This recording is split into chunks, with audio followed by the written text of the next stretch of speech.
The sun was rising in the east. The roofs of the houses turned purple. The lovers, holding hands, looked down at the valley still in the full gloom. The young man's eyes sparkled. "Luosi, tomorrow you will be my wife, and we'll be together forever.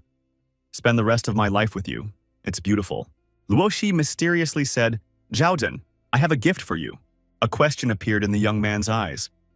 "What gift have you prepared for me?" And then a sharp blade flashed.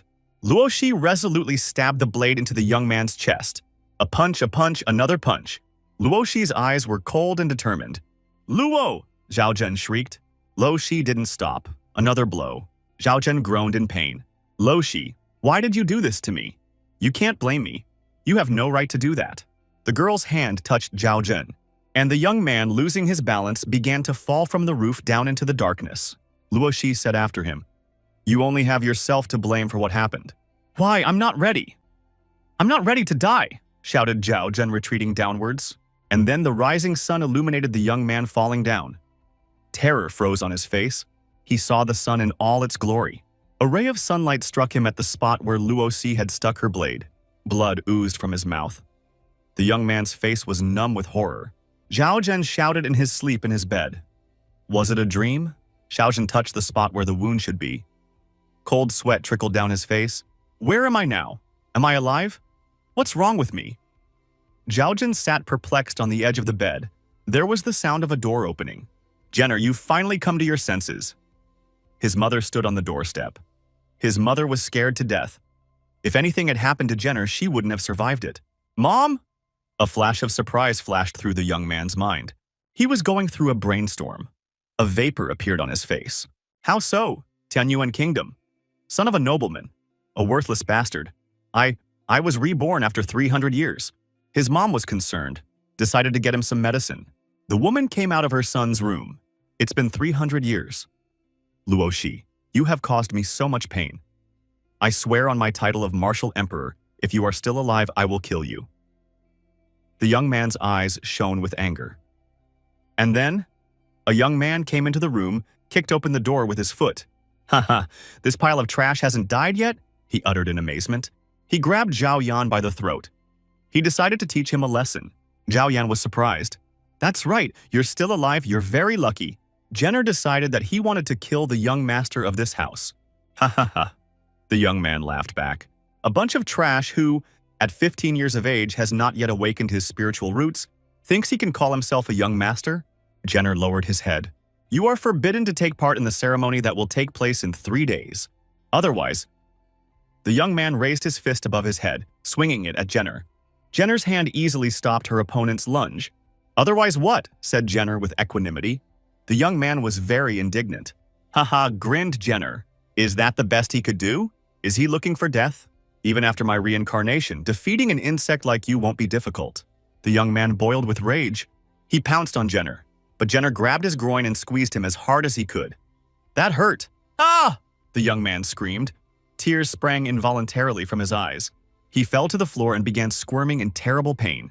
"How dare you raise your hand against me, young man?" The young man stood up. The blade glinted as it was taken out of its sheath. "Zhao Chen, no one will definitely be able to save you today."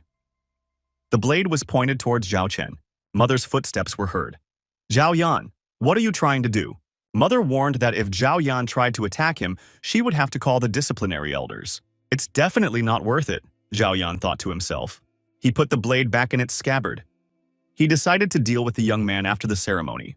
As he left the room, Zhao Yan said, "Aunt Zhao, it has become dangerous outside. I advise you not to let him go out alone. Who knows what might happen to him out there? Why does he walk so strangely?" my mother wondered as she looked at the young man. "He must be sick with something," grinned Jur in response. The moon rose. It was a full moon. After his rebirth, all of his past life's labors were gone. Jenner sat meditating. But the knowledge hadn't disappeared. With his experience, reaching the martial emperor realm would be a matter of time. A ball of fire appeared on the young man's fingers. "Show yourself." The orb began to grow in size. A heaven. Devouring heaven technique appeared in his hand. "Even though it's a forbidden technique, I have no other choice. Everyone knows that once the spiritual root is awakened, nothing can be changed. But with this technique, I will be able to absorb the roots of others and improve my own. In time, My spiritual root will reach the level of true geniuses. Jenner continued to meditate. BJJ. A black hole appeared in his chest. Ah! Jenner exclaimed. He dropped to all fours in surprise. What is it? Began to shout to Jenner. Why is she here? His eyes burned. When he discovered the heaven-devouring technique, that energy entered his body. He didn't think that the energy was still in him. Jenner is going through a stage of assimilation.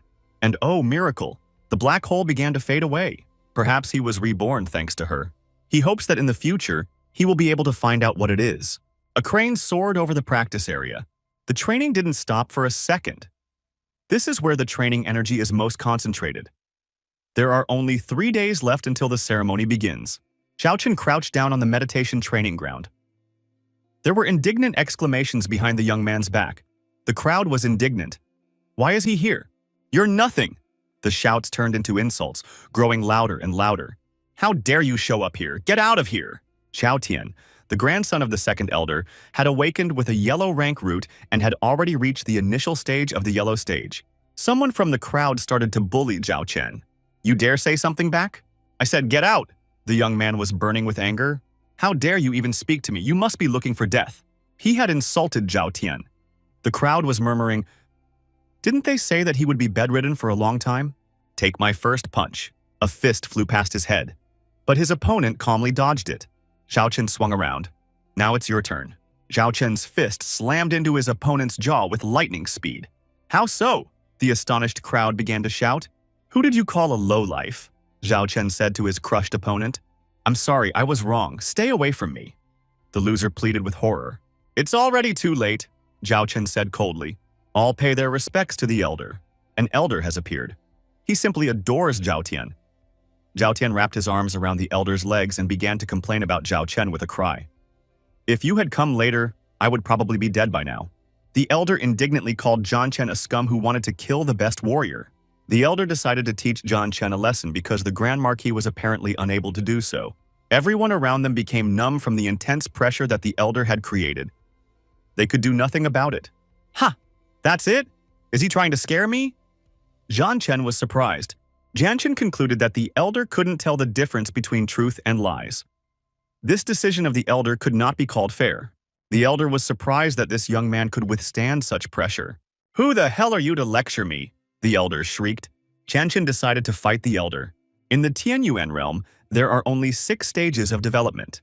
Yellow, black, earthly, heavenly, innate, and elevation stage. Only masters of the innate stage can use voice transmission. But this young man hasn't even awakened his spirit root yet. How is that even possible? It would be better for you to be quiet, Zhao Chen thought to himself. Otherwise, you will continue practicing the sun flame technique. The poison in your heart will continue to accumulate, and you will die in 7 days. The young man's eyes glittered with anger. Ah! The elder began to shout. He never told anyone about it. How did that kid find out? Zhao Chen ordered the elder to obey, gave him 3 seconds to think about it. 3. Just then, the defeated warrior stood between them and shouted to Zhao Chen to obey the elder. 2. Zhao Chen pronounced, Where's your self-confidence gone? Why should he trust a young man like you? Life or death? It's up to you. 1. Zhao Chen pronounced, If there's a chance of survival, it's worth the risk. On your knees. There was a shout. The elder ordered the defeated youth to kneel down and beg Zhao Chen's forgiveness. The crowd was horrified. Did the grand elder reprimand him? Why did he stand up for Zhao Chen? Zhao Chen smirked that someone wanted to go against him. The young man who had been defeated became like a child. He cried and clung to the elder. The elder kicked him with his foot and sent him away, and ordered him to apologize to Zhao Chen. And so it happened. He bowed down and begged for forgiveness. Zhao Chen chased him away. Now, the elder is also asking Zhao Chen to help him deal with the fire poison. Zhao Chen agreed under 2 conditions. To keep today's incident a secret, and to obey him in everything. The elder didn't like it. Zhao Chen didn't give up. Either agree or die. The elder agreed. So Zhao Chen told the elder what he should do. For 7 days the elder shall take twice daily the urine of this little one. The elder didn't believe it. He thought that Zhao Chen was deceiving him. Zhao Chen said that the urine was full of energy and would handle the elder's poison. I had to trust the elder this time. At night on a full moon, the sound of the wind can be heard. Zhao Chen meditates while sitting on a mat. The black hole in his chest appeared again, and the red heart pulsed in time with his breathing. It's been 3 days of meditation. Mom knocked on the door. The initiation ceremony is about to begin. The door creaked open. Chenner went with his mother for the initiation ceremony. The sacrificial altar of the Marquis family. Everyone raves about him. The altar is gorgeous. To win, Zhao Chen must awaken his spiritual roots. Someone shouted at him. This someone resents Zhao Chen's appearance at the ceremony. Despite his warning, Zhao Chen is indifferent. He decisively punched his opponent in the chest. Zhao Chen took the frightened mom by the hand and led her further. The enraged opponent did not relent. Someone in the crowd tried to stop the angry young man. But the guards at the ceremony called for calm with their entire appearance. He decided to straighten out Zhao Chen after the initiation. Everyone's already gathered, and began to murmur, condemning Zhao Chen. And now the time has come. Solemn beginning of the sacrificial rite of awakening spiritual roots. A drum gong sounded. The crowd exclaimed. The elder suggested that everyone donate some of their blood to the altar. And all in a united effort, they bare their hand. Zhao Chen also joined them. A drop of blood from his finger rushed down the aisle. The sacrificial altar changed color. What's happening to him? There were whispers all around. The tension was building. The warrior has awakened to his spiritual roots, and it started happening to everyone in the vicinity. Only Zhen Chen was silent. They began to laugh at him. They told each other that Zhen Chen would fail this year too, and only the mom believed in her son. I don't believe it, shouted everyone in the neighborhood. Zhen Chen tensed up. He couldn't miss another chance. He wasn't satisfied with his usual fate. He demanded an awakening of spiritual roots, and again his chest heaved. Spiritual light poured into the black hole. The elder was surprised and pondered while looking at Zhen Chen. A miracle has happened. Zhen Chen has awakened his spiritual roots. The wisest of the elders declared the ceremony complete. Zhen Chen is forced to restrain the immense strength within himself. No one believed him, and everyone laughed at him. Zhen Chen blew his luck, everyone said. Zhen Chen held back his strength. He knew that these people around him wouldn't understand the heaven-devouring technique. Spiritual roots have been awakened. The road of revenge has begun. Luo Si, beware. Zhen Chen imagined how he would deal with Luo Shi. Mom suggested that Chen wait for the master and get out of here. But no one wanted to let them go. There were people approaching Zhao Chen and his mom. It was that young man whose scrotum had been injured by Zhen Chen's hand. Zhao Chen's mom was greatly surprised. Zhao Chen reassured his mother, for he had awakened his spiritual roots. But once again, no one believed him. Everyone claimed that the spiritual light had passed by. He was still shamed by everyone. The altercation between the young men was escalating. Zhao Chen offered to test it out. Zhao Chen was ready to fight. He had calculated everything. The testing of the rank of spiritual roots begins, proclaimed the elder. All 6 ranks, each with their own fire, shone on the altar. Here we go, announced the oldest. A pillar of a certain color began to pass through each warrior, and Zhao Chen was the only one who wasn't illuminated. Everyone began to mock him. Those assholes. Zhao Chen was unfazed. 2 whole roots of earthly rank. The Marquis family deserves respect. Someone from the youth has awakened an earth rank root. It will be hard to compete with him. An elder, looking at the fact that Zhao Chen didn't have a glowing pillar, suggested that he wanted to fake the results. A red dragon circled the altar. The elder wanted to get rid of Zhao Chen. He sent his assistant to do it. The warriors rushed towards Zhao Chen to lead him out of here. And then Zhao Chen's spiritual roots opened up. The young man's eyes sparkled. Everyone was perplexed by what was happening around them. Zhao Chen's entire body was immersed in the pillar of light. It wasn't even a beam. Everyone around him began to believe that Zhao Chen had awakened his spiritual roots. It was so powerful. But how could he do that? And Mom was the only one who believed in him. The second lady of the Marquis family and her son were annoyed. The elders also believed Zhao Chen. But why did his pillar of light last so long? Yellow rank is not enough, his opponent shouted. Everyone started whispering that it might be the rank of the spiritual roots had increased. Zhao Chen was surprised by the heaven-devouring technique. I wonder what rank he would be able to reach. Everyone is surprised and outraged. Another pillar of light. This time, its roots had reached the earth rank. Unbelievable. He's done it again. How far he can go. The next rank of spiritual roots is already heavenly. The second lady of the Marquis family decided that Zhao Chen was stronger than her son, who only had a black rank. Zhao Chen's mom didn't hide her excitement for her son. The son of the second lady of the Marquis family was scared. After all, he had almost killed Zhao Chen earlier. Now, if he gets stronger, he'll want revenge. He rushed towards Zhao Chen. He decided to finish off Zhao Chen before he gets even stronger. Chener's mom exclaimed in fear for her son.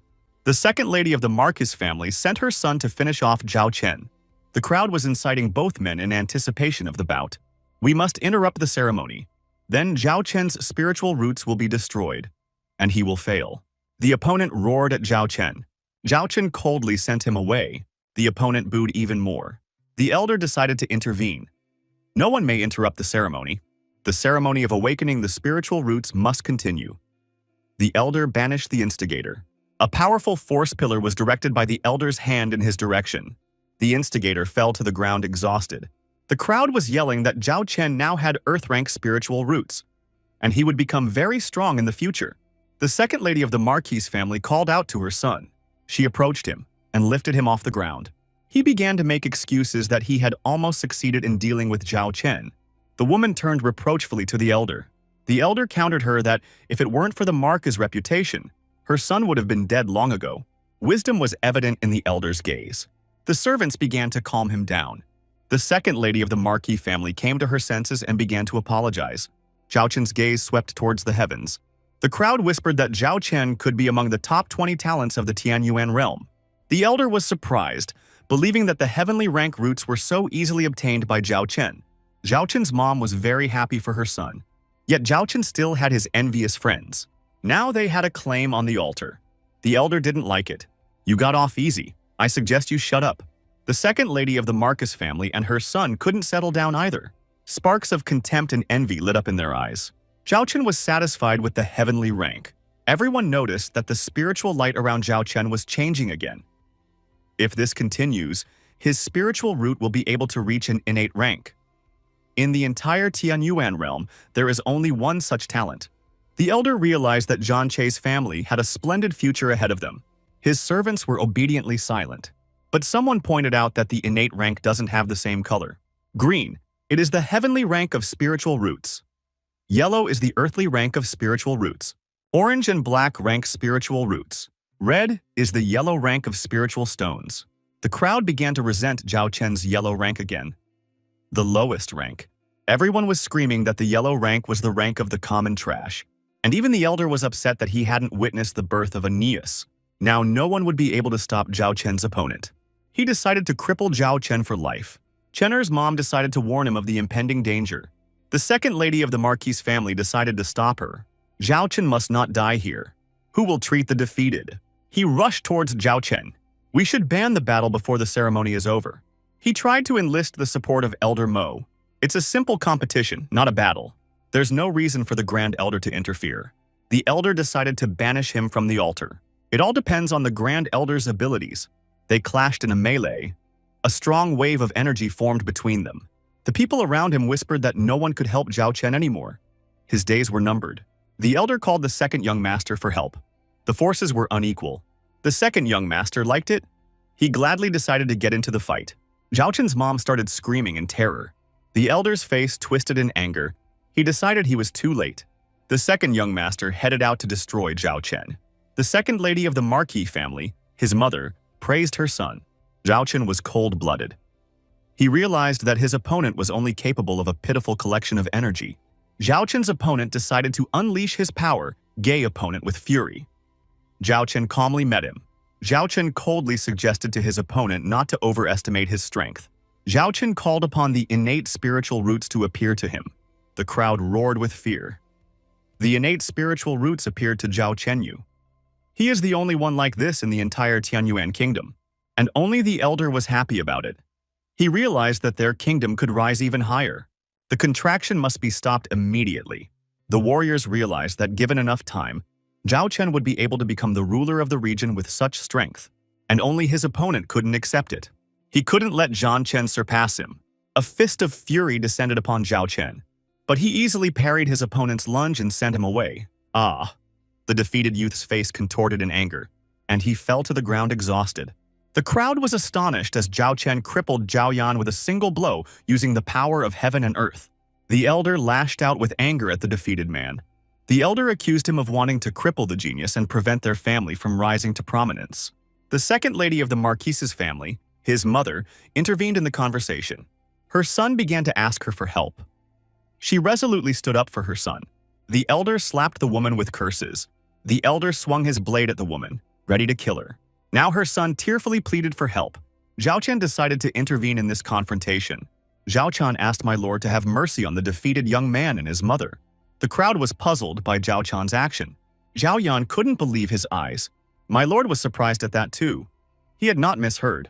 Zhao Chen announced that only he could take Zhao Yan's life. The crowd became even more indignant. My lord agreed, sliding the blade into its scabbard, and decided to let Zhao Yan go only out of respect for Zhao Chen. The defeated young man turned away with a shudder, but he decided that he wasn't afraid of Zhao Chen. Zhao Chen gave his opponent 5 days to recover his strength. Then he would come back to deal with Zhao Yan. The crowd continued to be outraged by Zhao Chen's behavior, not believing in his victory after 5 days. Zhao Yan agreed to hold the bout in 5 days. He was confident of his victory. Zhao Yan took his mother and got ready to leave, but Zhao Chen called out to him. Why is he leaving? Zhao Chen decided that Zhao Yan should thank him with a couple of spirit stones as a token of gratitude for his mercy. Zhao Yan resented such insolence. Zhao Chen didn't expect such a response.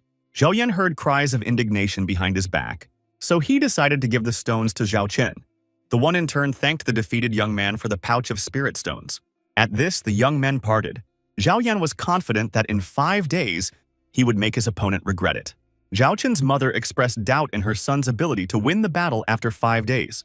Just then, my lord approached them. He cautioned Zhao Chen against being overconfident. Zhao Chen thanked him for his concern. Flying away, my lord invited Zhao Chen to attend the Fingyun tournament to be held in the Tianyuan kingdom in 3 months. The young man's mother thought for a moment. After all, this is a responsible tournament. The top 50 warriors would receive invaluable development resources. Zhao Chen decided to prepare for this crucial tournament. My lord's aide walked over to Zhao Chen. Zhao Chen stopped him and suggested that they meet in 4 days. Thoth agreed and offered his help just in case. The old man had his own devious plans for this. Zhao Chen let him go for 4 days. The old man thought the young man was being very impertinent. Because of his new powers, Zhao Chen announced to his mom that he was hungry and noodles would be good right now. Zhao Chen was surprised that a lot of people in this family wanted to provide him with a lot of problems.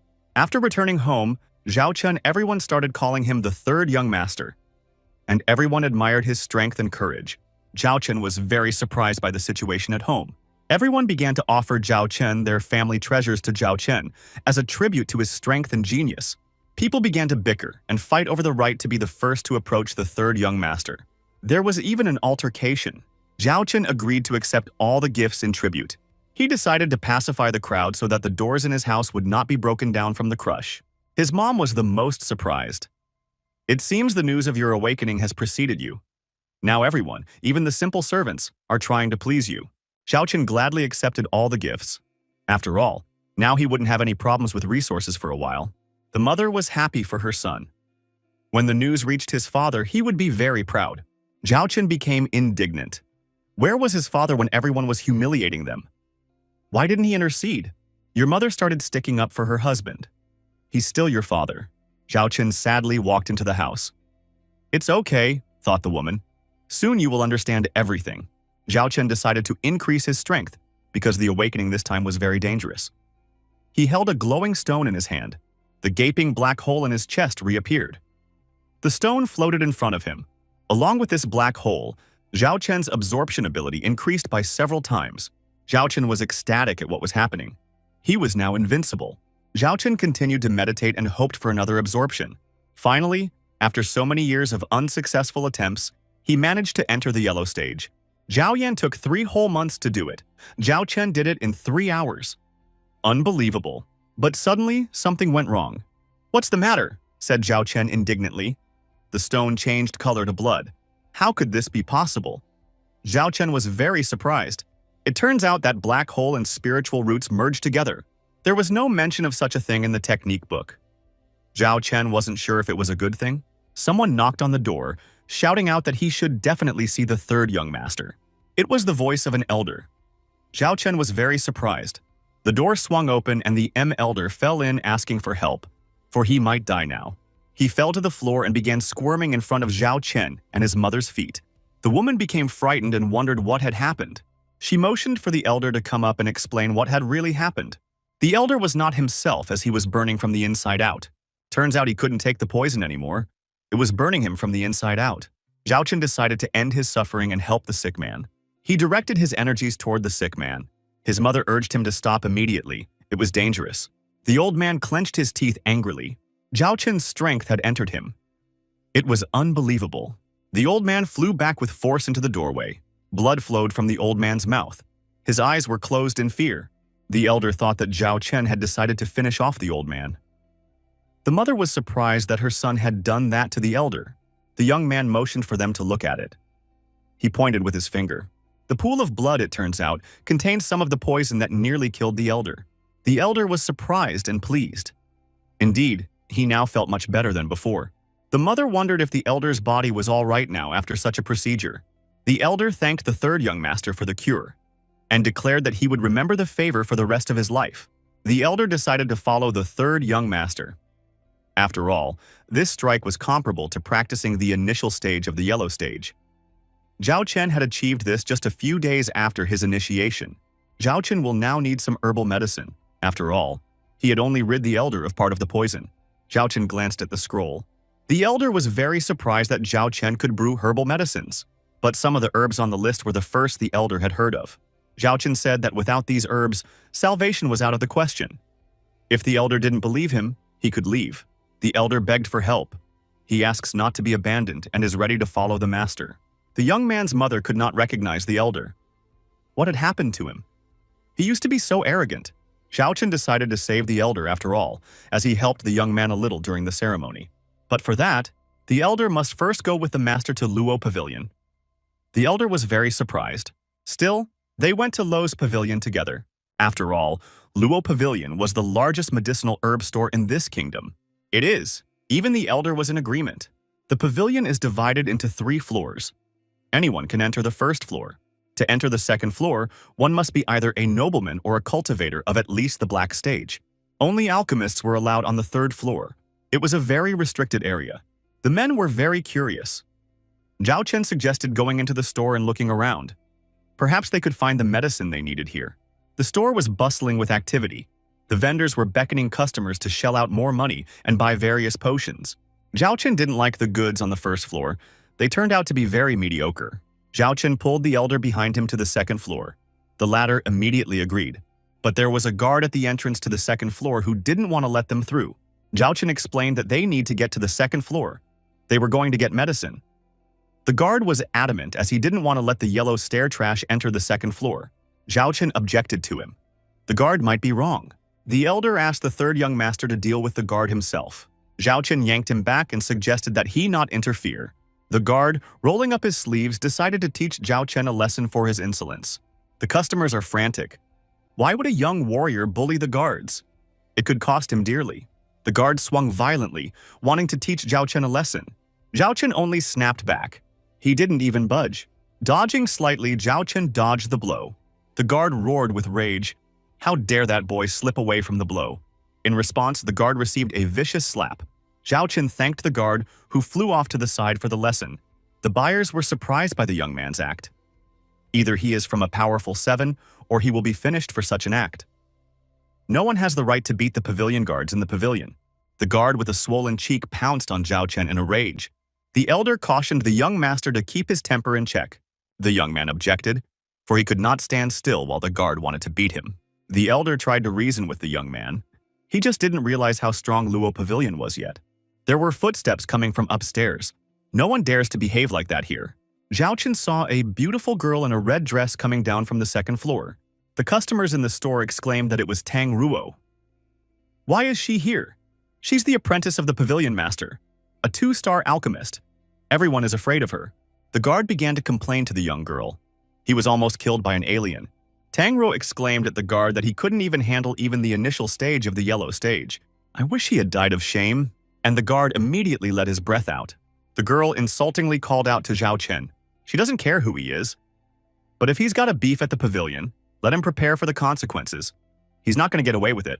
The elder tried to explain that this is the 3rd young master of the family, and it's his first time in this pavilion. He doesn't know all the rules. The girl had already heard of Zhao Chen, a young man with innate roots. They were indignant that this did not give the young man the right to behave like this in the pavilion. The girl was very surprised that Zhao Chen was not afraid of her despite being at the late stage of the celestial stage. She suggested that Young deal with what the rules were at the pavilion. Zhao Chen became angry. He didn't care about the local rules. Even her father, the master, wouldn't dare tell him what to do. The visitors to the pavilion began to resent. 100 Zhao Chen's behavior was very defiant. The girl became furious and started chasing the young man out of the pavilion. The elder asked her not to make any shibboleths and chased Zhao Chen away. Zhao Chen suggested that the elder calm down. He would handle it himself. Zhao Chen was confident that the girl wouldn't dare to touch him. Miss Tang was surprised at the young man's self-confidence. "I dare you." The pendant on her chest glowed green. The flower of tranquility. Gunyan herb. Looks like Ms. Tang was trying to purify the qi pill. The crowd around him was very surprised that the young man knew alchemy. But that wouldn't save him. Ms. Tang asked Zhao Chen how he knew about the qi purifying pill. The young man stated that he knows more than that. He knows that the girl has no way of clearing it. The girl was surprised that the guy knew all about her. Ms. Tan thought that maybe he was an alchemist too. He said she put a flower of tranquility at the end each time. "Yes, that's right," the girl confirmed. He said she missed the most important thing. Miss Tan became indignant. If something was wrong, she would certainly understand everything. Or maybe he's an alchemist too, Ms. Tang thought of Zhao Chen. "Of course I'm an alchemist. Even respected alchemists have asked me to give them advice." Everyone thought of Zhao Chen that having innate spiritual roots and being an alchemist, a splendid future awaited him. Ms. Tan asked the young man to show his star plate. Since he claims to be an alchemist, Zhao Cho was surprised, since he didn't know what it was. Everyone laughed. He's not an alchemist if he doesn't know what a star plate is. The star plate is a special item that confirms the status of an alchemist. It also shows your current rank, the elder whispered. It turns out that it's much easier to distinguish alchemists by plate, Zhao Chen thought. Ms. Tan has such a plate on her chest, and she's wearing 2 stars, which confirm that she's a 2-star alchemist. Ms. Tan was surprised that the young man didn't know such simple things about the plate. She ordered the young man to bow down and admit his mistakes. Zhao Chen was surprised that people couldn't recognize the obvious, and he responded to Ms. Tan's red energy with his blue energy. Ms. Tang wondered if there was something wrong with this young man's soul power. The crowd realized that this was the mental power of Zhao Chen's soul. Zhao Chen got upset and said that the girl had crossed the line. Ms. Tang fell to the ground and decided that his mental strength was no weaker than hers, and his spiritual strength was even worse. He's still very young, she thought. He's only 15. The elder was glad that he had made the right choice. After all, Zhao Chen was also an alchemist. Zhao Chen decided to go straight to the 3rd floor, bypassing the 2nd floor, and the girl shouldn't stop him. But she disobeyed and grabbed the young man's arm and asked him to tell her what she did wrong during the pill cleansing. And Zhao Chen agreed to tell her everything. Zhao Chen took the girl's hand. She wondered what he wanted to do to her. A blush appeared on her cheeks. The young man moved closer to her face. Put the Gongyan herb at the very end. When the pill is forming, just add a couple drops of mystic spirit. After that, Zhao Chen led the elder to the 3rd floor. Ms. Tan was outraged by the young man's behavior, and I decided to tell my master. The crowd was amazed by Zhao Chen's behavior and wanted to be like him. The best alchemy room of the Luo Pavilion. Ms. Tan turned to her master as she entered this room. Master was surprised at Ms. Tan's agitation. H told him the correct recipe for making sea pills. Mater was amazed that his student had figured it out on her own. He thought she had 3 more months to study. But when he found out she had help, he wondered who could have done it. She said she was helped by an alchemy master, a 15-year-old young man. The master was very surprised, and he wanted to see the young man, and ordered him to take him immediately to the young man. It was the first time the girl had seen her master so excited. Low Pavilion, 2nd floor. The elder turned to the 3rd young master. He wanted to know if the medicine they needed was on the 2nd floor. The foreman said they didn't, although the quality of grass here is better than on the 1st floor. But it's still not enough. We have to go to the 3rd floor.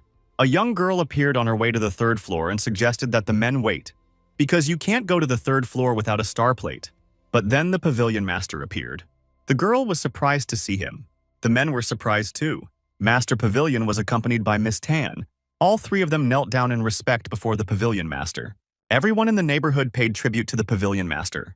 Zhao Chen saw Luo Pavilion's steer for the first time. Ms. Tan was indignant. Then the young man stands without kneeling. The pavilion master is the vice president of the Alchemists Association. And the people around him didn't like the fact that Zhao Chen was standing in front of him without kneeling down. Zhao Chen was surprised to see a 5-star alchemist at such an age. The alchemist decided that it would be best if Miss Tan tested the young man. Zhao Chen expressed defiance. He said that in his past life, he had a 7-star alchemist as his disciple. Everyone in the pavilion decided that the young man had gone too far in his insolence. Zhao Chen was calm.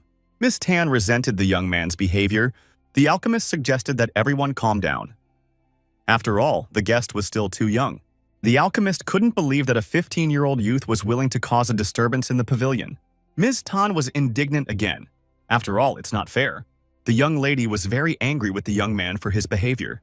Zhao Chen decided that the alchemist was the only sane person here. Everyone was even more surprised. After all, even an alchemist behaves like this with a young master. Ms. Tan was upset because she got in trouble for that milkman. Everyone went up to the 3rd floor of the pavilion. Zhao Chen decided that the herbs here were barely usable. Ms. Tang boiled again. After all, the best herbs from all over the kingdom are gathered here. This is literally an alchemist's paradise. Zhao Chen inquired if there was ice dew on the 3rd floor. The girl announced that they didn't have one.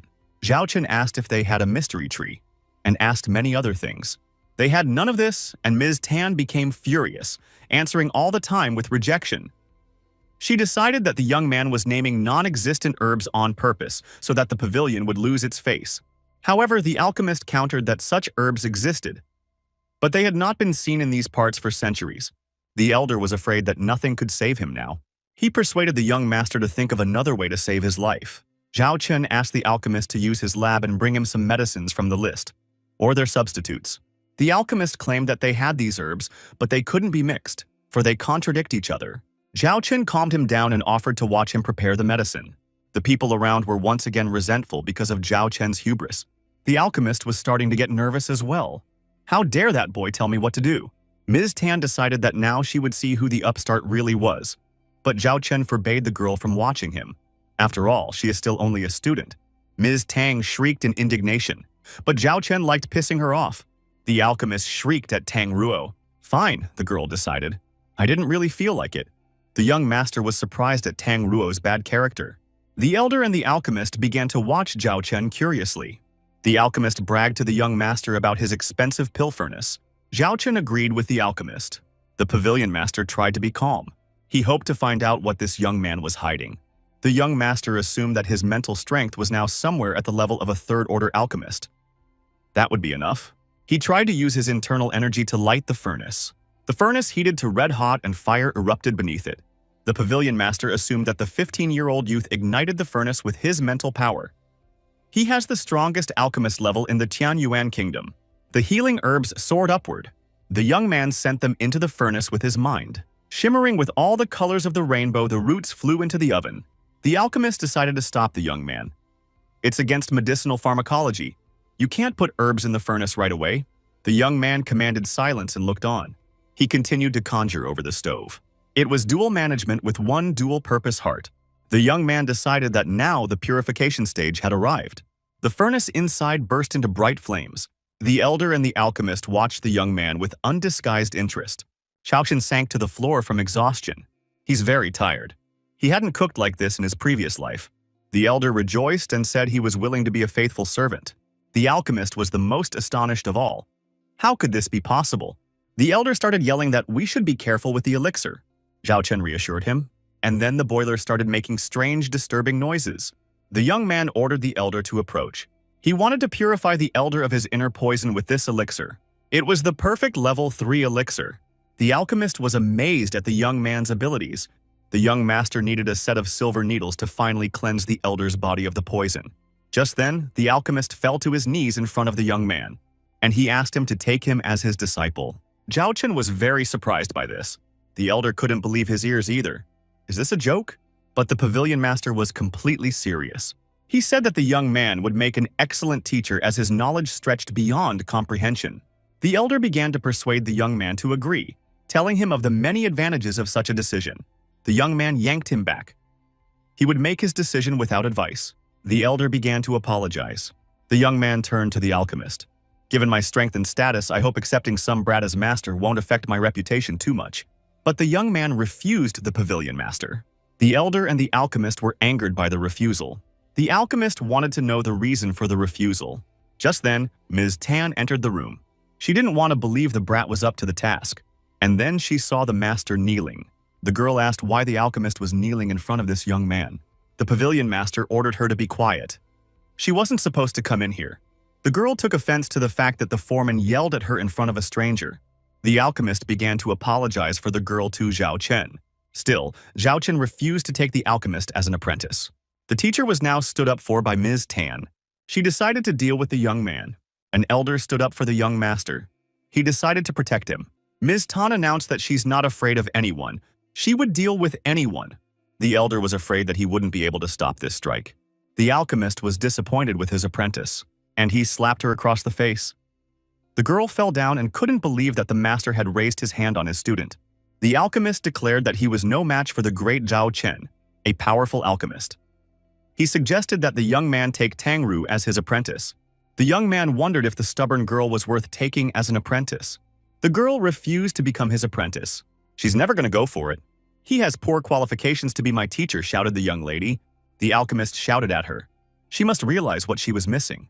Zhao Chen asked the master to get up. The master obeyed the young man.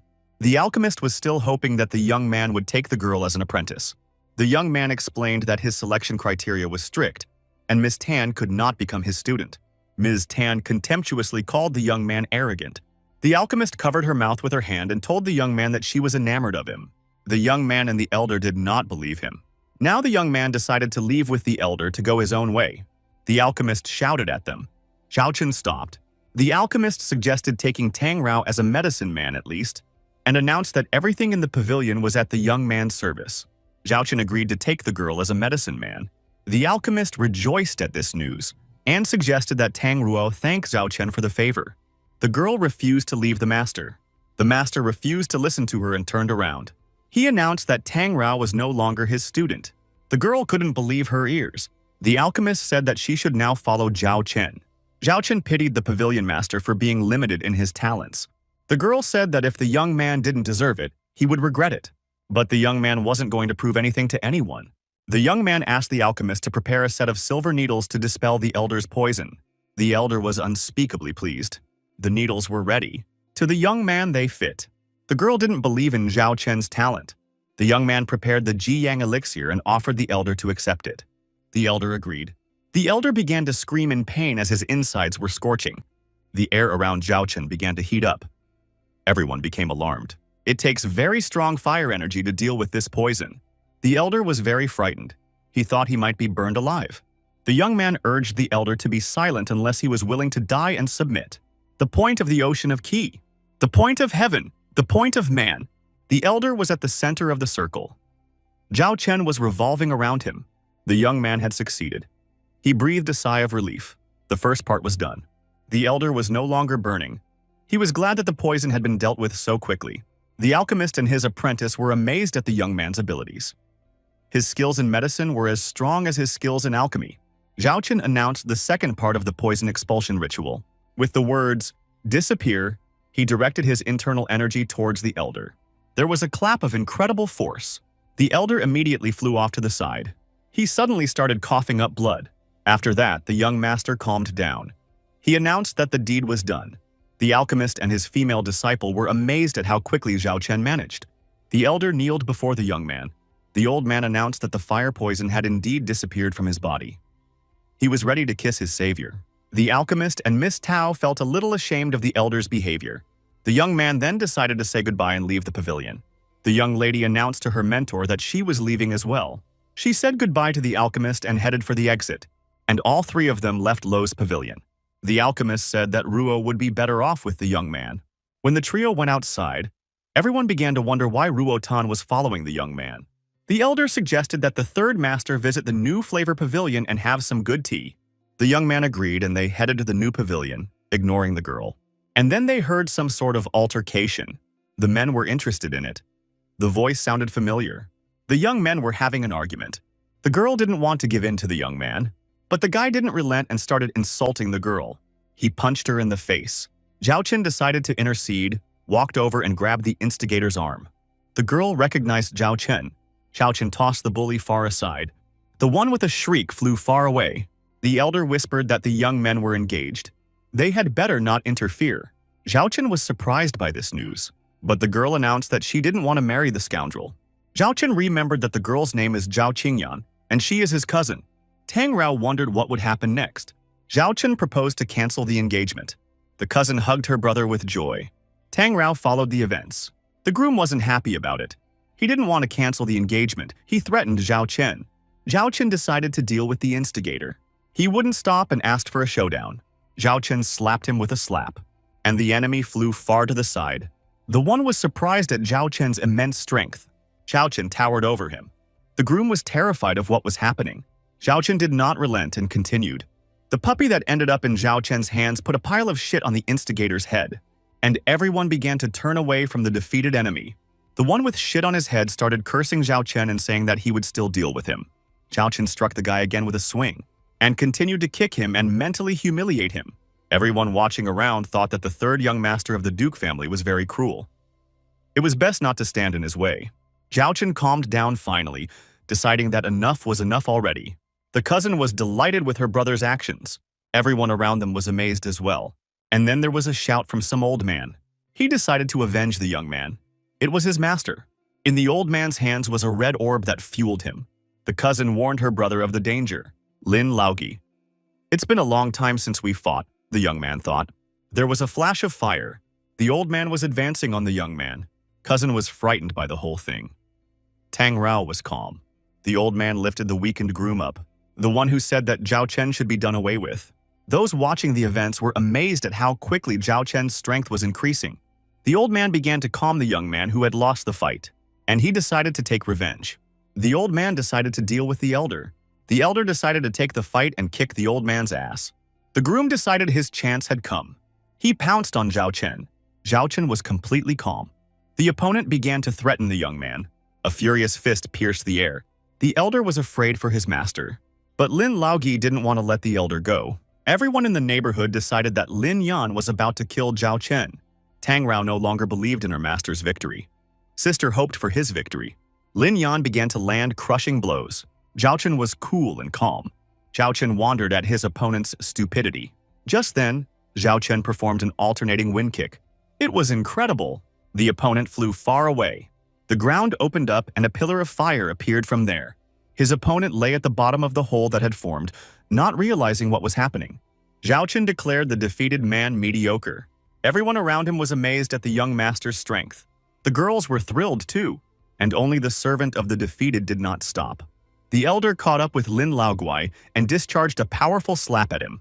The elder continued to beat and humiliate him. Zhao Chen didn't believe that Lin Yan wanted to kill him. Lin Yan started to threaten the victor in fear. Zhao Chen decided to take pity on him, but dealt with his little friend. Ding Yan began to beg for mercy. Zhao Chen tossed it aside. Lin Yan did not relent and asked for clemency. Zhao Chen suggested that he cancel the engagement. Of course, agreed the defeated Lin Yan. And Lin Yan shouted in front of all the people that he was canceling the engagement. The girl was unspeakably pleased. The crowd was outraged and ecstatic at the same time. Lin Yan held a grudge, but decided to get out as soon as possible. But Zhao Chen did not let him go. He remembered something. Zhao Chen kicked his opponent in the groin with a swinging kick. Lin Yan flew aside with a cry of pain. He fell to the ground, cried, and started calling for a doctor to help him. The girls giggled. The crowd applauded Zhao Chen's act. There was no way Lin Laogi could calm down. He lifted his master and began to calm him down. He whimpered and asked me to take him to the doctor as soon as possible. Lin Laogui, of course, agreed. He knew that the Lin family would avenge today's humiliation. The old man lifted the young man up and they raced away. Zhao Chen was satisfied. The elder tried to reason with his master. The cousin began to thank her brother for his help. Zhao Chen said he would continue to protect her. Tang Rao also decided to take care of the young girl. She explained that she hated scumbags like that, and they all approached the White Tiger Manor. A man came out from there and pounced on Zhao Qingyan with a shout. It was her father. She explained that she didn't want to marry that scumbag, but my father was furious. He had a different opinion about the engagement. Zhao Chen stood up for his sister. His uncle told him off. After all, it was none of his business, even if he had awakened spiritual roots. The girl's father demanded an apology. She cried. She didn't want to go back to the wedding. Zhao Chen grabbed his uncle's hand and threw it away. Just go away. The girl's father stood up. He was outraged that his nephew had attacked him. In an indescribable rage, the man lashed out at his nephew. Zhao Qian announced that he had awakened his innate spiritual roots. An uncle might be in trouble. Uncle tensed and froze at the last second. The uncle realized that his nephew was too important to the family right now. It's not the time to touch him. Zhao Qian told his uncle that the failed fiancé might have inheritance problems. Uncle was frightened, for the Lin family would not leave it like that. Uncle decided to definitely go with his daughter to the Lin family to make amends. The daughter resolutely refused. She said that after her mother died, her father started treating her badly, and she disowned her father. The father got angry and decided to teach his daughter good manners. The girl only cried in response. That's when Tang Ruo stepped in. She kicked the man with a swinging kick. The one fell to the ground with a crash. His daughter sobbed. Her father didn't expect such a mean blow. Tang Ruo was furious. "Haven't you realized who I am yet?" Zhao Qian told his uncle that it was the pavilion manager Luo and a 2-star alchemist, and the uncle began to bow and apologize to her. The girls announced that they were now sisters. The uncle continued to bow and the company went on their way out. But the uncle bore the greatest grudge against the young men. Zhao Qian brought the girls to his house. He asked his mother's permission for his cousin to stay with them for a while. Qing Yan was a very shy girl. The woman invited her to stay with them as long as she wanted. The woman recognized the second girl as the pavilion manager Luo. She asked her son about it. The girl decided to explain to the woman herself what really happened. After all, it was the alchemist himself who sent her with Zhao Qian to help him make pills and to learn from him at the same time. Qing Yan was amazed that her brother knew how to prepare pills. The woman couldn't believe her ears. How could this be possible? To be taught alchemy by her son. She asked her son to make things clear to his mother. Zhao Qian began to explain to his mother that he had studied alchemy before. The woman wondered, when was it? But Zhao Qian didn't want to continue the conversation any further. He told her that he was already very hungry and it was time to feed them all. The woman, of course, agreed. Zhao Qian exhaled a sigh of relief. He didn't want to tell his mother everything so as not to worry her. The martial arts arena. People gathered around and listened eagerly. The young man standing upstairs was very serious and focused. Everyone was discussing today's bout with Zhao Qian and Zhao Yan. Who will win? Opinions were divided. The woman called for Zhao Qian to be stripped and not spared.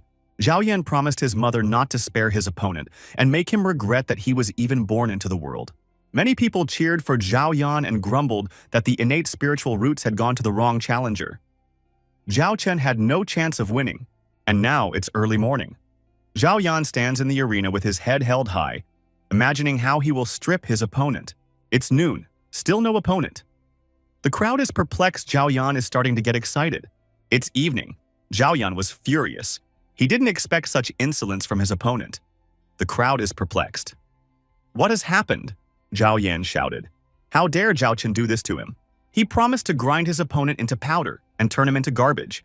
Many people began to suspect that Zhao Qian was simply afraid of his opponent. After all, the result of the battle was already obvious to everyone. Suddenly, there was a noise and everyone saw that Zhao Yan was being carried away by the wind. And a sleepy Zhao Qian appeared in the arena and began apologizing to everyone for being a little late. Zhao Qian was surprised by Zhao Yan's absence. Where did his opponent go?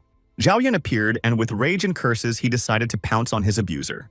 A red clot of energy appeared in his hands. Zhao Yan was determined to destroy his opponent today. Zhao Qian was very surprised to see the bloody pill in Zhao Yan's hands. The young man resolutely swallowed it. It was incredible. He immediately felt an incredible surge of energy. It cheered him up. His eyes sparkled. He frantically shouted that Zhao Qian was about to die, and there was no chance of rescue. The audience was frightened by the red pill. Although it increases strength, it can also harm the person who takes it.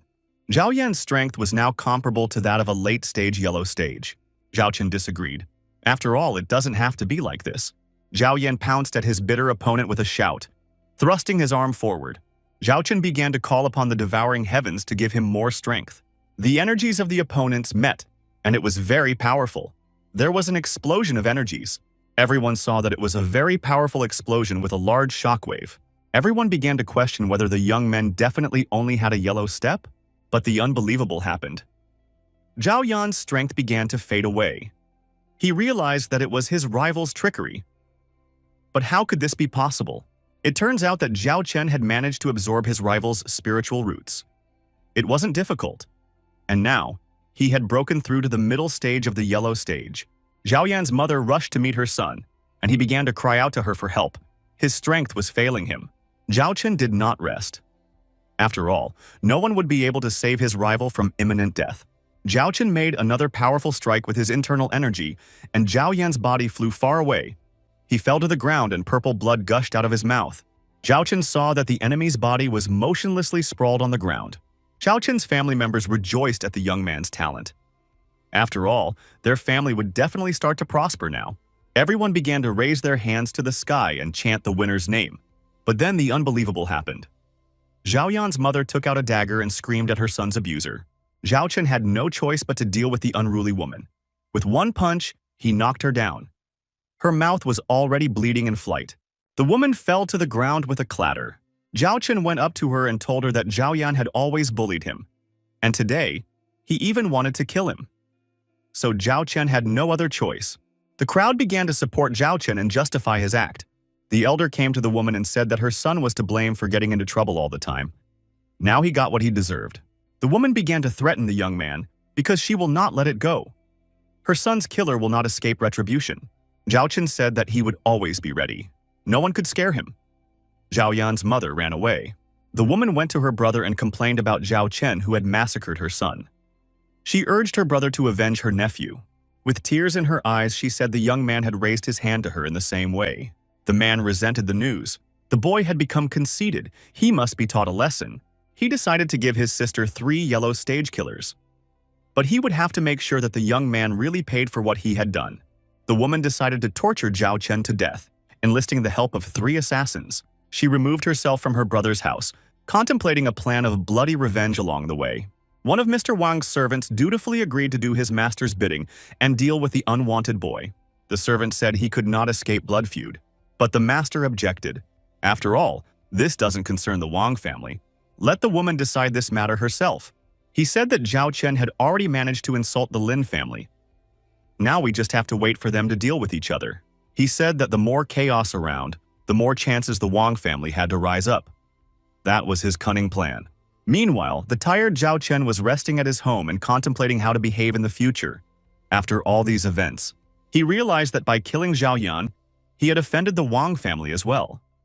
He had to be prepared for that. Zhao Chen realized that he had even more reasons to increase his strength. But suddenly he felt an unbearable pain in his heart. The young man could not understand what was the matter. Using his internal energy, he jumped to his feet. Zhao Chen couldn't understand what was happening to him. It was all very strange. And suddenly, he disappeared. Only a cloud of yellow energy remained in its place. With horror, Zhao Chen realized that he was falling into some kind of abyss. It was a nightmare. Down below was a battlefield strewn with the corpses of dead soldiers. And there was nothing and no one alive around. The heavens opened, and from there, a frightened young man fell to the ground. He could not believe that he was falling from heaven. He couldn't believe he was falling from heaven. With a terrifying force, Zhao Chen slammed his head into the ground so that sparks sprinkled from his go eyes. Zhao Chen rose to his feet. He didn't realize anything. Where was he? How did he end up here? Everything in this world, from beginning to end, holds the primordial power. It has dominated all 3 realms since the beginning of the universe. Let the air of the 3 symbols rise up and devour the heavens. Zhao Chen realized that this was a primordial place of chaos, the ruins of an ancient era. All that agonizing pain was worth it. The heavens opened again, and a fireball rushed from above right at the frightened Zhao Chen. He squinted his eyes and cried out in fright. This incredible force knocked him off his feet and threw him straight to the ground. It was impossible to stand, and in the same instant, Zhao Chen found himself in his house, the very place he had recently disappeared from. The young man was even more perplexed. What was really happening to him? Zhao Chen assumed that it wasn't a dream after all. It turns out that he not only entered the ruins of an ancient era, but also received a legacy in the form of these symbols. The young man was now ready to fight back against all his detractors. After all these events, Zhao Chen decided to walk to Luo Pavilion again. He warned his mom about it. His mother walked him out and said she would wait for his return. The 3 assassins sent by Mr. Wang were already waiting for Zhao Chen around the corner. They decided to follow the young man and kill him in a deserted place. Zhao Chen, of course, immediately saw the pursuers behind him. He was surprised that they had appeared so quickly. The young man's path lay through a deserted forest. In the forest, he shouted to his pursuers. "How long have we been hiding?" The assassins, bearing their blades, emerged from their ambush and made their way toward the young man. They realized that the young man was good at detecting an ambush. But the mercenaries were confident of their strength. But they only had 3 late yellow late stages. Zhao Chen realized that they wouldn't be able to cope. The assassins pounced on the young warrior with rage and screams, hoping to make quick work of him. But he effortlessly scattered his opponents through the forest. It was incredible. Zhao Chen realized that this was a great chance to test how the ancient symbols affected his strength. Zhao Chen did not stop and continued to massacre his assailants. It was immediately obvious that they didn't say hello. Blood spurted from their noses and mouths. Broken blades were flying in all directions. The raiders had no chance of winning. They were amazed at Zhao Chen's ability to fight like this. This kind of strength was something that assassins had never encountered before. Zhao Chen rejoiced. After all, if the number of characters increased, it would be incredibly powerful. The mercenaries decided to make a quick getaway for good, but Zhao Chen stopped them. "Where are you going?"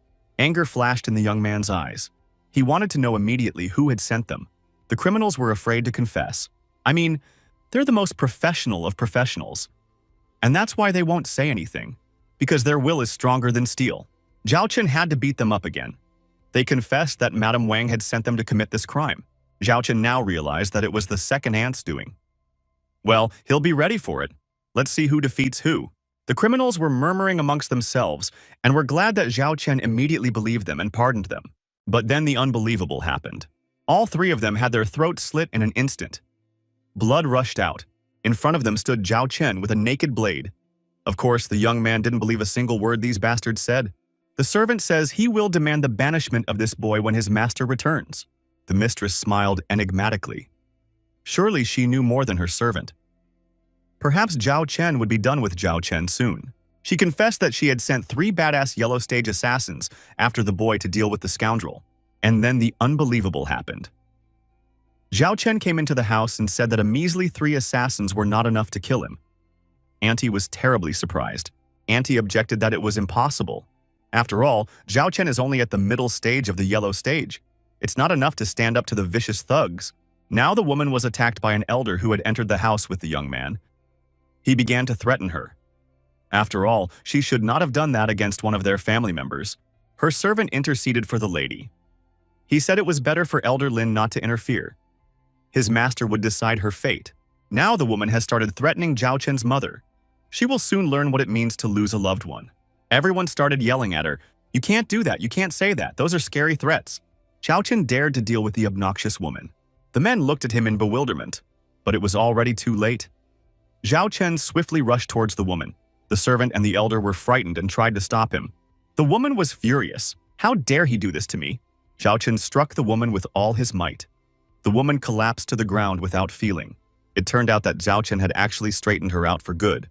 Her servant pounced on Zhao Chen with accusations. It was an unforgivable act, he won't get away with it. Zhao Chen declared that he had no other choice as she began to threaten his mother. Elder decided to stay by Zhao Chen's side at all times until everything is settled. The servant pounced with curses on the elder. Meanwhile, a servant was reporting to Mr. Wang that all 3 assassins had been mercilessly destroyed by the young warrior. Mr. Wang inquired what had happened to his sister. The servant reported that Zhao Chen later destroyed it too. Mr. Wang attacked the servant in a rage. The servant begged for mercy. The servant saw the Lord's fury and decided that Zhao Chen would definitely be the end of Zhao Chen now. But Mr. Wang was only glad. This was a great excuse to clash with the Zhao family. He ordered the servant to contact the Lin family immediately. It was time for them to act now. Mr. Wang decided that he would pay for his sister. Everything was coming together just right. White Tiger Mansion. A young man stands on the doorstep. Mr. Hu has returned home. Mr. Hu returned home a little weary. Everyone began to greet Mr. Hu. Zhao Chen also greeted his father. Mr. Hu opened his arms to his family. Zhao Chen greeted his father with a chill. After all, he didn't care about his son before. The woman decided that she would not allow Zhao Chen to depose her son. Mr. Hu saw Tang Ruo and recognized her. He wondered what she was doing here. Why isn't she in her own pavilion? Tang Ruo confessed that she was here as a maid to help Zhao Chen in preparing the pills. Upon hearing this news, the people around them were very surprised. The woman was upset. After all, she had considered this girl to be her son's future wife. But she decided to become a servant. Mr. Hu rejoiced. Not only did Zhao Chen possess innate spiritual roots, but he was also proficient in alchemy. Their family was extremely fortunate. Just then, a servant intervened in the conversation and decided to tell Mr. He some urgent news. Without waiting, Zhao Chen himself announced that he had recently massacred Zhao Chen and the second aunt, Lord Hao, Zhao Chen's mother. Everyone around couldn't believe the young man's words. Really? He's such a bloodthirsty monster. The servant shouted that the boy was obnoxious, and he must pay for all his misdeeds. The woman cried out that now this youngster should be grabbed and stabbed through his heart several times with the blade. The guards had surrounded the poor young man, and now he had nowhere to go. He was trapped. Zhao Chen's mother started shouting that he was innocent. The woman was very worried about her son. Zhao Chen covered his mother with his chest. He asked his mother to calm down, for he would not be touched today. Zhao Chen began to glow, and a powerful blob of energy appeared around him. Mr. Hu was upset. He said that he would personally finish off Zhao Chen if it turned out that he didn't have a good reason to behave like this. Zhao Chen said that of course he had good reasons, and everyone in the neighborhood knows about them. But Mr. Hu could no longer be stopped. Everyone thought that Zhao Chen would finally pay for his arrogance. Mr. Hu decided to find Zhao Chen guilty since his son won't tell him about his reasons for doing so. Matt stood up for Zhao Chen. After all, everyone saw that her son had won in a fair fight. The servant explained to Zhao Ho that the second mistress had sent assassins to his son, and then wanted to massacre the third mistress as well. So Zhao Chen has done justice. He's innocent and can't be tried.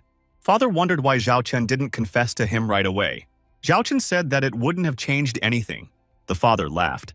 He was proud of his son. This was how the heir of the great Zhao Ho should be. Zhao Ho didn't want to discuss this topic any further. Zhao Chen and his mother left. They decided that Mr. Hao was not so bad. The woman decided that she would avenge Zhao Chen after all for all the atrocities he had allegedly committed. And then Zhao Chen was challenged to a duel. Zhao Chen was very surprised. Who else could it be? It turns out that the heads of the Wang and Lin families have brought their warriors here. There's going to be a showdown. The rival clans standing outside the Zhao mansion challenged the young warrior to a fight. Otherwise, they threatened to slaughter his entire family. Zhao Ho appeared on the threshold. He addressed the people outside. He asked why they had come here. The aliens explained to him about the problem with Zhao Chen. People around Staley fear a confrontation that could spill over into great bloodshed. Zhao Ho's servant began to suggest that he give up his son because they might not be able to cope with two clans at the same time. The servant was immediately slapped hard. Blood gushed from his mouth. He flew far away and fell right on the doorstep. Mr. Hao was furious. Only he could decide the fate of his son. The rival families threatened even more violently. It was now clear that bloodshed would not be avoided. The warriors were advancing with a call to kill Zhao Chen. They could no longer be stopped. All of them had their blades exposed. The assailants were ready to tear down the whole manor, to plunder and take all the jewels, and the women were taken captive. Zhao Chen decided to summon the ancient powers to help himself. And oh my goodness, the internal energy was released.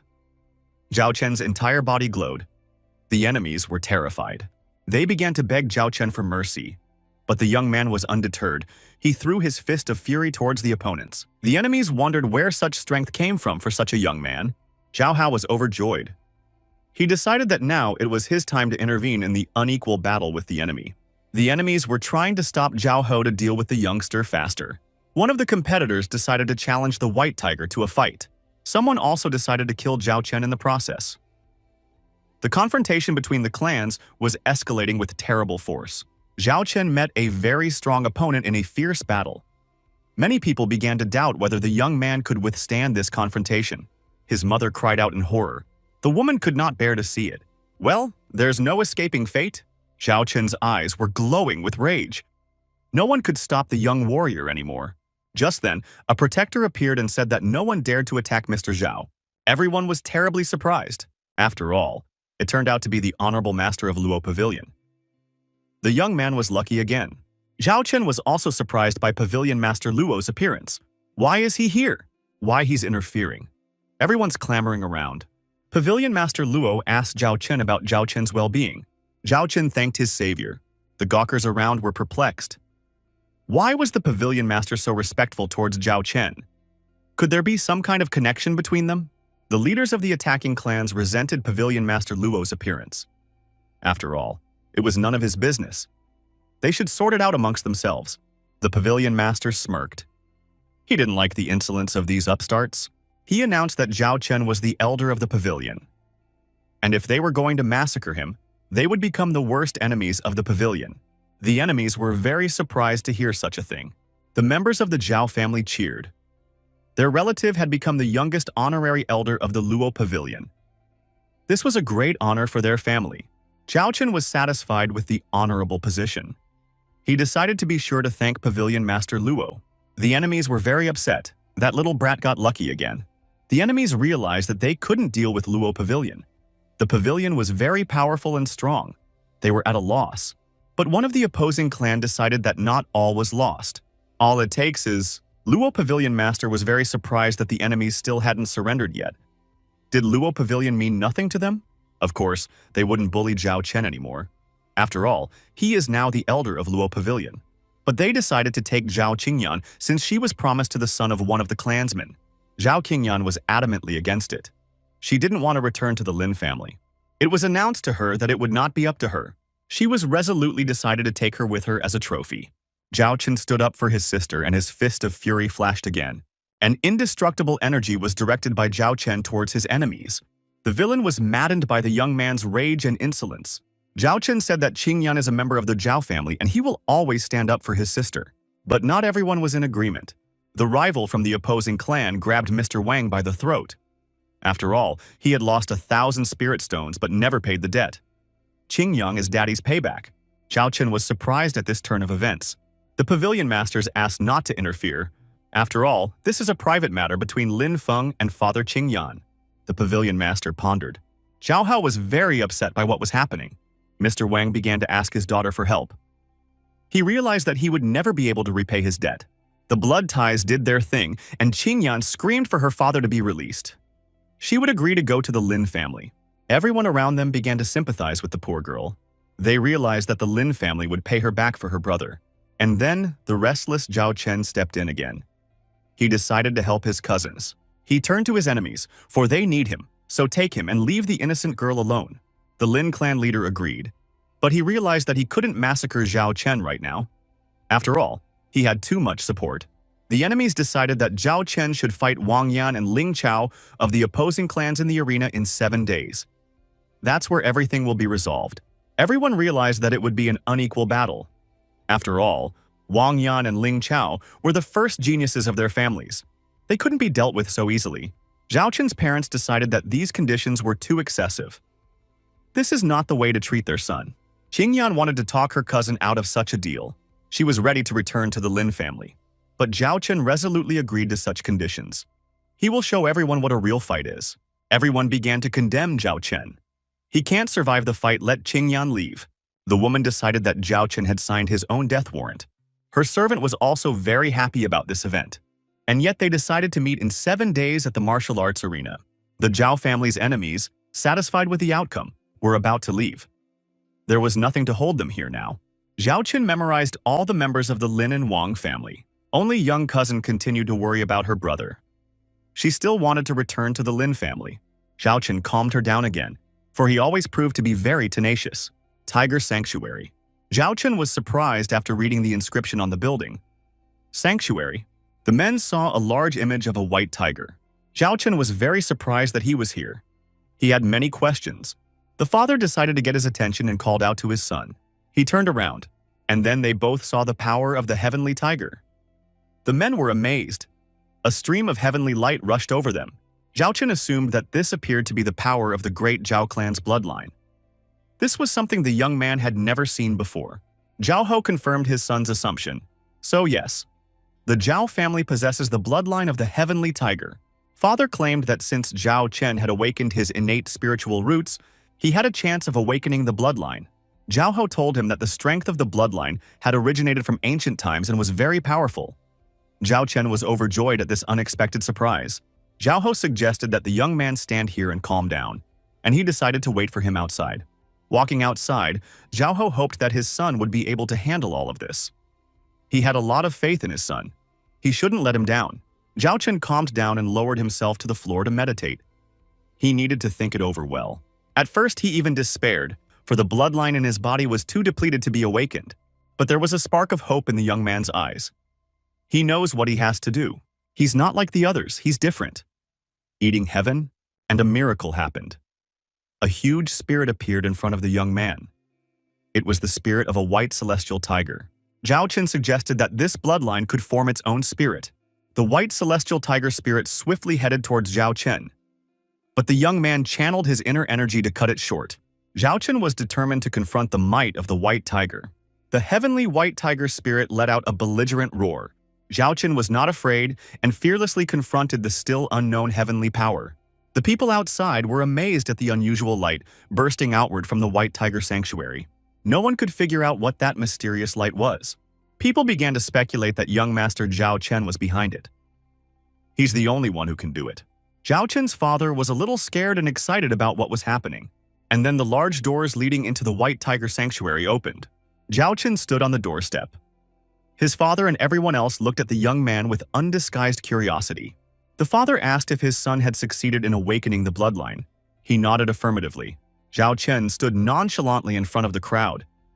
And above him towered the huge spirit of the heavenly white tiger. Zhao Hao was very amazed that the bloodline in his son's blood was so strong. It is right at the level of their ancestors. There was no limit to the man's surprise. Zhao Chen and the heavenly white tiger spirit stared intently at Zhao Ho. And then the spirits of the little tiger cubs appeared and started rubbing, licking, and nuzzling the big spirit. Zhao Chen tried to justify that he had nothing to do with it. It was the spirit of the great white tiger. Zhao Ho felt very ashamed of everything that was happening. And everyone saw it. The little tiger cub rushed toward the big tiger. The spirit of the great white tiger was calm and balanced. Zhao Ho turned away, shrieked that he had seen enough of everything, and threw his son his chainmail. Zhao Chen grabbed it and bewilderedly asked his father, "What is this?" Father, retreating away, muttered, "That this is heavenly armor, and it will help conceal his presence and give some protection. But you must still be very careful." Zhao Chen concluded that his father was a very good man. His son had not appreciated him before. Zhao Chen sits in his room and meditates. Inner energy bursts out and swirls in front of the young man. Zhao Chen realizes that he must have a fight against the geniuses of the two families in 7 days, and he needs to increase his strength quickly. Right now, he can only try to break through to the late stage of the yellow stage and increase the number of ancient characters. He decided to use his spirit stones to the maximum and cause the heavens to be devoured. And so 7 days passed. Everyone came to the martial arts arena. The spectator stands were filled to capacity. The head of the Wang family decided to talk to his representative in this duel. The young man listened to him attentively. The Wang family cheerleaders put on a show before the fight. It was so unexpected. The head of the Lin family knew that the Lin family's muscles and strength were invincible. And that was undeniable, and only the Zhao family was modestly supporting their representative. It could be seen that they didn't believe that Zhao Chen would win. His father was tense and a bit anxious.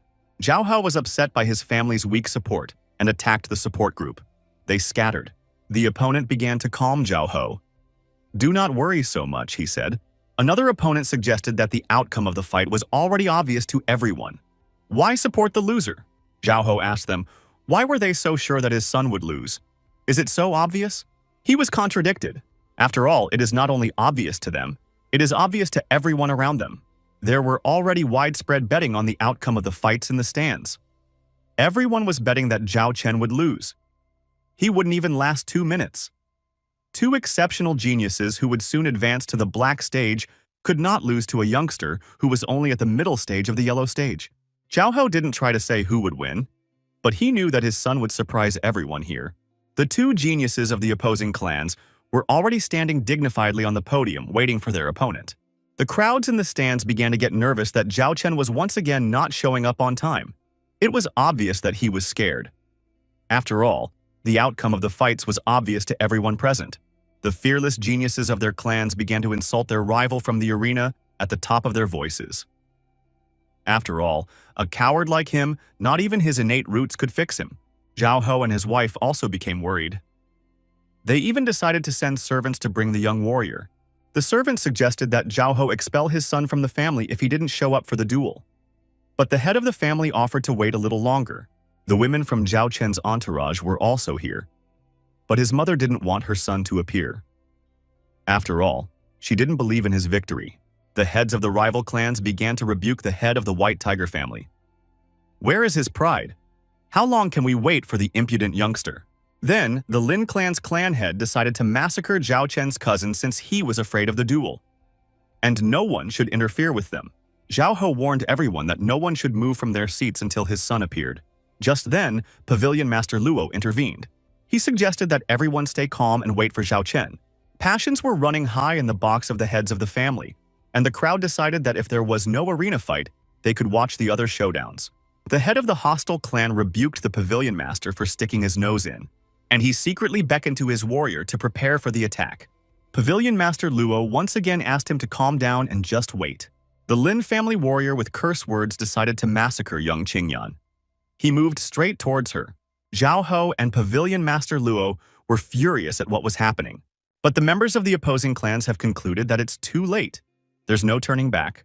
Zhao Qingyan had already mentally said goodbye to Zhao Chen and to all of her family members. She fearlessly decided to face the villain who was heading her way. Just then, everyone saw that Zhao Chen had finally appeared. He resolutely stood between the villain and his cousin. Pavilion Master Luo and Zhao Ho heaved a sigh of relief. The warrior was now in place. The heads of the Wang and Lin families were upset. After all, Zhao Chen had shown up at the wrong time. Their plan with Qingyan had failed. The Lin family genius praised Zhao Chen, who managed to block his punch. It was not an easy thing to do. Zhao Chen walks briskly into the middle of the arena.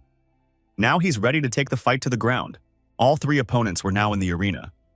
Zhao Chen suggested that they should attack. After all, he did not want to waste time on meaningless conversations. But the opponents were in no hurry. They felt their superiority and decided to mock their opponent. One of the warriors couldn't resist and decided to attack Zhao Chen first. He decided to immediately use his crushing double strike. Zhao Chen warned them, since they didn't want to attack at the same time, let them blame themselves. So the young man decided to use the power of the heavenly white tiger. It was so unexpected. The striker was discouraged. Nobody expected such a turn of events. Zhao Qingyan warned her cousin to be careful and stay vigilant.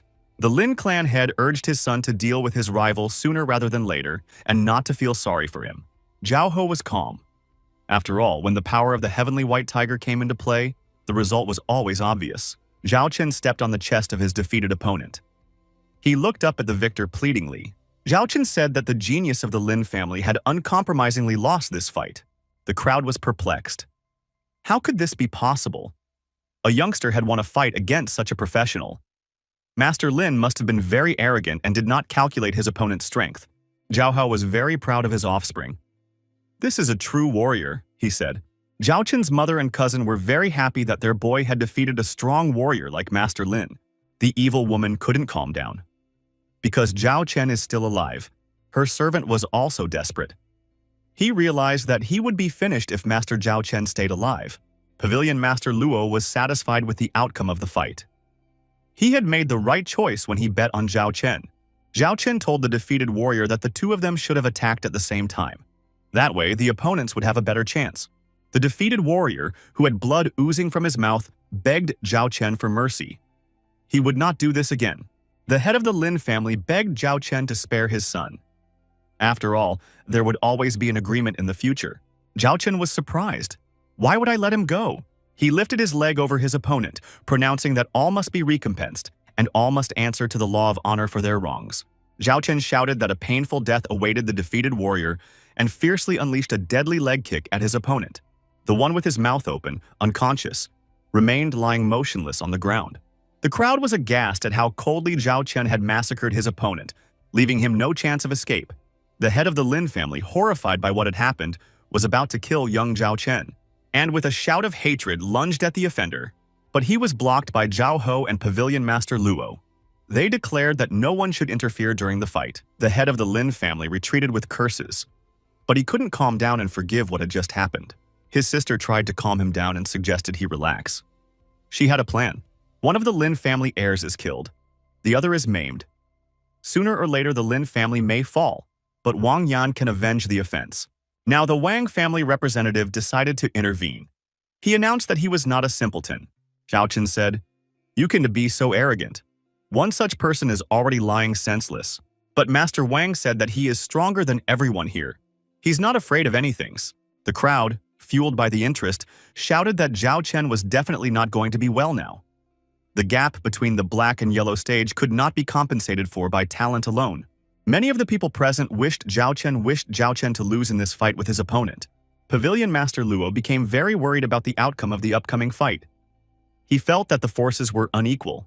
The women urged Zhao Chen to save himself and not get involved in an unequal battle. And only Zhao Ho stated that he would not allow his son to lose this fight. The heads of the hostile clans were urging their warrior to deal with Zhao Chen quickly. They wanted their representative to show in action who the real genius is here. And then the Wang family warrior summoned the powerful red serpent of the 9 transformations to his aid. No one expected this turn of events. Zhao Chen realized that this was a deadly attack. This is the early stage of the black stage, and he decided that he could now fight for real. Everyone realized that a powerful battle between 2 great warriors was coming, and no one regretted buying tickets for such a performance. There will be something to tell, friends. The red serpent and the yellow warrior were about to have a showdown. But at first glance, it looked like the odds were stacked against them. The yellow warrior delivered his first crushing blow to the body of the red serpent. The Wang family warrior had not expected such a turn of events. He was very surprised. Zhao Chen jumped up and shouted for his opponent to go far away. Master Wang covered his face with his hand in terror and groaned. The yellow warrior's powerful strength drove his opponent straight into the ground, so much so that there was no trace of him left. The defeated enemy remained motionless at the bottom of the hole formed by the impact. Everyone wondered how the middle stage of the yellow stage could defeat the initial stage of the black stage. The world would no longer be the same. The evil secret enemies of the young warrior decided that he was hiding his development. After all, the yellow stage is always weaker than the black stage. Xiao Hao noticed their whispering and asked, "What were they talking about?" They reported that they were very pleased with the young warrior's victory. Of course they lied to their master. The heads of the losing families were crushed.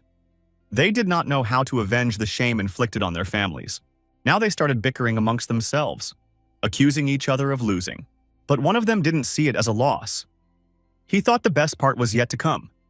To be continued. Headlin was surprised. Did Mr. Wang really have some other trump card up his sleeve? Zhao Chen called out to the departing heads of the losing families. He invited them to speak one last time. But then the unbelievable happened. Something began to happen to the defeated Wang clan warrior. He rose up and declared with fiery eyes that it would not be easy to deal with him. Zhao Chen immediately realized that there was no lack of demonic energy here. A black gas formed around Wang Yan. The people around him realized that he was still just giving in to his opponent. Zhao Ho and Pavilion Master Luo saw what was happening and were very scared for Zhao Chen. But Clan Chief Wang forbade them to interfere. It would be against the rules. That's what they said. Zhao Ho disagreed with him and sent him far away. And then the unbelievable happened. The audience who saw it realized that they had hit the jackpot. The heads of the 3 families and Pavilion Master Luo clashed in hand-to-hand combat. Warrior Wang began to threaten Zhao Chen because he forced him to use demonic power. And now Zhao Chen is in trouble. In a swift leap, Warrior Wang towered over Warrior Zhao. The demon of support spread around. Everyone was indescribably horrified by what was happening. Zhao Chen coldly began to summon the heaven-devouring heaven with 2 fingers. Throwing 2 fingers forward towards the evil demon, he activated the absorption mode. The Wang family warrior certainly didn't expect such a turn. A cry of surprise escaped from his chest.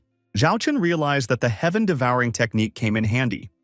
Otherwise, it would be difficult to deal with such an opponent. But Master Wang was not discouraged, and once again rushed into battle, wanting to finally crush his opponent. He was once again rebuffed by Zhao Chen. He couldn't understand what was going on. He couldn't understand why Zhao Chen could absorb his demonic energy. There was something unearthly about it. Zhao Chen announced that he was a monster who would decisively massacre his opponent today. Master Wang exclaimed that it was impossible. Then the Zhao family would have 2 blood enemies at once in the form of the Wang and Lin families. But Zhao Chen was no longer able to stop him. He unleashed his crowning almighty strike on his opponent. The warriors rolled around the arena in a vicious battle. Nothing could stop them. Wang Yan crushed remained motionless once again lying in the arena. Again, everyone was dumbfounded with horror as they watched in silence. Everyone assumed that since Wang Yan had lost, maybe he wasn't a black stage warrior. Maybe it's all a fake. The young victor's inner enemies were pondering how they should proceed. The grief-stricken head of the Wang family called on all members of his clan to gather and immediately deal with the obnoxious Zhao Chen. The head of the Lin family also called his clan to action. It was going to be a big mess. Zhao Ho, of course, urged his clan to fight back and protect Zhao Chen and the honor of the family. Clouds were gathering over young Zhao Chen. It seemed that the forces were unequal. The Luo Pavilion master decided to get into the fray and threatened the ringleaders that if they didn't stop, they would be enemies of the mighty Luo Pavilion. Zhao Hao suggested that his son take Qingyan Yi away from here. Pavilion Master Luo decided to deal with two heads of hostile clans at once. Zhao Chen grabbed his cousin in his arms and with the words, "Father, with the support of Pavilion Master Luo, should be able to handle it," decided to leave the arena at ease. Passions were running wild. No one knew how it would end. Someone had decided that the second elder had decided to betray their family. It was incomprehensible. Everyone noticed that he was heading straight towards Zhao Chen. The heads of the hostile clans suggested that Zhao Ho hold his horses. Zhao Chen's days were already numbered. Zhao Chen stopped. His plans quickly changed. He suggested that his cousin and his mom get out of here. He himself decided to continue the fair fight. Zhao Chen was attacked by a villain with the idea of killing the boy. After all, this is his destiny. The cousin tearfully threw herself on her brother's neck. The villain was angry, for he wanted to deal with the obnoxious boy quickly. Qingyan took the blow and fell into her brother's arms without feeling. Zhao Chen's eyes were burning with grief. The girl whispered that she was very worried about Zhao Chen and was able to protect him after all. The villain was not relenting. There's no one between him and Zhao Chen now. There will be no mercy. Zhao Chen's eyes were burning with rage. He decided to gut the vile villain. Zhao Chen tensed up and summoned the punishment of the heavens. The villain wanted to crush Zhao Chen's development, but then his strength began to leave him. He begged for mercy, but Zhao Chen was undeterred. He knew that nothing would save the villain from imminent retribution, and then there was an unbearable silence. Everyone was numb with horror, and that's when they broke through. The second elder was killed by a young warrior. But he had the earth stage cultivation. Is Zhao Chen the protagonist of some cultivator's story? The head of the hostile clan was very upset. After all, even the second elder was unable to defeat Zhao Chen. The heads of the hostile clans have decided to retreat. After all, their warriors are very frightened. It's time to lick their wounds. They gave the order to retreat and all their warriors scurried away. Zhao Chen realized that his meridians were on the verge of breaking apart. This was a backlash. After all, his cultivation was too weak to absorb so much energy. Zhao Hao and Pavilion Master Luo decided to find out how Zhao Chen was feeling. Maybe he needs some help? He refused to help, but asked Pavilion Master Luo to help Qingyan. Maybe he had a healing pill that would help the girl recover. Pavilion Master Luo said he only has this pill, but its effect only lasts for half a year. Zhao Chen thanked Pavilion Master Luo. Zhao Chen gave the pill to his cousin. But Zhao Ho said that Qingyan had half of her organs crushed and her ribs broken. No one would be able to help her anymore. Zhao Chen disagreed. He knew that there was one pill that could help the poor girl. This pill is called the Spiritual Pill of Origin, and it's the only one that can help. Everyone began to lament, for it was a 5-star pill. Where can we find such an alchemist? And some of the ingredients are very rare. They haven't been seen in this area for decades. Zhao Chen, holding his little sister in his arms, seemed to know what he should do now, Pavilion Master Luo announced. He knew where to get the Heavenly Tree Mushroom and True Emperor Water, but the Frost Ice Ginseng, Heavenly Dragon Lotus, and Poison Origin Grass would not be easy to obtain. Zhao Chen asked Pavilion Master Luo to elaborate on the medicines that could be procured. The Master of Luo Pavilion said that the True Emperor's Water is available in the personal property of Tianyuan Royal Palace, and the Heavenly Day Mushroom can be found in the main headquarters of Luo Pavilion. But an ordinary master cannot take it. It is a matter of the level of the pavilion head. Zhao Chen decided that he could solve the situation. The pavilion master agreed, although he noted that it would not be easy to do. Zhao family, the alchemy room. Tang Rao was surprised. Would Zhao Chen really be preparing blood pills? Dissecting windgrass, fire essence, rough copper crystal, white emperor crystal, black leaf. It's also complicated. Tan Rao noted that this lineup doesn't look right. Zhao Chen objected that these weren't exactly ordinary blood pills. He knew that by swallowing the demonic energy, he had managed to break through to the late stage of the yellow stage. Zhao Chen ordered his assistant to open the alchemy furnace. She obeyed. Zhao Chen walked over to the furnace and tried to launch his internal energy there. As he did so, he also summoned the power of the Heavenly White Tiger to his aid. He decided that with the power of the Heavenly Tiger, the effect of the red pills would change, and the master would be able to break through one stage and be on the verge of a breakthrough. And even without repercussions, Tang Rao was amazed at the fire control technique. Even a Luo pavilion master wouldn't be able to do that. Zhao Chen was very focused and handsome, the girl noted to herself. Immediately blushing, she began to drive those strange thoughts away from her. Zhao Chen turned on the purification mode. He directed a stream of internal energy towards the alchemical furnace. Success awaited him. The long-awaited red pill was in his hand. Tang Rao was amazed that in the young man's hands, the ordinary 2-star red pill had become a 3-star pill after purification. Zhao Chen decided to end his manipulations here for now. Tang Rao came to her senses and asked Zhao Chen to accept her as his disciple. Only now did Tang Rao realize what Pavilion Master Luo meant when he offered her to become Zhao Chen's disciple. Zhao Chen grinned, for earlier Tang Rao had hated him to the core. The girl got nervous and started apologizing, saying she wouldn't do it again. Zhao Chen has agreed to take her on as his apprentice, but only temporarily. We'll see how things develop from here. Tang Rao kneeled down and said she was fine with everything. The girl stood up and greeted her new alchemy teacher. Her chest heaved in time with her breathing. A blush appeared on Zhao Chen's face, and he motioned for the girl to continue with the class. Zhao Chen had created 5 blood pills and assumed that they would increase the strength of the Zhao family many times over. Just then, the young men heard that the people from the Wang and Lin families had returned again. They were breaking through at a great speed. It was urgent to call the master. Tang Rao asked her teacher, what should they do now? Zhao Chen decided that today, he would wipe out all of the Zhao family's enemies into powder. Outside, a bloodbath broke out. There were many dead and wounded. The fire was devouring the buildings. The heads of the hostile families must have used demonic power. And now they were not themselves. Their eyes were burning like red coals. One of them said that his men were now detaining Pavilion Master Luo. And now, no one would stop him from dealing with the unfit boy. They decided in tribute to listen to the words of White Tiger Hao. Zhao Hao freaked out and decided to admit that the enemies were now stronger. He asked that the invaders spare the old men, women, and children. After all, they had nothing to do with them. The villains disagreed. After all, this is a blood feud. The entire Zhao clan must be finished today. The eyes of the enemies burned with bloody hatred. Zhao Hao was terrified that they wanted to destroy his entire clan. Just then, everyone saw Zhao Chen appear with his new female disciple. It was so unexpected. Zhao Chen, his father, Tang Rao, and the elder resolutely stood up to defend their clan. The villains, happy that everyone had gathered together, decided to finish off all their enemies in one fell swoop. Zhao Hao was surprised by his son's appearance. After all, they wanted to buy time for him to escape. The elder suggested Zhao Chen to save himself, as he was the only hope of the entire family. Only he would be able to take revenge later. The Zhao family members all agreed with the elder and began to urge Zhao Chen to save himself. Zhao Chen was very touched that the family cared for him so much, he almost cried. The elder declared that this is what a real family should do. Zhao Chen announced that only the enemies would die today, as he had prepared some bloody pills. And now they must be consumed as soon as possible. Zhao Hao stated that it was not bad. But the effect will be temporary and then they will still lose the battle. Everyone agreed with the host. They had little chance of winning. Defeat was imminent. The red-eyed villains laughed at the young master. They knew that the pills would not have the desired effect for long. Zhao Chen asked his father to just trust him and showed him the pill.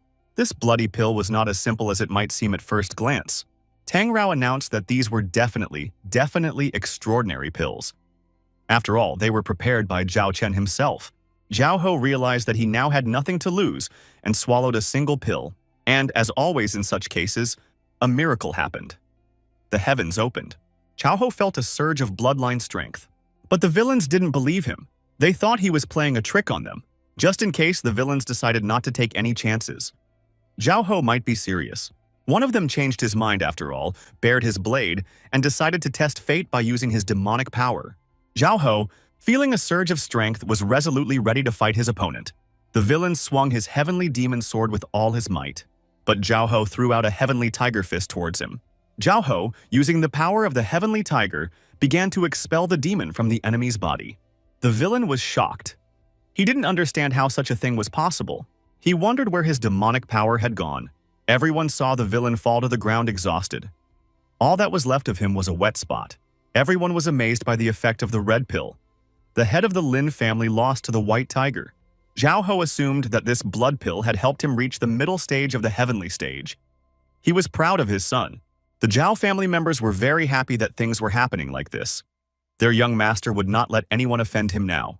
Zhao Chen decided not to waste time with heat and threw blood pills to his family members, urging them to take them sooner rather than later. Everyone did. The Zhao family's manor was illuminated by the sunlight.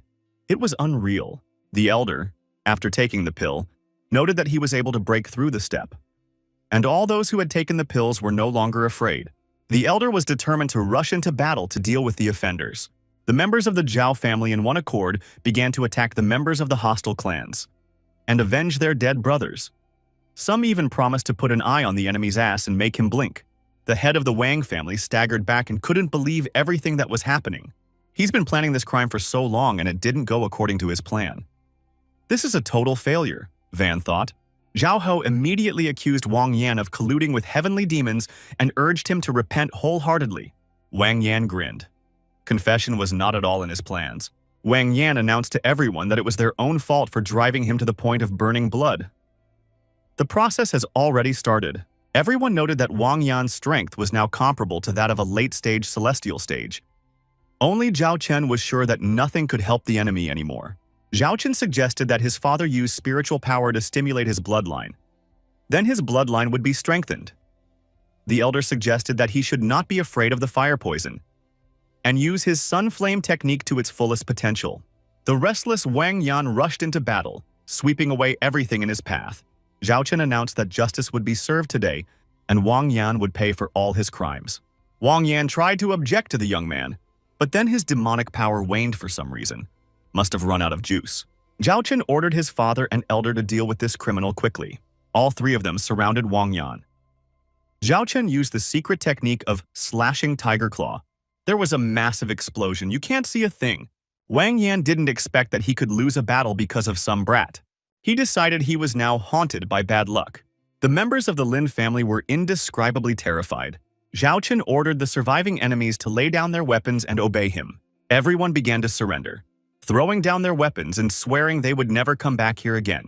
The Zhao family members were celebrating the victory that happened thanks to the third young master. Zhao Chen was worried. After all, if heavenly demons were involved, it wouldn't end here.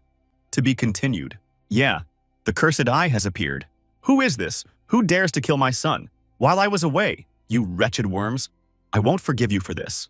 Zhao Ho asked his son, what was his concern? He had won. We should take a little rest and tear ourselves away. The elder seconded the motion. He was always up for a good time. Zhao Chen decided to relax a bit since nothing else bad was happening. And then the elder noticed that his chest was getting very hot. He started to just burn from the inside out. Zhao Chen and his father couldn't understand what was going on. Zhao Chen has calmed down. It's just the remnants of the fire poison raging inside the old man. Everything is going according to plan. It will be over soon. Zhao Chen pointed his finger towards the elder. So I decided to perform a sealing ritual. The elder coughed up blood one last time and decided that the poison was finally gone from his body. Zhao Chen reassured the elder. After all, he was not suffering from an ordinary fire flame, but a flame ranked 48th in the Earth Flame ranking. Mystic Flame. What is a mystic flame? Tang Rao asked her teacher. Zhao Chen explained that this flame could be called the Lord of all simple flames, and it could greatly increase an alchemist's abilities. Zhao Chen decided to give this flame to his disciple.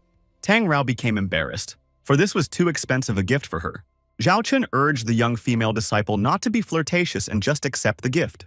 The girl agreed and immediately cried out. She felt very hot. Zhao Chen ordered the mystic flame to obey the girl, or he would disperse it. The girl immediately cooled down and decided that she could now control these flames. She decided that now she just had to help the master get the heavenly tree mushroom. Zhao Chen decided that since he had decided things here, he could go to the royal capital tomorrow. Zhao Ho admonished his son and warned him to be very careful in the capital. Zhao Chen agreed and thought that only if Qingyan waited for him. The backyard of the Zhao family's estate. A conniving woman sends her maid with a secret letter straight to the capital. She agrees and accepts the message from the landlady's hands. The devious conspirator hopes Zhao Chen will never return home from the capital. And so, Zhao Chen and Tang Rao reached the capital. Tang Rao was excited about the big city. Zhao Chen took her further, suggesting that we walk around the city afterward. Zhao Chen began to think back to his past life, in which he had ruled countless territories. Tang Rao grabbed the gentleman's hand and asked him to stop for a moment. She saw a strange box from someone. She traded it for a spatial ring. Zhao Chen wondered, why do you need this now? The girl announced that she had purchased a heavenly tree mushroom and opened the box. Zhao Chen immediately slammed the box shut, and he said it was a priceless mushroom. How did you get it? The girl was embarrassed and refused to confess. But Zhao Chen was not lagging behind and wanted to know the truth. And then someone wanted to tell Zhao Chen the whole truth. The girl was scared. It was Yang Fei. He said that Tang Ruo had agreed to be his wife and the mushroom was his wedding gift. Zhao Chen decided to bring the mushroom back. At that price, he didn't need it. Qingyan cried and said that this was her fate and nothing could be changed. Zhao Chen said that she is his disciple and he controls her fate. Tears continued to drip from young Qingyan's eyes. Someone snapped the mushroom box shut. He told Zhao Chen that it is very noble, and he knows that Zhao Chen has awakened spiritual roots. But he's here to take Tang Ruo away. Zhao Chen warned that he was not responsible for the consequences then. The young man was determined. Zhao Chen said that if you sold the carcass of this fatty, you could get a lot of spirit stones. The fat man got really angry. Everyone started whispering, "Who is he? How dare he contradict Yang Fei himself?" Yang Fei is one of the 4 young masters of the capital. He's allowed to do anything. Yang Fei became very angry and ordered his servants to beat up the insolent man. The servants immediately decided to execute. They thought that they would not leave the young man unharmed. Zhao Chen was ready and warned them not to complain later. A fight ensued, but it was short-lived. Yang Fei's servants flying in all directions. They were already spitting blood and couldn't understand how this could have happened. Yan Fei was tearing and thrashing with hatred and anger. Zhao Chen headed in his direction and said that it was now his turn. Yan Fei stood up and started to stagger back. He warned that his father was the head of Luo Pavilion. If anything happened to his son, Zhao Chen would be in trouble. He would be truly hunted down. But Zhao Chen was unstoppable. He knocked out the obnoxious fatty. The one fell to the ground with a crash. The crowd began to marvel at Zhao Chen. After all, he had punched Yang Fei himself. Qingyan was very touched by her master's act of getting into a fight with Yang Fei for her sake. Yang Fei couldn't believe that he could be treated like this and began to threaten Zhao Chen with severe consequences. Zhao Chen jumped up to Yang Fei again and began to morally oppress the latter and threaten him with further reprisals. Yan Fei extended his hand towards Zhao Chen and began to beg for mercy. Zhao Chen let go of him and said that his face now looked much better than before. Yang Fei was pitiful to look at. His entire face was disfigured. Bruises, and abrasions all over his face. He cried that no pretty girl would ever look at him again. Everyone in the neighborhood laughed. Pretty girls never paid attention to you anyway. Qingyan announced that her teacher was the best. Yan Fei was holding a firecracker and said that his brother would come soon, and then we would see who was the strongest here.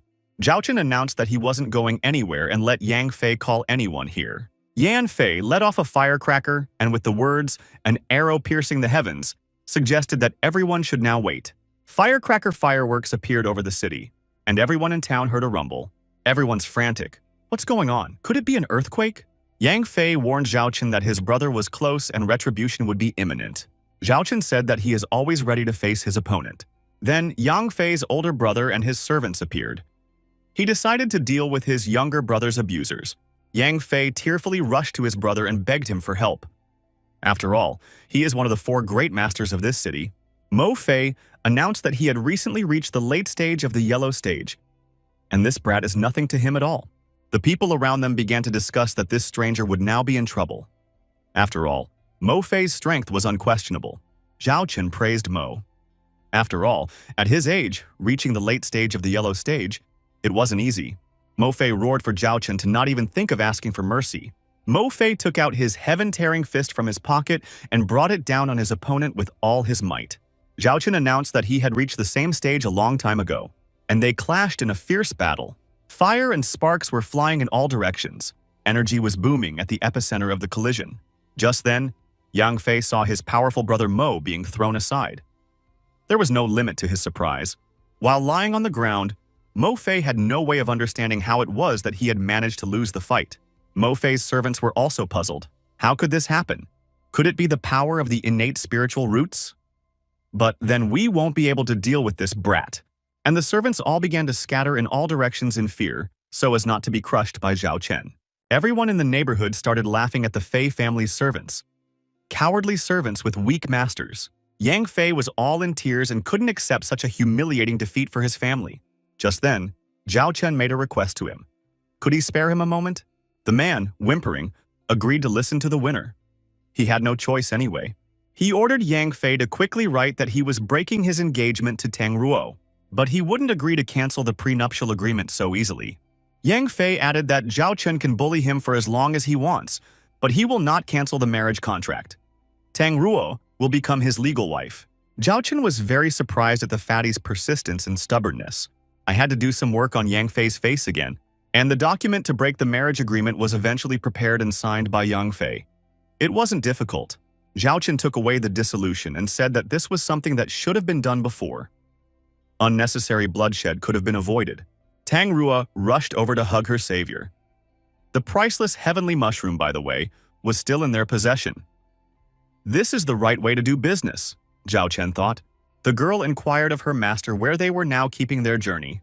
Zhao Chen decided to take a stroll through the herbal shops. Maybe there they would find what they were looking for. Yan Fei saw them off with curses and hoped to still get even.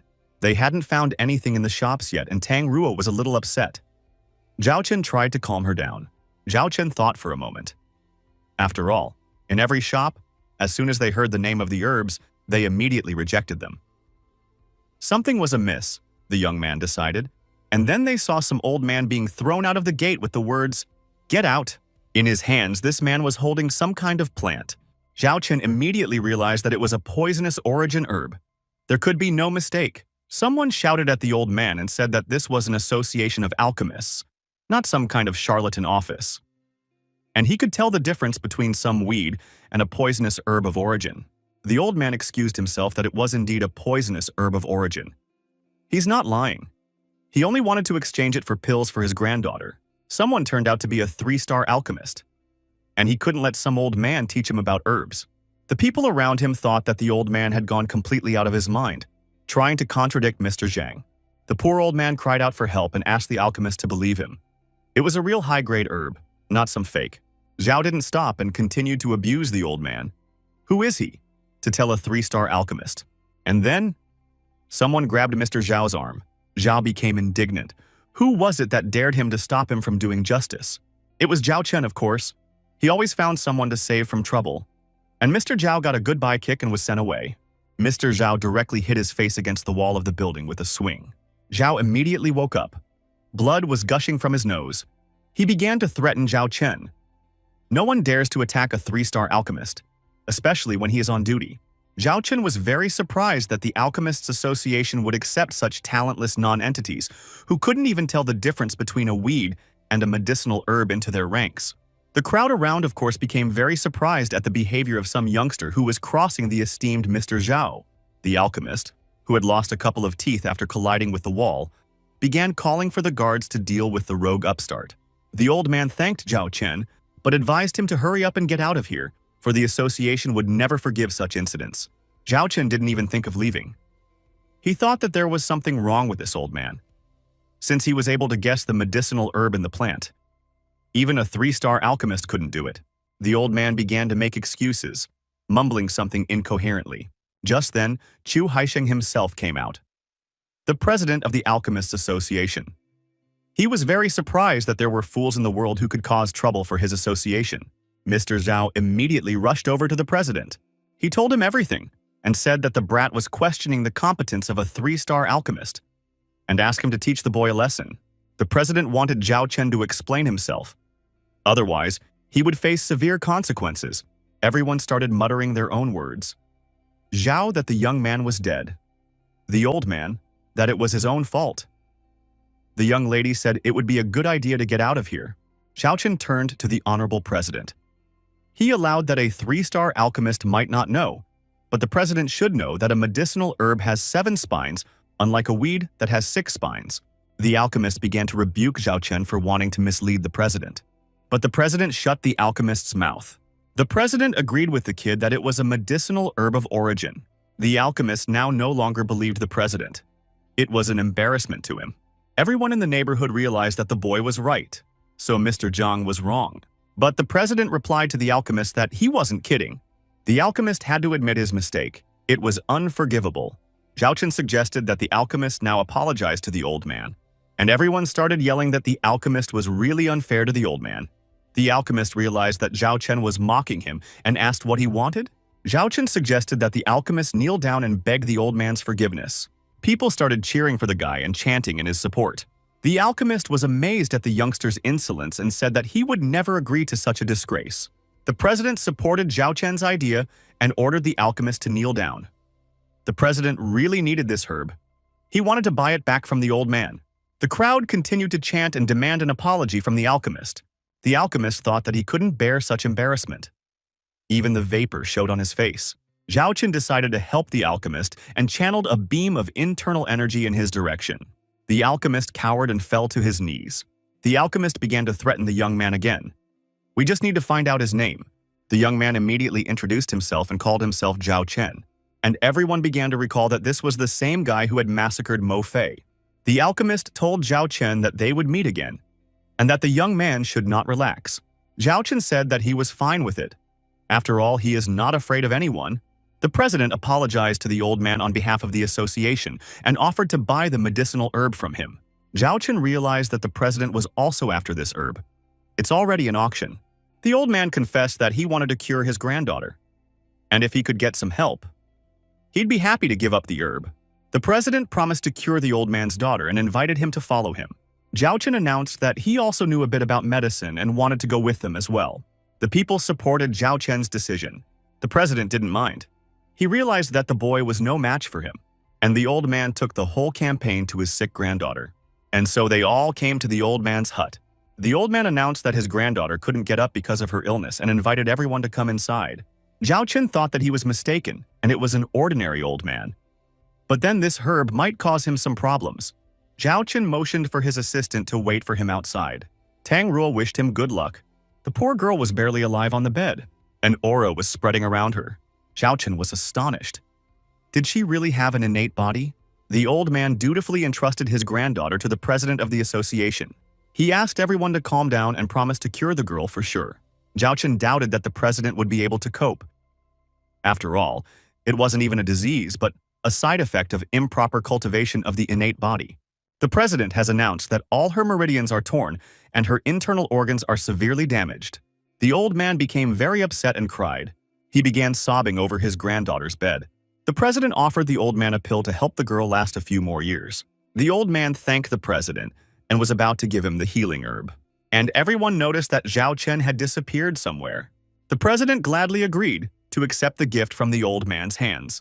And then Zhao Chen appeared and offered his method of treatment. He announced that he could save the poor girl. The old man and the president tensed up. How could this be possible? Decided the boy was very arrogant after all. The president warned the young man that a child could be harmed by his actions. The old man had hope. Zhao Chen suggested that they just observe themselves. The president wondered how acupuncture could help in this case. Waypoint, the point of connection of the heavens. A point of boundaries. The president couldn't believe his eyes. And the last point of the soul, uttered the young man. The girl coughed and began to come to her senses. The old man couldn't believe his eyes. The girl's awake. The old man was very happy that his granddaughter was finally awake. The president of the association was very impressed with the young alchemist's talent. Zhao Chen said that he had cured the old man's granddaughter, and he had no need to worry now. Everyone was amazed that Zhao Chen knew alchemy better than the president himself. And the old man gave the herb of origin to the young man in gratitude. Zhao Chen rejoiced. After all, he only had 3 ingredients left to gather to Qingyang would be saved. The president invited the young man to become his disciple. And then Zhao Chen's development would be greatly accelerated. Everyone decided that it was a very generous offer because the president of the association was one of the top 5 alchemists in the kingdom. But Zhao Chen had to refuse. His ambitions were much higher. Everyone was disappointed by the young alchemist's refusal. He misses a chance like this. It only happens once in a lifetime, and it doesn't happen to everyone. The president assumed that Zhao Chen already had a teacher. After all, with his innate spiritual roots, immense mental strength, and amazing control, it was not surprising. The president did not insist and suggested that Young take the 3-star plate. After all, he is very talented. Zhao Chen gratefully accepted this gift. Everyone decided that it was unfair. That Zhao Chen had been initiated into a 3-star alchemist without examination. The president told them that they couldn't match Zhao Chen's talent. So it's better to keep quiet. That's when everyone scattered. Zhao Chen asked the president if he knew where to get the frost ice ginseng and the heavenly dragon lotus. The president said that these plants are comparable in rarity to the poisonous weed of origin. The president added that one lotus is now in the Mo family, and ginseng can be sought at the Tianluo Academy. Zhao Qin memorized everything and decided to seek out the plants at all costs. The president decided to withdraw, but told Zhao Chen that he could always count on his help. The president withdrew, and they remained good acquaintances. Zhao Chen told Tang Ruo to leave, but the recovered girl decided to talk to her savior. Zhao Chen was slightly surprised. She thanked Zhao Chen for her rescue and asked when he would propose to her. Zhao Chen and Tang Ruo were very surprised. Zhao Chen didn't tell her that he was going to marry her. Tang Ruo said that her master didn't need that kind of trouble. The old man began to discourage his granddaughter. After all, they don't know this young man at all. The girl said that her daddy talked about that anyone who could take care of her could be her husband, and so Zhao Chen should become her husband and take care of her. Tang Ruo entered the conversation and said that her lord wasn't going to get married yet. Zhao Chen silently watched the girls figure things out. The old man with tears in his eyes began to discourage his granddaughter. Just then, Zhao Chen shouted at both of them and ordered them to shut their mouths. The girls fell silent and turned away from each other resentfully. Zhao Chen was very upset that the girls turned out to be so scandalous. The old man suggested that the young men leave the premises, for his granddaughter needed peace now. Zhao Chen assumed that judging from his manners, the old man was not the girl's grandfather, but most likely her servant. Unlike ordinary people, Xiaoju's body and spiritual roots have a slightly different structure. The old man admitted that the young man was very guessing, but the old man warned that Zhao Chen would now face death and took out a sharp knife from behind his belt. Zhao Chen warned that he didn't understand such jokes and advised the old man to come to his senses. The old man apologized, but the identity of his mistress must not be revealed. Therefore, Zhao Chen is about to die, and he lunged with his knife towards the young man. The granddaughter screamed for her grandfather to stop immediately. Zhao Chen stopped the old man's lunge with 2 fingers and advised him to be more careful from now on. From Zhao Chen's mighty energy, the blade was shattered in an instant. The old man began to wail and ask who the young man really was. The granddaughter said that Mr. Zhao is an honest and kind man. He doesn't look at all like the killer who's after me. Otherwise, I'd be dead by now, the young lady said. The old man decided to trust Zhao Chen. The girl decided to tell Zhao Chen her secret, but asked that she not tell anyone else. Zhao Chen asked Tang Ruo to remove himself and not overhear their conversation. Tang Ruo obeyed, but it was obvious that she was angry, and the girl began her story. Zhao Chen didn't think that Zhuer would turn out to be a member of one of the most powerful families for thousands of miles around the Lan family. One of his past disciples also carried the Lan surname and had a similar body structure. Zhao Chen decided to think about it later, but right now, he needed to increase his own strength, and he set about forming ancient symbols. Zhao Chen told his companion that last night, he had managed to double the number of ancient symbols. However, he hadn't fully restored his meridians yet. Zhao Chen suggested going to Tianluo Academy to get the frost ice ginseng, and so they reached Tianluo Academy. There were many people in the square in front of the academy. Zhao Chen remembered that the best friend of the past owner of Suqi's body studied at the academy. We should pay him a visit. Yang Fei was standing in front of the main gate of Tianluo Academy, and his thugs felled a young man. Yan Fei stood beside the bouncer and gritted his teeth. Everyone was outraged that Yang Fei attacked a student right in front of the academy. Yang Fei confessed that he specifically sought to meet Suqi, since he is Zhao Chen's childhood friend. Suqi flatly refused to help Yang Fei to track down about Zhao Chen. Yang Fei ordered his servants to break all the bones of the student. Maybe he would then confess where Zhao Chen was hiding now. The thugs continued to beat poor Suqi, but he continued to remain silent. Everyone around him was yelling at Yang Fei to get out of here to his daddy's pavilion. Yang Fei turned to his Uncle He, for he knows what needs to be done. Uncle He turned around and moved towards the crowd, threatening to do away with everyone. The people around them were very scared. It seems Uncle He had a very powerful force and he was on the Earth stage. One of the guys said they had no chance of being saved. Yan Fei said that no one can help Suqi anymore and he has one last chance to save his life. Suqi clenched his teeth and told Yan Fei that sooner or later he would pay for bullying him. Yang Fei got angry and ordered his servants to kill him. The servants decided to do their master's bidding and rushed towards Suqi. But then someone shouted to stop them, and a powerful stream of energy began to scatter the thugs. They began to scatter in all directions with shouts. It was Zhao Chen. Su Qi and Yan Fei immediately recognized him. Zhao Chen warned Yang Fei that he would definitely feel bad now because he shouldn't have attacked Zhao Chen's loved ones. Yang Fei threatened Zhao Chen and called his Uncle He for backup. Uncle Hay heard the call and said he was about to deal with the brat. Suchi said that Uncle Hay is an Earth stage master and it is best not to deal with him. Zhao Chen needs to get out of here quickly. Zhao Chen was completely calm and confident. Of course, he wasn't going to go anywhere because he had decided to take the fight. Zhao Chen decided that no one here could handle him. Uncle Hay adopted a stance and prepared for hand-to-hand combat. He announced that today, Zhao Chen would recognize the full power of Luo Pavilion. Yang Fei was glad that Zhao Chen would finally be dealt with for real. Suki was frightened and suggested that Zhao Chen quickly run away from here. What Uncle Hay saw really amazed him. How is it possible? Zhao Chen raised the 3-star plate in front of him. Zhao Chen announced that he was a 3-star alchemist of the Alchemists Association. He can't be offended. But everyone around me started to get very loudly indignant. Yan Fei was very surprised and wondered where Zhao Chen had gotten this plate in the first place. Zhao Chen announced that he had gotten it just recently. Yang Fei decided that Zhao Chen was just lucky today. Uncle Hay would deal with him next time. Everyone around them was discussing what was happening, although no one knew the nature of the problem. Just then, Song Meng, the teacher of Tianluo Academy, appeared. He was surprised that someone had dared to make a spectacle right in front of the academy gate. Zhao Chen noted that this teacher had a very strong aura. He might be able to help him get the plant he needed. Yang Fei started to say that they were having a practice duel here. Then Zhao Chen intervened and beat up his servants. And Yang Fei simply had no other choice. Everyone around them began to resent Yang Fei's behavior. Su Qi decided to tell the truth to his teacher. He threw himself on his knees and told him that Yang Fei was looking for Zhao Chen to get rid of him. The teacher ordered both of them to shut up immediately. He asked Zhao Chen if he was really who he said he was. Zhao Chen confirmed that it was him. So what? The teacher asked if Zhao Chen knew what happens to people who cause trouble for Tianluo Academy. Zhao Chen said that he did not know anything like that and did not want to know. But if you all have a student like this pig, then the academy is disappointing. The teacher became fierce and said that Zhao Chen was acting too bold and defiant. Everyone around decided that Zhao Chen was purposely provoking a teacher who had a very strong aura, and who, if anything, would be difficult to deal with. Yang Fei was very happy that teacher could deal with Zhao Chen now. And then Zhao Chen's childhood friend stood up for him and said that it was his fault, and there was no need to punish Zhao Chen. Zhao Chen said to Su Qi not to talk nonsense. He didn't do anything wrong after all. Zhao Chen remarked to himself that although Teacher Tsang looked very belligerent, there was no danger coming from him, and he was unlikely to do anything bad to Zhao Chen.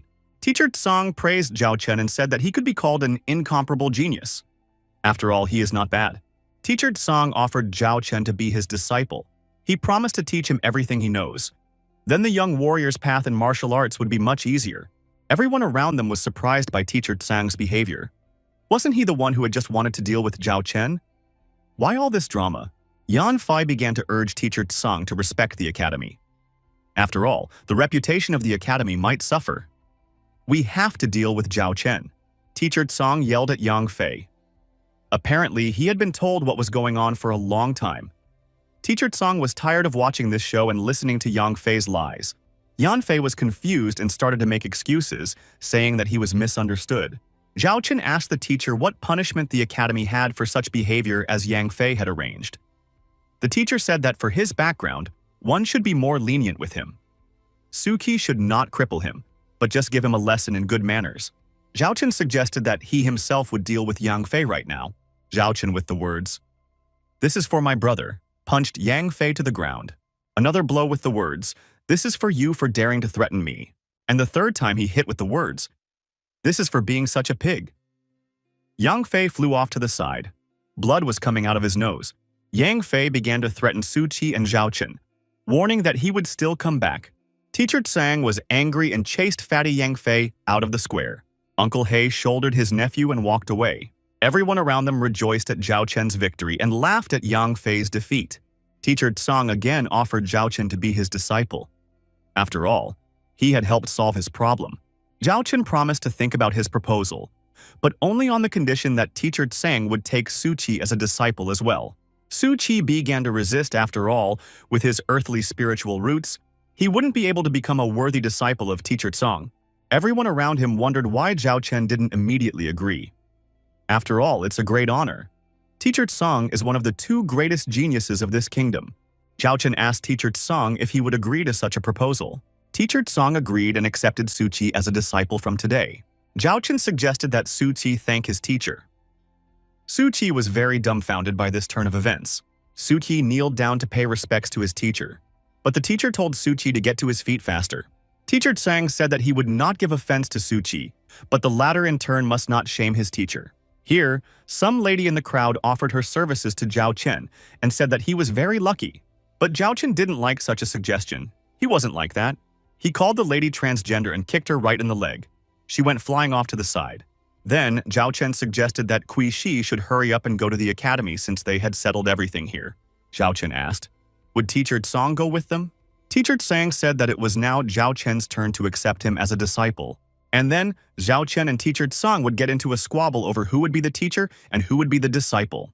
Zhao Chen was lightning fast in a completely different place. This was the Yang family's estate. Zhao Chen decided to finally deal with Yang Fei for daring to offend Su Qi.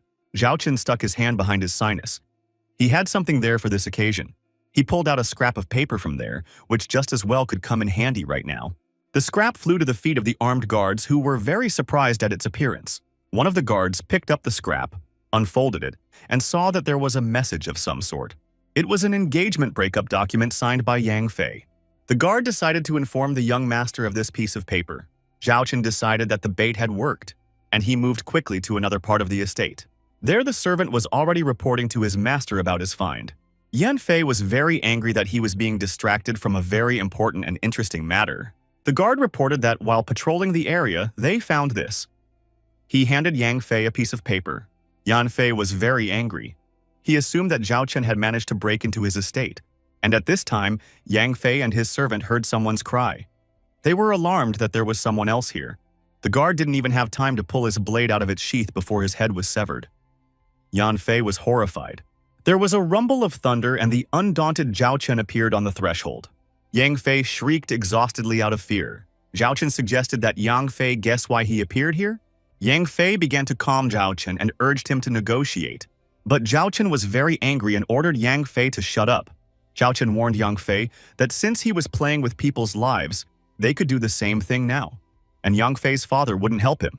Yang Fei began to beg for mercy, saying that he wouldn't do this anymore. But Zhao Chen certainly didn't believe him. Zhao Chen said that he never forgives threats to his relatives and friends. Whoever touches them will regret it for the rest of his life. Yang Fei, with tears in his eyes and foaming at the mouth, once again began to beg for mercy. Zhao Chen raised his hand over the opponent lying on the floor. Thunder rang out. Yan Fei remained lying motionless on the floor. Zhao Chen went about his business with a sense of accomplishment. The girls of easygoing behavior waiting for Yang Fei in his room decided to rest. But they saw Yang Fei's body lying motionless and were very frightened. They began shouting all over the estate and calling for help. That's when the guard showed up. They saw what happened and decided to spread out around the perimeter of the estate to find the villain. And at this time, the mysterious woman was surprised that Zhao Chen dared to even deal with the son of Pavilion Head Luo. Pavilion Head. Luo looks at his son's body and listens to the guard's report. He asked if anyone had seen the man who had dealt with his son. The girls said they didn't see anything. Someone called out to the young master and then they saw it. It was reported to the master that the guards had found a piece of paper that had the engagement breakup on it. But Zhao Chen was supposed to be in Zhao Chen's possession. That's why he's now the prime suspect. The master became enraged and ordered the destruction of all who stood in his son's way. He was told that his order would be carried out. Pavilion Master Luo decided that he would personally deal with Zhao Chen. It doesn't matter who killed his son. It's everybody's responsibility. Zhao Chen gave the letters to Tang Ruo and told her that she should deliver them to Tsang Ming of Tianluo Academy and Qiu Haisheng of the Alchemists Association. Afterward, it was better for her to stay in the association. He said that the capital would soon be a bit noisy, so Tang Ruo shouldn't leave the association. Tang Ruo was scared for her master and assumed that someone was threatening him again. Zhao Chen confessed to her that he had dealt with Yang Fei. Tang Ruo was scared. She knew who Yang Fei's father was. He wouldn't let this go unpunished. Zhao Chen asked her not to worry and do as he says. Tang Ruo agreed and hoped that Zhao Chen would be all right. Zhao Chen said that he couldn't leave the capital yet as he still needed some medicinal herbs. Inside Tianluo Academy, the following events were unfolding. Su Qi asked the new arrivals who they were. The owner of Luo Pavilion stated that he was looking for Zhao Chen. Master said that he couldn't find the brat, but he knows who is worried about Su Qi. That's why he came here. But then teacher Suchi suddenly appeared and decided to clean up the place. A bloody mess ensued. Everyone around them went flying around. Only the pavilion master Luo and the academy teacher remained on their feet. Pavilion master Luo wondered why Tsang Meng was even here. Tsang Meng stated that Su Qi was his disciple and he would protect him. The owner of Luo Pavilion didn't like this development. The owner of Luo Pavilion didn't want to get involved in this showdown. He knew that Tsang Meng is stronger than him. He has the whole academy behind him. Su Qi wished that nothing bad could happen to Zhao Chen. Kai Meng reassured Su Qi. He said that Zhao Chen always came out victorious from all kinds of trouble. Alchemists Association. The president of the association is surprised by the appearance of the aliens. He asks Mr. Yang if it could be a declaration of war. Mr. Yang announced that he is not looking for trouble with the association. He has a personal beef with Zhao Chen. The president of the association said not to be laughed at. He said that Zhao Chen was too young to sneak into the manor unnoticed and deal with Yang Fei. Mr. Yang thought about it as well. But then he added that it didn't matter and he still wanted to deal with Zhao Chen. The president of the association said that he would have to look harder for Zhao Chen since he had not been here for a long time. Then Mr. Yang decided to take Tang Ruo for himself. Tang Ruo didn't agree with this turn of events. Mr. Yang announced that it was all her fault and she would have to answer for it. The president of the association stood up for the poor girl and said he would not let her be taken away from here. Mr. Yang said that he wasn't afraid of the Alchemists Association just like he wasn't afraid of the academy. Mr. Yang ordered his guards to deal with young Tang Ruo, no matter what it took. The guards rushed to do their master's bidding. The president of the association urged his guards to fight back against the aliens. The warriors stood against each other, ready to engage in battle at any moment. And then someone shouted at them to stop. Mr. Yang was displeased that his servants were standing like stiff-necked. And then Zhao Chen appeared in front of everyone, in all his glory. The president of the association and Tang Ruo were very surprised. Why did this guy show up here? Mr. Yang was furious. Zhao Chen said that he had heard rumors that the owner of the Luo Pavilion was prowling around the city with his servants and killing everyone. Zhao Chen asked, "What happened?" Mr. Yang attacked the young man. How can he ask what happened? After all, it's all his fault. Zhao Chen asked for any evidence of his guilt. The pavilion master Luo said he didn't care about the evidence and ordered the guards to grab the brat. The president of the association reminded Mr. Yang that it was not his pavilion and ordered his guards to stop the attackers. There was a serious stabbing. The enraged Mr. Yang wanted to face Zhao Chen one-on-one. The president of the association shouted that Mr. Yang was a very cunning old man. Tang Ruke advised Zhao Chen to dodge the cunning old man's blows. Mr. Yang had warned Zhao Chen that he would have a hard time now. Zhao Chen said that Mr. Yang is just pathetic. Zhao Chen decided to let his inner energy out. There was an unbearable rumble and a huge sword stabbed into the ground. Mr. Yang warned me not to interfere in their fight. Otherwise, it'll be bad for everyone. And then a beautiful stranger appeared and declared that Mr. Yang was being intemperate as usual. It turned out to be Tian Luo Academy's vice principal. The teacher stated that since they were here, no one would dare to offend Zhao Chen. Mr. Yang shouted that Yang Qingxia should not interfere. I still can't believe it. In my letter, I just asked to take care of Suki, but the provost himself took the initiative to offer his help. Mr. Yang asked, "What does he want?" Zhao Chen stated that this table is made of very expensive 1,000-year-old wood, and it is worth a lot of money. And the chair is made from the heart of the ancient Boduhi tree, which calms the mind and spirit. And the ancient tea set was left over from the ancient emperor's era. The teacher pretended that he hadn't realized that these things were so ancient and valuable, decided this kid was just too mean, and there's a lot of valuable stuff in the association. Zhao Chen announced that there was a discount for the head of Luo Pavilion. For only 100,000 spirit stones, his debt would be forgiven. Mr. Yang was very angry. What do you mean 100,000 spirit stones? Everyone just wants to rob him. Yes, Zhao Chen agreed. He said that he wanted to rob the head of Luo Pavilion. Mr. Yang said that he is one of the most influential people in the capital. And Zhao Chen won't succeed even if he has such influential support. Everyone started threatening Mr. Yang. He can't leave without paying. It won't work that way. So Mr. Yang agreed to pay. Mr. Yang held out a check for 100,000 spirit stones. Zhao Chen said that he would definitely be accepted into the association in the future. Only need to prepare more expensive furniture. Pavilion Master Luo announced that he was leaving this place with his servants. Go to the third prince's palace and tell him that I will accept his offer if he takes care of Zhao Chen. Mr. Yang stated that Zhao Chen himself forced him, even though he is supported by the Alchemists Association. After all, there are people in this kingdom that he simply cannot afford to offend. Zhao Chen offered President Q his thanks and asked him not to refuse. The president said he shouldn't. He was just protecting a valuable member of the Alchemist Association. The president was dismayed Zhao Chen gave him the recipe of an ancient pill as a token of gratitude. Elder, you have a keen eye. You're quite right, then I think you know it's best to keep a low profile. He said sure, and shoved the prescription deeper into his pocket. He said that he needed to be in seclusion, and that they should, if anything, help Zhao Chen. Zhao Chen now decided to deal with the vice-chancellor. If she found him on her own, she must be up to something. It's not for nothing. Zhao Chen thanked Teacher Tsang and Provost Yan for their help. Vice-Chancellor Yan said that there was no need for these formalities. She said that she was waiting for Zhao Chen to respond someday. But Zhao Chen said that her words sounded too vague. Everyone was worried that Zhao Chen had refused her without even listening to her request. She was very curious, for this was the first man who had been able to refuse her.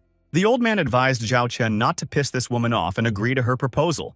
After all, you can expect anything from her. The young man thanked but said he was used to being in control of his own life. The woman got angry and said that Zhao Chen will still regret it. She wants to see what he will do after this. And her eye of rising azure lighted up. After that, she looked fiercely at the trailing Zhao Chen who was leaving. She began to threaten once more.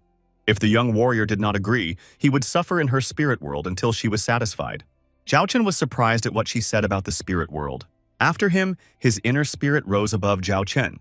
He told the woman that she never seemed to understand the difference between the two. She was horrified after seeing that she was in Zhao Chen's body. With a roar, Wu Zhao Chen raised that woman to look her eye to eye. Then he threw her right to the ground, and it fell with a thud. The woman cried out in fright that she did not want to communicate with the spirit world now. She kept screaming and asking for no one to come near her. The teacher ran up to her and asked if she was okay.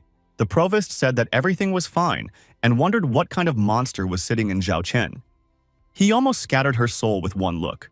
Zhao Chen said that he would not spare the vice-chancellor next time. He recognized her.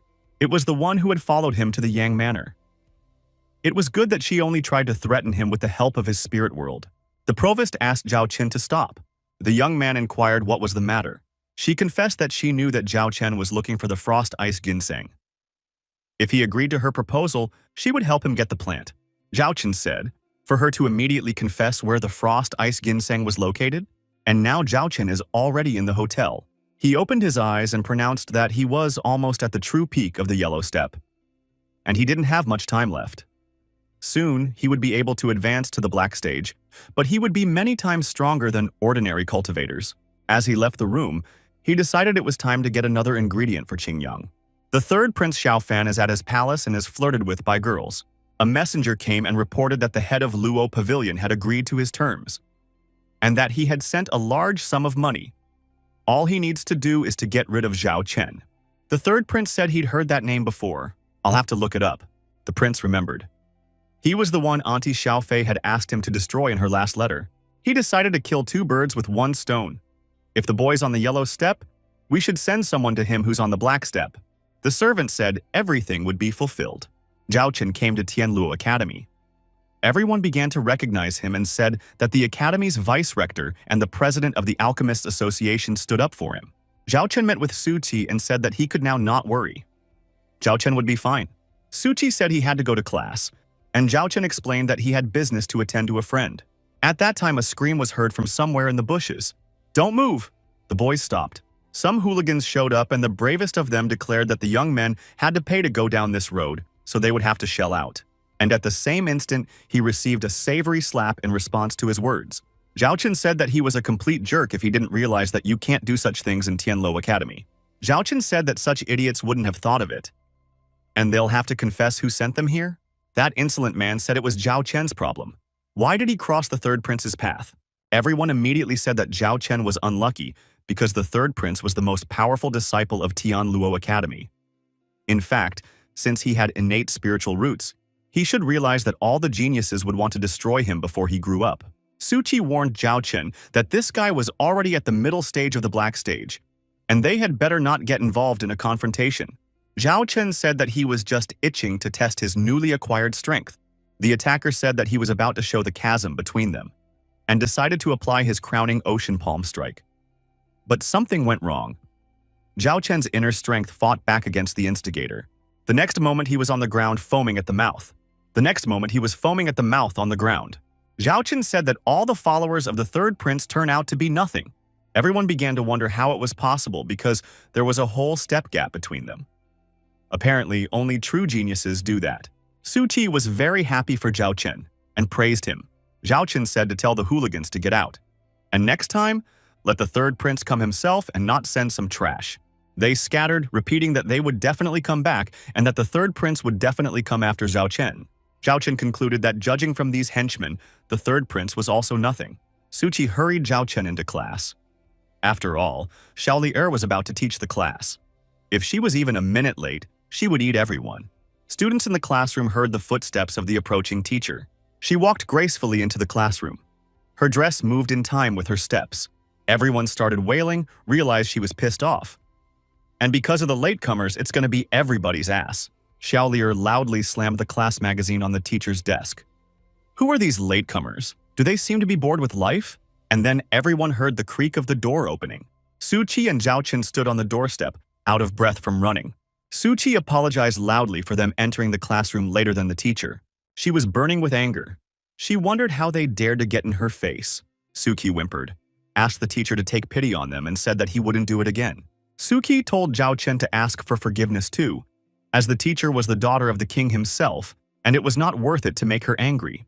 Zhao Chen immediately realized that this was not an easy group since it was run by the king's daughter, and the third prince was studying here. The teacher told them not to talk, and to bring 50 handwritten copies of the book on the theory of formations tomorrow. Everyone murmured that they were still lucky. Last time, the latecomers couldn't walk for a long time. Su Qi said that 50 copies are unrealistic to write. They can't handle it. Zhao Chen hesitated for a moment.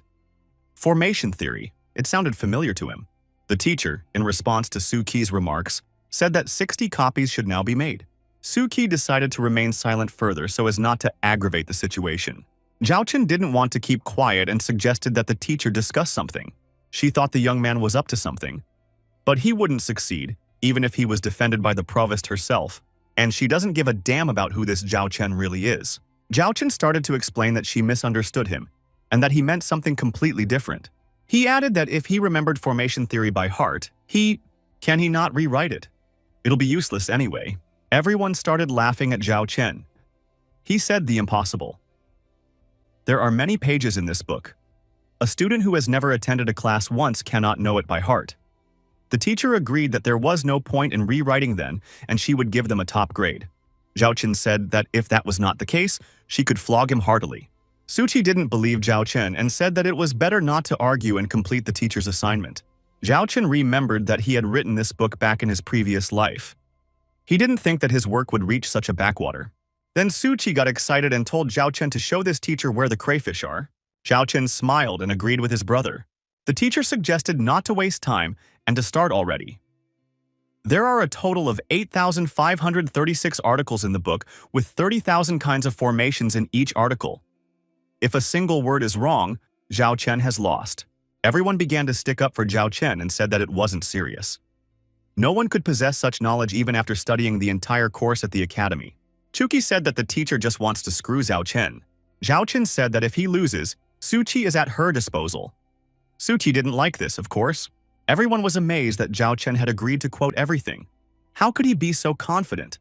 Su Qi took offense to Zhao Chen risking his life. Zhao Chen calmed him down and told him to just let him observe and see who was in charge.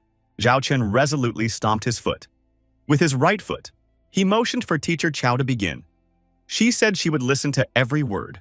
Zhao Chen began. He said that there were three main aspects of a formation: the type of formation, its center, and its soul. The first two were not so important, but the third played an exceptional role. Everyone started to say that it doesn't mean anything yet and he's bound to make a mistake somewhere. The teacher stated that it's just the basics, we'll see how he does next. Zhao Chen continued to speak without mistakes after 10 minutes. It felt like the book was right inside his head. Zhao Chen was sitting on a chair and reciting a book. Su Qi was delighted by what was happening. An hour later, nothing had changed. Zhao Chen narrated and didn't make a single mistake.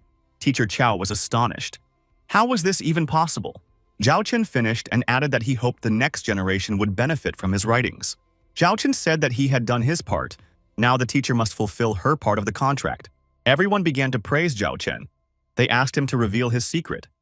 One student even said that she wanted to have children with him, Zhao Chen said, waiting for what he promised. Teacher Chow said that he was rejoicing early. She said she found a mistake and he lost the bet. Zhao Chen disagreed. After all, it was completely impossible. Zhao Chen thought that he was the one who had written this book. What kind of mistakes can we talk about? The teacher objected. You said that only a formation with a soul can be considered a true formation. But everyone knows that the main role is played by the center of the formation, so we can do without a soul formation. Everyone began to check the textbook and made sure that Teacher Xiao was right. Zhao Chen said the same thing. It's just that your textbooks are missing a page. Zhao Chen thought that too much time had already passed. It was no wonder that his teachings had not been preserved properly. Teacher Xiu said that Zhao Chen is pulling a fast one, saying that their textbooks are wrong. If that's the case, then how can formations operate without a soul? Their effects are fully manifested without it. Zhao Chen replied that the soul formation, as well as its center, plays a kind of heart in a person's body. Then why does a person need two hearts? What two hearts? What are you talking about? Teacher Xiao was surprised. Zhao Chen added that this was what he thought. Zhao Chen said that Teacher Xiao knew the basics perfectly, which was already enough to set up the formations. The power of the formations depends on the person. Teacher Xiao only repeated, the power depends on the person. A person with two hearts. Zhao Chen turned around and headed towards the exit. Zhao Chen said that he still had things to do and there was nothing more for him to do here. Everyone was puzzled because they didn't understand at all what Zhao Chen was talking about. Teacher Xiao laughed. She understood everything. If a person had two hearts, their power would increase many times over. One heart will complement the other. It's basically a second life for the formation. She added that Zhao Chen is simply amazing. She began to ask, where did Zhao Chen go? Suki said that Brother Chen had left, but he promised to come back. Teacher Xiao was angry as she still had a lot of things she wanted to discuss with Zhao Chen. Zhao Chen repeated that Yang Qingxia said that the frost ice ginseng was in the death zone. No disciple has ever heard of such a place. It seems to be one of the academy's secrets. Zhao Chen read the letter. It was from Qiu Haisheng. He asked to come to the Alchemists Association immediately. He must have discovered something. Zhao Chen noticed that this letter was not from Qiu Haisheng. He tore it to shreds and threw it away.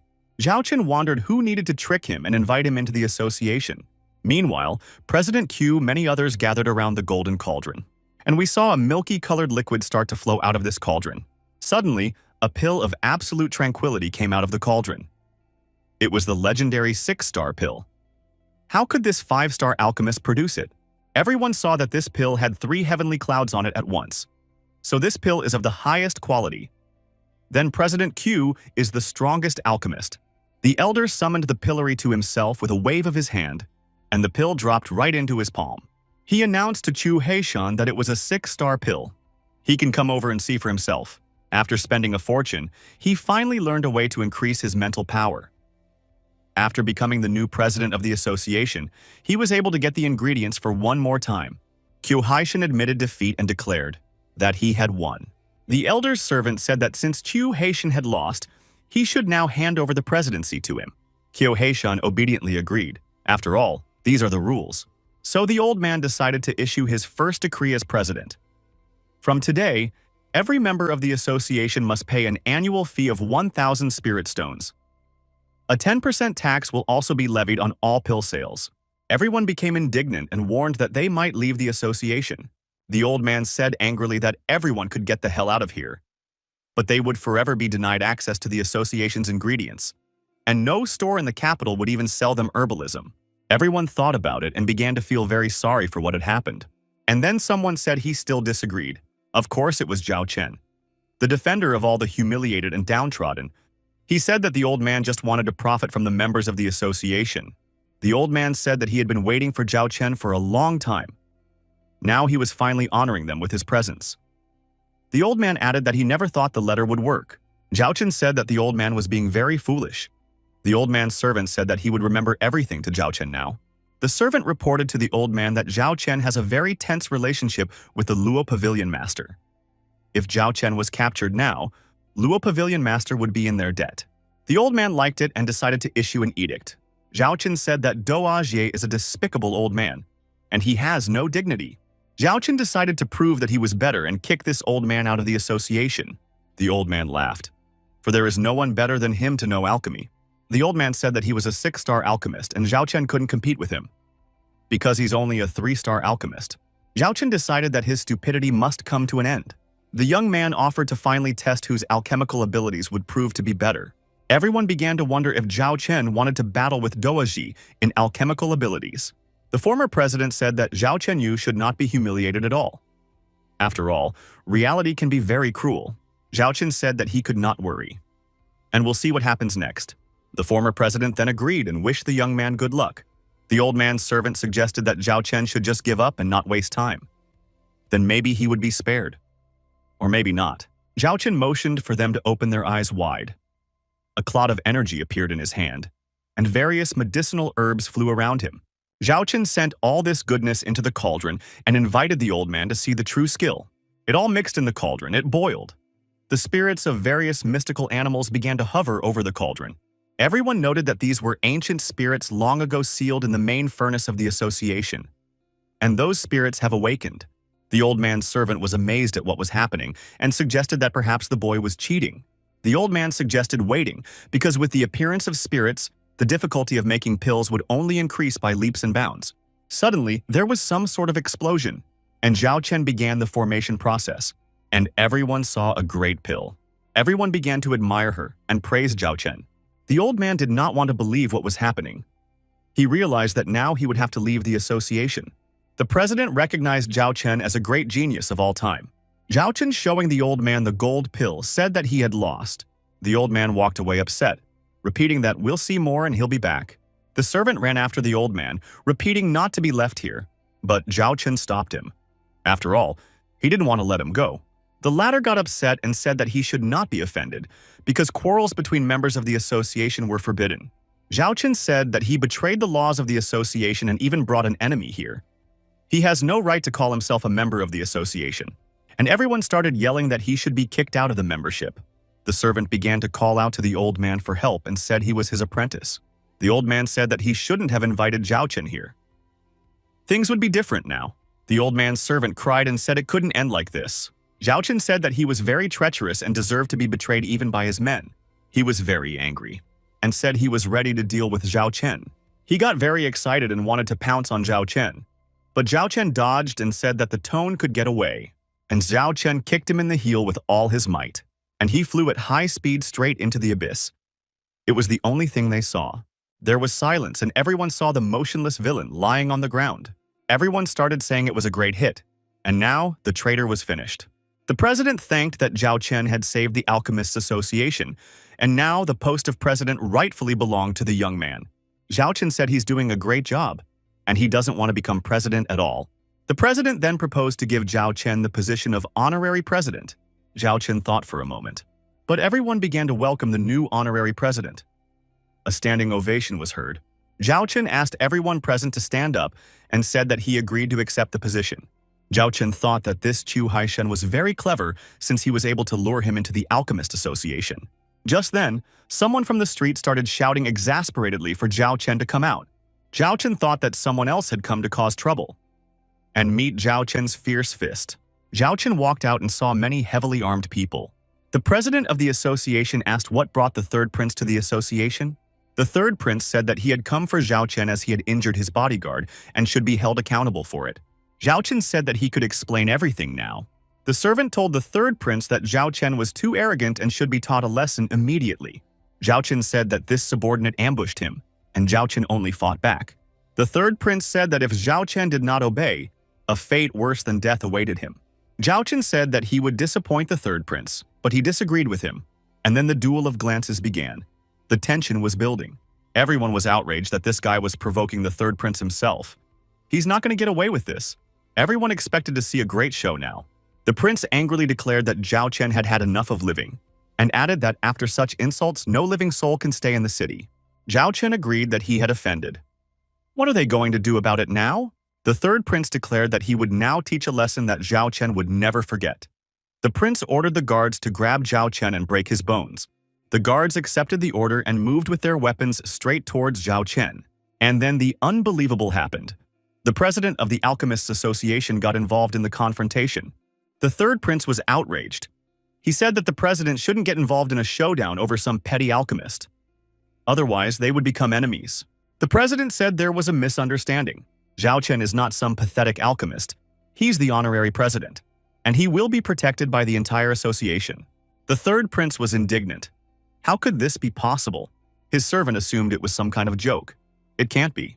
Everyone assumed that if this was true, only a few residents of this city would agree to contact Zhao Chen. The third prince began to threaten the president that if he lied, he would be in trouble.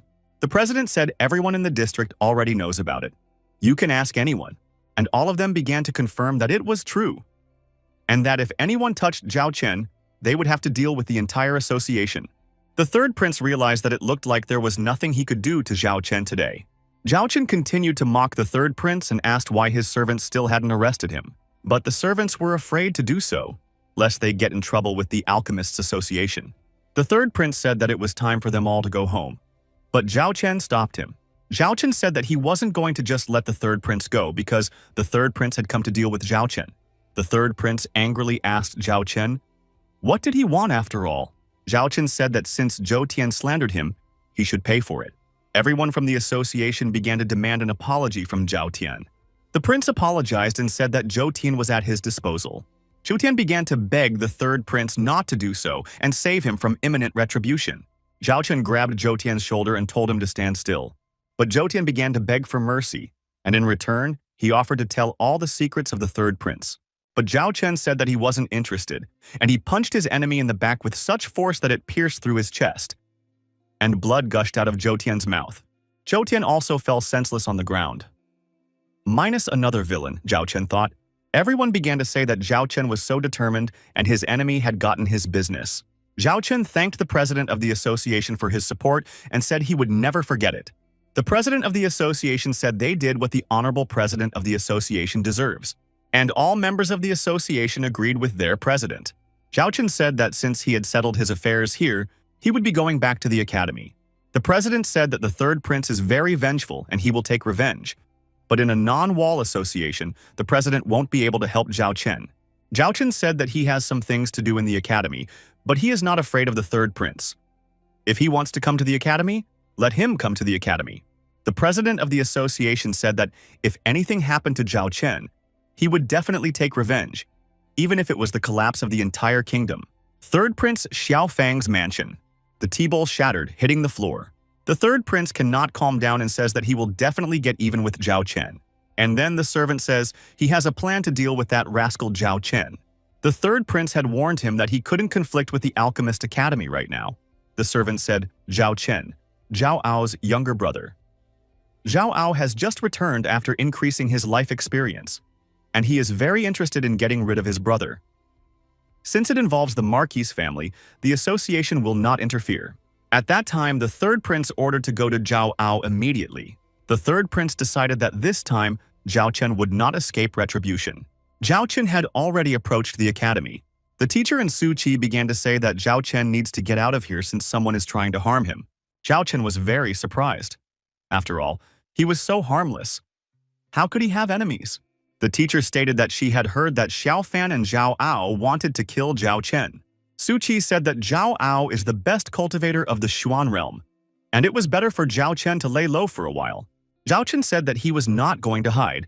Besides, it was Zhao Ao and he was going to meet him a long time ago.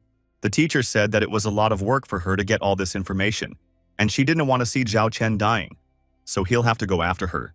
Zhao Chen thanked Teacher Xiao, but said that Zhao Ao didn't care about him at all. Suddenly, a voice was heard. The young men were startled and realized that they had not had time to hide. Only Zhao Chen was completely calm. It was Zhao Ao. He said that he was very happy to see dear Zhao Chen. Zhao Chen said that he was also happy to see Zhao Ao. They stood against each other and the tension between them was growing.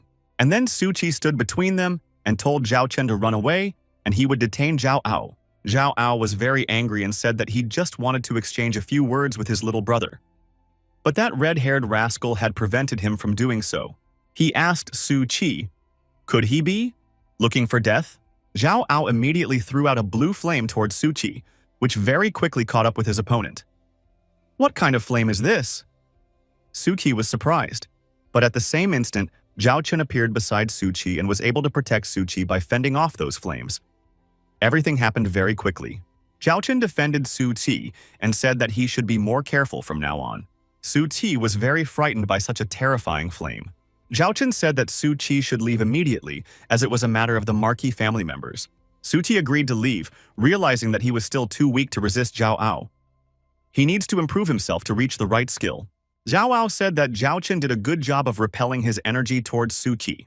Zhao Ao said that he was proud of his younger brother for being able to block his white solar flame. And Zhao Chen was no longer the scum he used to be. Zhao Chen said for Zhao Ao not to make himself the perfect big brother. Zhao Chen said that he would pay back today for all the trials his older brother had put him through. Zhao Ao thought that Zhao Chen, a foolish brother who thinks that if he has awakened innate spiritual roots, he has what it takes to resist him. Zhao Chen had completely forgotten what it meant to beg for mercy. Everyone around him was surprised that Zhao Chen was not afraid and challenged his older brother. After all, Zhao had perfected his white sunfire technique. It was now simply grandiose, and he would be able to utilize the power of the 5 suns. Everyone realized that Zhao Chen was much weaker, but they wondered if Zhao Ao would hold back his strength a bit. After all, Zhao Chen is his younger brother. I never thought it would be so easy to lure him in. The teacher was surprised that Zhao Chen accepted this challenge. Su Qi decided not to interfere after all, since this squabble was about the Marquis family. But why is Zhao Chen so impulsive after all? Zhao Ao said that Zhao Chen can already attack. After all, he needs a tiny excuse to prove his younger brother's worthlessness. Zhao Chen stated that he too would like to see his elder brother's futile attempts. Zhao Ao said that his naive brother was relying on the strength of his bloodline. What a shame. Zhao Ao said that nothing can resist absolute strength and little brother can get the hell out of here. The teacher and Su Qi warned Zhao Chen to be more careful, or better yet, to back off. Zhao Chen stated that his brother has such a pathos attack, but it is so imperfect. Yi Zhao Chen applied the ancient mark of the second-level gods. Zhao Ao did not expect this turn of events and was very surprised. How could his brother pull this off? But Zhao Chen didn't stop there and used the Fire Fist of Fury technique on his brother. Zhao Chen made a right hook, saying, "This is for you for bullying your younger brother all these years." Blood gushed out of Zhao Ao's mouth. Zhao Chen gave a left hook, chanting that it was for disrespecting his elders and for daring to offend his mother. Already, his opponent's entire face was stained with blood. Zhao Chen made a final, crowning blow, accompanying it with words for being a coward and the eldest son of the Marquis family being someone's mutt. Such a brat is a weak link for their family. Such blows Zhao Ao could not endure, and he collapsed to the ground. Zhao Ao couldn't understand how he managed to lose to his younger brother. To top it off, Zhao Chen kicked his opponent with his foot, and Zhao Ao fell under the ground with a rumbling sound. Zhao Chen stated that times have changed and he is now an incomparable genius with innate spiritual roots. And Zhao Ao is now just a little bug that can be easily squashed. Everyone was surprised that the invincible warrior of the Xuan realm had been completely destroyed by a warrior who is in the Huang realm. Everyone thought that they had witnessed the emergence of a new genius, and the third prince's plan had failed, but he probably wouldn't back down after all. Su Qi shouted out that Zhao Chen was simply amazing. The teacher noted to herself that this guy was full of surprises. The third prince's servant, who was secretly observing what was going on, decided that Zhao Ao was just a scum. He should hurry and report to his master. Zhao Ao shouted that he would still settle accounts with Zhao Chen, and the third prince would never leave him alone. The young warrior said he would be happy to test his abilities. Su Qi inquired, how does Zhao Chen expect to deal with his brother? He decided to let him go since the Marcus family had been treating him well lately. Then Teacher Sun appeared and announced that Zhao Chen had violated the rules of the academy by trashing the place and maiming a student. Xiao Ao began to ask for help. Zhao Chen thought that this was Xiao Fang's intrigue again. Teacher Sun was informed that Zhao Chen had lost all fear and had maimed a respected student. Since Teacher Sun is in charge of discipline, he must punish the instigator. This time, there's no Zhao Chen to protect you, and you won't be able to get away with it. Teacher Sun said that he would teach the insolent man the local rules and ordered Zhao Chen to capture him. The servants surrounded Zhao Chen, who continued to stand over his defeated opponent.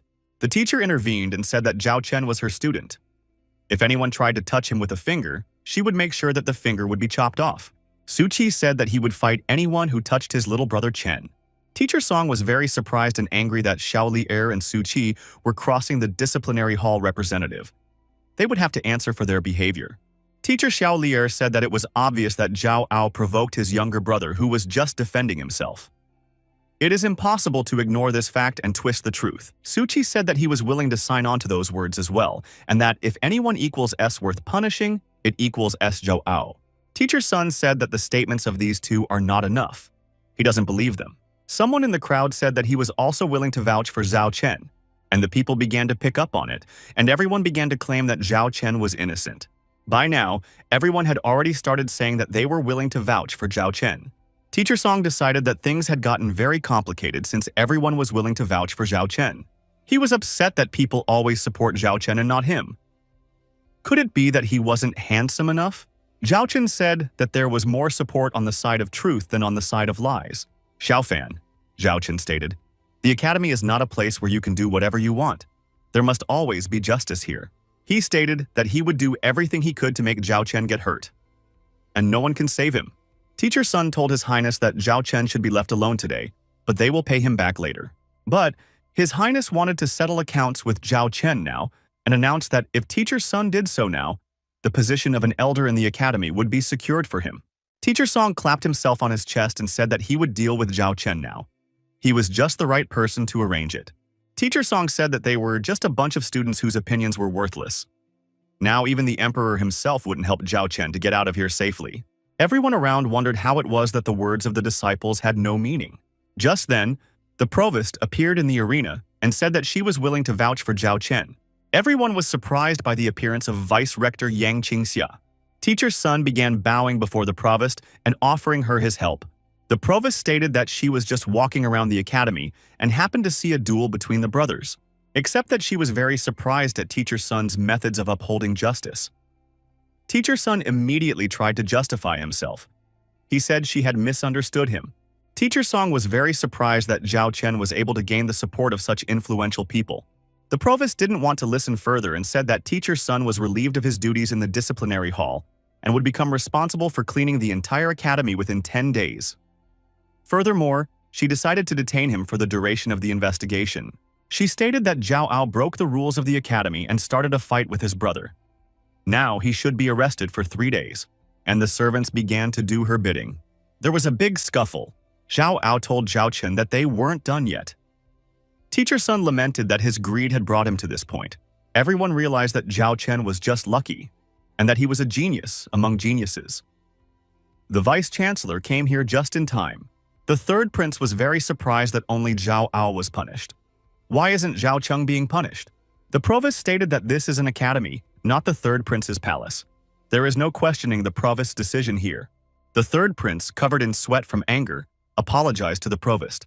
The provost stated that although Zhao Chen had only recently appeared here, he had already caused her a lot of trouble.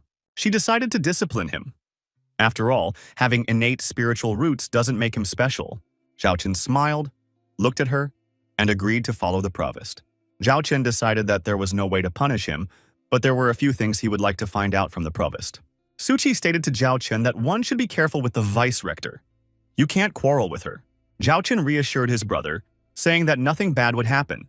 The provost went somewhere towards the forest, and Zhao Chen obediently followed her. Everyone assumed that Vice-Chancellor Yang was unhappy with the problems heaped upon her. But it was clear to everyone that Zhao Chen was definitely not guilty this time. Everyone knew that the Vice-Chancellor's methods of punishing the culprits were very harsh, but it was assumed that Zhao Chen would not be harmed this time. The third prince said that Zhao Chen would not be lucky all the time, and he would see how he would get away with it next time. The teacher pointed out that usually Vice Principal Yang didn't interfere in students' affairs. But this time, she decided to help Zhao Chen. Provost Yang told Zhao Chen that she had already checked the area, there was no danger, and suggested that Zhao Chen follow her into the forest. Zhao Chen expressed surprise as to why the provost needed such a remote location to punish him. Just then, Provost Yang called out to Zhao Chen from the bushes. Zhao Chen responded and asked, "What happened?" Zhao Chen was surprised to see that Vice-Chancellor Yang was kneeling in front of him. She asked as the Vice Principal of Tian Luo Academy to avenge her. She asked to kill the Emperor of the Qin Empire, Qin Guan, for killing her family. Zhao Chen was very surprised to hear such a thing. Zhao Chen said to Vice-Chancellor Yang that the Qin Empire is several times stronger than the Tianyuan Kingdom. Besides, Emperor Qin Guang is the head of the Xintian Kingdom. Zhao Chen doubted that he, a simple martial artist from Huang province, would be able to defeat him. The provost stated that the last time she had encountered the power of his spiritual energy, she had felt a terrifying force deep in her body. It seemed to her that this power was coming from the 9 heavens. It was surely strong enough to instantly kill tens of thousands of Xiantian Tian realm masters. Therefore, Zhao Chen would definitely be able to fulfill her request. Zhao Chen noted to himself that Yang Qingxia had unusual eyes. If he would help her, she promised to give him whatever she could. She said she will do everything she can to get the information and resources she needs for the case. Also, the provost offered a 15-year-old young man the use of her body. But Zhao Chen was not like this and said that it was not necessary. He asked how he could get to the forbidden territory that was beyond the Mountain of Death. The vice-rector noted that there had been quite a few people who wanted her for a long time. But Zhao Chen was not one of them. Zhao Chen concluded that according to the provost's words, only the top-ranked cultivators of the Huang realm could enter the forbidden zone. It had been like this since ancient times, and there was no way to change it. Zhao Chen walks into the battle palace with the thought that no one in the Huang kingdom can defeat him. He decided to challenge all the martial arts masters and take the top spot. Zhao Chen is watching the fight in the ring. The crowd cheers as Liu Shan clobbers his opponent to score a takedown. After all, after winning this fight, Liu Shan would rise to 3rd place on the list of Huang region martial artists. The passions in the ring are not funny. The fighter used the Fist of Wind and Thunder against his opponent, a deadly weapon. Everyone praises Liu Shan. He leaves no chance to his opponent. This is his 5th victory in just a few days. Zhao Chen noted that his technique is full of flaws, but he controls everything perfectly. Su Qi appeared and asked, why did Zhao Chen make an appointment for him to meet here? It turned out that Zhao Chen wanted to know under what conditions he could challenge the tournament champion. Su Qi wondered, why would Zhao Chenyu be the one to defeat everyone? Liu Shan said that Zhao Chen would not be able to defeat everyone. He thinks a lot of himself. Not everyone can get into the rankings. The masters from the crowd said that the Huang region's master list is filled with only monsters. And this redneck from Tianluo Academy thinks he can get the top spot. They've seen a lot of people like that. They come in here, they get smart, but in the end, they still lose. Zhao Chen said that they shouldn't believe him for nothing. As a warm-up, he decided to win the victory for the 30th place. Liu Shan got angry and said that Zhao Chen would not succeed, and Liu Shan immediately decided to launch his Wind and Thunder Fist into battle. That fist descended upon the calm and cold-blooded Zhao Chen. Everyone thought that Zhao Chen was completely numb with fear. Liu Shan used his best move at the start. Everyone thought that Zhao Chen was about to wet himself with fear, but Zhao Chen nonchalantly put up a block, and their fists collided with furious force. Liu Shan cried out loudly in pain that his arm was really hurt right now. Zhao Chen advised Liu Shan to lose and used his other hand to strike his opponent as well. The impact was so strong that Liu Shan flew aside and fell to the floor. The people's jaws dropped in astonishment. How could Liu Shan be sent to the ground with a single blow? Zhao Chen defeated Liu Shan, who was ranked 30th, by just 1 strike. Maybe Zhao Chen has a chance to take 1st place. Everyone remembered that the first person on the list was Li Shang. He is a ruthless type, and a real battle is coming. Su Qi said that it won't be long before they get used to it. After all, Zhao Chen is an extraordinary person. Zhao Chen stated that he did not want to waste his time. And everyone with a rank higher than 30th can come up to fight one by one. Zhao Chen decided to hold a simultaneous play session. Everyone thought that Zhao Chen was crazy after all. It was impossible to defeat more than 20 people alone. Zhao Chen was warned that being very strong was a good thing. But don't be very boastful. One warrior declared that he was Zhou Ming, ranked 25th, and ready to give Zhao Chen a lesson in good manners that he would never forget. Another warrior called himself Liu Nan, ranked 19th in the rankings. He too was willing to teach Zhao Chen a lesson. Zhao Xier stated that he was ranked 13th and didn't believe that Brat wanted to challenge him. 8th-ranked Zeguan Kun shouted that he would stomp this upstart with 1 left. Long Aochin, with the 2nd place in the rankings, is just eager to fight this upstart. Su Qi watched something unimaginable happening around him. He didn't understand where so many people came from wanting to kick Zhao Chen's ass, and they all wished Zhao Chen to fail as soon as possible. Zhao Chen said that it is very excellent. He tensed up, jumped up, and landed with a crash through the ground. Zhao Chen said that it saves him from having to deal with everyone separately. Everyone has seen Zhao Chen battle with his opponents in the ring. At this very time, the 3rd Prince Xiaofan was sitting on his throne and looking at his blade. This dagger is made with the addition of 36 poisons. It's the perfect weapon for killing.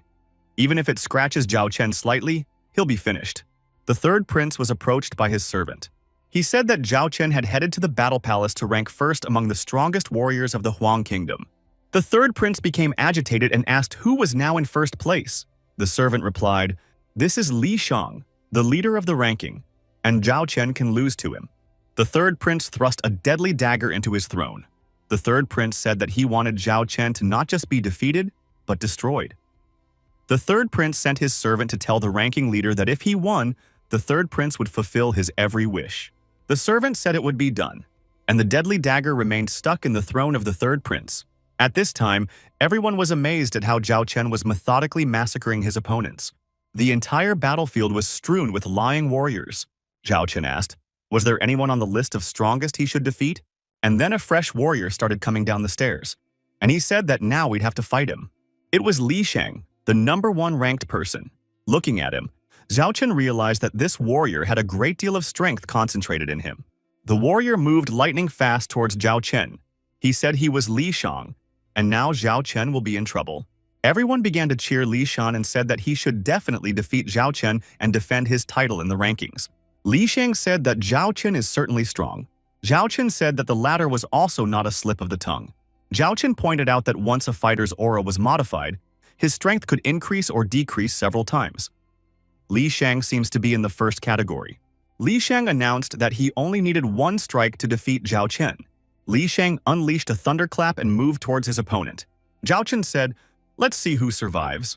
Zhao Chen all tensed up and let out his inner energy, and the fighters clashed in hand-to-hand combat. At the epicenter of the fight, you could see their energy boiling. Everything was flying around. Suki asked, was it even possible to defeat Li Shang? When Li Shang was only in the middle of his development stage, his strength was so devastating that even then, he was already able to crush everyone and become the leader of the rankings. Plus, he has a very specific fighting style. He's very ruthless. This time, Li Shang said that he would defeat Zhao Chen in one fell swoop, and he wasn't kidding. The no-nonsense battle continued with furious vigor. Li Zhang destroyed everything in his path, but Zhao Chen decided for himself that the first place in the rankings for him was just around the corner. Zhao Chen was calm and completely confident. But how could this be possible? Everyone saw that Li Shang was defeated by his opponent. This was the first time everyone had seen Li Shang lose. What kind of strength does this guy have? Li Shang lost this time against all predictions. Suchi pointed out that Li Shang was only good at talking, but Li Shang still has a deadly technique at his disposal. He must use it. Li Shang said that Zhao Chen himself was forcing him to use this technique, and this time, Zhao Chen will definitely be in trouble. Zhao Chen noted that his strength had unrealistically increased. Li Shang decided to use the rabid wolf technique in battle. The fans agreed that this was a great technique to deal with Zhao Chen. This technique increases speed and strength. It's impossible to withstand it. Suchi disagreed with this. Li Shang can't lose in a fight using this technique. It's simply impossible. If he loses, he will eat this wall. Suchi said that he wouldn't be so adamant about it, but he made a bet. Just then, Li Shang's powerful firewolf-like energy emerged. Zhao Chen pointed out that this was a very cruel technique.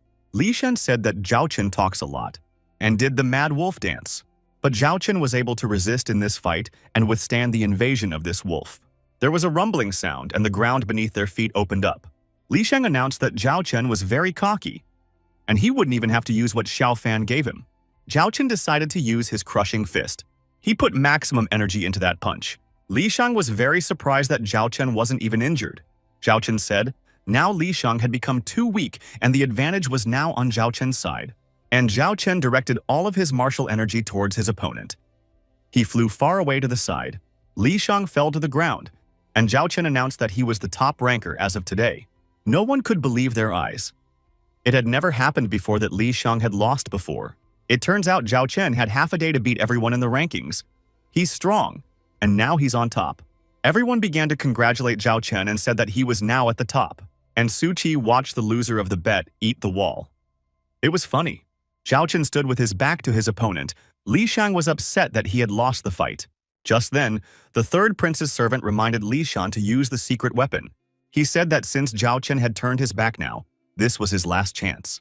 Li Shang decided to deal with Zhao Chen with a blade. The third prince's servant remarked, if Li Shang were to defeat Zhao Chen, he would remain at the top of the rankings. Li Shang pulled the dagger out of its sheath and decided that's exactly what he needed to do. And really, because then he'd still be number 1 in the rankings. However, he stood up and said that he refuses. He won't do that. Li Shang pointed his dagger towards the third prince's servant. The servant understood, raised his hands and begged for mercy. But Li Shang didn't listen to him and sent him away. The servant said he was wrong, but it was too late. The dagger went straight through his chest. Li Shang said that the Wolf King was ready to win thanks to his claws and fangs, not someone else's help. The servant fell to the ground with words of despair. Blood oozed from his wound. Zhao Chen said that Li Shang had massacred the third prince's man. Isn't he afraid of revenge? Li Shang said he deserved it with his disrespect. Li Shang told Zhao Chen that the forbidden area behind the Mountain of Death was full of deadly dangers. He tried to walk there once but had to retreat after 50 meters, seriously injured. Zhao Chen thanked the warrior, but said that he had a good reason to go there. As he left, Li Shang said that he warned him not to die there because he wanted to still fight Zhao Chen and win. Zhao Chen said that Li Shang is a big optimist. Su Qi told Zhao Chen that he was now at the top of the rankings and could go to the forbidden territory. Zhao Chen asked Su Qi if the academy had a special training hall. Su Qi said there is near the Temple of War. Zhao Chen said that he would reach the next realm in one day. It was time for him to go to the Xuan Kingdom. Su Qi said, it would take half a year to reach the Xuan realm. Even the geniuses from the Tianyuan realm took 3 months to get there. Zhao Chen left and said that we should do more and talk less. Su Qi said that this is a training tower for Huang realm disciples. The left side can be used by all disciples, and the right side is only for ranked fighters. And only the top 10 on the list can go to the middle tower. The gravity in the center tower is crazy. Zhao Chen asked Su Qi to wait outside, and he himself went inside the tower. Su Qi warned his brother that the gravity on each floor was different, and not to push himself too far. Zhao Chen, distancing himself, said that he knows everything. Everyone started to recognize Zhao Chen and said that he had just become number 1 in the rankings. Meanwhile, back at his castle, the third prince was furious at what had happened. The third prince was furious. Not only did Li Shang not get rid of Zhao Chen, he also killed his man. Such a thing can't be forgiven. Zhao Ao approached the third prince with a proposal. Li Shang insulted him. I will order the squad to kill him. No, said the third son. Li Shang is a prince of the Qin Empire. We can't do anything about it yet. The most important thing for us now is to destroy Zhao Chen, said the third prince. Zhao Chen is moving forward very quickly. I'm afraid that he won't crush me in time. Zhao Ao inquired if the prince would take any action. The third prince dutifully decides to take the job. No matter who gets in his way, he will get to Zhao Chen. Zhao Ao said that the third prince is very wise. In fact, it is said that Zhao Chao is now in the training tower, so you just have to wait for him outside. The third prince immediately decided to go there and wipe out Zhao Chen from the face of the earth and from the memory of everyone in that kingdom. Everyone says that Zhao Chen had just entered the tower and was already on the 7th floor. He can't be running. He's already broken Li Shang's record. Zhao Chen is already on the 7th floor of the training tower, sitting and meditating. And then he saw what was open. A cloud of his internal energy suddenly appeared around Zhao Chen. Zhao Chen noticed that 47 of the 50 spiritual roots of the Huang realm had been opened, only 3 remained. And he will be able to move on to the next realm. Luo Xi must wait for him, and he would soon exact his revenge. Zhao Chen noticed that the local gravity could not affect him. He hoped that the situation would not worsen on the next floor. And then they announced to everyone that they had to disperse immediately, because the third prince had arrived. Su Qi noticed that Zhao Ao and Xiaofan came together. They want to interfere with Zhao Chen. He shouldn't let them do that. The third prince shouted exhaustedly, "Where is Zhao Chen?" He was told that Zhao Chen was now in the central tower and had already passed the 8th floor, and that he seemed to want to break through to the Xuan realm. Everyone screamed in fright that they had nothing to do with it. They're just watching. The prince was very surprised at what was happening. It turns out that Zhao Chen has actually reached the 8th floor of the gravity tower already. His abilities are extraordinary. Not even Mo Tian can do that. The third prince became even more angry. Zhao Ao told the third prince that they must not let Zhao Chen break through to the Xuan realm. Otherwise, it would be very difficult to deal with him. The third prince ordered the servants to quickly enter the tower and drag Zhao Chen from there. Zhao Ao said that he would fulfill everything right now. But Su Qi appeared from nowhere and said that he would not allow Zhao Ao to enter the tower. Zhao Ao, crunching his knuckles on his fists, told Su Qi to get the hell out of here. Zhao Ao was already at his limit. And Su Qi said that if he wanted to break into the tower, he would have to fight him first. Zhao Ao said for Su Qi to stop fluttering his tongue and get out of here. Zhao Ao swung his fist straight at Su Qi's jaw. Su Qi remained sitting on the floor, bleeding, while Zhao Ao walked towards the tower. But Su Qi did not calm down and once again stood in Zhao Ao's path. He said that Zhao Ao would not pass. Zhao decided that Su Qi had gotten completely frustrated and moved him with his foot. Su Qi, bleeding out, cried out in pain. He flew backwards, and as he flew, blood streamed from his nose. Zhao Ao fell to the ground and cried out in resentment. Zhao Ao said that no one would dare to stop him now. He was determined to accomplish what he set out to do. Su Qi clung to his leg, and there was no way he wanted to let go. Zhao Ao became very angry and swung his leg to hit Su Qi. Su Qi said that he wouldn't be able to help Zhao Chen now. And then the tower doors swung open and light splashed from there. The third prince shouted in surprise. Zhao Ao cried out in surprise. A completely calm Zhao Ao appeared in front of them. He said that the 50 spiritual roots of the Huang realm had been opened, and it was time to ascend to the Xuan realm. Everyone was perplexed as to how Zhao Chen was able to reach the 9th floor. One would think that Zhao Chen had ascended to the Xuan realm. He was able to reach the top of the tower in half a day. This is the fastest result in the academy. Zhao Ao noted that Zhao Chen had already broken through to the Xuan realm, and a lot of time had already been lost. Now it would be even harder to follow him. We must return to the third prince immediately. He's the only one who can bring Zhao Chen back. Suddenly, the brothers found themselves facing each other. Zhao Ao thought that it was really bad since Zhao Chen had left the training base. Zhao Chen decided to avenge Su Qi and attacked Zhao Ao. He was very frightened. Zhao Ao began to beg for mercy and reminded him that they were brothers. Zhao Chen turned into a monster and shouted, "Stop talking!" He pushed Zhao Ao straight into the ground. Zhao Ao shouted that he would definitely deal with Zhao Chen now. Zhao Chen said that if it wasn't for Che Xiao, Zhao Ao would have already been in heaven. He had just broken through to the Xuan realm and could destroy Zhao Ao with one strike. Today, Xiao Fan came in person to see Zhao Chen. The third prince pondered whether to contact Zhao Chen after what he had seen. Zhao Chen offered Su Qi a wonderful curing pill from the Alchemist Academy. Su Qi said that he was already feeling better, and Zhao Chen should be more careful. Xiao Fan came here specifically for him. Zhao Chen decided to teach the third prince a lesson today, a lesson he will never forget. Everyone was surprised that Zhao Chen started threatening the third prince. This had never happened before. But Zhao Chen announced that this was Tianluo Academy, and Xiao Fan was an ordinary student here. The third prince was frightened and shouted to the servants to immediately stop Zhao Chen. But the servants were scared of Zhao Chen and stood in indecision. Zhao Chen stood powerfully alone against everyone, and no one dared to approach him. Zhao Chen shouted loudly for everyone to disperse. Zhao Chen sent a blob of his energy towards the warriors, and they were all felled. Everyone started scattering with fear and shouting that they would never come back here again. The third prince was frightened and did not know what to do. Zhao Chen kneaded his knuckles and said that it was Xiao Fang's turn, and he slowly approached his enemy. The third prince began to shout that he was the third prince of the Tianyuan kingdom, and no one can fight him. But Zhao Chen said that he didn't care and moved Xiao Fang right into his jaw. He bled like a river. Everyone was horrified and concluded that Zhao Chenyu would now never live a peaceful life.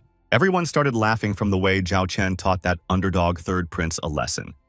This was a performance they had never seen before. Su Qi told Zhao Chen that Xiao Fan is from the royal family. There will be consequences and they better get out of here. Zhao Chen said that Xiao Fan was unlikely to be able to harm him. Su Qi agreed with his brother. Su Qi said that while he was in the tower, a beautiful girl named Ju Er asked about him. She probably came by to talk about marriage, didn't she? Tell her you don't know me. And then she appeared. She rushed towards Zhao Chen and started shouting that he was her hubby. Su Qi was very surprised. When did this one get married? Zhao Chen asked Juer when did he manage to become her husband, and asked her not to talk nonsense. Juer said in front of everyone that they had slept together. She immediately cried. Zhao Chen was stunned by such a lie. Everyone began to murmur and say that Zhao Chen also didn't mind playing with young girls as well, and everyone became envious of Zhao Chen. Zhao Chen blushed, started to make excuses and said that nothing of the sort had happened. Su Qi said Zhao Chen, as a man, should take responsibility. She is still a girl. Zhao Chen couldn't believe that even Su Qi didn't believe him. Juer was very surprised that Zhao Chen was refusing their intimacy. Zhao Chen asked her to stop rambling anymore and explain why she was looking for him. She cried and said that her grandfather had recently left and had not returned. And now she has nowhere to live. She's scared. Zhao Chen began to reassure her, telling her that her grandfather would definitely come back and everything would be fine. He thought that the Leng family's pursuer was very close. Juer hugged Zhao Chen, cried and said that she had no one else but him. She asked him not to send her away. Zhao Chen promised that he wouldn't abandon her. He thought that Juer's earthly and heavenly spirits had something to do with his past life, and so he should take care of her. Zhao Chen hugged her, and everyone around them began to look away in embarrassment. At this time, the third prince and Zhao Ao were already standing in front of His Highness. The third prince asked for help to deal with Zhao Chen, since he had maimed so many people. Zhao Ao also wanted revenge. The prince of the Qin Empire, Qin Feng, asked, why would he want to help them? The third prince promised to give him whatever he wished for it. Qin Feng, of course, agreed to such a proposal. He ordered him to skin him and bring it to him. The third prince and Zhao Chen cried out in horror. The third prince stated that Zhao Ao was certainly not a perfect person. But why skin him? The prince said that Xiao Fan didn't want to do anything, so he came running to him for help. Therefore, he has no respect for him and does not want to be his friend. The prince said that Xiao Fan was using him as a tool and was unwilling to give him even a piece of human skin in return. Xiao Fan was frightened and tried to explain everything. The prince immediately ordered him to shut up immediately. The prince said that he needed Zhao Ao's skin, or else Xiao Fan would be left without his own. Then the frightened Xiao Fao agreed. Xiao Fao told Zhao Chen that he didn't fulfill his order at his time, so he shouldn't blame the third prince. Zhao Ao tearfully said that Xiao Fan shouldn't do such a thing since he had done so much for him. Xiao Fan betrayed Zhao Ao and told him that he could go far away. Xiao Fan hit Zhao Chen's head with all his might. Zhao Ao's head hit the ground with all his might and he was bleeding. The prince laughed and ordered his servants to skin him and hang him in his chancery. Xiao Fan stood startled and confused in front of the prince. The prince said that Xiao Fan could now not worry. Death sentence. Inscription on stone. Zhao Chen looks up pensively. Zhao Chen told Juer and Su Qi that he would go to the forbidden territory of death by himself next. To find the ice-cold ginseng, Zhao Chen suggested that they go to Viceroy Yang Qingxia. They could get temporary shelter there. They would only have to say Zhao Chen's name. Su Qi refused and wanted to go with Zhao Chen to help him. The girl said that she wanted to help Zhao Chen because she had some abilities that could help them. Okay. Zhao Chen told them not to worry and just wait for him outside. Just then, Xiao Fan and the prince and his guards appeared in front of them. Su Qi stated, saying that Xiao Fan should not have come here. After the incident when Zhao Chen kicked him, Xiao Fan said that the questions this time were not for him, because he wasn't the one who was their opponent now. Xiao Fan showed Zhao Chen to the prince and said that it was him, the main villain. The prince looked at Zhao Chen and said that he didn't look very imposing. Zhao Chen asked Xiao Fan, who is this person, and why do you have to be respectful to him? And then the guards yelled for them to go somewhere else and not make a mess. And those who disobey will be destroyed on the spot. Immediately, the spears of the guards were pointed at the prince and Zhao Chen. The prince announced that they were all playing with death here. The prince ordered his servants to get rid of those pesky flies, and his servants immediately began to deal with the guards. And immediately, there was a lot of blood. The guards couldn't understand how they were being dealt with so quickly. The servants report to the prince that all the guards have been destroyed, and the way is clear. The prince said that everything was going according to plan and any of his abusers would be destroyed. Suki said that the prince broke all the rules, since killing is not allowed in the academy, and he can be punished. The prince said he didn't recognize any rules, and he laughed. The prince said the rules are there for the weak to limit their rights. To him, they're just empty words. Prince said he would violate them whenever he wanted to. Zhao Chen asked Su Qi to take Xiaoju out of here. Zhao Chen thought that the opponent was very strong and he wouldn't be able to take care of everyone. Su Qi agreed but told Zhao Chen to be careful. But the girl objected that she wanted to stay with Zhao Chen. Zhao Chen pointed out that the heavenly and spiritual bodies are working. The aura in his body instantly increased several times. And now, he could use the new skills. The prince urged his servants to finish Zhao Chen quickly, and the servants moved in the direction of the trio. The third prince knew that the mercenaries in Qing Feng's entourage were elite assassins selected from 10,000 people, and each of them had killed at least 1,000 people. Zhao Chen spread his arms out, trying to protect his friends. Zhao Chen stated that they would now experience the power of his martial skills.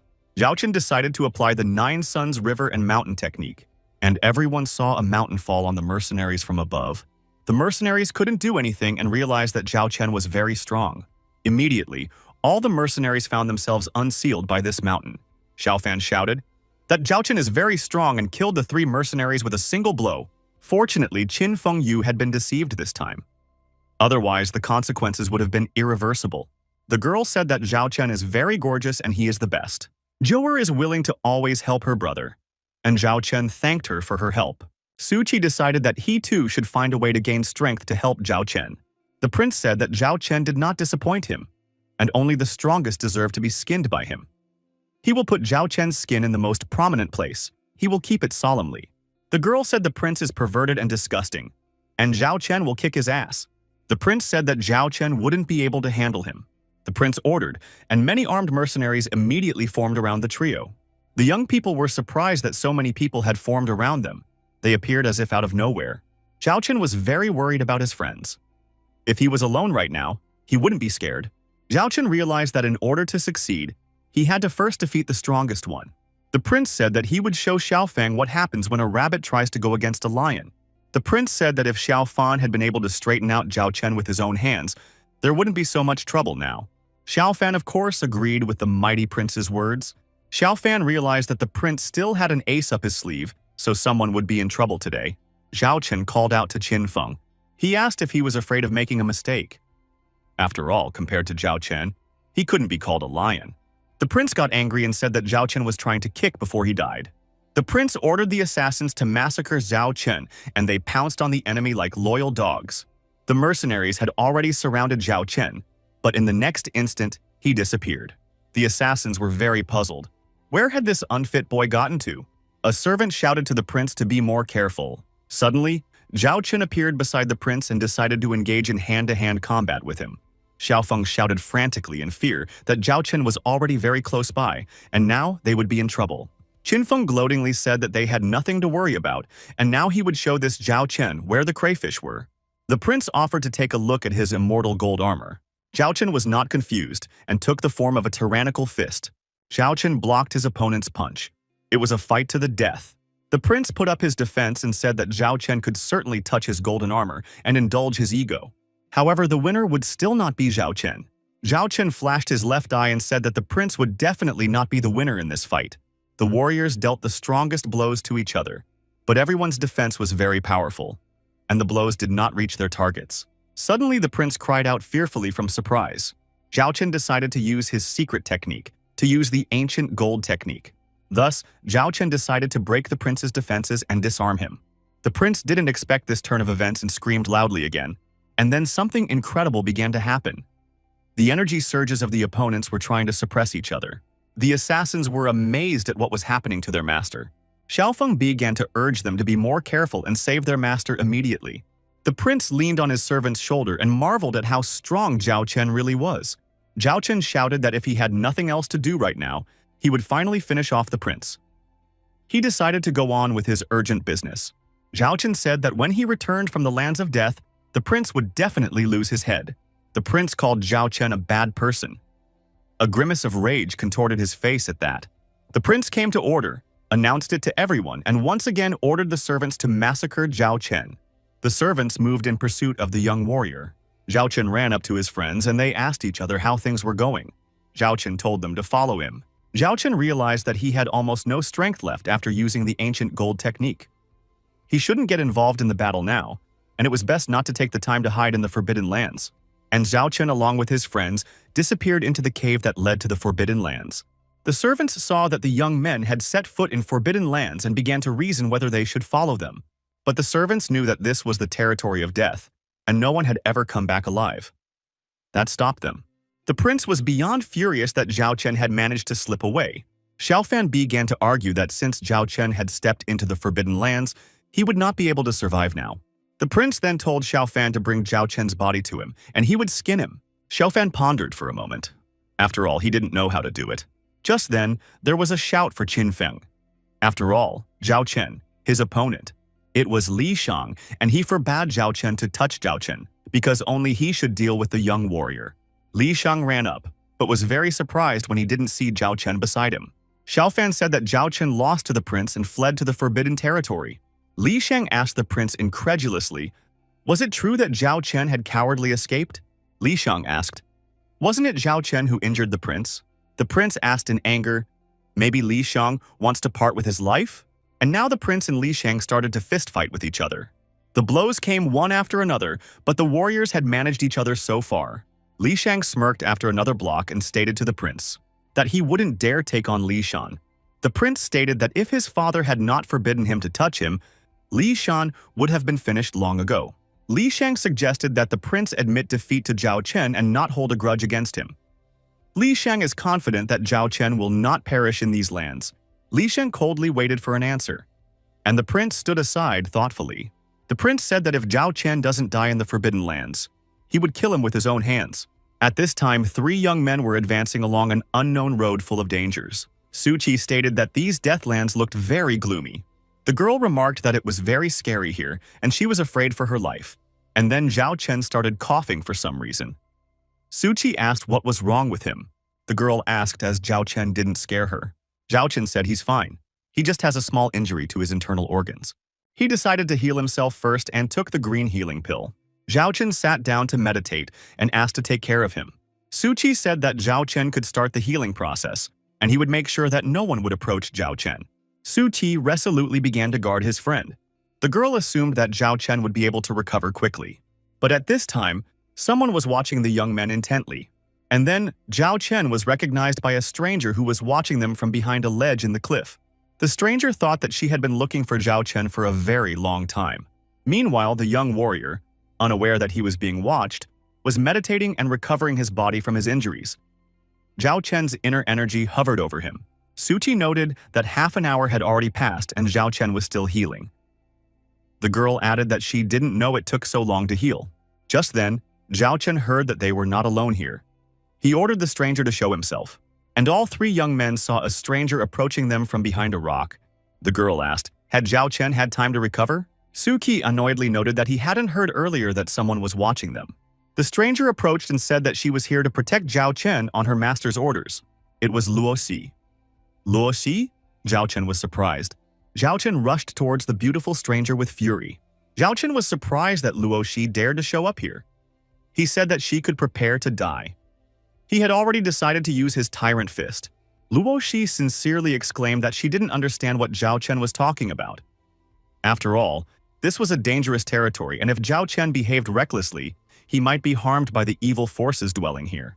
Zhao Chen and Luo Xi began to clash their inner energies. The young man's friends warned him to be careful. Zhao Chen realized that all of this was not good and could end badly. Luo Xi applied the freezing mode. Zhao Chen thought that if it was Luo Xi, she would never have saved him. He must be wrong, and he and Luo Xi must be the same person. The stranger said that the appearance of the ghostly vines meant that evil forces had awakened. They should leave here immediately. Zhao Chen asked who she was. After all, they don't know each other. Why is the girl helping Zhao Chen? Then something happened to Zhao Chen's friends. They cried out for help. Someone's branches wrapped around them. Someone shouted that the wretched people shouldn't be in this area. Zhao Chen was horrified at what was happening. The stranger said it's a big problem.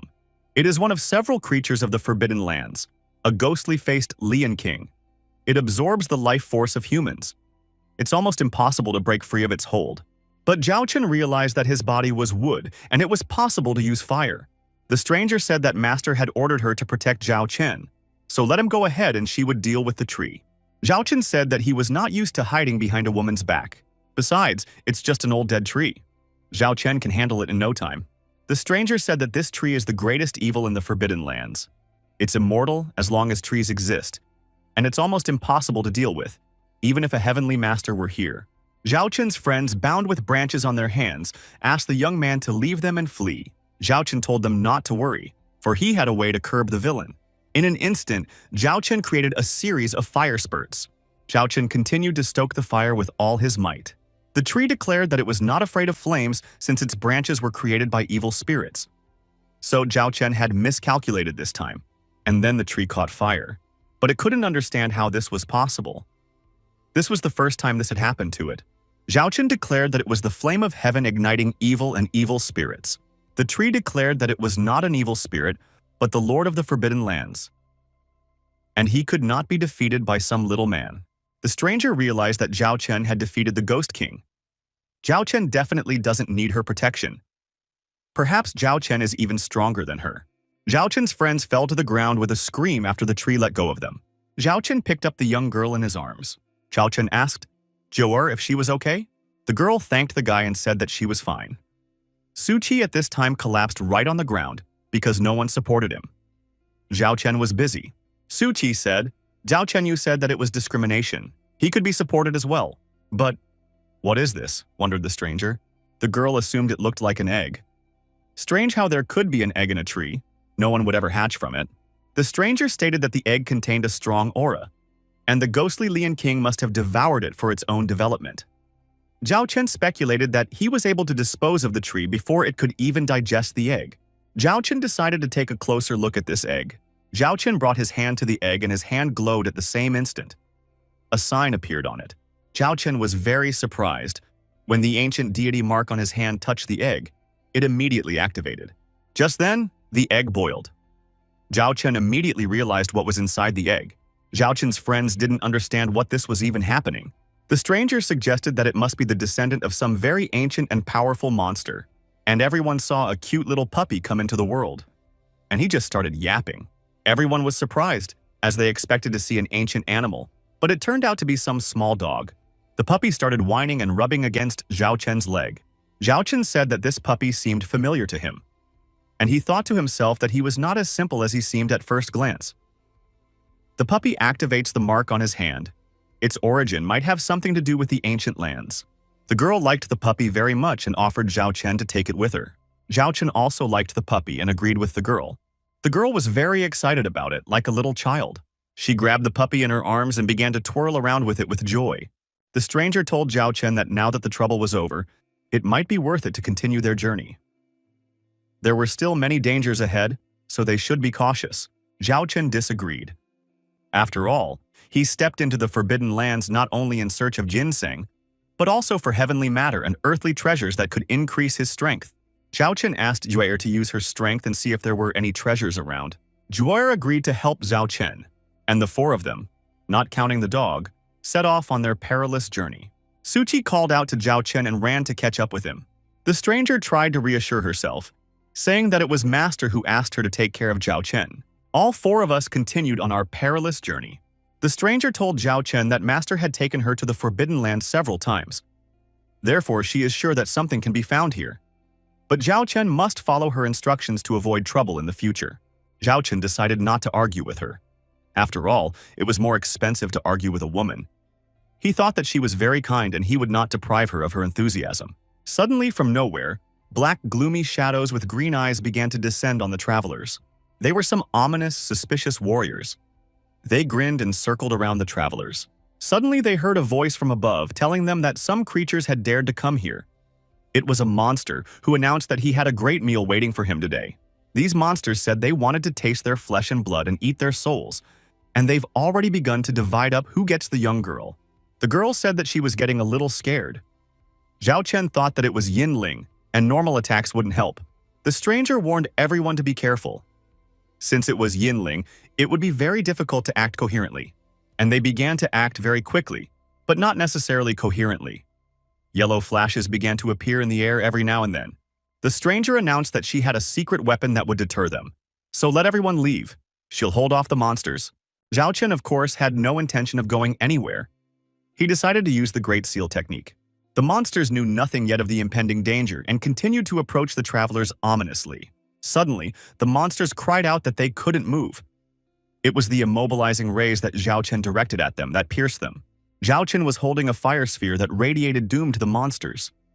They had to fly away in different directions, and the young men decided that the way was clear and they could continue on their perilous journey. Zhao Chen assumed that these ghosts were so strong that they could be used in deadly battles. Zhao Chen placed all the ghosts in this fire sphere. The girl said if it's done, then she needs her mascot. The young men called Zhao Chen and told him that they had found fancy fruit. Zhao Chen said that it was great because the fantasy fruit contained a lot of heavenly and earthly aura. With this fruit, Zhao Chen would immediately be able to break through to the last stage. The stranger was surprised. She thought that she had misheard. After all, Zhao Chen needs to get to the middle step first. Moreover, there are so many obstacles on each step. Zhao Chenyu should save the fruit and make a pill out of it. Zhao Chen said that he shouldn't be compared to ordinary people. There are no obstacles for him, especially when he sees the goal. Zhao Chen turned on the absorption mode again. Once again, there was a surge of energy that came from Zhao Chen. Zhao Chen continued to conjure something there. The stranger was surprised. What kind of skills were these? Is it possible to just move the aura from the fruit into the body like that? There's something wrong with this. Zhao Chen continued his manipulations. Zhao Chen's internal energy was surging and had already covered the entire surroundings. Zhao Chen said that the last step of the unfathomable stage had been passed. And if Qin Feng appeared in front of him again, he would know true suffering. She swallowed. The stranger was amazed that Zhao Chen was able to break through to the last step in just a blink of an eye. She was even more curious as to who this Zhao Chen was that she had to protect at Master's request. The girl stated to Zhao Chen that she had reached the peak of her abilities, but she still hadn't discovered the ginseng. She apologized that she couldn't help. Zhao Chen said that she had already helped a lot. She wondered why there were no frost ice ginseng in the lands of the dead. Could it be that they had all been dealt with already? Perhaps she should go to Yan Qingxia? Su Qi asked just in time. What should they do next? Zhao Chen said that they only had 3 magic fruits left to obtain, and he had already broken through to the Xuanjie realm. Zhao Chen said that he wouldn't use the fruit's effect, and suggested that they do it themselves. The young people were very excited about it.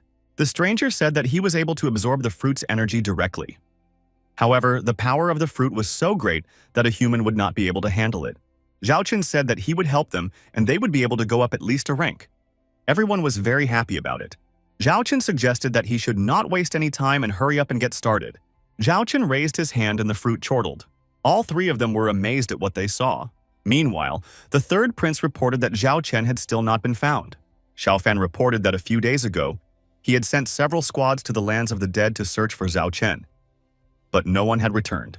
The prince cursed at Xiaofan. He kicked him in the heel. Xiaofan fell to his knees bleeding. The prince ordered the bloody troop to follow him to the forbidden lands. The prince declared that this boy was a great threat to him. He would only calm down when he had dealt with Zhao Chen. Xiaofan stated that it was very dangerous there and they shouldn't take such a risk. The prince inquired if Xiaofan would go with him. Xiaofan had no way out and said that of course he would go. After all, this is a very dangerous land and he must protect his majesty. The prince said that it was fine and they should hurry up and go look for Zhao Chen. He added that the pressure here is terrible. I want to get out of here as soon as possible. And at this very time, the trio sat on the ground and meditated on the effects of the fruit. Zhao Chen was controlling them at the same time. Su Qi said that he could really feel the strength. And now, he is also at the early stage of the Xuanjie realm, and will be able to help Zhao Chen in the future. The girl hugging the puppy said that she would also help Zhao Chen. The stranger thought about what Master had told her. He had asked her to protect Zhao Chen, but it turns out that Zhao Chen is the one protecting her all the time. Even now, he was helping to increase her strength.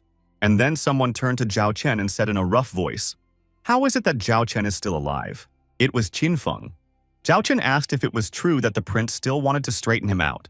The prince ordered the servants to bring this unruly boy to him quickly. The servants instantly rushed to carry out their master's orders.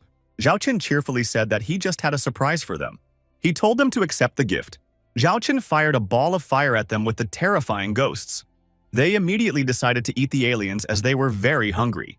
The mercenaries were very frightened and didn't realize who was attacking them so mercilessly. The stranger was amazed at how strong Zhao Chen was.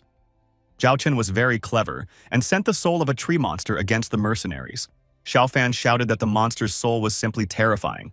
Xiaofan kneeled in front of the prince and said that all is lost, chief.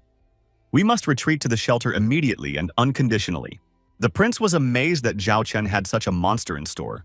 He had spent so long building up his bloody army, and now it was defeated.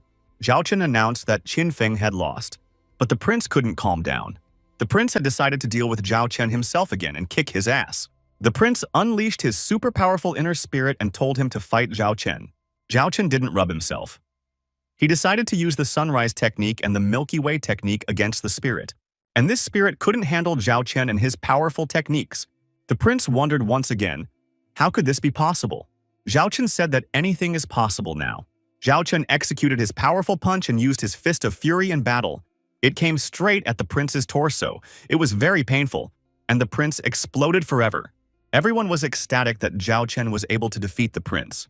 It was a real celebration. The 3rd prince realized he had no business being here. The battle was lost. So he decided to get the hell out of here. Zhao Chen asked him if he was ready to say goodbye to everyone. And then the restless prince emerged from behind the mountains again. He said that Zhao Chen couldn't deal with him so easily. After all, he is the prince of the Qin Empire. And if Zhao Chen defeats him, the entire Tianyuan kingdom will be destroyed. Su Ti wailed as usual and said that the Qin Empire is much bigger than the Tianyuan kingdom, and he doesn't know what to do now. The stranger asked Zhao Chen what his plans were now. Zhao Chen said that he doesn't care what the empire's plans are. His goal now is to kick the prince's ass. But then someone stopped Zhao Chen. Zhao Chen looked around and saw some bald elder. Zhao Chen asked, who was he? And why is he preventing Zhao Chen from fulfilling his mission? The old man stated that he was the president of Tianluo Academy, and stated that he was not Zhao Chenyu's enemy. Su Qi said that this is the same president who has always lived in isolation and no one knows him by sight. Some people thought there might be unforeseen problems. Zhao Chen didn't seem to really believe this elder. Zhao Chen said that he felt like the old man had come to protect the prince. The old man said that he did. And let's see, will Zhao Chen fight the old man? The elder thought that this boy was in the Xuanji realm for now. He could break the barrier. The old man thought that Zhao Chen might be hiding many secrets. The prince was surprised that the old man was talking to the guy and shouted for him to get the creep out of here as quickly as possible. The old man ordered the prince to shut up. After all, if his father hadn't asked for help, the old man wouldn't have lifted a finger to intervene now. The old man, without thinking, slapped the bullying prince with a powerful slap. The prince immediately admitted that he was wrong. The prince was angry at the old man and at Zhao Chen. He decided that he would take revenge on both of them. The old man asked Zhao Chen to come to his senses before it was too late. The old man added that after all, Qin Feng is the prince of the Qin Empire. If Zhao Chen were to massacre the prince now, the Tianyuan kingdom would be destroyed by his empire. Ordinary people will suffer and bloody rivers will flow over the land. Zhao Chen doesn't want to see such a scene, right? Zhao Chen pondered, and his cheerleader said that she would support his every decision. Zhao Chen was faced with a choice. Thousands of people could die because of him. But he had to get the ingredients he needed. Zhao Chen said that he could let the prince go, but he needed ginseng. The old man now realized why the young man had come here. He was after frost ice ginseng. The old man told him, all right, if you want it bad enough, here you go. And he threw the guy the weed he needed. Zhao Chen immediately dreamed. The frost ice ginseng, tree mushroom, and poisonous herb are already in my possession. He only needed to obtain the true origin water and the heavenly dragon lotus. The old man told the prince to follow him immediately. He would be sent home immediately so that he would not do anything else.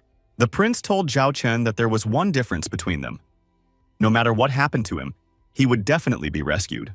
And Zhao Chen and his friends can only shake in fear, waiting for the moment I skin you all. Zhao Chen here couldn't take another threat. He said that the prince had crossed the red line when he started threatening not only him, but his family too. The prince was very scared and started to stop Zhao Chen and ask the old man to help him. But it was too late. The old man rushed to help. But he couldn't make it in time. Zhao Chen flew over the prince with lightning speed. Zhao Chen punched the prince right in the chest with the words, "No one will dare to threaten my family." The prince was bleeding and fell into the arms of the old man.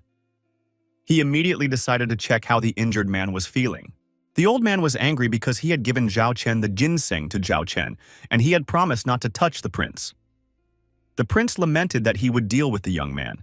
Zhao Chen said that unfortunately, there was only one ginseng. The old man didn't understand what Zhao Chen was getting at. The guy said that he had forgiven the prince once thanks to the old man and the ginseng. But the prince started threatening Zhao Chen and his family again. Zhao Chen said that he only stopped the concentration and production of his power. The old man said that Zhao Chen was too arrogant, and as the president of Tianluo Academy, he should teach the guy a lesson.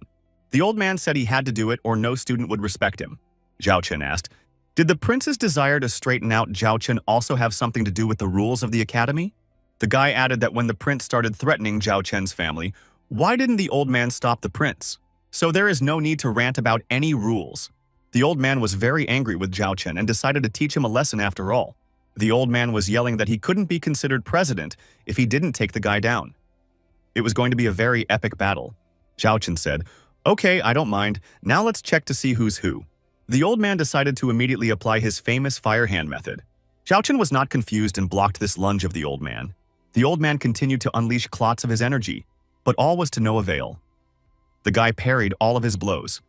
The old man couldn't understand why Zhao Chen had suddenly become so strong. Zhao Chen decided that since the old man was so restless, he would show him where the crayfish were. Zhuer asked how Zhao Chen was doing. and the nasty prince couldn't understand where the young warrior came from, a strength comparable to that of the academy president himself. The stranger was trying to figure out how many more secrets this young man held. Zhao Chen slyly hinted to the old man that he would be able to escape the president's punishment today. The old man couldn't understand how this young man could afford to provoke the academy president as a student. Just then, Su Qi shouted for Zhao Chen to be extremely careful. The old man decided to use the yin-yang palm technique. The prince was glad that Zhao Chen would soon be in his hands. There was no escape from this old man's method. The stranger decided to intervene in the battle if Zhao Chen couldn't withstand this attack. Zhao Chen understood that if a person used such a strong technique, it meant that he had passed Tianjie. And now he would have to fight him at full strength. Su Qi stood up to defend his friend Zhao Chen, and a deadly flame stabbed into his chest at the same moment. The old man attacked Zhao Chen and shouted if he could handle Yin Yang's palm attack. Zhao Chen didn't rub his face and unleashed his soul-burning monster. The old man decided to destroy them all. Zhao Chen said that the old man might disappear. The prince rejoiced that he had the perfect opportunity to straighten out Zhao Chen, and immediately launched a fireball at the young man. Seeing this, Su Qi rushed to Zhao Chen's aid. The fireball hit Su Qi's chest. The prince fought out because Su Qi had ruined all his plans. And then the old man saw something and shouted for everyone to stop. But Zhao Chen didn't stop. He kicked at the old man, and he missed the punch and started bleeding. Zhao Chen rushed towards Su Qi and began to ask how he was feeling. Su Qi said that he was fine, because the flash of light protected him. Zhao Chen and Su Qi headed towards the old man. The old man grabbed Su Qi by the shoulders and said that it was fate. The old man added that he was very happy to meet a guy like Su Qi in this place, and that he would go to heaven. The prince cried out that it was unfair. How can such a one go to heaven? At the same moment, the old man punched the prince in the face. The prince flew 7 meters away and the old man ordered him to keep quiet.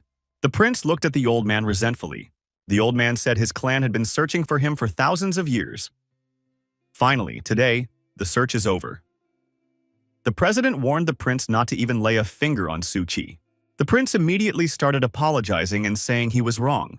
People who can resist fate are the arrogant sons of heaven. They are endowed with extraordinary abilities from birth. Zhao Chen was surprised that he didn't know that Su Qi was the reincarnation vessel of a son of heaven. Could it be that he was hiding it intentionally? Su Qi asked the president if he was wrong. After all, Su Qi is not very talented. The old man said that there could be no mistake, because the blue circle that appeared on his body was the symbol of his clan. The old man added that he had made a big mistake today, and apologized to the young man. And Zhao Chen can continue his studies at Tianluo Academy. Now Zhao Chen will not be disturbed by anyone at the academy. Su Qi said that since he could resist fate, he would forever be Zhao Chen's assistant. But Zhao Chen said he doesn't think it's that simple. The old man said that their clan is the protector of destiny, and he would have to take Su Qi away to awaken his true power. Su Qi was stubborn. He didn't want to go anywhere. He wanted to stay with Zhao Chen. The old man said that Su Qi must definitely go as his future depended on it. Zhao Chen told the old man that if Su Qi doesn't want to, then he wants to go anywhere. And Zhao Chen has the strength to stand up to the old man. The old man praised Su Qi, but said that with this level of skill, he was of little use to Zhao Chen. The old man added that Zhao Chen's strength was no weaker than his own. Can you imagine how you will prevent Zhao Chen from fighting the enemies? If Su Qi follows the old man, he will become stronger in just 3 years. Su Qi agreed that he was not strong enough right now and represented a burden to Zhao Chen. Zhao Chen objected. After all, he had never said that Su Qi was hindering him. And with Zhao Chen's help, Su Qi would also be able to achieve good results. Su Qi said that he too wanted to possess enough strength to fight hand in hand with his comrade in battle. Zhao Chen said that he had never thought about Su Qi's feelings. The young men said goodbye and said they were not angry with each other. They decided they were two brothers from the same generation. In parting, they bumped fists and said they would definitely meet in the future. The old man said that it was time for them to leave, and that in the future, Su Qi would not regret making such a choice. Su Qi said that he would return in 3 years and would be much stronger and become Zhao Chen's loyal assistant. Zhao Chen shouted out. He told them to stop. The old man asked what other questions Zhao Chen had. Zhao Chen said, "There is a bad man here, a prince. And even though he can't exterminate him, but he will take away his ability to form." The prince was scared. Very scared.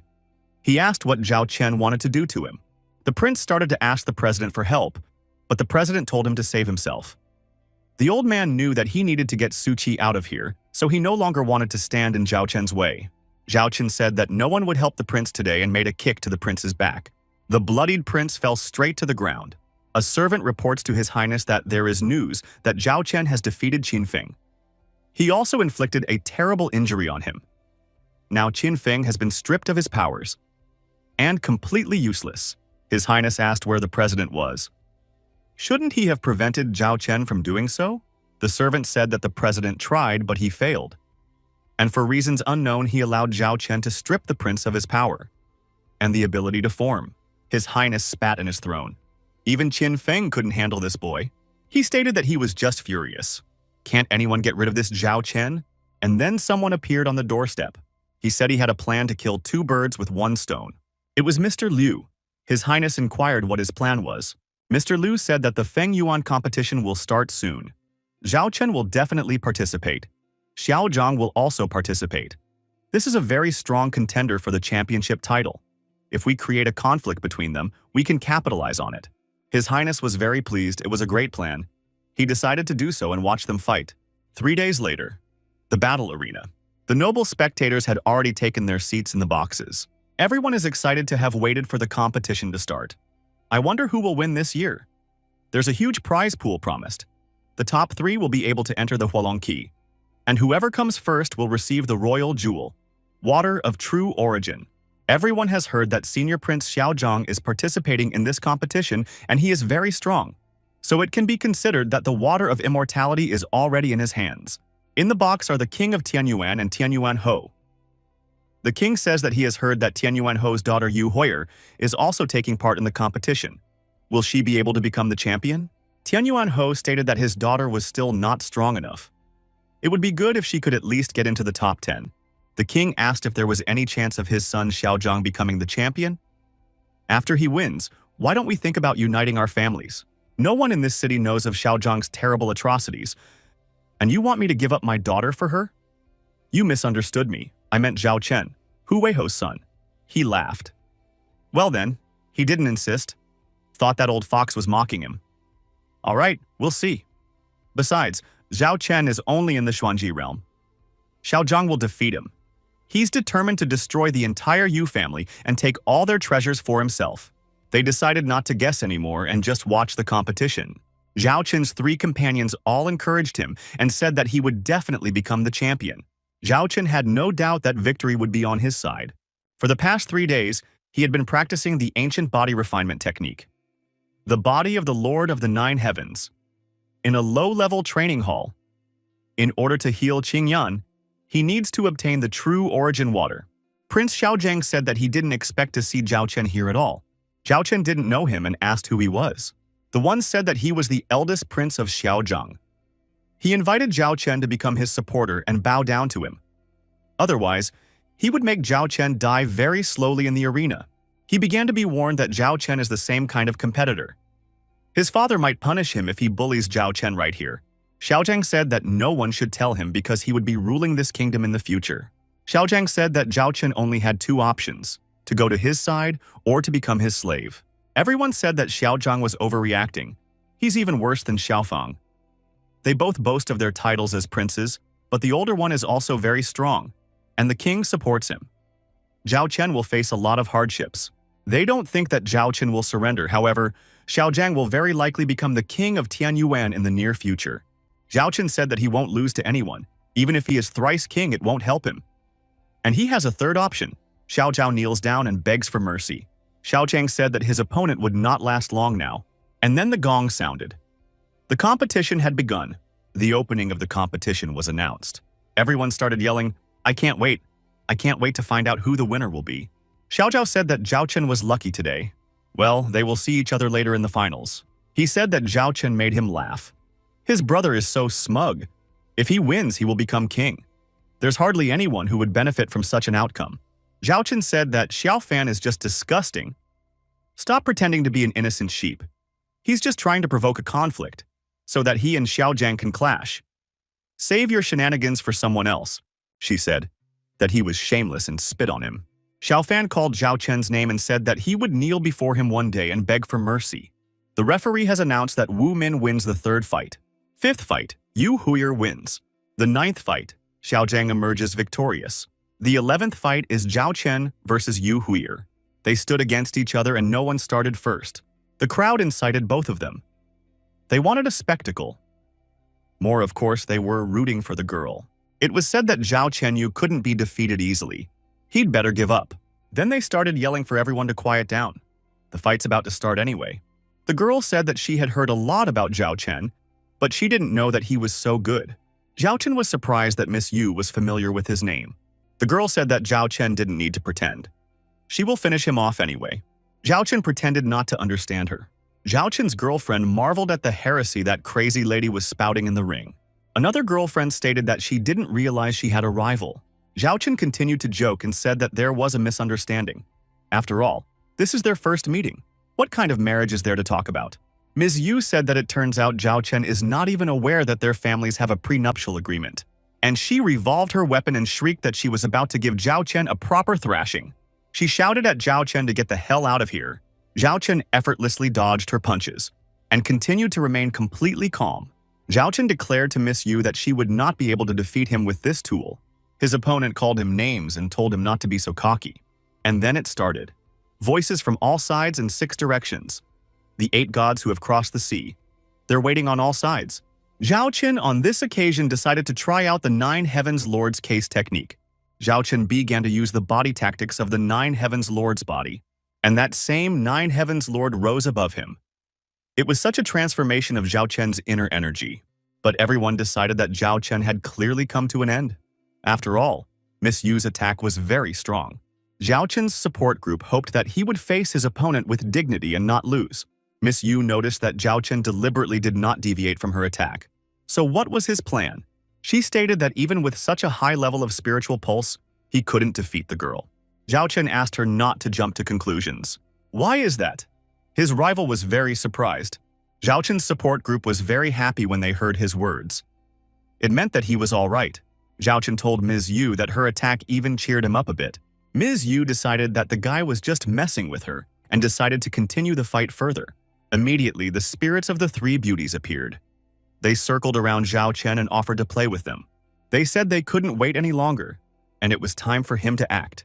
Ms. Yu knew that no man could resist this technique. She decided that if she couldn't hurt him from the outside, she would destroy him from the inside. Zhao Chen said that Ms. Yu is such a fool if she wants to seduce him with such women. But if they want to, Zhao Chen is willing to play. Zhao Chen shouted, "Get out of my head!" His eyes lit up with flames and the girls scattered in different directions. Ms. Yu screamed in terror. Everyone around them started covering their ears and saying that such a loud voice would make them all deaf. Zhao Chen said that this was usually how he responded to his enemies' attacks. Ms. Yu called Zhao Chen a pervert, and that no one fights like that. That's no way to treat a woman. Zhao Chen asked why Ms. Yu's outfit was so shoddy. Everyone fidgeted and took a closer look at the half-naked Miss Yu. They asked Zhao Chen to teach them these techniques as well. Zhao Chen's support group decided that Miss Yu wanted to seduce their master herself. They were very angry with her. Zhao Chen said it was just a misunderstanding. He'll explain everything now. But the girls didn't want to hear any excuses. Miss Yu told Zhao Chen not to expect that he could get her as a wife so easily. He must win the competition first and slapped him in the face. Miss Yu ran away, and Zhao Chen shouted to her on the way out that he had no intention of marrying her. The elder walked over to Zhao Chen and said that it was not worth it to swing for the unattainable, and he proclaimed Zhao Chen as the winner of this fight. Everyone started shouting that Zhao Chen was doing well, probably going to be one of the top 3. He also got Miss Yu's recognition. The emperor realized who Tianyuan had chosen as his daughter's husband. He didn't think he was that skillful, but Xiaojiang would still defeat him. "Your Highness, don't worry. It will only be revealed when they meet in the ring." He said to Xiaojiang that Zhao Chen had seized the glory that should have gone to him. Xiaojiang told him to shut up or he would immediately find out who is number 1. Ye Wuman says that the idiots from the Tianyuan kingdom are rejoicing while they can. Soon he will show everyone what true despair is. The referee has announced Xiaojiang versus Ye Wuman as the next bout. Ye Wuman asked, "Is this the Xiaojiang who is called the strongest in this tournament?" Xiaojiang said that the opponent was unlucky to meet Xiaojiang today, and he should give up to avoid being crippled. The opponent said he was the one who should surrender. And then Ye Wuman used the bloody palms technique.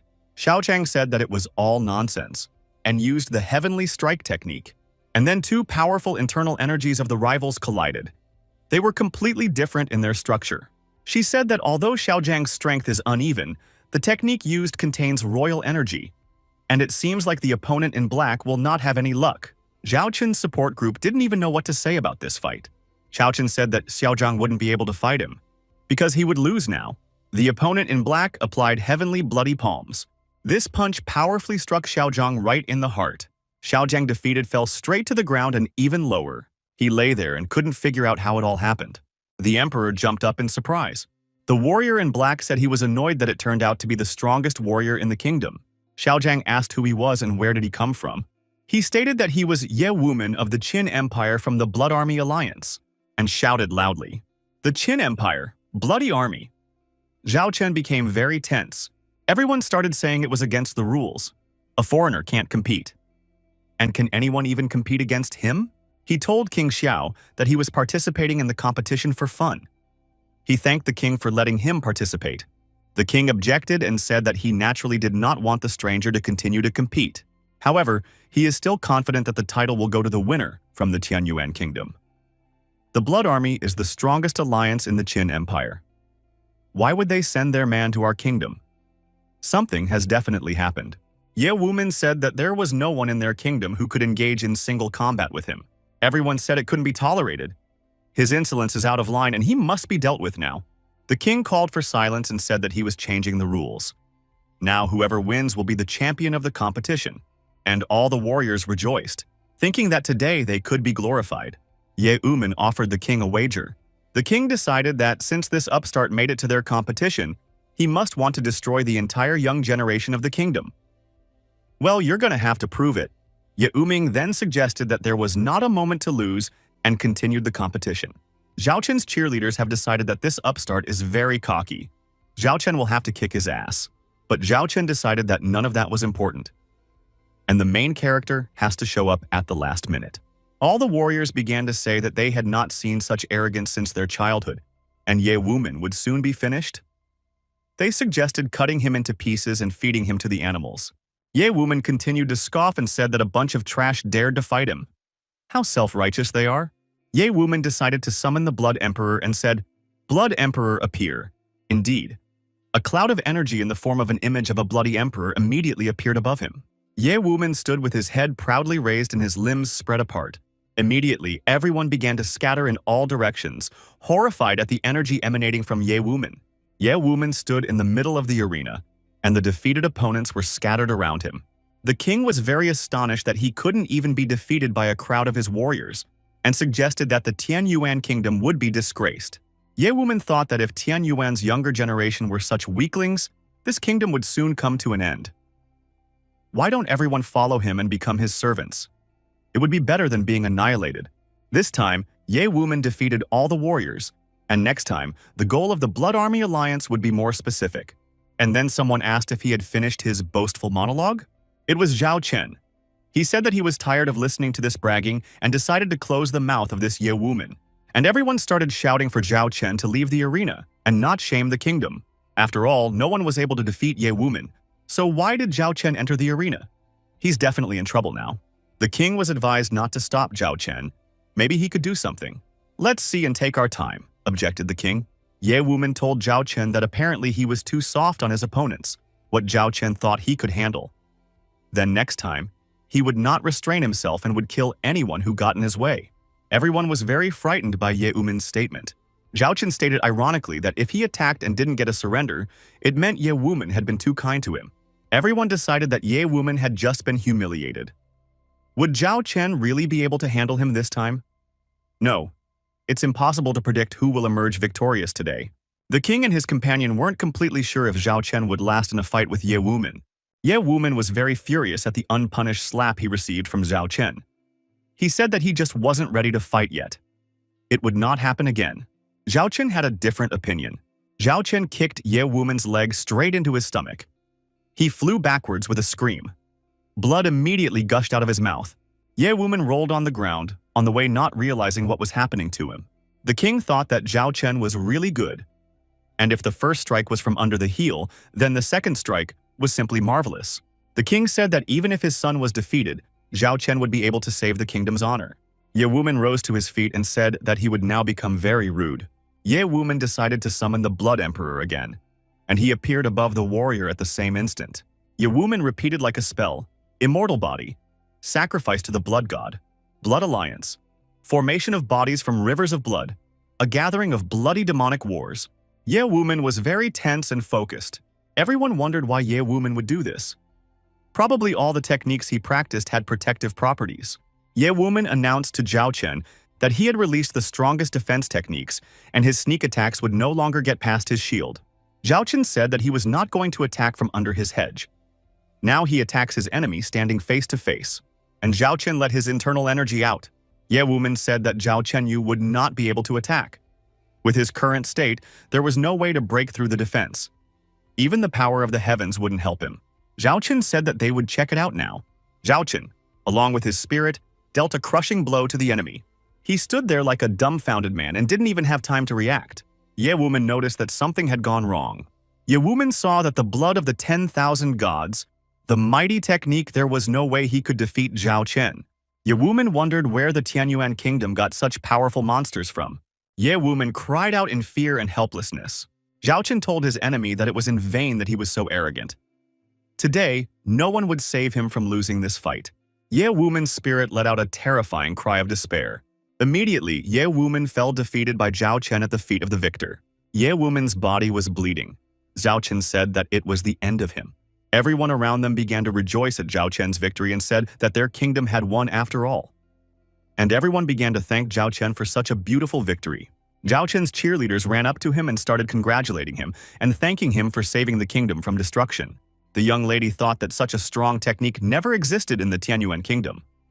Zhao Chen is hiding something and needs to report it to the proper place. The girl was in awe of Zhao Chen's strength. Xiao Zhang was upset. After all, he thought that this victory should have gone to him. Zhao Chen not only defeated the alien, but also became the champion of this tournament.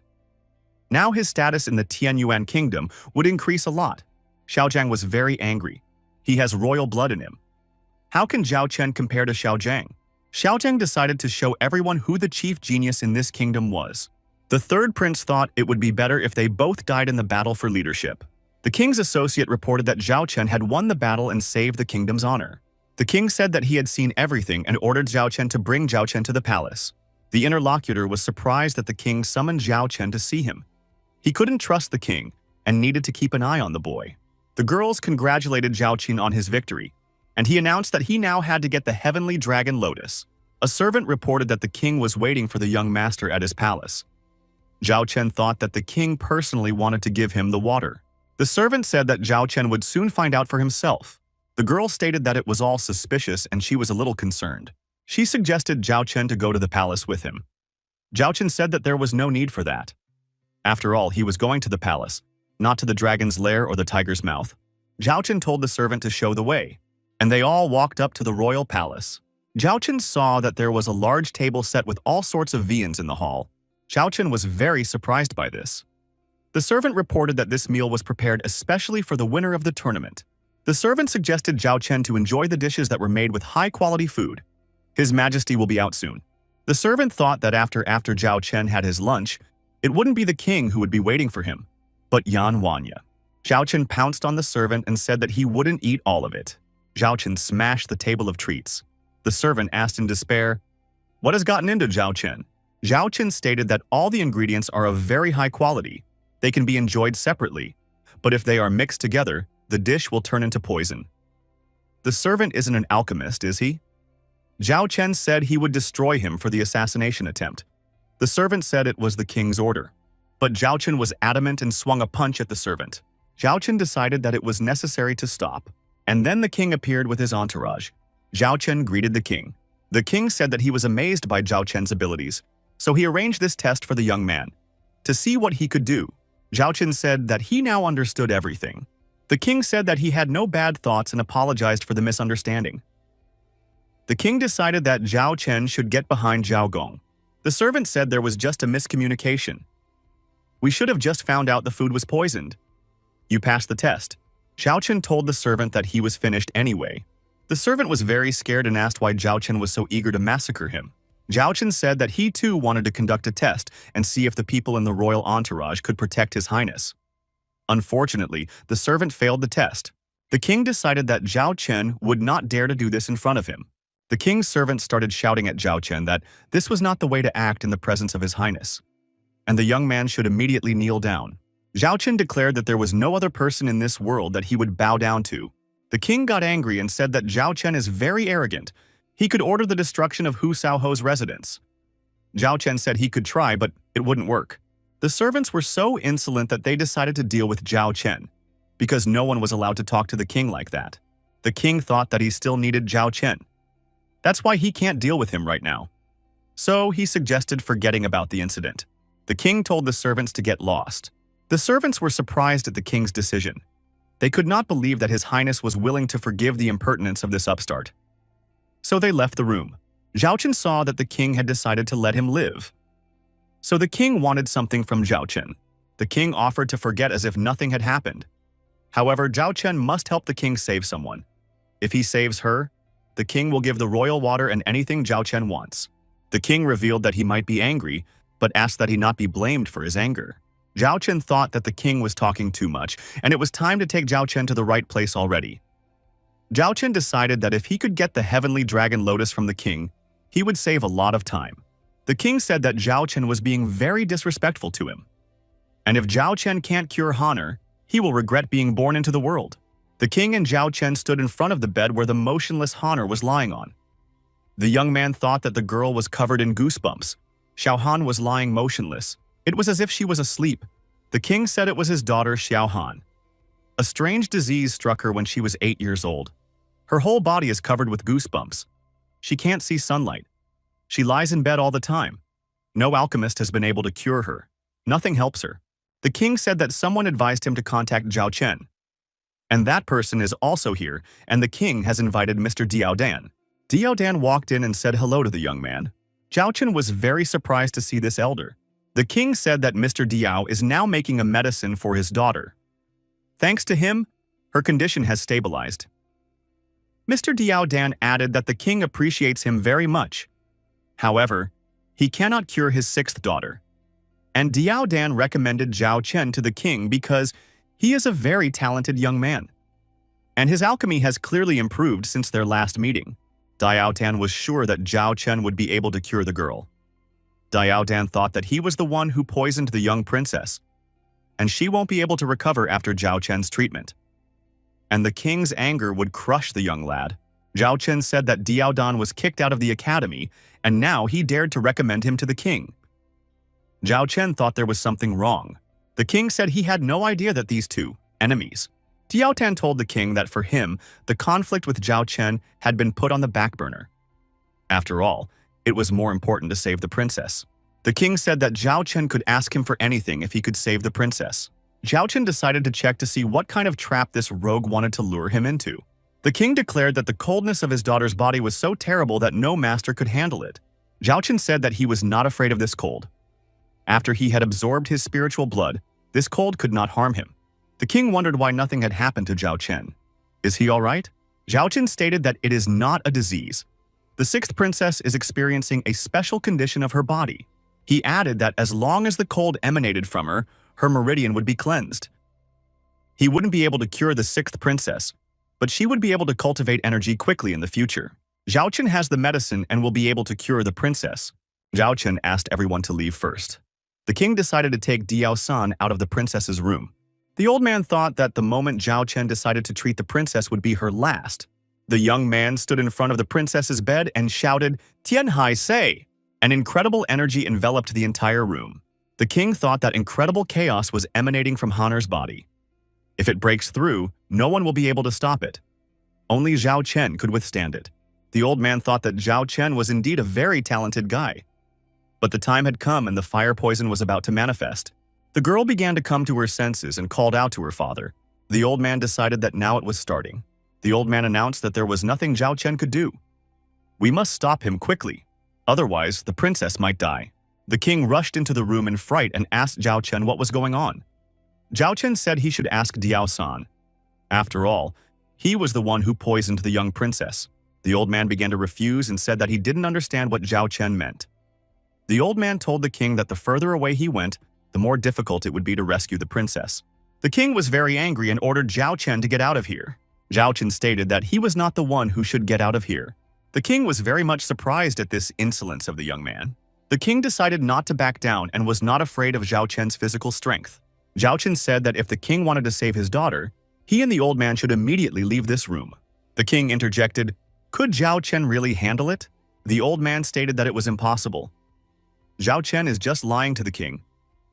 The princess just has the opposite of the fire energy of poison and ice. If this continues, there will be no way to save her.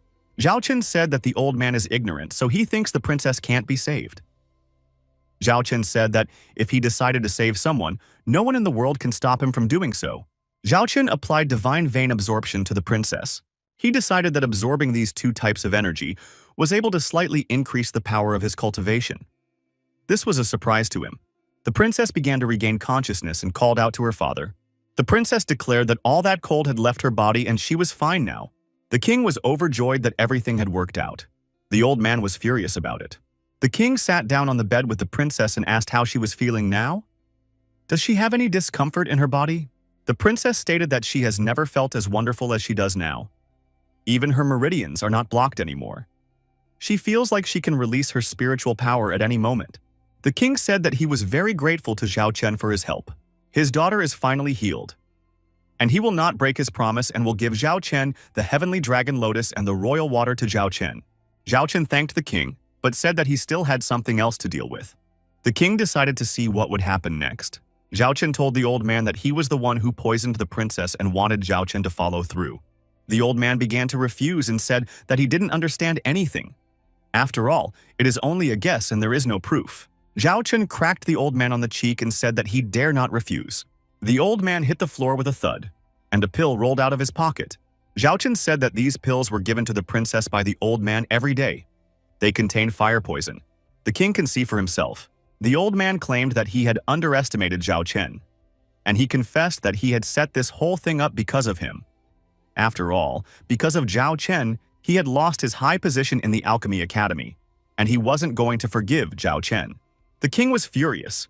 He could not believe that this vile old man had gained his trust and deceived him for so long. How dare he try to kill his daughter? The king said the wretch could prepare for punishment. The elder warned that he didn't want to do it, but the king himself forced him to do it. A bloody seal appeared in the old man's hands and he threw it with a cry of disappearance. And then, two forces collided. The power of the king's energy and the old man's. The king was perplexed. After all, only the king of Tianyuan can make the Qi dragon fight. But after all, the old man doesn't have a drop of royal blood in him. Then why does the dragon listen to him? The old man said because he partially controls the dragon blood of the Tianyuan kingdom. The old man had long been following the orders of the alliance and was in the process of forming a dragon blood control formation. If it wasn't for today's incident, everything would have gone smoothly. The old man thanked the king for helping him all this time. The king said that now this old man would be finished. The old man said the king would not succeed. The king ordered his Qi dragon to smash everything in its path. And the two dragons, the red old man and the yellow king, fought in a confrontation. The king was a little hurt. His mouth was bleeding. The daughter cried out in horror. She rushed to the king and began to ask how he was feeling. The old man stated that the Qi dragon of Tianyuan kingdom has already been destroyed, and the king will be seriously injured due to the destruction of his dragon. As long as the old man is in the palace and most of the Qi dragon is in his hands, he is invincible. Is the king and his kingdom now the end? The king began to beg the Blood Army Alliance for mercy. Let only his daughter go. The princess declared that the old man would not kill the king. The old man declared that there was no point in fighting and they would both die. It was then that the peerless Zhao Chen entered the conversation. He wondered why the old man had forgotten about him. The king had yet to fulfill his promise that he had made to Zhao Chen. Therefore, the old man wouldn't be able to do anything to him. Zhao Chen said that he himself had not finished dealing with this old man yet either. The king told Zhao Chen to better run away as the old man is using the dragon's power. And he can't be defeated. The princess said that it was exactly like that. Zhao Chen said that if it was the spirit of some powerful kingdom, then he would have to sweat. But the Qi dragon of Tianbian kingdom wouldn't do anything to Zhao Chen. The old man called Zhao Chen an upstart, said that his days were already numbered, and pointed his dragon at the young man. Zhao Chen didn't even blink an eye. He gathered all the power of his energy into a fist and pointed it in the direction of the red dragon. The dragon tried to swallow this blob of energy. Zhao Chen ordered this dragon to be destroyed. There was a massive explosion. The dragon turned back into a small red seal, which immediately shattered into little pieces. The old man was shocked. How was this possible? The Qi dragon of the Tianyuan realm had been absorbed by Zhao Chen's strength. The king was also shocked. How could Zhao Chen swallow an entire dragon? The princess saw everything, but she couldn't believe it either. Zhao Chen told the old man that the dragon was destroyed. Now what can the old man say goodbye? The old man asked him not to touch him because he is a member of the Blood Army Alliance. And if anything happens to the old man, the Blood Army will find Zhao Chen. Zhao Chen said that he didn't care about the Blood Army masters. Zhao Chen drove the old man straight into his forehead with all his might. The old man's eyes bled and he screamed loudly. The old man fell to his knees right in front of Zhao Chen. At this time, the king's son entered the room and said that he sensed the aura of battle. What's going on here? Could it be that the king has been attacked by enemies? The king said the sun was too late and the battle was already over. Zhao Chen stood over the body of the defeated enemy. The prince asked, "What is Zhao Chen doing here?" Asked how he was feeling. The prince asked the king who did this to the old man. The king said that the prince came just in time. This is Zhao Chen's work. The prince said he thought so. It was all that upstart Zhao Chen's fault. The king tried to explain to his son, but he didn't want to listen to anything. The prince thought that Zhao Chen had committed a crime by killing the old man and probably wanted to do the same to the king. The prince ordered Zhao Chen to be arrested. The king got tired of listening to this nonsense and slapped the prince. Now there was also a prince lying on the floor. The servants were puzzled as to why the king was beating his son. The prince, holding his swollen cheek, asked why he had been slapped. The king said the prince was a jerk and he shouldn't blame the king's savior. Old man Diaoxi wanted to kill the king and the princess.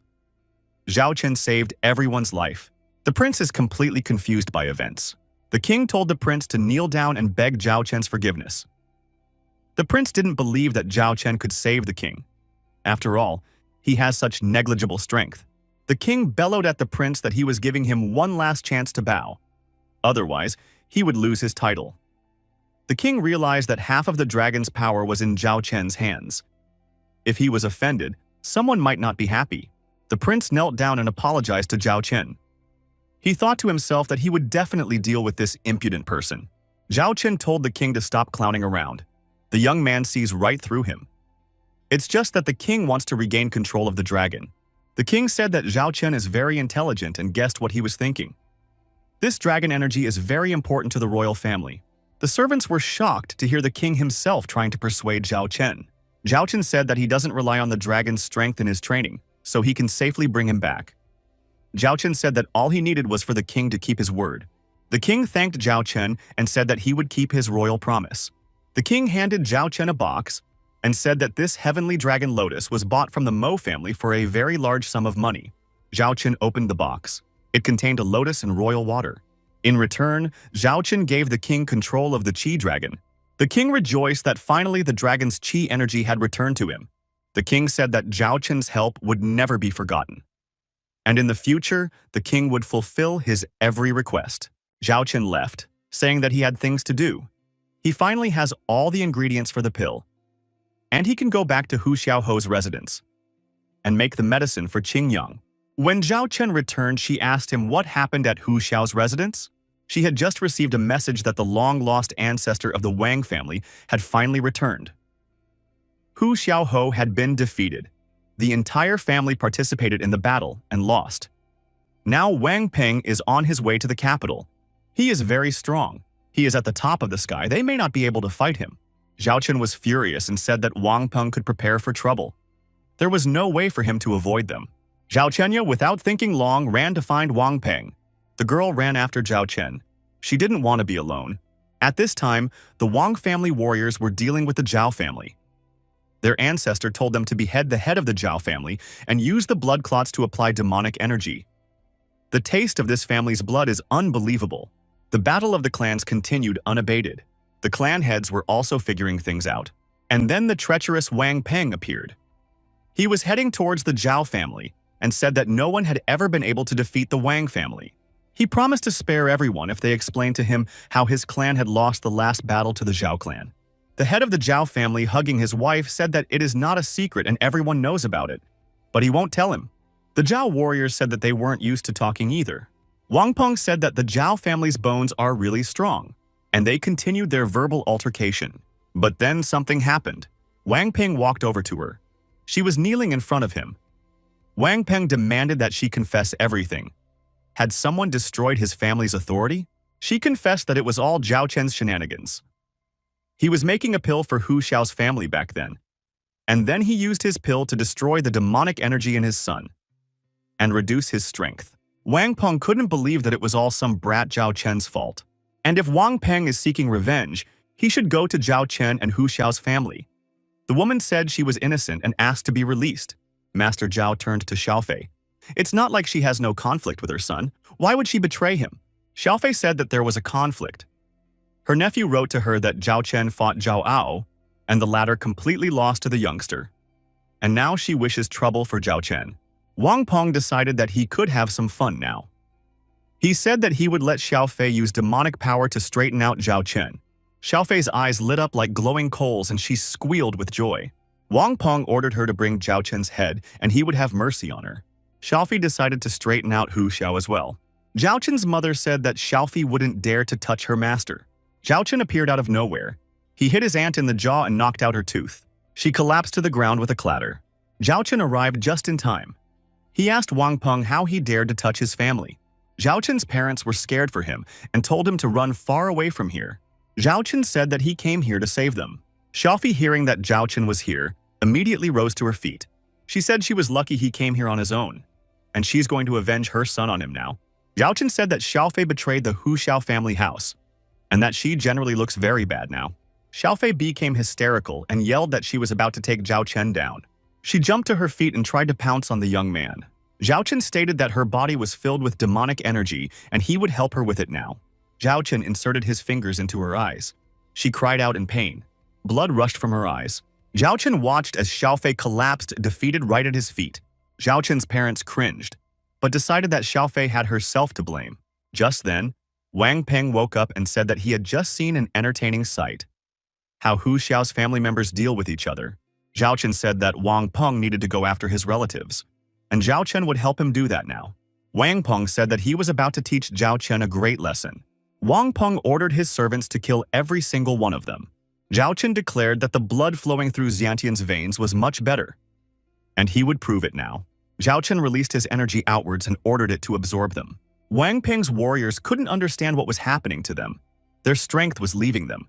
Wang Peng realized that Xiaofei hadn't lied. Without demonic power, he would not be able to defeat Zhao Chen. Zhao Chen decided that he was very cool since he could absorb demonic energy. He announced Wang Peng as the next one. Wang Peng said to Zhao Chen not to level him with those weaklings. His demonic energy has long since fused with his body, and Zhao Chen won't be able to take it away. Wang Peng declared for Zhao Chen to bid farewell to his life. Zhao Chen had other plans and used the Nine Suns' tyrannical fist. There was no way Wang Peng had expected such a turn. The tension between them kept rising. Zhao Chen thought that it seemed that even with such strength, it still wasn't easy for him to fight against a crown of heavenly powers. Wang Peng said that he did not expect Zhao Chen to have such great strength at such a young age. In the face of absolute power, however, he would have to bow down. Zhao Chen's father told him that he was the hope of their family. He can't be killed and so he must leave this place. His mother told him to leave quickly and they would try to detain Wang Peng. Zhao Chen thanked the parents for their concern. The girl told Zhao Chen that Wang Peng was a very strong cultivator, and the help from the academy would arrive soon. Zhao Chen asked everyone present to trust him. And anyway, Zhao Chen doesn't need backup to defeat Wang Peng.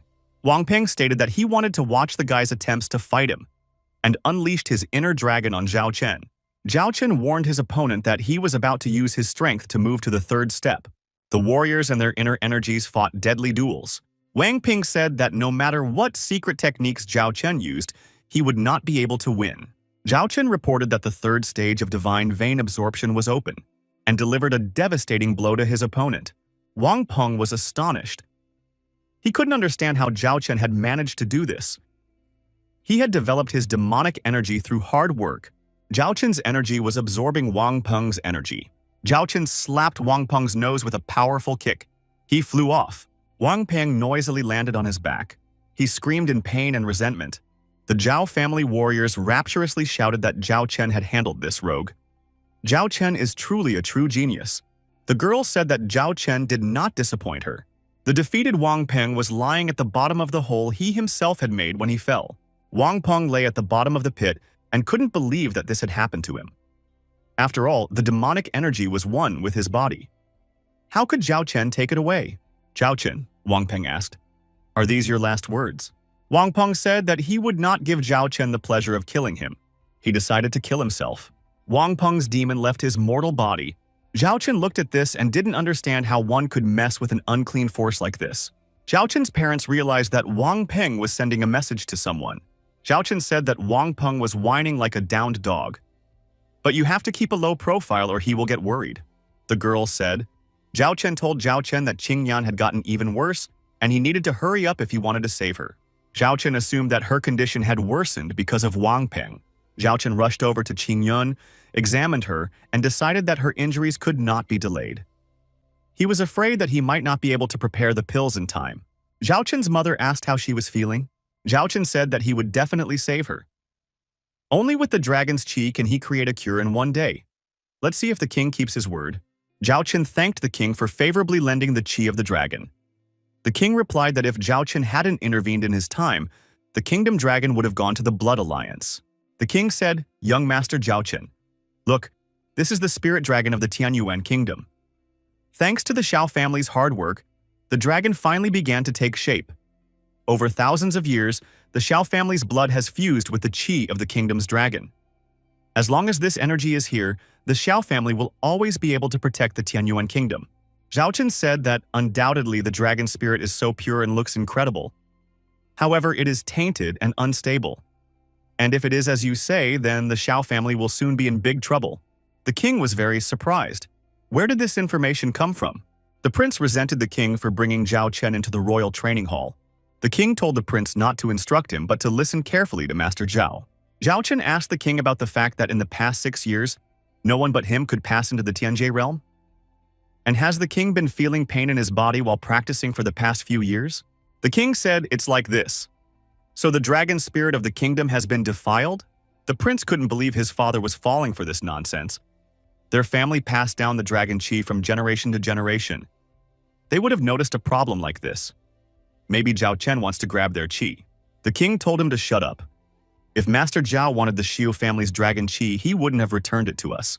The king got angry with his son and said he had no idea how he could become king. The prince took offense at the king. He thought he was protecting an outsider and wanted to take his title away from him. The king got angry and told him to get lost. The prince didn't understand how to behave further with his father. The king apologized to Zhao Chen for his son and asked for help with the Qi dragon. Zhao Chen said that he would definitely help. Zhao Chen decided to make contact with the Qi dragon of the Tianyuan kingdom. Just as he suspected there is blood in this dragon's qi. The king said that if there was blood there, it was the work of a bloody army. Zhao Chen decided to open the divine vessel absorption. Zhao Chen reported to the king that he had dealt with the weaknesses of the dragon's qi. And now the alchemy hall needed to be set up. The Blood Army Alliance has always been a big problem for the kingdom. They are impossible to destroy and will always cause trouble. Will Li Zhao Chen want to help the kingdom with this? Zhao Chen said that the Blood Army, the problem is not only for Tianyuan. The demonic army also had something to do with the alliance. The king suggested that Zhao Chen join forces against the alliance. Zhao Chen said that it might be beneficial. However, we need to find out who the leader of the alliance is, since the Red Army warriors are just cannon fodder. The king said he had a plan. If they want their qi so badly, we'll give it to them. Zhao Chen realized that the king had helped him for a reason. And this time, his plan worked. Huai Hai asks the prince if he is going to team up with the Red Army. The prince said Hai was talking nonsense. He needs warriors and to finish some of his business. Huai Hai told the warriors that they should help the eldest prince 7. Zhao Chen is standing on the square in the academy near the special furnace. Now he has everything ready and can start making the pill. Zhao Chen knows that Qingyan will be cured soon. Zhao Chen set the furnace on fire and began the process of preparing the medicine. First, he needs to purify all the ingredients for the pill. Zhao Chen summons the dragon's qi to his aid. The dragon turns on Zhao Chen use help mode. The dragon enveloped the furnace and the medicine began to turn into a pill. The king was amazed at what he saw. It turns out the dragon's chi can be used for alchemical purposes. This Zhao Chen is unexpectedly incredible. And then the king and Zhao Chen saw warriors fighting in the air. One warrior shouts, "Who decapitates King Xiao will receive 10,000 gold and start ruling over 10,000 people. Today, the Tianyuan kingdom will be destroyed." The king and Zhao Chen realized that this was a blood army alliance. The dragon's chi was here. But he had no idea that someone skilled enough to use it for alchemy would be here. Zhao Chen said that the medicine was almost ready and he would leave this army to the king. The king didn't expect Xiao Zhang to start cooperating with the Blood Army Alliance. He wants to destroy the foundation of the Xiao family. Xiao Zhang said that he is no longer the prince of the kingdom and he doesn't care about his family. "I will take the throne by teaming up with someone." The king said he'd deal with him in one blow. The king summoned the Xiao family's dragon for backup. He said the king would not dare touch the prince in his presence. The Xiao family's dragon and the Red Alliance clashed in a fierce battle. The king could not stand the confrontation and flew far back. The king lay spitting blood, and the prince called him a weakling. The king said that with this kind of strength, the alliance would easily reach the dragon chi. Why do they need his kingdom? He said that the king didn't need to know their goals at all, but if the man said everything, the prince would deal with him now. The prince said that now the king would have nothing to worry about, and from tomorrow, he will be the lord of Tianyuan. And then the unbelievable happened once again. Everyone was very surprised. Zhao Chen pronounced beside the Hongyuan alchemical pill furnace, "Purification," and Zhao Chen ascended into the sky. A red dragon circled the yellow pillory. He shouted that it was a sacred pill. He didn't expect to find it in such a backwater. He already wanted to grab that pill, Zhao Chen said as he began. He was quite tired from using alchemy to prepare the medicine, and Zhao Chen immediately summoned thunder. The villain screamed in terror, and everyone saw Zhao Chen strike him with his staggering lightning. Zhao Che said that no one can help Chuai Hai anymore. The king was shocked. Zhao Chen is capable of destroying someone in the heaven realm. Everyone was amazed that Zhao Chen could control thunder. And Huai Hai's warriors were frightened by Zhao Chen's anger. Zhao Chen said that the king was so kind to him that he solved his problem in his own style. Zhao Chen pointed his hand at the enemy army and said to let the thunder crush them. The enemy warriors began to scatter and beg for mercy. The prince cringed. He didn't know that Zhao Chen had such techniques in reserve. Zhao Chen asked the prince if he was going to run away. Zhao Chen said he couldn't and moved his foot right into his chest. The prince coughed and fell backwards onto the ground brokenly. Zhao Chen asked the king if he had decided what to do with his son. The king said that from the moment he betrayed him, he was no longer the prince of Tianyuan. The king asked Zhao Chen to resolve the matter. The prince begged Zhao Chen for mercy. He agreed to serve Zhao Chen. Zhao Chen said that one should bow down when asking for mercy, and directed a powerful energy beam at the prince. The prince screamed in terror and fainted. Zhao Chen finally gave the girl a medicinal pill after so much labor. Qing Yan lay motionless and did not regain consciousness. Zhao Chen pondered. What could this mean? The mother asked Zhao Chen why Qing Yan was not regaining consciousness. Zhao Chen said that there was no need to panic. It was the Hongyuan sacred pill. It was made using the strongest qi of the dragon, and Qing Yan's body couldn't absorb that qi. It will be fine. Zhao Chen will find another spiritual reservoir to help her dissolve the pill, father said. Since Zhao Chen had won the competition, he could now enter the royal dragon tank, the dragon reservoir, the #1 sacred reservoir in the Tianyuan kingdom. So he can ask King Xiao for help to bring the girl there. Zhao Chen agreed and said that it was time to act. The girl asked Zhao Chen to go with him. Her Lin Lun pagoda would be able to carry Qing Yan for a while. Zhao Chen agreed and told her to look into it. The girl said, "Pagoda Lin Lun appear." Zhao Chen said that just a little more and they would help Qing Yan already, definitively. The warriors who had lost to Zhao Chen were crushed. First, he had massacred Ye Wuman. Then he had ruined the entire plan of the master, wishing to secretly manipulate the Tianyuan realm's dragon qi. And Yan Blood Army Alliance special confidant of the Blood Army Alliance appeared. With him were his confidants, his right hand and left hand. He called the defeated warriors a bunch of scum. The warriors began to reveal that they were now planning a plan for a future attack on the kingdom. And Yan said that they shouldn't think about it. This time, he brought 10 tiger warriors from the Xiantian realm with him. Now, anyone willing to fight the bloody army would die. The warriors brought the third prince. He started begging for mercy, claiming that he has no role in this battle. He's completely useless if they want to trade him for dragon qi. And Yan said that's not why they need him. He wants the third prince to take them to the dragon tank. When they get the heritage of the tank, the third prince will be free. Out of fear, he agreed, but said he had never heard of any legacy. And Yan said that the Xiao family is just a bunch of scum. They can't even discover the mystery of the dragon tank. This legacy deserves to be bestowed only to a true young master. And Yan said that the third prince is trying to suck up to him. It must be out of fear. If he can help, he will be made the king's puppet. The third prince cried and agreed. He decided to get this ancient heritage himself. The secret hall of the kingdom. The dragon reservoir. Zhao Chen thought that there was an energy here that he could use, and this energy is similar to the one that the student had. The princess said that she didn't think the king would agree to let us into the tank without question. The princess said that everything was already ready and they should hurry up and get to work on curing Qingyang. Zhao Chen stopped her. He asked, "Who's here?" It turned out to be Anyan and his servants. Anyan said that he didn't think anyone would be able to get in here. The third prince told Anyar that it was Zhao Chen who had ruined all the plans of the Bloody Army. He must not be missed. Anyan said that he would deal with Zhao Chen today for massacring their warriors. The princess said that all the warriors at the peak of the Xiantian realm, and the one in the middle is perfect. How should they be? Zhao Chen said that to him. They are a bunch of scum.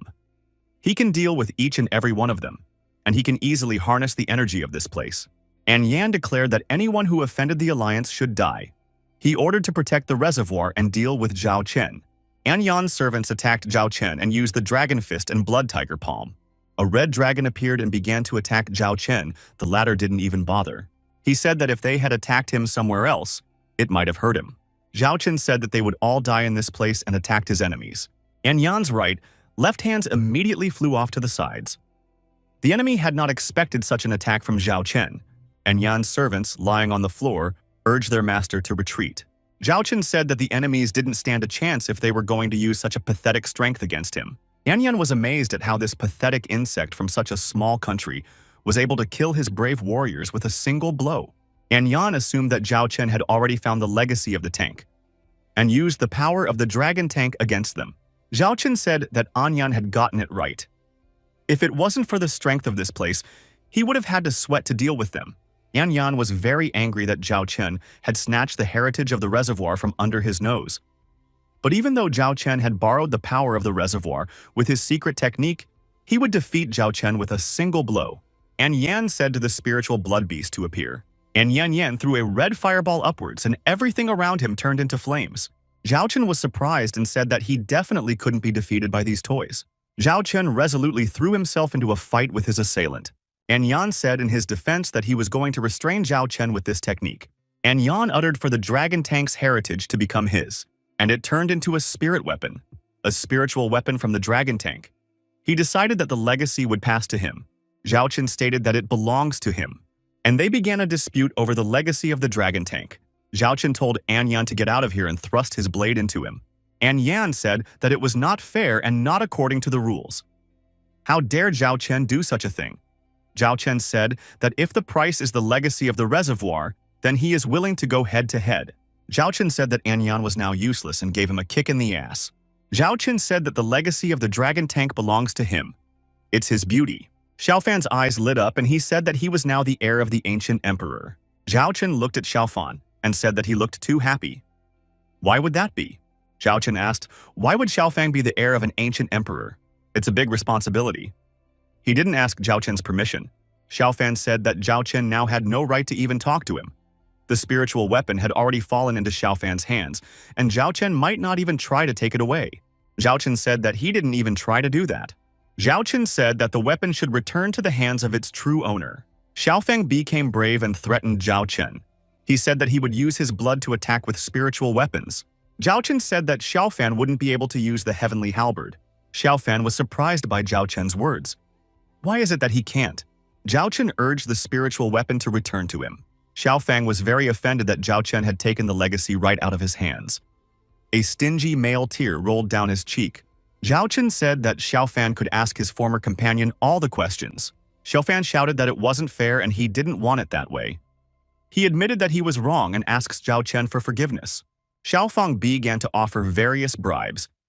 He said he could persuade his father to marry off his sixth sister, and he would enter the royal family. Zhao Chen said he had enough of his delusions and gave him a crushing blow. Xiaofan fell to the ground with a scream. Zhao Chen's weapon pierced his chest. The princess asked Zhao Chen if he had the legacy of an ancient emperor. The young man confirmed and said, "That one should lower Qingyan into the dragon tank and wake her up. When she wakes up, they can leave." Zhao Chen reasoned that spiritual weapon plus the power of the dragon tank. It felt like the legacy belonged to her. Zhao Chen began to call for Ziyao to appear, Zhao Chen's disciple from a previous life. Ziyao. Zhao Chen realized that this was not a spiritual inheritance. It was the ghostly glow of the soul. Zhao Chen decided that she was currently at the star stage. 3 souls forever, without loss. Zhao Chen urged her to rise at his word. The girl slowly began to regain consciousness. She woke up and spoke the master's name. Zhao Chen was shocked. After 300 years, they had met again. "This is divine providence?" the girl asked. "How did his reincarnation go?" "Minmin, after your fall, Luo Shi secretly prevented our siblings from looking for him. They never thought they would ever see him again," Zhao Chen asked. "She decided to use force on her siblings? Now that you only have this ghostly soul left, does she have her hands free?" The girl said that at first no one could think it was her doing, so his search was not kept secret. Then she ambushed him and finally revealed her true intentions. Too bad they found out too late. They joined forces to break through and escape. Zhao Chen understood it was all because he was blinded by his love for this evil and cunning woman. Now he must find her and take revenge. The girl said she was sure the master could do it. After all, he is the man she has waited so long for. Zhao Chen stated that her condition is not stable. She could disappear at any moment. She needs to rest. Zhao Chen must stabilize her soul. The girl declared that after his reincarnation, she would never allow the master to use his soul power on her. Zhao Chen asked her to stop. Burning soul technique. Zhao Chen stated that the girl should not use her to increase his strength. The girl asked that the master should not give up on his disciples' good intentions. She stated that after his disappearance, her greatest desire was to find him and follow him again. But right now, she has only the pitiful remnants of her soul, and she can only use them to increase its power. Zhao Chen declared that if her soul was burned, she would disappear. He ordered her to stop. The girl said he couldn't change her mind. She would sacrifice her soul to help him reach the top. And they went on from there. Zhao Chen was very annoyed by his disciple's stubbornness. The girl saw that the master was crying for her. She hadn't seen his tears once since she became his apprentice. Zhao Chen said that if Ziyao had any unfulfilled wishes left, he would do anything for her. The girl said that now her soul would accompany him all the time, and she had nothing more to wish for. Zhao Chen noted to himself that this was so touching. The girl was already unstoppable. She disappeared right in front of Zhao Chen's eyes. At this moment, Zhao Chen's new-life girlfriend approached Zhao Chen and asked how he was doing. Zhao Chen thought that these were matters of his past life, so he would have to make up his mind now. He said he was fine, just a speck in his eye. Zhao Chen reported to the people present that he had commandeered the dragon tank's legacy. This made him a little worried. But he was fine now. The girl hugged Zhao Chen and said that she didn't expect to see him anymore. She assumed that he had suffered a lot to save her. Zhao Chen said that he was just doing his duty. But if she would sleep well now, then he had done the right thing. The princess said that since Qingyan had come to her senses, they should get out of here as soon as possible. We must not forget that this whole thing with Xiao Fan and the alliance was not over yet. Zhao Chen agreed and began to pack for the road. At the same time, the capital was in turmoil. The warriors of the Bloody Army wanted to seize the capital and capture King Xiao. The royal warriors realized that the lives of civilians depended on them. So they decided not to retreat and to fight. The soldiers of the kingdom took the battle, but they could not withstand the attack. So the civilians had to run away. Everyone was afraid that the Tianyuan kingdom would now come to an end. At this time in the royal palace, the king received a report that the soldiers of the Blood Army had broken through the defenses and were entering the capital. There are several people from Xiantian kingdom in their ranks, and they are very strong. King Bal is very angry that his army is losing. The king's subjects began to urge him to leave the capital as soon as possible. The king said he can't leave. If he leaves, how will he be able to protect his people while in exile? What will he tell his descendants? The subjects said they would take the fight and the king must leave. The king said he would stay. He must protect his kingdom even at the cost of his life. The king said that this is his kingdom and he feeds off the support of the Tianyuan kingdom. The enemies rushed in and their leader declared that no one would help old Xiao today, even if the Almighty comes down to earth. The villain announced that he would now become the king of Tianyuan. The king recognized him. It was Yang Zhitian. King Xiao said that he had never wished him harm. Why did he betray him and collude with the Blood Alliance? The one said that Zhao Chen injured his son, and the king protected him all the time. They will settle all conflicts today. It will be good for everyone. The king said that his son had himself to blame. He had maimed many people, and he didn't want to mend his ways. He got what he deserved after he insulted Zhao Chen. Yang Jutian said it's all useless talk. But he and his bloody army will still enslave this kingdom. The king said that if Jitian wanted to die, the king would grant him that freedom. The king's servants declared that this was the kingdom's dragon qi accumulated over 100 years of hard labor. The dragon qi had increased, and his majesty had already reached the peak of the Xiantian kingdom. Perhaps the king will be able to gain victory. Yan Jitian said, "How dare the king in front of his face brag about the dragon qi?" And the villain immediately went on the attack. The king received an unexpected blow, blood gushing from his mouth. Neither the dragon nor his qi could help. The king's subordinates were dumbfounded. The defense didn't work. Jitian said that he had found a way to deal with the dragon's qi with the power of the alliance. Then he added that even Zhao Chen wouldn't be able to defeat him now. The king was upset. The Tianyuan kingdom had existed for thousands of years. Would it really die today? The king's subjects said that the battle was not yet lost. Now they will fight, and the king will be relieved. The villains must realize that Tianyuan kingdom is not going to give up so easily. The king agreed with them and decided to fight some more. He announced that he was still king, and he wasn't going to surrender alive. Yang Jitian ordered his servants to deal with the king and his subjects. And there, suddenly, again of course, Zhao Chen himself appeared. He immediately got down to business. He began to scatter the useless enemy soldiers. Zhao Chen suggested that Yang Jitian match strength with him first. Zhao Chen was told to leave as there were people in the alliance who were in the Xiantian realm. They would not be defeated. The king warned Zhao Chen that if he signed up for his highness, he would not have an easy time. The king said he would apprehend the villains, but let Zhao Chen leave with his daughter. Yang Jitian announced that no one was going anywhere and called the tiger guards to help. The guards immediately arrived and stood behind Zhao Chen's back. Yang Jitian turned out to be a beastmaster and said that Zhao Chen would now be skinned, his bones crushed, and sacrificed to his son. Zhao Chen said that if they had come early, he probably would have had a hard time. But now he has Jantian's spear in his hands. He'll take them all down in one fell swoop.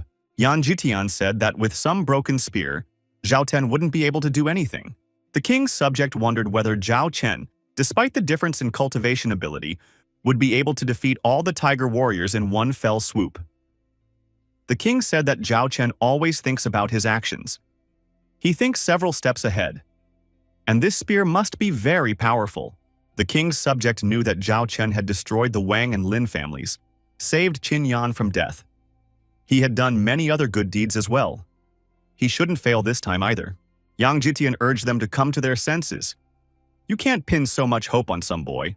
Yan Jitian noticed that Zhao Chen's spear aura was very unusual and decided to test it on the tiger warriors first. He ordered them to go on the attack. The warriors rushed towards Zhao Chen in a single rush. He didn't even blink an eye.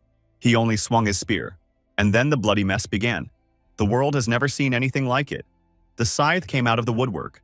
All the enemy's enemies got the worst of it. They were bleeding all over the place. And then it was all over. Yan Fidian was surprised. It wasn't like they were ordinary cultivators. How was this even possible? The king's subjects said they never doubted the defenders' abilities. The king marveled at the way Zhao Chen took down 10 people in one fell swoop. The boy who everyone thought was just trash his entire childhood had become the strongest cultivator of all time. Zhao Chen decided to challenge Yang Jutian to a duel. But if he didn't want to, Zhao Chen would still spring into action now. Yang Jutian was a little frightened. He began to ask Mr. Mojia for help. Zhao Chen said that no one would help him. He could go to meet his son. So he stabbed him in the chest with a deadly spear. Yang Jutian lying on the ground and bleeding, he whispered that he didn't want it that way. But it was already too late. His strength had left him. The rest of the enemy force scattered in fear. The warriors of light decided to catch up with their enemies and strip them along the way. In general, there are no enemies left on this battlefield. Mojan, the patriarch of the Mo family, found out all the details. He originally wanted to deal with Zhao Chen and get rid of his enemy Mo Tian. But he had never imagined that the boy could become so strong so quickly that he could swat a Xiantian cultivator like an ant. The servant reports that Zhidian is gone and the bloody army has been driven back. What do we do now? In that case, he decided to do nothing for the time being. Since this is the case, Mojan said to warn the whole family to evacuate immediately. Everyone must be taken to the Qin Empire. Zhao Qin suggested that the Mo family might also be cooperating with the Blood Alliance. But after all, this family had always supported Tianyuan. The king was upset by their betrayal. He thought that the Mo family wouldn't be easy to detect, since it was a very secretive family, and they could live secretively. The king ordered a warrant to arrest Mo's family and take away all their property. Zhao Qin said that since the problems here were solved, he went elsewhere to save the world. The king didn't mind since he knew that Zhao Chen was always in a hurry to go somewhere. The king said that Zhao Chen could ask for anything, except his crown. Zhao Chen said that he had everything for now. Besides, he was just doing his duty to his fatherland. The king decided that heroes like Zhao Chen were always needed by the kingdom. Zhao's father was very pleased with his son. The walkers immediately went to him and began to offer their daughters to marry Zhao Chen. Zhao Chen decided to relax after fighting so many battles, but nothing came out. He heard Xiaoji's worried voice. Li Hing suggested that Xiaojai return home. He said that the enemies who were pursuing the Lan family had been defeated. Therefore, she should return from the foreign land immediately. The patriarch and the rest of the family miss her very much. Zhao Chen whirled into the room. The princess was very pleased with him. Zhao Chen asked, "Who was this beautiful stranger?" Li Heng asked who he was to address his mistress in such a tone. Zhao Chen said, "I'll say what I want." "What can you do?" Li Heng immediately began to threaten Zhao Chen with retribution for such impertinent behavior. Xiaojia saw Li Hanyi's aura and realized that he was residing in the realm of Thoan. Zhao Chen said that this was no reason to be so cocky in the face of Zhao Chen himself. Li Hen said that some bug from some Tianyuan shouldn't underestimate him. Therefore, Zhao Chen would now realize the difference between them. The princess told Li Han to stop, because Zhao Chen is her fiancé. Li Han said that the elders would not approve of this choice as this boy is very weak. The princess said she didn't care about the opinion of the elders. Li Han urged Zhao Chen to say something in his defense. Zhao Chen turned his back on him, chastising him for not being worthy of being his opponent. Li Han said that he had asked for information about Zhao Chen before he even came here. He said he wouldn't hurt the young man, but his family might get hurt. That was his strategic mistake. Zhao Chen interjected, "Is he the one trying to intimidate Zhao Chen with threats to his family?" Zhao Chen said that he had never fought a battle that was dangerous to him. But this man dared to threaten his family. He can't forgive that. The girls looked at Zhao Chen with surprise. "Where is he going to go?" Zhao Chen said that this time the Blood Alliance was riddled with injuries, but neither would definitely give up. To solve the problem, Zhao Chen will personally go to the Qin Empire and get rid of all the hidden threats. The girl said that the master was not at all familiar with the Qin Empire and did not know where the residences of the hidden Blood Demon Alliance were located. And he would face real dangers if he didn't have a guide. Zhao Chen said that he pondered about it and decided to take someone with him. A few days later, they met in the woods. The warrior asked, "Was Zhao Chen really going to go to the Qin Empire to smother the Blood Alliance?" "It is one of the 3 largest Qin armies. They have a lot of very strong cultivators. Maybe he will change his mind." Zhao Chen said that he did not know the word fear. "This is just a demonic alliance. He's at the height of his powers right now." The warrior said that Zhao Chen is a real man. After all, he was the only one who could beat him. And they hugged each other man to man and hit the road to deal with this alliance. Qin Empire, the headquarters of the Blood Demon Alliance. How come Mo Zhan came back alone from the Tianyuan campaign? Where did the thousands of soldiers who accompanied you go? Mo Zhan tried to explain to his master that he wanted to conquer the Tianyuan kingdom, but a certain Zhao Chen was too strong. He was able to massacre young Zitian and 10 tiger warriors in one fell swoop. The host didn't want to hear any excuses. Mo Zhan fell to his knees and begged for forgiveness. The master said that if it wasn't for his son, he would have massacred the coward. Mo Zhan thanked his master and decided that he was lucky today. Zhao Chen has ruined the alliance's plans, ruined Wumen. We need to send someone to deal with him. Master said to let Yadoshin deal with his own problems. Soon, the Qin Empire would turn into a sea of blood and become an alliance territory. Zhao Chen's companion said that the Qin Empire was bordering the Tianyuan kingdom, so they would be there in half a day. He explained that there were 4 major forces ruling the empire: the Imperial family, the Qin, the Blood Demon Alliance, the Peach Blossom sect, and the Longyang sect. The leader of the alliance has never shown up, but rumor has it that of all the 4 leaders, he is the strongest. The alliance's interests are tied to the Qin family, so they won't touch him. However, Zhao Chen must be careful. Zhao Chen asked why he was sinking his teeth into the alliance. The interlocutor explained that he was lost in the forest as a child and was raised by wolves. Yeodian took advantage of the fact that he was nearby and destroyed a pack of wolves for fun. And now, he has to return the favor. Zhao Chen thought that Li Shan's mutated spiritual power seemed to be related to the wolf pack. Zhao Chen said that this mission would be exciting. The young warriors met two people on the road, the bald guy Lan Haichao and his companion Lan Haihua.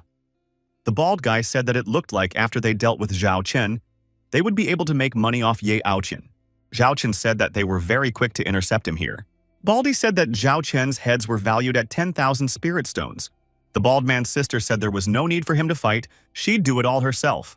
Li Shan warned Zhao Chen to be careful. They are a very dangerous brother and sister. They are bounty hunters, very bloodthirsty and strong. Zhao Chen said that he could handle these scum alone. Bald Tambourine wondered, why would Zhao Chen think that he could defeat two men at once? His sister added that she liked self-confident men. She would absorb Zhao Chen's life energy and make a puppy out of him.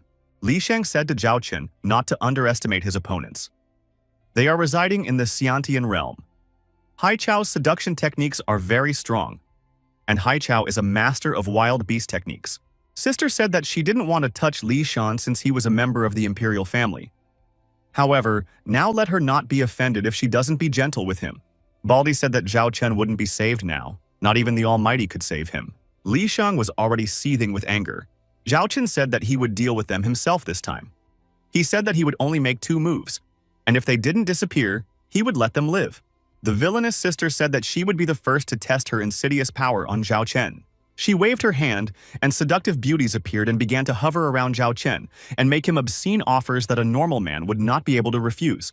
They wanted Zhao Chen to cool their ardor. Since Li Shan didn't get anything, he was cold-blooded and warned from behind the tree for Zhao Chen to protect himself. The cunning sister said that her seduction technique had reached the Huajing level. Zhao Chen doesn't stand a chance against her technique. Zhao Chen grinned. He would show the best technique now. The villain decided that Zhao Chen couldn't resist any longer. Of course, any man in this world can easily be seduced by a woman. Zhao Chen grabbed her throat and said that he couldn't be trapped by such a pathetic technique. The seductress cried out in fear. She could not believe her eyes. No one could resist her charms. Li Shang shouted that Zhao Chen was unbelievable.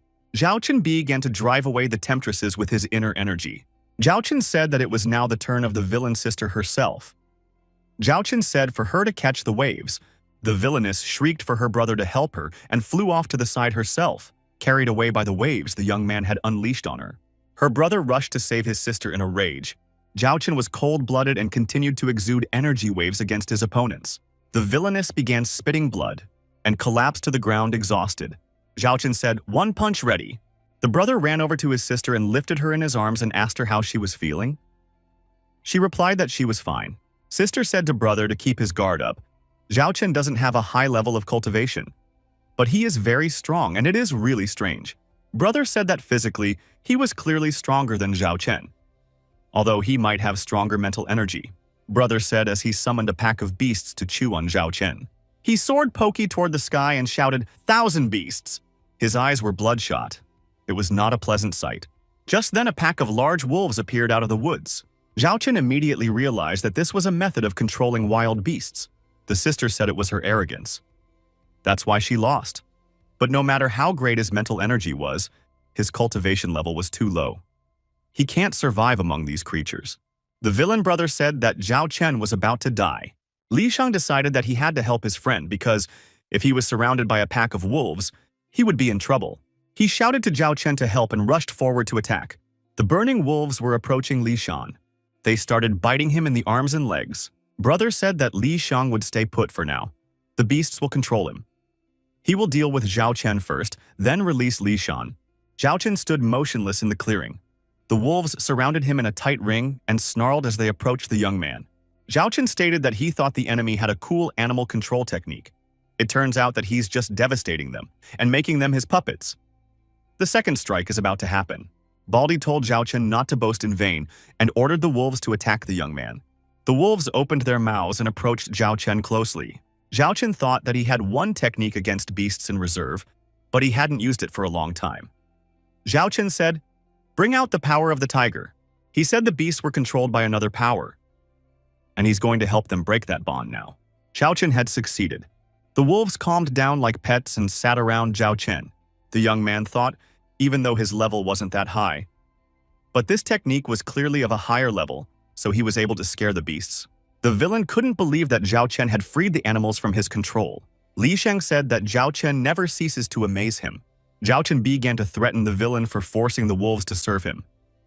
Zhao Chen now turned the beasts against their former master.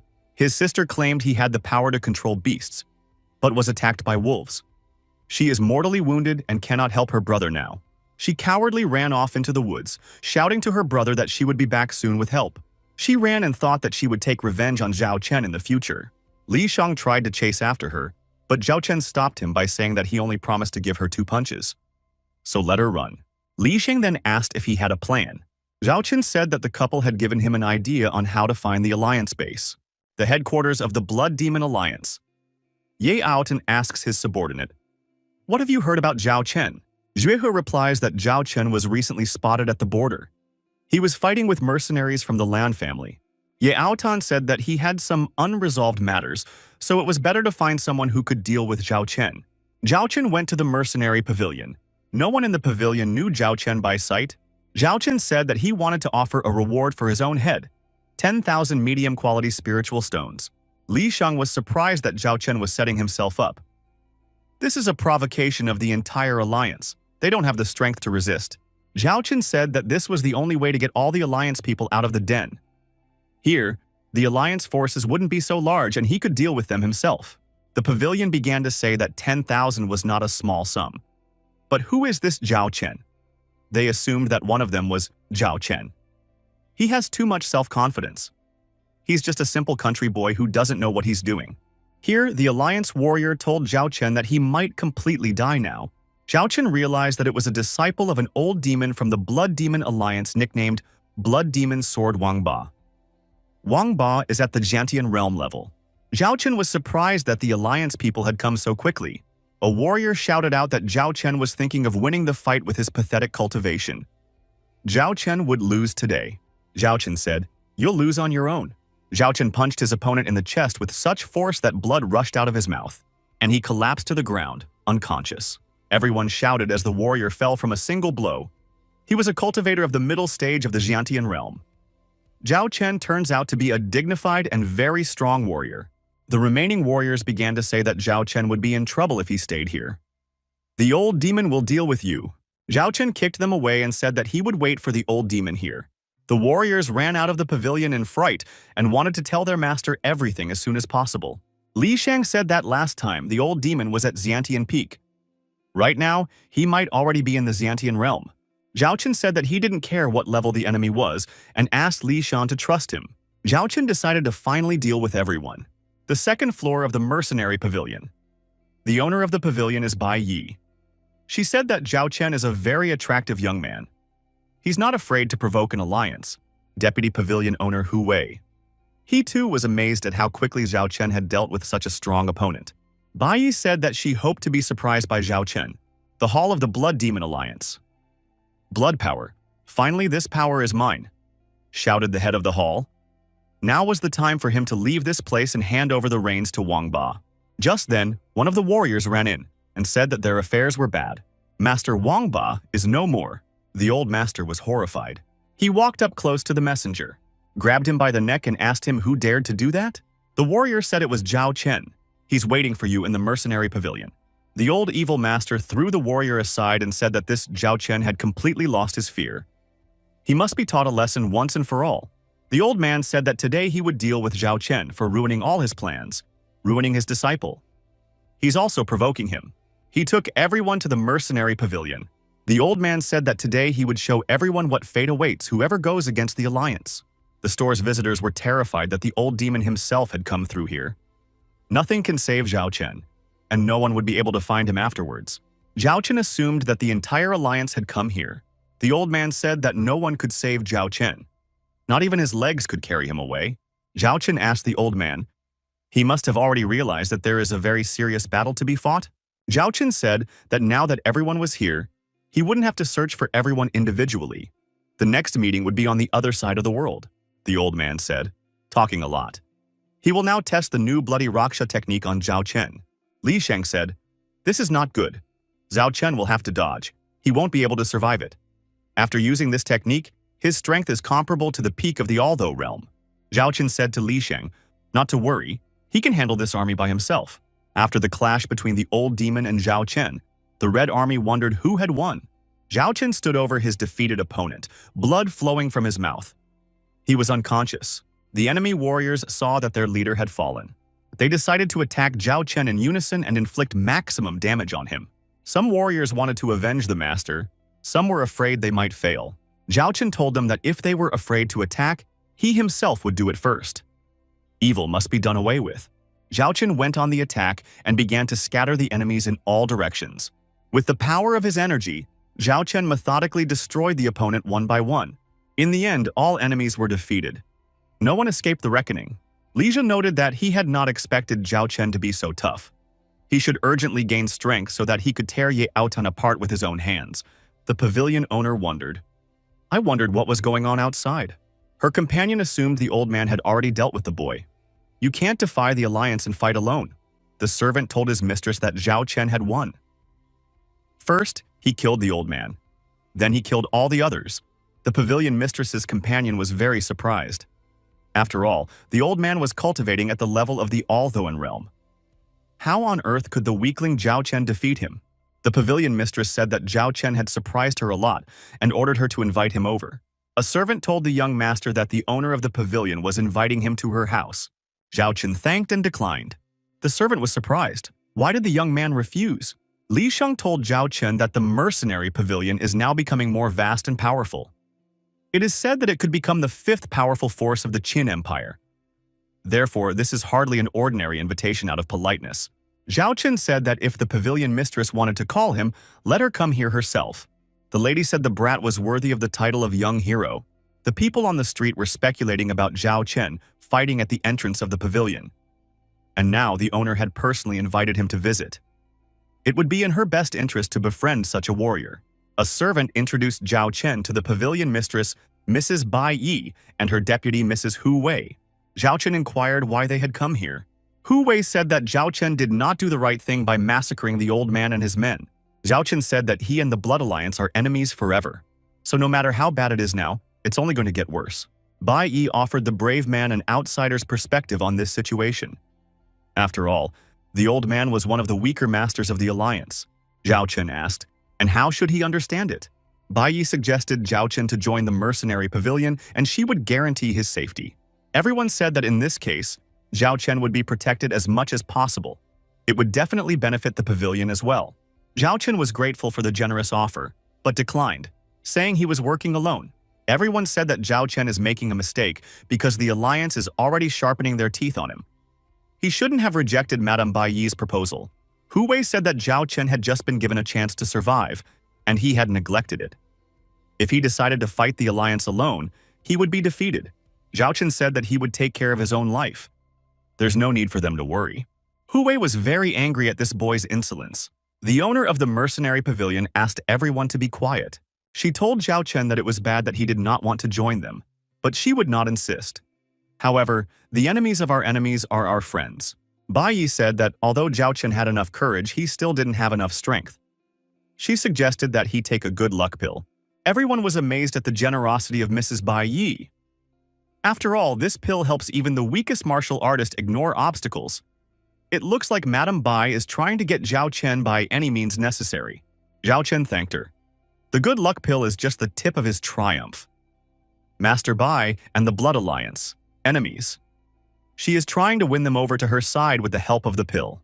Zhao Chen said that he couldn't accept the gift. Besides, it might bring good luck to the pavilion. Bai Yi was surprised and asked what kind of luck Zhao Chen was talking about. Everyone was stunned by Mrs. Bai's offer and Zhao Chen's refusal. Zhao Chen walked closer to the pavilion mistress and told her that her meridians had been damaged by the demonic energy. He asked her how long she had been treating them. Mrs. Bai was dumbfounded by what she heard. Zhao Chen added that if the disease continues to progress, the rest of her life will be very short. Bai Yi said that he had touched on a very sensitive issue and suggested that we continue the conversation elsewhere. Zhao Chen agreed. Zhao Chen agreed that it was a big secret. One must not let the rumors of Miss Bai's injury spread around. Otherwise, the Alliance would definitely use this information for revenge. Bai Yi invited Zhao Chen into the other room. Li Xiang couldn't understand what Zhao Chen had said to Madame Bai like that. Her mood immediately changed. Hu Wei was also puzzled. He saw the confident energy around Mrs. Bai suddenly shaken. Everyone was even more surprised by the further development of events. Everyone wondered what would happen next. Bai Yi and Zhao Chen walked to the VIP room. Bai Yi said that she didn't expect the young master to immediately diagnose her at a glance. The demonic energy in her body had appeared several years ago after the battle with the Alliance. At first, the disease could be contained, but there was a relapse recently. It's gotten much worse. Li Xiang thought that Madame was hiding her illness, and Zhao Chen was able to see it right away. Hu Wei thought that Zhao Chen might be stronger than him. Zhao Chen said that he could cure Mrs. Bai. After all, it's only demonic energy. Except the demonic energy is too deep. If she wanted to get better, she'd have to trust him. She has to get naked and let him take control of her intimate area. That's the best way to get rid of the demonic energy, Ms. Bai asked. Does she have to completely undress? She was embarrassed and didn't know how to proceed. Hu Wei thought it was a great chance to get rid of the boy. He told Mrs. Bai not to let herself be fooled. Chu Wei added that he had never heard of such a treatment method. And Zhao Chen's cultivation is good for nothing. He just wants to take advantage of his mistress. Zhao Chen said that Mrs. Bai might not believe him. He only had good intentions and wanted to help her in return for her kindness. Zhao Chen turned around, said, "See you later," and headed towards the exit. Mrs. Bai stopped him. She said that she had thought about his proposal and agreed. She wants to free herself from demonic energy. Bai Yi added that in order to defeat the Alliance, she must regain her former strength as soon as possible. Although Zhao Chen is not as strong, he has a way to cure her. Zhao Chen thanked Lady Bai for the pill she had given him. Hu Wei wanted to stop his mistress from doing something rash, but she told everyone to leave the room. Hu Wei had to leave. Li Xiang and Hu Wei remained outside the room where the miracles would take place. Hu Wei decided that it was urgent to inform the Alliance and take action. Bai Yi told Zhao Chen that no one had ever seen her body, and thought about what she would do after everything was finished. Bai Yi announced to Zhao Chen that she was ready and he could begin. Zhao Chen said that she might not be worried. He's not like that. He won't take advantage of the situation. He will put his hands on her dantian now. The dantian is an area, an energy reservoir in the human body, through which the three main energy flows of a person pass. Bai Yi blushed with embarrassment. She told Zhao Chen not to be embarrassed and just do it. Thought Zhao Chen is a real man, but she doesn't know why she trusts him. Zhao Chen started the healing process. "Divine emptying vessel," he said. Bai and groaned. Zhao Chen was discouraged. He discovered the demonic energy in the girl's body that had infiltrated there just recently. Li Xiang heard Madame Bai's groan. Hu Wei heard it as well. Both of them were already on edge. Zhao Chen asked Mrs. Bai how she was feeling. That energy had added a lot of strength. Ms. Bai said she felt much better. She was very happy with the treatment process. Bai Yi noted that she didn't feel any pain. She was finally cured. Mrs. Bai said that Zhao Chen is just a genius. He said that Bai Yi was too polite. Zhao Chen said that during the treatment, he noticed that most of the demonic energy in her body was completely new. Definitely not the one that had infiltrated her a few years ago. Boy, Yi said that she hasn't contacted the Alliance in years. Zhao Chen said then the answer is obvious. Someone keeps poisoning her body with their sorcery. Mrs. Bai said it was impossible. After all, it had been a long time since she had crossed paths with Blood Alliance warriors. Zhao Chen said that it might not necessarily be injuries from fighting. He added that while a spiritual pill can be made from a pure soul, a demonic pill can be made from demonic energy. If such a pill was added to a suitable instance, the person who took it wouldn't even notice it. Bai Yi thought that it might be the wine that Hu Wei was passing around. Bai Yi trusted Hu Wei so much. How could he do this to her? Zhao Chen said that it was not difficult to defeat Hu Wei. It is more difficult to defeat the Alliance. Zhao Chen said that he planned to lure out all the members of the Alliance and deal with them at the same time. Zhao Chen shouted very loudly that someone was continuing to poison Madame Wei with new demonic energy. Because of this, she is fatally traumatized. Mrs. Bai said that only those close to her could harm her. She asked Chu Wei if it was him. Hu Wei said that he had worked hard for the mercenary pavilion. For more than 10 years now, he wouldn't dare to harm his mistress. Chu Wei thought that how good it was that Bai Yi was not healed, even more injured. Zhao Chen took Chu Wei's hand. The latter was afraid that the young man might detect the demonic energy in his body. Just then, Hu Wei cried out in terror. Blood gushed out of his mouth. The energy that Zhao Qin channeled into his body enveloped the traitor from all sides. He was hysterical, squirming on the floor. Hu Wei began to beg his mistress to save him. Bai Yi decided that Hu Wei was also poisoned by demonic energy and asked Zhao Qin to help him. Chu Wei thought that they didn't understand anything, and if they died, he would be cleared of all suspicion. Zhao Qin said that the demonic energy had spread through Hu Wei's body in the usual way and he could not be helped. We should use cow dung. Chu Wei didn't like this kind of treatment method. Zhao Qin said that this was a special case and he needed special treatment. Cow dung is a miraculous remedy. It is widespread in the capital city of Yin. It cures many diseases and helps to get rid of evil forces. It takes 100 pounds of fresh dung. Bai Yi said, "The other day, a farmer I know offered to buy 100 cartloads of selected manure inexpensively. Chu Wei said he can hold out a little longer. Maybe look for another doctor. But the manure has already been purchased." Zhao Qin said that he cares about Hu Wei's well-being. His demonic energy is extraordinary. Hu Wei was horrified by what was happening. He didn't know what to do. Hu Wei was about to start running away from this amount of stinking nightmare looming over him. Zhao Qin said that the deed was done after Hu Wei was completely engulfed by the healing. Fresh, selected manure. Zhao Qin asked Hu Wei how he felt after the treatment procedure. Hu Wei, slurping dung, said that he felt much better now. Mrs. Bai said that there was no need to prevent Hu Wei from recovering from his illness. Hu Wei decided that he couldn't forgive such an insult. He'll get even with Zhao Qin. Hu Wei said that if he broke the Jade Stone, the Bloody Army would come here at once. Chu Wei dreamed of sharing a bed with Bai Yi, so he broke the Jade Stone.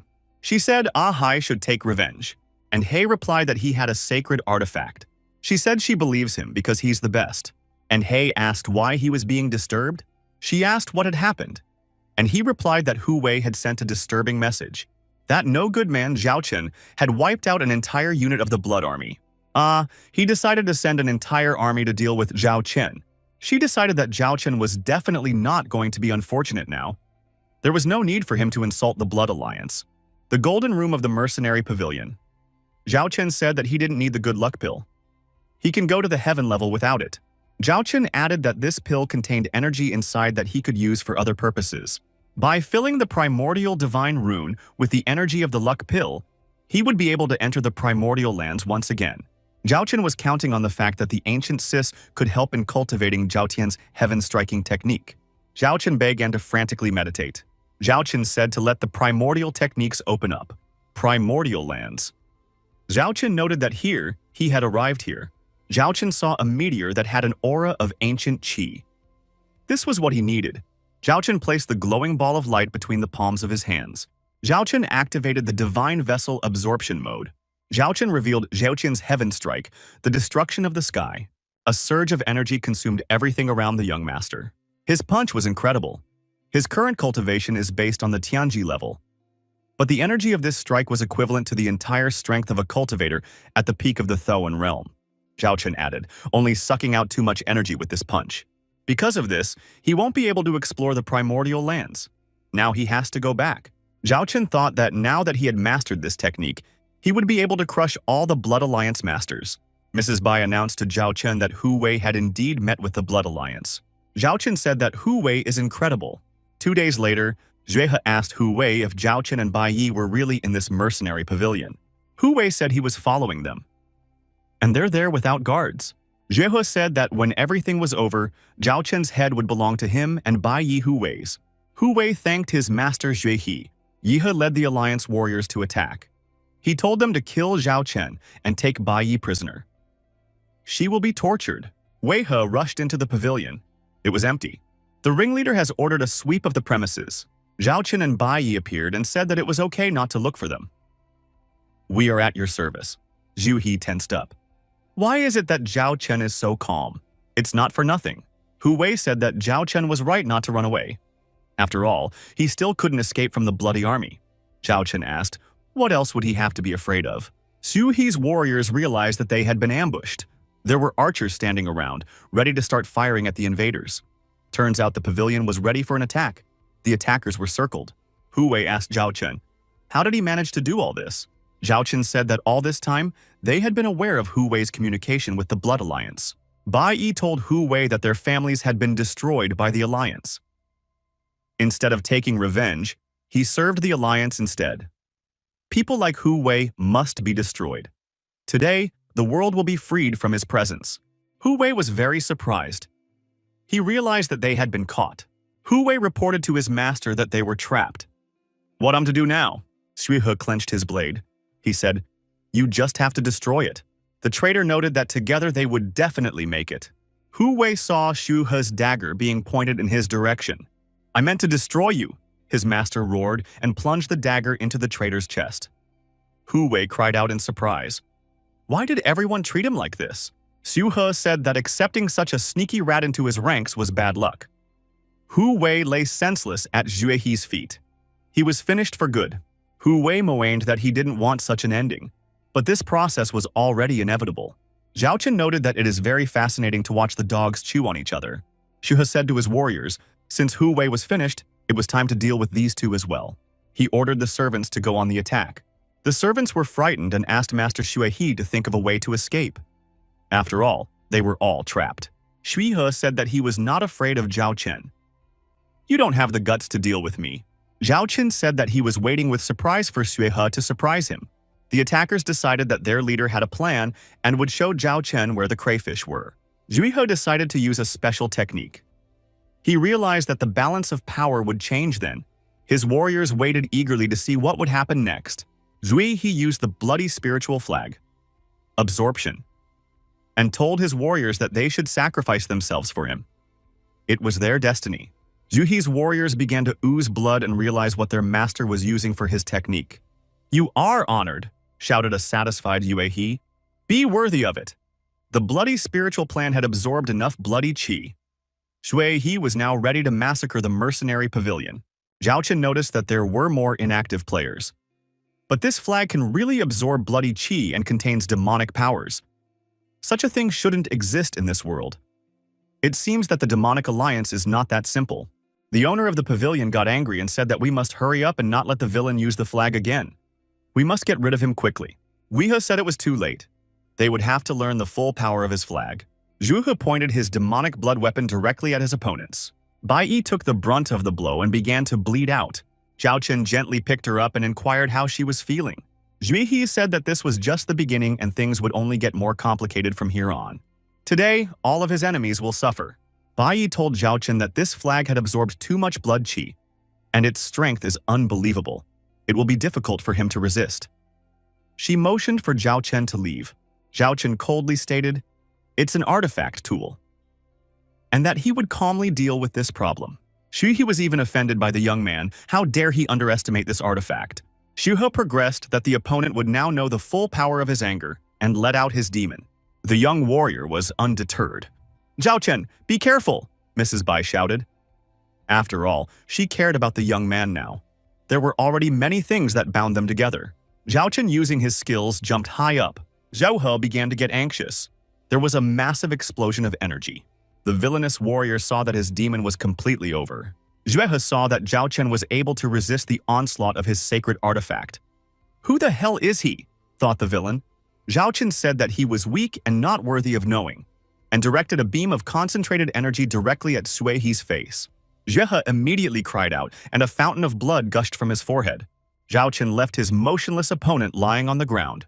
The remaining warriors of the losing master decided not to test fate and cease their invading intentions.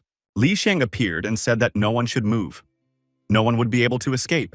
Li Shang and his companions began to deal with a bunch of surviving invaders. The forces were not equal. The losing warriors were morally depressed. Zhao Qian took the spiritual flag of the loser and said that he used the blood sacrifices of the demonic clan and energy recycling methods. It seemed to Zhao Qian that the connection between the Bloody Demon Alliance and the Demon Clan was much deeper than he could imagine. Bai Yi was very frightened and said that this weapon was very terrifying. Zhao Qian explained to her that it was a sacred artifact from the demonic clan. "So the Demon Clan is behind all of this. Do you really want to infiltrate the Alliance base?" Bai Yi shouted in horror. She said that it was very dangerous. Besides, Zhao Qian is still a wanted man. Zhao Chen said that he had a plan of action, but Mrs. Bai should tell everyone that Zhao Chen had massacred Xue He. Mrs. Bai said that she would do it right. Zhao Chen said goodbye to Li Shan and thanked him for his help. Li Shang recognized that there was no point in going any further, as he was not strong enough. He needed to regain his strength. Zhao Chen said. Then he went on his trek alone. Li Shang wished him good luck and Bai Yi became sad. Zhao Chen said to Mrs. Bai that they would definitely meet in the future. Bai Yi dreamed that when they met, they could be together again. Blood Demon Alliance headquarters. Rumors are spreading outside that Zhao Chen has arrived in the Qin Empire and destroyed an entire branch of the Blood Demon Alliance. There might be some treasure inside his body. Zhao Chen splices to a passerby. Is it true that there is a Blood Demon Alliance base here? Passersby wonder who he even is. Zhao Chen says he's Zhao Chen come to receive the reward for Zhao Chen. Something like this, Zhao Chen changed his spiritual aura with one secret method. And now, no one from the Alliance can recognize him. No one believed Zhao Chen. He was told that with his pitiful cultivation, it was far from Zhao Chen. Then the young master summoned his inner strength. He scattered everyone around him with a single movement of thought. He had been warned to be on his best behavior. Otherwise, if the Hutian Realm's Master Squad was summoned, he would be in for a rough ride. Zhao Chen directed a bundle of his internal energy at the surrounding people and asked if they believed him now. Those around him were surprised by the young man's behavior. Zhao Chen thought that because of his abilities, no one in the Qin Empire would guess that this was Xue He's body. Everyone began to look at Zhao Chen and recognized him as the one the Alliance was looking for. The surrounding people thought that Zhao Chen's body was lying on the ground, not Xue He's body. Zhao Chen was watching from the side at this time. Everyone around them began to discuss the appearance of Zhao Chen's body outside the Alliance headquarters. Master Ye's subordinate Gao Chen appeared. He thought that this Xue he had framed the people of their faction. Gao Chen began to contemplate how he should proceed. Gao Chen stopped the fugitive and said that he should show respect in the face of the elder. The servant stopped and began to apologize to Master Gao. A servant reported that a man with Zhao Chen's body was standing at the gate asking for a reward. We must report to Master Ye immediately. Gao Chen excitedly asked, "Where is this person?" and urgently wanted to be taken there. Master Gao asked Zhao Chen, "Is it true that he straightened out Zhao Chen?" Zhao Chen confirmed it. "Yes, it's him." Zhao Chen said that here is his body and asked where he could get his reward. Master Gao bent over the body and concluded that his aura and appearance were a perfect match for the information he had received earlier. Master Gao decided to take the credit. Zhao Chen asked if the identification of the body was over. Gao Chen told Zhao Chen that he came here with a fake body, but he won't be able to fool the Alliance. Zhao Chen asked, "Did Elder Gao have any evidence of tampering?" Elder Gao asked Zhao Chen, how could he defeat Zhao Chen while in the Tianji Kingdom? Zhao Chen stated, since he thought the body was not real, Zhao Chen would just destroy it now. Master Gao decided to stop him from ruining his plans. But Zhao Chen was confronting Master Gao, and the elder flew off to the side. There was nothing he could do. Gao was in awe. How could this be possible? Zhao Chen said that he might not recognize the body, but that did not negate the fact that it was Zhao Chen who massacred that person. Master Gao said that he can't be touched because he's an elder of the Alliance. If he were to be dealt with, it would be an insult to the entire Alliance. Zhao Chen said that if he was able to handle Zhao Chen, then he would be able to handle Alliance Master as well. Zhao Chen directed his anger against Master Gao, but then someone intervened in this confrontation and ordered it to stop. Master Gao recognized his lord. His lord walked over and asked Zhao Chen to let Mr. Gao go. Zhao Chen asked, "Why does he need this garbage, Mr. Gao?" Zhao Chen channeled his inner energy. Hey opponent. Elder Gao asked, would Li Zhao Chen really dare to massacre him? Everyone began to say that this Chen Zhao was so cruel since he wanted to do away with Mr. Gao. Mr. Gao's master thought that he could use such a warrior who was willing to kill without delay, but he should teach him a little lesson, because he didn't obey him. And he pounced on Chen Zhao with a rebuke about how he shouldn't attack a subordinate in the presence of his master. Chen Zhao explained that he had come here for a reward, and Master Gao wanted to get rid of him and appropriate Zhao Chen's body. Master said that if he were to be fair to Chen Zhao, all of his men might die one by one. Zhao Chen decided to play along and pretend to be willing to dance to his tune. Chen Zhao said that Master Ye's reputation was incredible, so he apologized. Master Ye forgave him. The servant reported to Master Yi that the aura and appearance matched. The person in front of them was definitely Zhao Chen. Mr. Ye was very satisfied with the fact that Zhao Chen was no longer there. So Mr. Ye began to invite Zhao Chen to join the Blood Alliance. He would be given the position of vice chairman and would receive 5,000 medium-quality spiritual stones every month. Everyone around envied Chen Zhao for Master Ye making him such an offer. "Ye Doqian, what good is the place you offered him?" someone said from behind him. Mr. Ye looked around. It was Yi Cheng, an elder of the Blood Alliance, and Cheng Yaotan, one of the masters of the Blood Alliance. And they began to lure Chen Zhao into their service, offering him various preferential treatment and treasures. Everyone around him became even more envious of Chen Zhao. Zhao Chen looked at the crystal that was being offered to him and decided that it was familiar to him.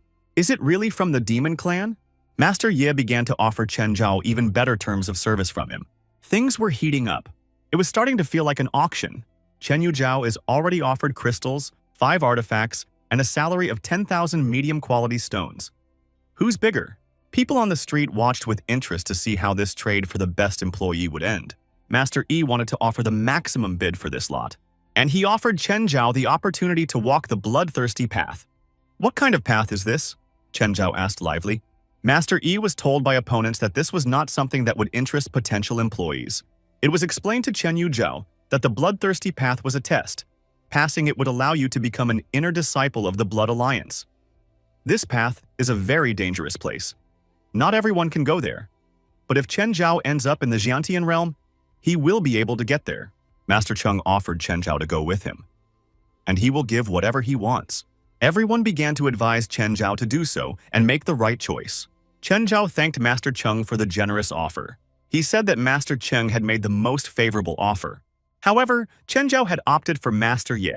Chen Zhao decided that Master Ye had more trust in Chen Zhao than any other employer. Chen Zhao told Master Ye that he was signing a labor contract with him. Master Feng was more than a little angry with Chen Zhao. Everyone around them began to discuss Chen Zhao's choice. The guy is not as simple as he seems, so everyone decided in the end. Master Feng decided to teach Chen Zhao a lesson for leading him around. Still, 2 employers began to work things out between them over a valued employee. Master Cheng was told by an associate that fighting Ye Aoqian now is not a good idea. The one only snapped back. Master Cheng only warned Chen Zhao not to regret his decision. Chen Zhao said to Master Cheng not to worry in vain. It was just that he had his own plans. In fact, Chen Zhao didn't really care who he worked for as long as he could get the information he needed. The 2 leave, and without getting Chen Zhao, they feel cheated. The 2 decided to deal with Mr. Yi somehow so that he would not be a hindrance to them in the future. Master Ye said that Chen Zhao had shielded him from disgrace today, so he would be very generous. Chen Zhao offered to go on a bloodthirsty journey right away. He really wanted to become an inner disciple. Chen Zhao decided that Master Ye was in for more than humiliation. Master Yi agreed to go and see the bloodthirsty path. Master Yi thought that this boy had great ambition and strength. Master Ye decided that this should strengthen his position in the Blood Alliance, and so they came on a bloodthirsty journey. Master Ye said, "Chen Yu Zhao, this bloodline path is a dangerous place with unlimited possibilities, especially when it comes to increasing the bloodline. If one passes this test and becomes an inner disciple, then one becomes a strong contender for a master's position in the future." Chen Zhao saw one challenger. It was a disciple of the Yuntian Cheng Blood Alliance. He boasted that he had finally passed the bloodthirsty path exam. Everyone congratulated him as he passed this exam in just 10 days. Mo Zhan, Mo Tian's father, said that before this, only Mo Tian had been able to pass the bloodthirsty path in a dozen days. Yun Tiancheng said that this was also the merit of his teacher, Mo Zhan. The master said he would be favorable to him as long as he supports his son. Now you are an inner disciple. You may soon become a master. Chen Zhao decided to take this test in less than 10 days to become an inner disciple. It wouldn't be difficult after all. Mo Zhan asked, "Who dares to be cocky here?" Master Ye said for Chen Zhao to hold his tongue in this sacred place. Chen Zhao said that he didn't mean anything bad. It's just that all the people here don't look like geniuses. "Are you serious?" asked Mo Zhan. "Do you think it's an easy exam of the bloodthirsty path?" Chen Zhao started making excuses again. He began to explain that it wasn't about the exam. It's just that the people who took it are mediocre, and your son is no exception. Mo Zhan boiled with rage. "How dare he?" Master Ye began to calm down Honorable Mo Zhan. "It's just that this kid hasn't gotten used to it yet." Chen Zhao said that everyone who took this test was ordinary people. Mo Zhan suggested that Chen Zhao should take this bloodthirsty path himself. Everyone started saying this guy's going to run out of steam right off the bat. He's not going to make it. Chen Yuzhao was advised to remain optimistic and not give up in the exam. The young man was told that now only Master Yi could save him. Chen Zhou modestly said that not only would he become the strongest at Master Ye, but also the most outstanding nugget of the entire alliance. Master Ye began to discourage Chen Zhao from doing anything rash. 80% of disciples are lost along the way. You must prepare thoroughly. Chen Zhao said that he was already prepared. Master Ye said that he would unlock the entrance to the bloodthirsty path exam. Chen Zhao said that there was no need for that. Chen Zhao stated that it was only a banning seal. He would deal with it in one fell swoop. Mo Jian only laughed in response. Once again, everyone began to say that Chen Zhao was a braggart and a pretender. He won't succeed. He won't be able to do the seal either. What Master Ye and Mo Jian saw was very startling to them. Everyone present was dumbfounded as well. With a full swing, Chen Zhao shattered the seal with a single blow. He said it was just a worthless stamp. Everyone was once again amazed at the abilities of this immodest boy. Chen Zhao was determined to any twists of fate. He smelled a blood gas that could affect the mind. Chen Zhao decided that this bloody path might be an interesting thing. Mo Jian decided that the challenger's mind had already been weakened before even entering the path. Master Yi disagreed with his opponent. Everyone shouted while looking at Chen Zhao. Chen Zhao began to move along the bloody path. It seemed to everyone that he wasn't even walking, but running. It was incredible for everyone to watch what was going on. Mo Jian stated with envy that the boy was not in control of his body anymore. Master Ye added that he should watch for the continuation. Master Ye, looking at Chen Zhao, thought that he wanted to take the treasure. Mo Jian offered to bet that the guy wouldn't pass the exam. Mr. Yi accepted the challenge. Mo Jian explained the terms of the bet. There was nothing unusual there. Master Yi was fine with it, so they made a deal. Everyone witnessed their argument. Chen Zhao decided that this place was testing the bloodlines. Chen Zhao had no idea what level his bloodline was at. "The power of the tiger! Show yourself!" shouted the young warrior. Immediately, a large energy tiger appeared. Chen Zhao was very excited. After all, the power of the blood gas helped him forge the bloodline of the tiger. The guy decided to use Zhaoqian's absorption technique to absorb the power of this gas. Chen Zhao tried Zhaoqian's absorption. Everyone's lost sight of the guy. Judging by his speed, he should have passed the test by now. Mo Jian announced that something wasn't going well with Chen Zhao. Master Ye thought that 8 days is the longest time to pass the bloodthirsty path. Master Ye said that he had faith in Chen Zhao. Chen Zhao sat in a secluded place hidden from view and meditated. Chen Zhao decided that he needed to stop this activity quickly, as his body wouldn't be able to withstand the power of this blood anymore. The energy tiger guarded its master. Chen Zhao noticed that this tiger itself wanted to absorb the blood gas. Chen Zhao now knew how much strength he could absorb. Chen Zhao, along with his tiger, activated the absorption mode. The tiger was very excited. For Chen Zhao, this was unexpected. Even though he had used Zhaoqian's absorption technique to absorb the blood gas, his body still couldn't endure it. On the other hand, his tiger bloodline can swallow him whole. It's kind of like food to him. The tiger suddenly roared and began to recover right before his eyes. Chen Zhao was at a loss. How can the offspring of 10,000 beasts come out of nowhere? This is evolution. The tiger bloodline turned into the bloodline of 10,000 beasts after absorbing bloody power. The bloodline path isn't that simple. Black people also showed up. There were also great apes. Chen Zhao was once again at a loss, and that's when the monkey started to become enraged. Chen Zhao thought that even the vortex created by the absorption technique had been destroyed. The monkey continued to rage. Zhaoqian asked her if she wanted to absorb his bloodline. The guy turned on Zhaoqian's absorption again, then went into purification mode. The monkey said it was just hungry and there was no need to be aggressive towards it. Chen Zhao said that his food is Chen Zhao's bloodline. He disagrees so much. The monkey then rudely decided to take away Chen Zhao's bloodline. The monkey wondered, how could the strength of this funnel be higher than the previous one? Zhaoqian said that that vortex was a low-level vortex, but this vortex was a true power that could suck even time and space into itself, and activated the purification mode. The monkey screamed that she was wrong, but it was too late. The monkey began to demand that Chen Zhao rescue her immediately. Chen Zhao said that this strange beast was like a monkey, but it was ready to devour his bloodline. And even under the pressure of the absorption technique, this animal still had the strength to resist. Chen Zhao decided that this creature was not that simple, but if one were to remake its strength, one could use it. The people outside heard someone scream. They assumed that it was Chen Zhao's farewell cry. Mo Jian said it's already been 30 days. There is no hope. Chen Zhao was just unlucky. Master Yi stated that the results are still hazy. Mojian said that the results are quite obvious. Chen Zhao has been cocking his nose from the beginning. He added that it was time for Master Yi to admit defeat and pay the bills. Everyone began to say that the result was known at the beginning of the ball and there was no need to get into this argument. Master Ye stubbornly did not want to admit defeat. Mojian said that even if he came back alive, it was unlikely that he would be recognized as an incredible talent of the alliance. Master Yi said he would wait some more. Everyone noticed that there was a lot of noise and the release of some energy. Maybe it's Chen Zhao fighting with someone. Mojian thought that maybe Chen Zhao was still alive. Master Ye hoped that the guy still had a chance to be saved. Chen Zhao was very pleased with himself. He was finally able to tame this beast. The monkey said that there was no way she would have given in if Chen Zhao hadn't shared a drop of his bloodline. The absorption technique sucked the monkey in and it begged for mercy, and Chen Zhao saved it. Zhao Chen said that it had been a long time and it was time to go back. Chen Zhao was coming back together with a monkey. He said he would call it Wukong. It means very strong. Chen Zhao decided that the people who had been waiting for him for several days now looked anxious. Chen Zhao pointed out that the strength of the bloodline would be very useful to both of them right now. And it would be illogical to leave now. It would be better to absorb this power before they went anywhere. The monkey said that she had nothing to fear. Chen Zhao's technique could purify the power of blood. It can also purify and absorb it at the same time. Chen Zhao can absorb as much of it as he wants. The exit is nearby, so if Chen Zhao feels that he can't cope, he can leave at any time. Chen Zhao agreed that it made common sense. Everyone noticed that Chen Zhao was returning in good order and had something on his shoulder.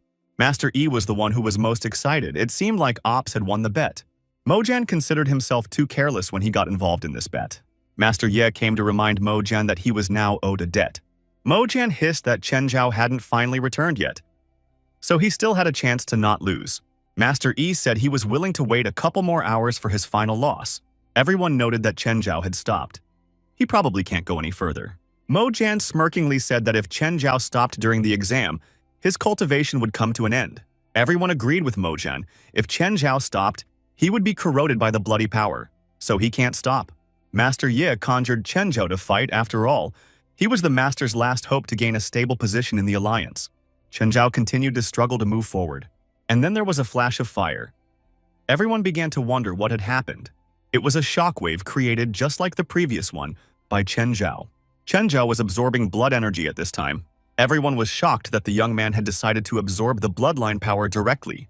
Master Ye could feel Chen Zhao getting stronger, absorbing the bloody power.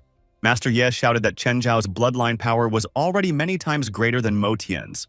Mojin said that Chen Zhao is only inside the path, so it's too early to draw conclusions. Chen Zhao decided that he needed a little more time, and suddenly something unimaginable happened. Chen Zhao thought that the monkey's limit had been exhausted, but she said that she was still in the game. Chen Zhao warned as he walked out. Chen Zhao didn't just come out, he jumped out of this way, which greatly amazed everyone watching. Since this had never happened before, it seems like he was underestimated. Master Ye asked, why did it take Chen Zhao so long to return? Chen Zhao said that the blood power had proven to be quite useful, so he had intentionally delayed for a few days. Master Mo was very surprised when he found out that Chen Zhao had been absorbing energy for several days. Chen Zhao stated that he had found the solution to the bloody path test. We need to absorb the bloody energy. That was why he delayed for a few days. The warriors around them were amazed that it appeared Chen Zhao had been absorbing blood energy all this time.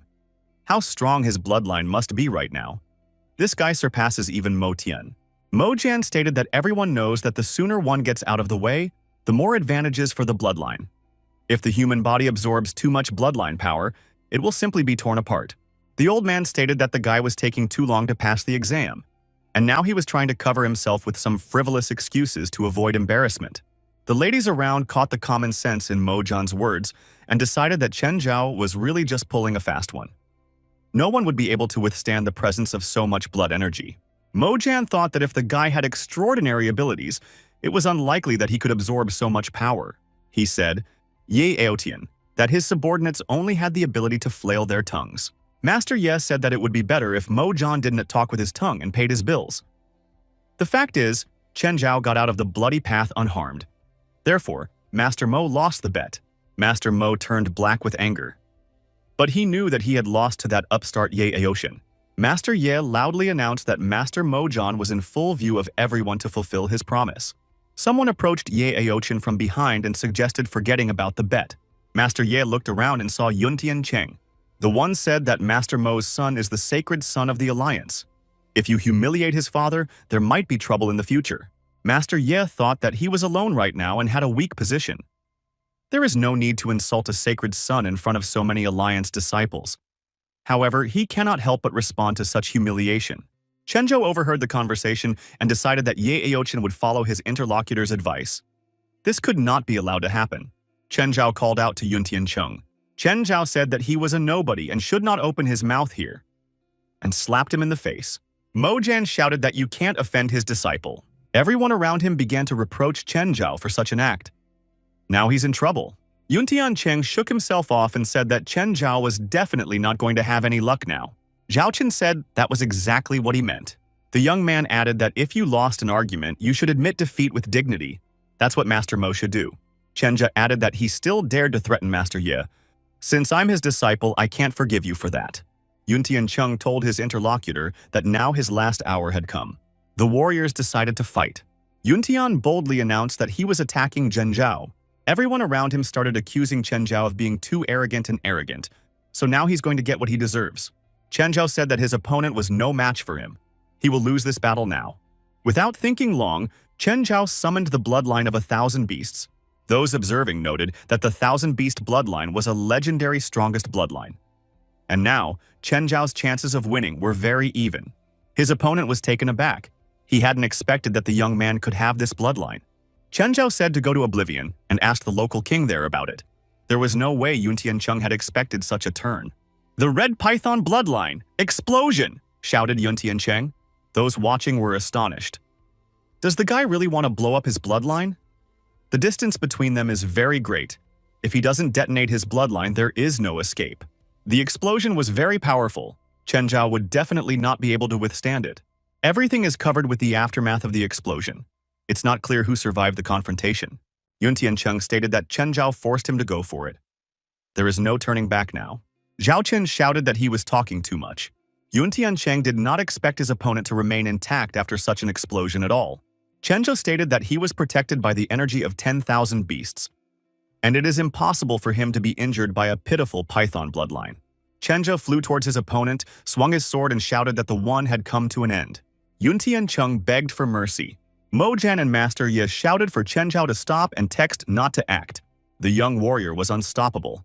He had caught his mojo, and with a swift thrust of his sword, he did his bloody work. Yuntian Cheng was bleeding and mumbling incoherently. The warriors around lamented that Mojan had lost a very valuable subordinate. Chenzhou thought that this was exactly what he wanted. Master Ye fearfully and regretfully asked why the young man was treading in such a manner. The young warrior stated that Yuntian Cheng had insulted Master Ye in front of everyone. As a disciple, he couldn't forgive this. Master Ye said in fear, Shadow Zhao had brought great misfortune upon them. Yuntian Cheng was the brother of Motian's sacred son. How to solve this problem now? Chenzhou said that this wasn't the first time Master Ye had been bullied. We should put an end to it. If you want to become a big man, you have to act decisively. If we are threatened, we will not run away with our tails between our legs. Master Ye didn't know what to say to this young warrior. Mojan blamed Chenzhou for Yuntian's unjustified death. Mojan said that Chenzhou intervened in the conflict between him and Master Ye. Maybe we should deal with this brat now. Chenzhou was prepared for any twists of fate. The young man pointed his blade and asked Mojan, could it be that he personally wanted to massacre him? Everyone was dumbfounded by this young brat's behavior. He had just killed Yuntian Cheng. Now he's provoking Mojan to confront him. Having just joined the alliance, he had already made so many enemies. Chenzhou looked proudly into his opponent's eyes. Mojan called Chenzhou a little rascal residing in the Tianjie realm. How dare he throw around such words? Master Mo declared in a rage that Chenzhou was longing to go to the other world.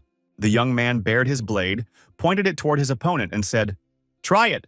Chenja added that Master Mo would not dare to do away with him in the presence of Master Ye. Everyone pointed out that the guy uses the host's name for defense. Now Master Ye definitely has to stand up for him to save his reputation. Everyone understood that if Master Ye just stood by and watched his disciple being massacred, what kind of place would he be able to take in the alliance? Who would follow him?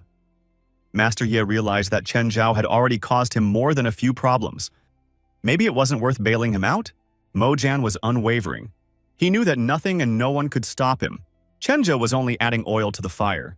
He told Master Mo to hurry up so that everyone wouldn't mistake him for a chatterbox. This is what Eastern diplomacy looks like in action. Mojan completely lost his mind. He rushed into the fight and shouted that today was the last day of this little rascal's life. Mojan was like a powerful hurricane, mercilessly demolishing everything in its path. Chen Zhao decided to use a special technique against this Master Mo. He lunged to cut through this hurricane with his arms stretched forward, holding a dangerous blade. Everyone saw an incredible flash as the two forces collided. There was a loud explosion. Chen Zhao stood calmly, lowering his sword. Was this really all that his opponent was capable of? The guy thought that only this strength would be enough for him to fight. If he used too much, Master Yi might suspect something wrong, and that could hinder his intentions. Everyone was amazed that the young man was able to resist such a powerful attack from Master Mo. The warriors standing to the side concluded that Chen Zhao was acting in a very risky manner. Master Ye thought that this boy could match Mo Zhen in strength. The result of Master Yi's thoughts was the decision to save his student. Master Ye got into a verbal duel with Master Mo. "Mo Zhen, how dare you attack my men?" said the speaker not very confidently. "Wu Aotan, if you protect this brat, a feud between us is inevitable," his opponent replied with confidence in his voice. Master Mo continued that Chen Zhao is his man. He had to defend him in order to maintain his status in the alliance. The verbal duel between the masters did not stop. Each wanted to humiliate the other. Mo Zhen was the first to realize the worthlessness of these conversations. He said they would meet again and headed for the exit. Mo Zhen knew that Ye Aotan was as strong as him, but the one has a defense in the form of a disciple. We should wait for a more opportune moment. Chen Zhao said that Master Ye was able to scare Master Mo with a single phrase.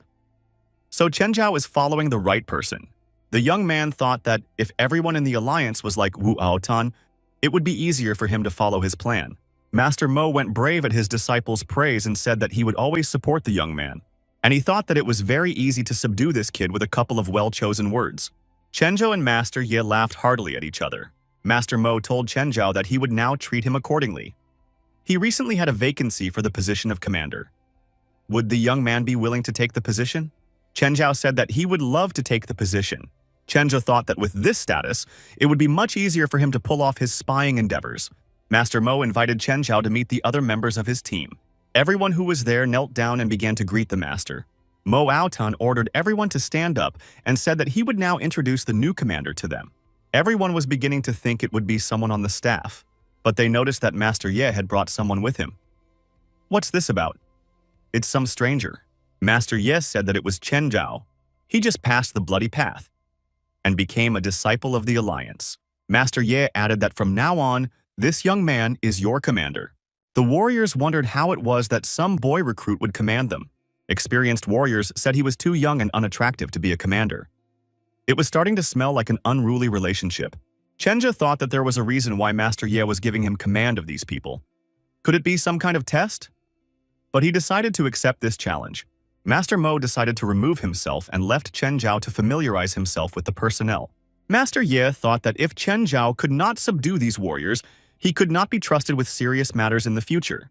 Chen Zhao stood pensively with his back to his subordinates. He thought he had better things to do than chit-chat here. But if anyone disagrees with their new commander, then they will have to risk their health. There was a riot brewing. The soldiers didn't want to take orders from some brat. They said that they would only obey Master Yi. An upstart said he could knock out that lowly commander with one punch. He told Chen Zhao to get out of here. Chen Zhao said that he would gladly be willing to subjugate each and every person present. The commander's eyes filled with blood. He decided to use a technique, a level 3 fist of rage. That's when everyone realized they'd overreacted. Those standing in the front rows turned into those lying in the front rows in an instant. It all happened out of the blue for them. Standing, lying down. Those who didn't understand, they were still trying to attack Chen Zhao out of inertia, saying that he had started it first. The warriors tried to beat up this arrogant milkman who hadn't even smelled powder yet. Chenja cold-bloodedly sent the attackers one by one into knockout. All dissenters received their own portion of preventive moralizing in the form of slaps. Chen Zhao eventually told them to get out of the way. As a result, the warriors decided that their new commander was harsh, and it would be difficult to negotiate with him in the future.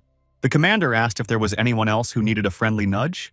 All at once they wised up, and in a single impulse, bowed their heads and roared that they were ready to serve faithfully. The warriors quickly learned their lesson and decided not to argue with their superiors from now on. Chenja looked at the unit entrusted to him satisfactorily. The commander called two of the toughest guys to him. Figured they could be put to good use. The soldiers were instantly ready to execute any order from a superior. Chen Zhao said that he was promoting them. They are now deputy commanders. And as a sign of respect before their titles, he gives them a pill each. The warriors accepted the positions and awards entrusted to them with honor. Everyone else became envious of them. Valuable pills were especially envied. Chen Zhao announced to everyone that he would present everyone with such magnificent pills for their good service. The warriors promised to serve him faithfully, especially for the pills. Chenja thought that he was getting stronger now, and his plan is getting bigger and bigger. Master Ye was practicing aromatherapy and believed that Chen Yuzhao was having a hard time right now. The warriors would quickly teach him wisdom. Master Ye thought that the next few days would be very difficult for Chen Yuzhao. It was better not to think about it. Master Ye told his servant to keep an eye on Chen Zhao, so that the bloody troop wouldn't bother him too much. Just then, Chen Zhao and his deputies appeared on the doorstep and said that he had solved the problem. Master Ye was amazed at how quickly the young man was able to subdue his soldiers. The commander reported that personnel were waiting outside. Chen Zhao declared that the soldiers would go into fire and water for Master Ye. The warriors swore allegiance to Master Yi. Ye Aotian was ecstatic that Chen Zhao was able to subdue an entire army of his goons. Master Mo thought that next time, he would provoke Chen Zhao into a battle with Mojan and see what would come out of it. This could be put to good use. Chen Zhao announced that he was willing to serve faithfully to his commander Ye Aotian. Master Ye and Zhao Chen laughed at each other in their hearts. Master Ye showed Chen Yuzhao the 7-star crystal. It could increase the strength of the bloodline. It is a priceless gift to the alliance. This crystal is much better than the black divine crystal that Cheng Yaoqian promised you. If you absorb its energy, you'll become even stronger and you'll be an even better assistant. The young man thanked the master for such an award. Chen Zhao thought that this was the crystal of the Heavenly Demon Clan. If you overdo it, you will be possessed by the Heavenly Demons. It seems like the Blood Alliance is related to the Heavenly Demon Clan. Master Ye said that the secret realm of Yunmen would soon be revealed. The leader of each faction will enter this realm. Chen Yuzhao should do the same. It's always like this, people grow up and at some point decide to go into politics. Chenja asked, "What kind of realm is this?" Master Ye explained that only young cultivators of the Tianjie realm and below were allowed to join. Master added that with Chen Zhao's talent, one could definitely participate. The token to enter the Yunmen realm would appear in 2 days. Unexpectedly, Master Ye's servant appeared with an urgent report. He said that there was information that Mojan and Cheng Yaotan had appeared at the meeting with the leader. They said that if the people of your faction are not qualified enough to enter the Yunmen secret realm, then the place should be given to someone else. Master Ye was furious upon hearing such bad news. Master Yi asked what the leader's response was. The servant said that the matter was still under consideration. Master Yi became worried that the leader might not make a decision in his favor. After making this conclusion, Master Ye slapped his hand on the table with anger. He became very angry and did not know what to do. Chen Zhao asked his teacher to calm down. "Breathe deeply," he added. "No matter whether your faction gets a spot or not, the target of these ill-wishers' shenanigans is still Chen Zhao." Master Ye said that he would help the young warrior enter the secret realm. Master Ye thought that Chen Zhao must become stronger to be a worthy fighter for him. Chen Zhao stated that he doesn't care about mastery in the secret realm, but Mojan and Cheng Yaotang need to be taught a lesson in good manners. Master Mo suggested that Chen Zhao go to the main hall before the leader made a decision. Following Master Ye's gaye, Chen Zhao lamented that there was no justice. Chen Zhao thought that this time, he should destroy all the geniuses of the Blood Alliance. The main hall of the Alliance. Mo Zhan was told that the leader had agreed to hand over the Alliance seat. After all, they have a common enemy now. He thought that Chen Zhao was incredibly talented. If he became stronger after entering Yunmen, it would add a lot of trouble. Master Ye shouted out that Mo Zhan and Cheng Yaotan were just dangerous criminals. They were serving the leader to get him out of the secret realm. Mo Zhan stated that Master Yi was a little late. The matter has already been resolved and the minutes have been signed. Master Ye blackened and said that he wasn't going to just part with his place in the secret realm. Cheng Yaotang said that the faction leaders' meeting will now decide who to give the vacant seat to. Master Mo's mind was made up. It was already made up beforehand. And it looks like corruption within the alliance. And won't let it go. Cheng Yaotang said that he would make the right decision at the meeting. The Blood Alliance always takes matters of force seriously. Mo Zhan motioned for everyone to proceed to the exit. Everyone began to meet the candidates for future caucus leaders. Mojan wanted to say something else, but Chen Zhao rudely interrupted him. He asked, in order to pass into Yunmen, does he have to convince everyone of his power? Master Ye asked Chen Zhao not to be so careless. All the candidates were in the Tianjie realm, and some were even at its peak. Chen Zhao said that there was no need to discourage him. Today, the young man would help his master take his place in the secret realm, even if he had to fight to the last drop of blood.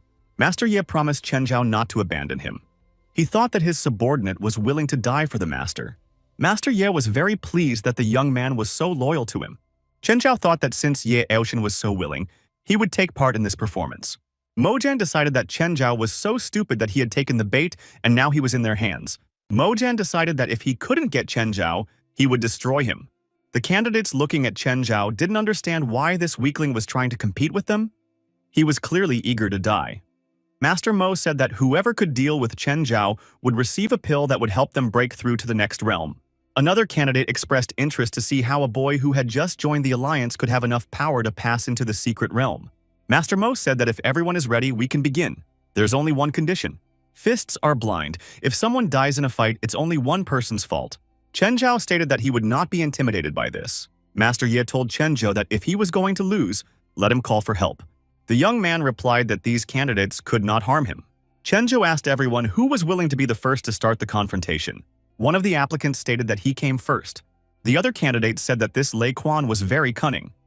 Since he is very strong, he will be able to handle Chen Zhao, and all the winner's laurels will go to him.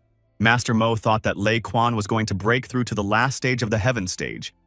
Therefore, the victory pill would be of great use to him. Now, Chen Zhao will be in trouble. Cheng Yaotian thought that if Lei Quan won, Chen Zhao would be finished. If Chen Zhao wins, he will have offended the power behind Lei Quan. They discussed at length the merits of this or that victory.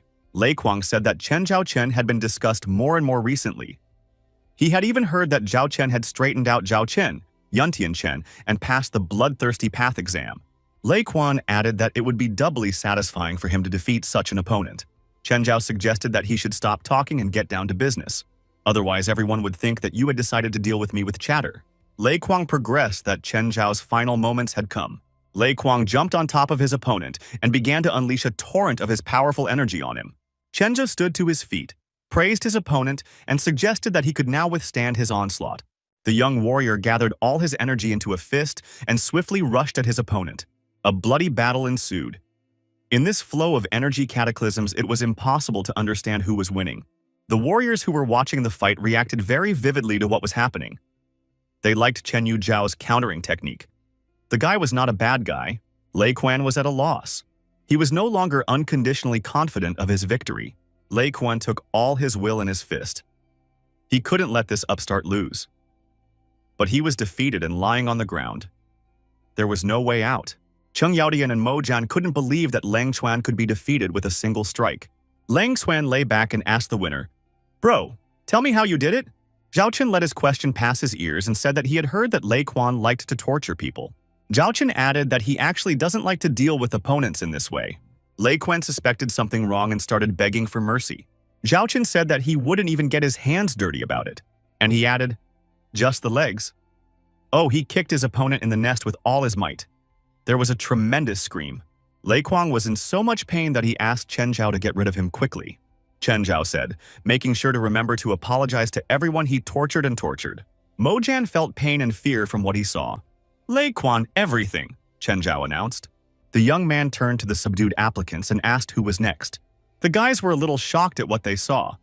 How is that even possible? They thought they could use the pills, but there was no chance of getting them. No one wanted to be next. Cheng Yaotian was annoyed with the outcome of the fight. Mo Jian noted that after last time, Chen Zhao's strength had only increased. The boy should be dealt with today. Master Yi said that his ward's performance was simply amazing. Master Ye declared that Chen Zhao was worthy to enter the secret realm. Mo Jian said that it was too early to rejoice. We should continue battles with other warriors. Master Mo began to urge the challengers to take the initiative. After all, Chen Zhao was tired and now he was easier to deal with. There was no one willing to fight. They all had good reasons for refusing. Master Mo got angry and ordered everyone to shut up. He understood that Chen Zhao had more arguments in favor of not continuing the bouts. Chen Zhao then said that if no one minded, he would take the vacated seat. Mo Chen decided it was time to let his men out. Cheng Yaoqian challenged Li Cheng to a fight. Mo Jan challenged Leng Sha to a fight. The warriors agreed without delay. Chenja realized that these were the trumps up the elders' sleeves. Master Ye had warned Chenjiao that these two were at the top of the Tianji realm. But they had not been seen together before. It was possible that they were secretly cultivating. Chen Zhao said that these two would have the same unenviable fate as the previous hapless man. Zhao Qin suggested that the two of them attack at the same time and not waste any time. If both of them were defeated, the others would definitely stay out of the fight. Master Ye wasn't very pleased that Chen Zhao had decided to figure it out for three. Cheng Aoqian and Mo Zhan decided that the upstart was making life difficult for himself. Master Ye tried to talk sense into the young man. After all, these two are at the top of the kingdom, and they have tricks from their masters. Chen Zhao showed Master Ye the crystal and told him not to worry. Chen Zhao knew that thanks to the crystal, he would be able to deal with both of them without arousing suspicion. Master Ye was still hesitant. Mo Zhan said that's the way it's going to be. 3 for 3, 3 for 3. There's no turning back. Mo Zhan ordered Li Cheng and Leng Sha to attack. Cheng Aotian suggested Li Cheng and Leng Sha not to hold back and show what they could do. One of the warriors swallowed the Mad God's pill. It was a secret weapon. His eyes were on fire. He was not himself. The other warrior was using a Luoyang tripod. It wasn't very clear, but it was also dangerous. The warrior began to spread a lot of aggressive energy around him. Master Ye became alarmed as they all moved to the heaven level. But how could this be possible? Chen Zhao noted that after taking the Mad God pill, the abilities were enhanced and there were no side effects. Chen Zhao was flattered due to the fact that both opponents had used such rare and expensive pills for the sake of meeting him on the battlefield. Mo Chan said without any misgiving, Chen Zhao would not get out of here anymore. By coming here, he bought a one-way ticket. Cheng Aotian added that Chen Zhao wouldn't even be saved by Ye Tian. Master Ye realized that these two would not retreat today until they dealt with Chen Zhao, so he decided to separate them. Chen Zhao noticed that the Mad God pill was highly valued in these parts, but to him, it was just a toy. The rival, excited by the pill, said he would kick them all so hard that they'd be kicked to the curb. Everyone will feel the power of heaven tonight. He tensed up and lunged into the fight, drawing his mighty fist forward. Zhao Chen said that he would deal with him a little later. Yi Chao Chen elegantly dodged his opponent. "You're just what I need," Zhao Chen said to the second opponent, and took control of Luoyang's tripod. The opponent shouted that Chen Zhao shouldn't grab his tripod with his dirty hands. "That's not according to the rules, it's not fair." He commanded the tripod to grow. As he took control of the tripod, Chen Zhao already knew that there was a terrifying power hidden within it. If someone were to touch it, there would be no escape. Chen Zhao would most likely touch it because of his impatience. Chen Zhao, touching this tripod, thought that someone else would have died by now, but he was not affected by this effect. Chen Zhao intercepted the tripod with both hands in flight. In the air with the tripod, Master Chen was invincible. Mo Jan laughed in response. This Chen Zhao doesn't realize the full consequences of his rash actions. After all, he had touched a terrifying power.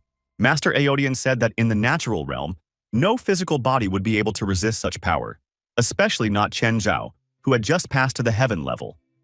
Doom was imminent. Master Ye knew that Chen Zhao was not a reckless person. He has a chance of winning. He is no longer afraid of the terrifying power. And he always has a plan B. Master Yi was told that he had too high expectations for his student. The warrior said that terrifying power is contained in his Luoyang tripod. If anyone touches it, they will die a painful death. Chen Zhao's opponents stood on the ground and vividly discussed how bad Chen Zhao must be feeling right now. Time passed, but there was still no news from above. The participants and their masters began to worry. And suddenly, up above, everything whirled around in a hurricane. Chen Zhao appeared. His opponents couldn't understand how he got out of it. It's impossible. The warrior shouted that his tripod was most likely broken. Chen Zhao uttered, "Trainer Luoyang." Chen Zhao began to demand the Mad God pill from the other warrior. The warrior had no intention of parting with his pill. He had his own plans for her. Here the warrior coughed up blood and his health staggered. Chen Zhao controlled the tripod like a piece of fluff. Mo Chen was astonished. How could a tripod fall under Chen Zhao's control? Cheng Aoqian understood that the warrior was using the strength of the tripod to draw out the pill power from Leng Sha. Master Ye was insanely happy that Chen Zhao had not let him down. The warrior, losing the power of the pill, began to cough up blood. He asked his opponent in surprise, how could he use the power of the tripod against him? Chen Zhao explained that his opponent must have misunderstood the strength of the tripod. It could not only absorb the power of pills. The warrior was very surprised. Chenjo added that the tripod could still take souls. The warrior screamed hysterically to be spared. He cried and begged for mercy. But Chen Zhao was relentless. Chen Zhao recalled that a few minutes ago, this particular warrior had said that this battle was down to the last drop of blood. Masters, Chen Zhao's opponents began to demand that he spare their ward.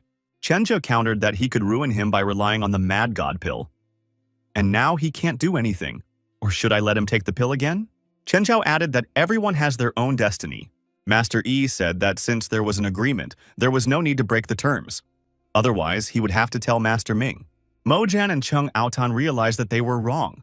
This made them even more angry. Cheng Aotan yelled at the warrior to think of a way to save his comrade in arms from being massacred.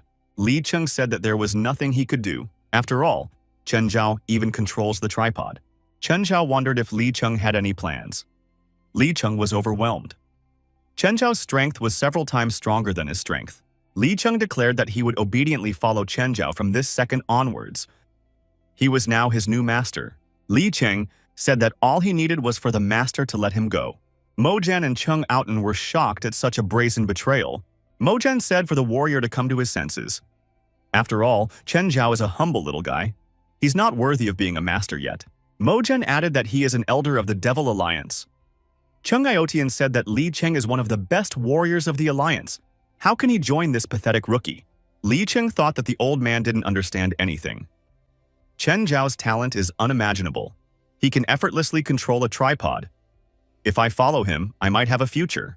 Li Cheng knelt before Master Chen Zhao and said that he hoped that he would accept him into his team. Chen Zhao praised the guy but said that it wasn't his decision. Chen Zhao said that everything is decided by Master Yi. Whether you will live or be Chen Zhao's disciple is all up to Master Yi. Chen Zhao decided to intensify the conflict between the Alliance elders. One must maximize the internal struggle of the bloody evil to destroy it. Master Ye thought that Chen Zhao is good. He knows the basics of righteousness. He doesn't want to take all the glory for himself, realizing that I am his master. Li Cheng went to Master Ye. He said that he wasn't very talented, but he wanted to dedicate himself to Master Chen Zhao. Master Yi agreed to this. Mo Jian intervened in the conversation.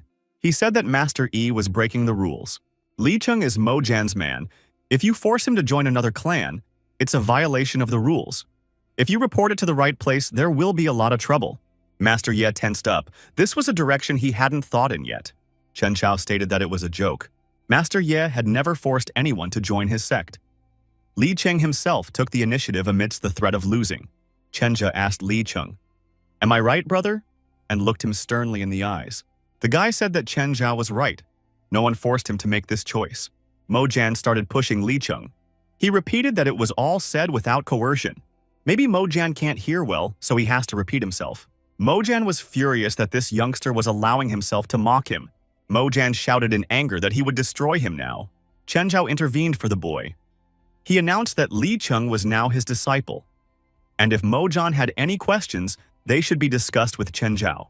Mo Jian started threatening Chen Zhao with his son, that he is the reverend son of the Blood Demon Guild. Therefore, Mo Jian can massacre anyone in this league. Now, Master Ye intervened, saying that if there were any questions for Chen Zhao, he should discuss everything with Master Ye first, since Chen Zhao was his disciple. Mo Chen declared Master Ye to be a cheat. Cheng Aotan began to calm Mo Jian down. He said luck wasn't on his side today. He's been outplayed. Better to walk away now and think about the long term. Mo Jian was angry, but he agreed that it would be the right decision. Mo Jian turned to Chen Zhao and said that he was willing to forget about the grudges, but the tripod must be returned. Chen Zhao was genuinely surprised. The tripod was a trophy. According to the rules of combat, it now belonged to the winner. Mo Jian said that the tripod originally belonged to him, but he gave it to this Li Cheng. Now he wants to take it back. Chen Zhou was a tough negotiator. He said that since Mo Jian had given the tripod to Di Cheng, why was he asking Chen Zhao? Mo Jian began to boil again. Mo Sen made a demand to Li Cheng to return the tripod. Chen Zhou stood up for Li Cheng. He said that he was his student, so there was no need to yell at him. It finally came to Mo Jian's attention that Chen Zhao was just messing with him. Master Ye noted with a smile that Chen Zhao knew how to communicate with people like Mo Jian. Mo Jian tried to calm down. The tripod is an important item. Therefore, we should calmly think about how to get it back. Mojan began to threaten that if Chen Zhao didn't hand over the tripod, Master would be forced to use the pill. Chen Zhao didn't mind. Mojan shouted out, "Bag of the universe, open up!" Chen Zhao thought that Mojan really has a lot of pills. Apparently he's in decent wealth in the alliance. Mojan thought that Chen Zhao was frightened and dazed when he saw all of this. Mojan pronounced that many of these elixirs consisted of 4 or even 5 ingredients. Then, out of nowhere, a small monkey appeared and snatched the bag of potions from the master's hands. The monkey put the bag in his mouth and scurried away. Mojan didn't expect this. He asked, "Where did this beast come from?" Mojan rushed after the animal, shouting for it to leave his pills behind. Mojan chased after the monkey to no avail. The monkey put on a real show for the people around him. Mojan warned that if an untrained person consumed these pills, he would be in trouble. Chen Zhao said that the monkey had already eaten many of these pills. Master Ye decided that this monkey was at one with Chen Zhao. It's safe to eat such pills. Master Ye decided that Chen Zhao was an incredible person, and one must definitely gain his trust. Mojan ran after the monkey to no avail. Mojan began to ask Chen Zhao for help in dealing with this animal. Chen Zhao replied that he had nothing to do with this monkey and he could not control it. Mojan fell down, stretched out on the ground, and roared that the monkey was following a bloodthirsty path. Therefore, it can't help but belong to Chen Zhao. Chen Zhao asked Mojan to provide proof of what he had said, or stop any unfounded recriminations against the honest young man. Master Ye intervened and said that he had no reason to distrust his ward. Elder Mo would have to solve the problem with the animal himself. 15 minutes later, the monkey sat contentedly on Chen Zhao's shoulder. Chen Zhao thought that Elder Mo had said that he would get a pill from the tripod, but there was no such pill. Apparently, Chen Zhao could safely take the tripod for himself. Master Ye suggested that they should already leave since Elder Mo couldn't give them anything in response. Chen Zhao should quickly register to enter the secret realm. Mo Jan sat on all fours and cried that he was left without a tripod and without pills. He decided that he should complain to his son to avenge his father. Mo Jan decided to avenge his failure on everyone. Master Ye gave the ticket to Chen Zhao and said that with this ticket, he would be able to temporarily visit the secret realm. Master Ye added that it wasn't easy to penetrate into the heart of the secret realm and obtain useful resources. Chen Zhao wondered if there was any other testing in this realm. Master Ye said that being in the secret realm wasn't that difficult, but only 5 people can be in its very center. The center has been controlled for a very long time by the 5 geniuses of the League, and they will never change those positions. Chen Zhao said that he really wanted to see it. Master Ye stated that Chen Zhao is a very important person to him. He will always take care of him. And he believes that Chen Zhao will be able to stand out in the Blood Alliance. But only the genius who could survive would become the strongest. Chen Zhao thanked the master for the advice. Master Yi said he had more business to attend to and withdrew. Chen Zhao thought that it was very important for him to enter the secret realm to stand out. Only then would he be able to attract the attention of the higher-ups in the alliance, and even the leader. After that, he would be able to access the more important secrets of the Blood Demon Alliance. Chen Zhao had the chance to go back and see this tripod. Chen Zhao walked and pondered. He didn't know what paths would be waiting for him inside. Chen Zhao meditated and gave the command for the Luoyang tripod to grow. The tripod took off and began to increase in size. The power of destiny. After touching it, people's lives change, and for those who are weak, it will bring bad luck. And for the strong, it destroys them immediately. The power of destiny comes from a strange source. And because of his clairvoyance, Chen Zhao can't see through it. Chen Zhao pondered for a moment. Why did Zhao Chen swallow the forbidden message after seeing the tripod? Does it work mechanically? There was a violent, unpleasant sound. The monkey saw a glow in the sky. Monkey couldn't understand where Chen Zhao had disappeared to. The animal was thrashing around in circles, desperate to find its owner. Zhao Chen swallowed a forbidden manuscript and now he's in space. Where can this stream take him? There are prehistoric animals flying in the sky. There are prehistoric animals grazing in the meadow. It was a pristine idyll. The animal saw a fiery meteorite fall from the sky. It was Chen Zhao squatting on his tripod. There was a massive explosion after landing, and all the animals scattered. Chen Zhao began to come to his senses and guess what was going on. Chen Zhao realized that this was the ancestral place. The place he was in last time was different from this one. Chen Zhao realized that it was because of the tripod. It seemed that Luoyang's tripod had something to do with the Taiku land. Chen Zhao saw a 9-colored thunder in the sky. That thunder was legendary. Chen Zhao thought that even when he was at the peak of his legendary strength, he had not seen such a thing. It was rumored that the 9-colored divine thunderbolts were conceived in the ancestral realm. Could there be something from the ancestral realm in Chen Zhao's body, one of the legendary 3 realms? Chen Zhao thought that just looking at the divine 9-colored thunder was already the maximum of his capabilities. He didn't even have any thoughts of fighting it. Chen Zhao used to think that he had reached the pinnacle of combat power in this universe, but now he found it ridiculous. Chen Zhao thought that he was alone here. The young man saw an elder in the glow. His breath was much stronger than Chen Zhao's. This person could handle the guy with a single finger, even if Chen Zhao was 10,000 times stronger right now. Chen Zhao didn't understand how one could resist the 9-colored thunder. The young man realized that he had opened the door to a new world today. It turns out that the strongest of this world is stronger than Chen Zhao by a colossal amount of times. Chen Zhao decided that he needed to reprioritize his life and choose new goals. Chen Zhao saw an unfamiliar person. The stranger threw something to Chen Zhao. The young man threw up his hands in surprise. It turned out to be the spirit of the heaven-smashing halberd. Due to the lack of spirit equipment, the heaven-smashing halberd had never been able to show its full power. Now was the chance to unite them all. The stranger said that destiny appears. Appear desperate 9-colored thunder. Forge a halberd to crush the firmament.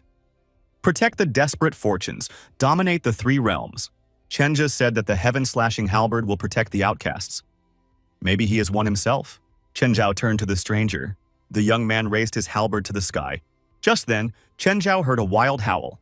Chen Zhao stood in the middle of the clearing, holding a halberd in his hands. Next to him was a tripod. Wild animals were approaching the young man from all sides. The aura of these animals became drastically very powerful. Chen Zhao realized that the ancestral realm was incredible. Any monster that popped out could cause him trouble. Chen Zhao began to ask for help to get out of here. There was thunder, an explosion of energy, and the young man on his tripod went into space. He was the only thing the animals saw. The stranger was playing Go and turned to his partner. "Liquor Master, what do you think of the man I chose today?" The interlocutor replied that the Master of Fate himself should have a better understanding of people's fates. Why ask him such questions? The Master of Fate replied that he couldn't see through him. It seems that there is a power in the young man's body that blocks the breath of fate. The Liquor Master took a sip of liquor and said that there are people left in this world who can't be seen through. It's actually quite entertaining. The Master of Fates added that there were only 3 such people in this world. The Master of Liquor continued that the first was the Master of Fates, the second was this guy. The Forensic Master added that the third was he. It is about the existence of 3 kingdoms. The Liquor Master said they need to keep it out of the way even if they come to a dead end. Chen Zhao came back to reality and crashed to the ground. Chen Zhao noted to himself that it was incredibly dangerous in the ancestral realm.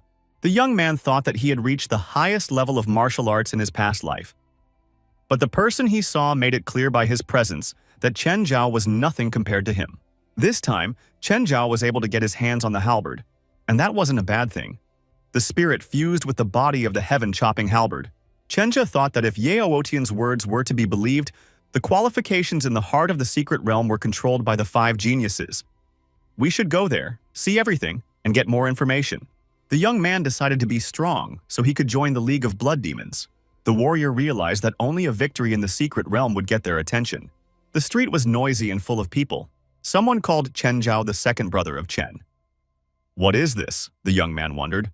Everyone said that Master Ye recognized him as his younger brother.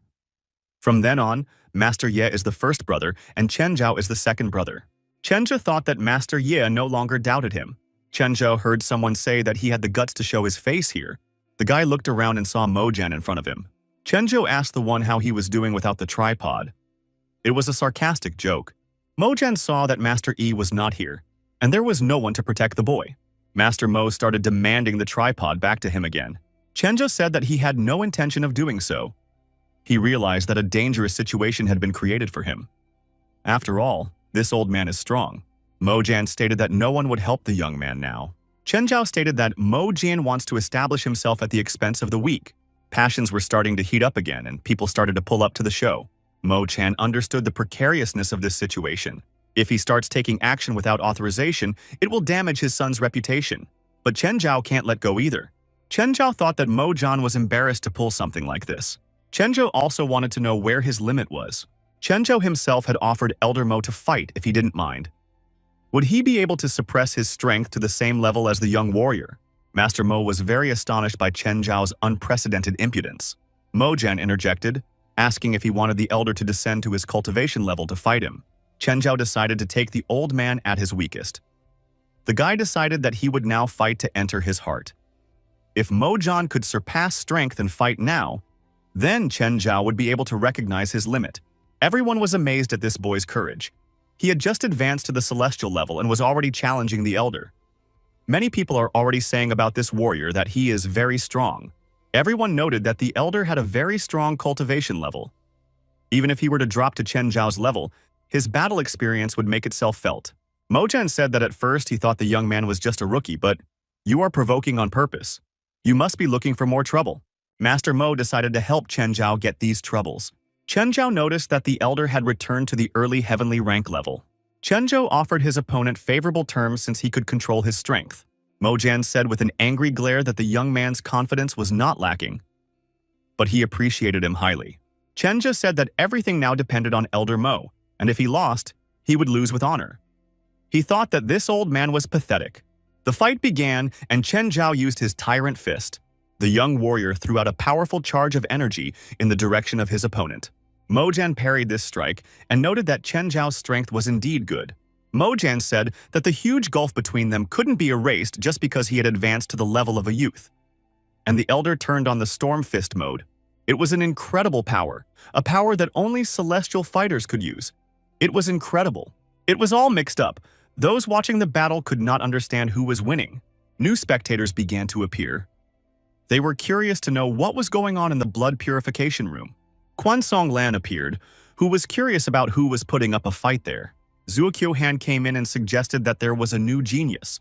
Brother and sister Yun Jingshu and Yun Jingchu wondered where the extraordinary energy was coming from.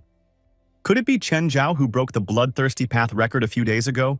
All 5 geniuses decided to figure out what was going on. In the arena, the fight continued with increasing intensity.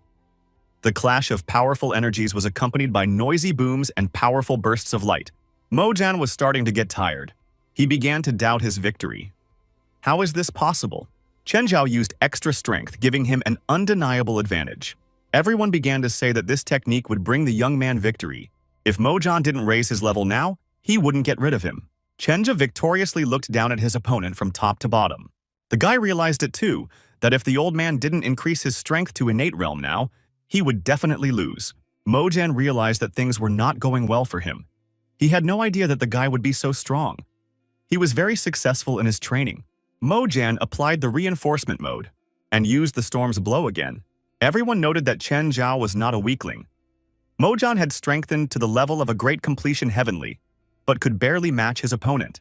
The young man realized that Mo Jian had to raise his strength to his innate level. Otherwise, he had no chance. Master Mo decided that he wasn't very careful today, judging from Chen Zhao's strength. Mo Jian realized that he had to raise his strength to the innate realm. Otherwise, he wouldn't be able to cope. But if he did so, he would lose his reputation. Chen Zhao asked, doesn't Mo Jian want to fight him using the power of the sky initial stage? He wouldn't have to use his innate realm power next time. Elder Mo roared with indignation. Mo Jian thought he had an incredible talent. If he survived, he would definitely become his son's confidant. But we have to test his full strength. The 5 geniuses looked down on what was happening. One of them pointed out that this young man seemed to want to claim the qualifications in the heart of the secret realm. The other pointed out that no matter who one fought with, they still didn't stand a chance. If it wasn't for their strength, they would have entered the innate realm long ago. Therefore, he had no right to challenge them. The sister told her brother that he wouldn't attack them anyway, and added that he was no match for them anyway. Her brother tacitly agreed with her. Chen Zhao pondered his next move. The young man saw the 5 watching to the side and decided that it was the same 5 geniuses.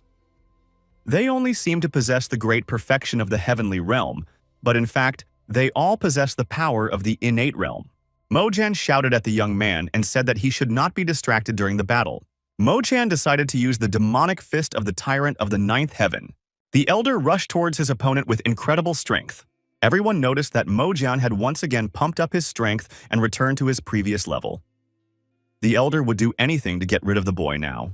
Chen Zhao knew that regardless of the outcome of this fight, he now remained the leading figure in the Blood Alliance. The sister of the five geniuses told her brother that Chen Zhao would most likely not be able to stop Mo Zhen's technique, so it was okay to leave. Her brother held her back. He said it's not that simple. Chen Zhao watched his opponent's strength and energy increase. The young man decided to use the 9 Yang seal. The lad knew that a single seal would destroy rivers and mountains. Mo Zhen didn't expect to see such strength from this boy. Fury and might descended upon the elder. Those observing concluded that the young man was insanely strong, not only because of the bloody road, but also because of his skills in martial arts. Chen Zhao decided that if the old man didn't return to the peak of his strength today, he wouldn't get another chance.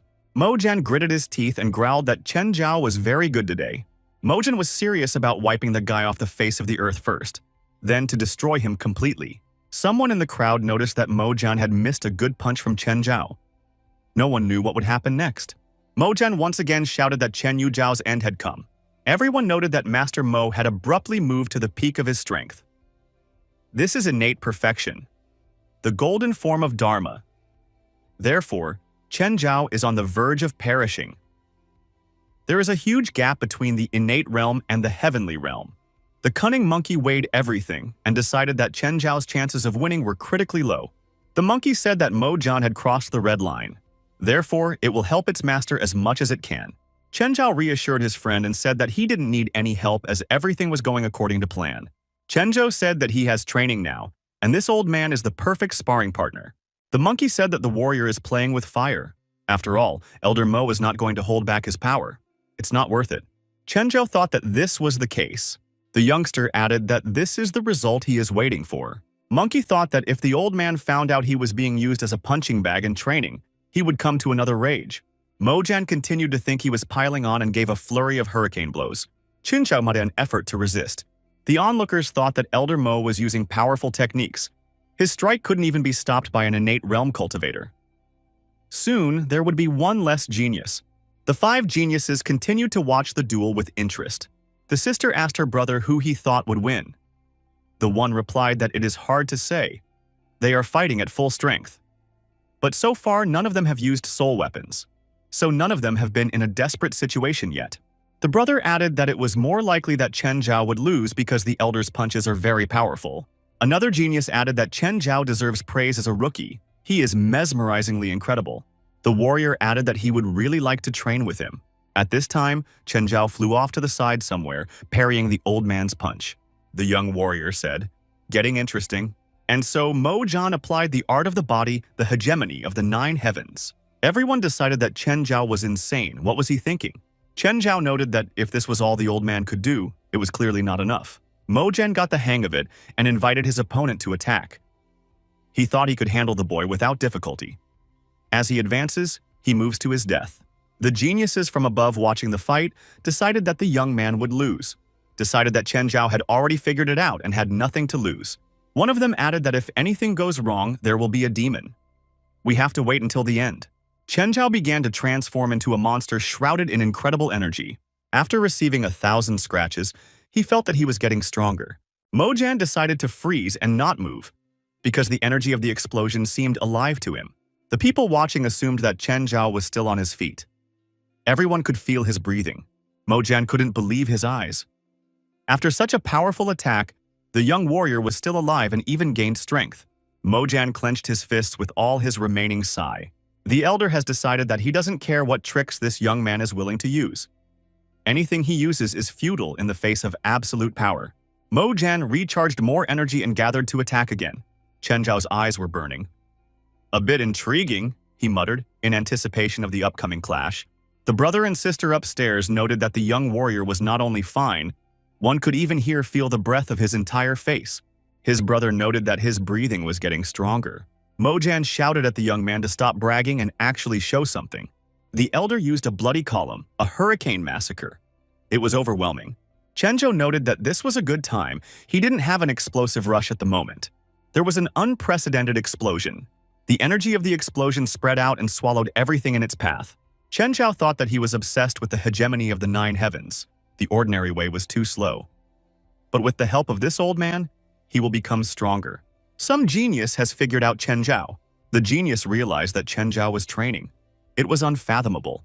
The guy added that Chen Zhao made the master angry on purpose. By using him, he is training himself. The nurse replied that this was a very dangerous way to train. If his body couldn't withstand all the pressure around him, he would literally become a piece of meat. That's what makes it intimidating, her interlocutor concluded. This man hadn't seen what Mo-Jan was capable of, and he didn't have any doubts about whether or not his body could withstand it. This kind of calculation ability could be said to be incredibly risky. It's impossible to achieve the effect of purifying the body. Both body and spirit will be destroyed. As if this person's courage or ability, he is called wild. My brother said he was interested in this guy. Another genius pointed out that brother Lin physical person number 1 in their blood evil alliance. In terms of physical development, Chen Dao teased the old man by repeating that he was not strong enough and was only tickling his opponent. Mo-Jan saw that the enemy was not relenting. The old man used one after another. Hurricane, new storm, storm gust. The storm hits came one after another. Someone concluded that Chen Zhao wanted to see his demise. Mo-Jan's current attack was much stronger than the last one. It was impossible to withstand such a blow by relying on physical strength alone. They assumed the young man had something else in store. Chen Zhao noted that after the enemy attacked, his body became even stronger. Hence, Li has no effect on him. He needs a better way to improve himself. One of the geniuses at the top pondered. He decided that if Chen Zhao could endure this fight, he would definitely challenge him for the sake of realizing how powerful he was himself. Chen Zhao felt a pain in his shoulder. The deadly beam had pierced through him. Another beam pierced his arm. Chen Zhao became enraged. He waited for exactly the pain he wanted. Naive Mo Chen wondered how much longer the young man would still endure this. The elder stated that Chen Zhao had himself to blame for everything, so he had no one to blame. Nennius, who was watching the fight, noticed that this Chen Zhao had trained his body hard. But he can't withstand Mo-Jan's attack. He turned to his fellow man. They had clearly overestimated this newcomer's abilities. The interlocutor replied that he teaches many disciples, so he can see the changes that are happening to Chen Zhao right now. His opponent replied to him that there was no change there, or he would have felt it. There was a rumbling sound from the dueling sides. Everyone tensed up. They wondered what was going on. The girl noticed that the sound became different, changed structure. Chen Zhao emerged from the energy vortex completely unharmed. The young warrior looked confident and undefeated. Mo-Jan couldn't understand how this time, after all his tricks, this guy was able to get out. The young man's hand reached confidently through the energy lock. Chen Zhao thought that the 9 Heavens hegemony body art was not enough. Mo-Jan couldn't believe that his opponent was able to withstand the blow and get out of it. Chen Zhao said that it didn't cost him much effort, and he is grateful to Mo-Jan. Mo-Jan only now realized that the guy was using him to improve his body. The young man laughed. The old man only now realized it. Everyone around them was discussing the fight between Mo-Jan and Chen Zhao. It was said that the guy had circled the old man and used him for his own purposes. It turns out Chen Zhao was just playing with Elder Mo. Mo-Jan was finally depressed. He looked like a real old man. Mo-Jan muttered that this guy often misleads people. The young man said the old man was the strongest, but even his best blows did no harm. Maybe Elder Mo has another way to deal with the bratty boy. Mo-Jan couldn't stand it and decided to make a desperate move, because the boy forced him to do it. The elder held a pill in his hands. Everyone was surprised because it was a direct divine pill. This is a precious treasure. It was said that this pill could double one's strength in an instant.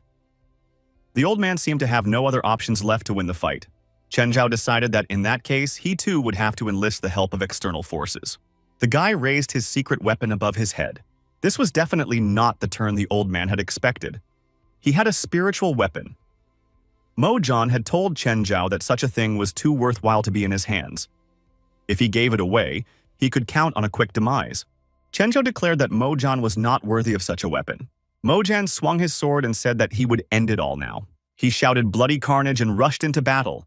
The geniuses noticed that Chen Zhao's breathing had surpassed innate Dzogchen, and he had already advanced to the next level as well. One of the geniuses thought it would be wise not to jump to conclusions. Chen Zhao is not a member of the Lu burial ground. Since he dared to challenge Mo-Jan, he definitely has some capabilities. Chen Zhao shouted out, "A new firmament!" And the whole place lit up with a flash of incredible power. The furious not-for-life fight continued with furious vigor. The young warrior skillfully wielded his heavenly weapon. His eyes radiated equanimity and confidence. Mo-Jan couldn't understand how the guy blocked his punch. Everyone was surprised. 100 Chen Zhao blocked the punch even after Master Mo took the pill. The 5 geniuses watched silently at everything. holding their breath. One of them said that things are not going as expected. Chen Zhao's strength is far beyond their comprehension, and since he has spiritual weapons, he will be the strongest enemy for them. The geniuses wondered where he got this weapon from. It is a very dangerous weapon when it is in the hands of such a warrior. One of the geniuses said enough talk, and he added that guns are part of the force and you have to think about what you do with them afterward. The geniuses were confused. Mo Jian admitted that he had not expected his opponent's spiritual weapon to be so strong. Chen Zhao decided that the old man mistakenly thought that he was only strong because of the weapon. Mo Jian shouted that his opponent's weapon would soon change masters. He used the 3 strikes in one technique, and shouted once again that Chen Yu Zhao was finished. The boy stood quietly waiting to be attacked. Chen Zhao noted that he now understood how it all felt. Being under tremendous pressure, he finally got to... Everyone has noticed that Chen Zhao has stopped resisting. He is standing with his eyes closed. Is he that confident? Observers added that Chen Zhao knows what to do next. Chen Zhao exhaled. He opened his eyes and made a slash with his halberd. Chen Zhao shouted out, "A cut of the heavens, a cut of the earth, the cut of everything." The young warrior, holding his weapon in his hands, rushed towards the enemy. Elder Mo was astonished by the power that came from this young man. An extremely powerful momentum appeared. Chen Zhao created a strength that surpassed the innate strength. It was impossible to know who would emerge victorious from this contest. Chen Zhao stood victoriously, clutching the halberd in his hand. The defeated Mo Jian realized that this was the end. The old man still didn't understand how such a young warrior was able to defeat such a skilled fighter. Bleeding, he asked, "How did you do it?" The guy said it didn't matter how he did it. The important thing now is that Mo Jian is a loser. The old man screamed in despair. He collapsed, unconscious. Chen Zhao announced that Elder Mo was unconscious. The only reason for this was the anger striking his heart. He couldn't afford to be in such a state. That was why he passed out. Someone said, "Chen Zhao is very brave." The young man saw that it was Cheng Yaotang. The boy noticed that the elder was very angry. Master Cheng didn't watch out for Master Mo. Now he'll have to find a way to get out of it. Master Cheng stated that Chen Zhao was getting crazier by the day. Chen Zhao did not have the right to beat Elder Mo to a pulp. That's when Master Ye appeared and told Master Cheng not to overreact. Master Ye explained that Mo Jian and Chen Zhao had made a bet. One of the geniuses pointed out that the battle between them and Chen Zhao was still on. Nennius decided to get help. He suggested we take a walk to a place. Chen Zhao thanked Master Ye for coming just in time. Master Mo said that no one would hurt Chen Zhao again today. Chen Zhao said that he was very tired after the battle and needed protection. Master Ye repeated that Chen Zhao was behind him like a stone wall. Cheng Yaodian thought that if he knew that the young man was so strong, he would have done anything to get him into his camp. Cheng Yaotang thought that the guy would help him, and now he has to get rid of him. The vicissitudes of fate. One of the geniuses approached Elder Mo and asked the latter to tell Chen Zhao that he was challenging him to a duel.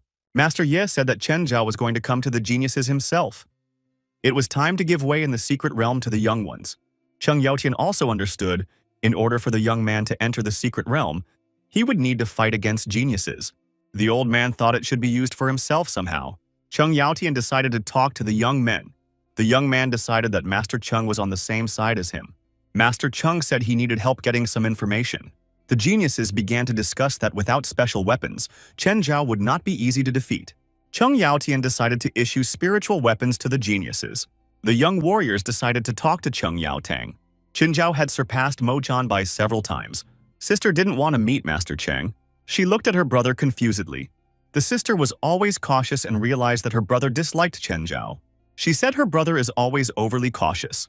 The brother said that some people are doomed to not walk the same path as them. The sister pretended to agree with him. The geniuses told the elder that there was no one in the neighborhood. If he needs their help, let him speak. Cheng Yaotang said the exact opposite. He thinks they need help. The young men wondered. How could the elder help them? Master Cheng said that they were all the benchmark of the bloody evil alliance. Every achievement they made in the future would not be achieved for him. He started talking in a confused sort of way that they could do something for him. One of the geniuses said they had no secrets, only cooperation. He suggested Master Cheng directly tell him what he was interested in. Master Cheng confessed that he needed them to surpass Chen Zhao. He would give them something in return. Surpassing Chen Zhao is not a problem, but you need 5 high-end spiritual instruments of rare level. Cheng Yaodian began to bargain.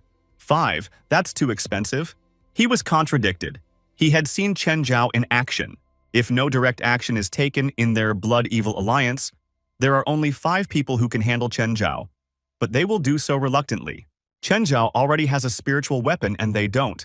Master Chung realized that the geniuses were saying the right thing, and all that is needed is to give them this weapon. If Master Chung had paid more money in his time, Chen Zhao wouldn't be sheltering behind Ye Yaoshan right now. If one is unable to defeat Chen Zhao, then it's a big waste of a secret place. But if Master Chen can't suppress Chen Zhao, he might lose everything. Master Chung agreed to such arguments. Master Ye had warned Chen Zhao that the 5 geniuses were in cahoots with Master Chung, so one should be careful. Maybe they are preparing something. Chen Zhao reasoned that there was a month left before the war in the unknown. This was enough time for him to leave them far behind.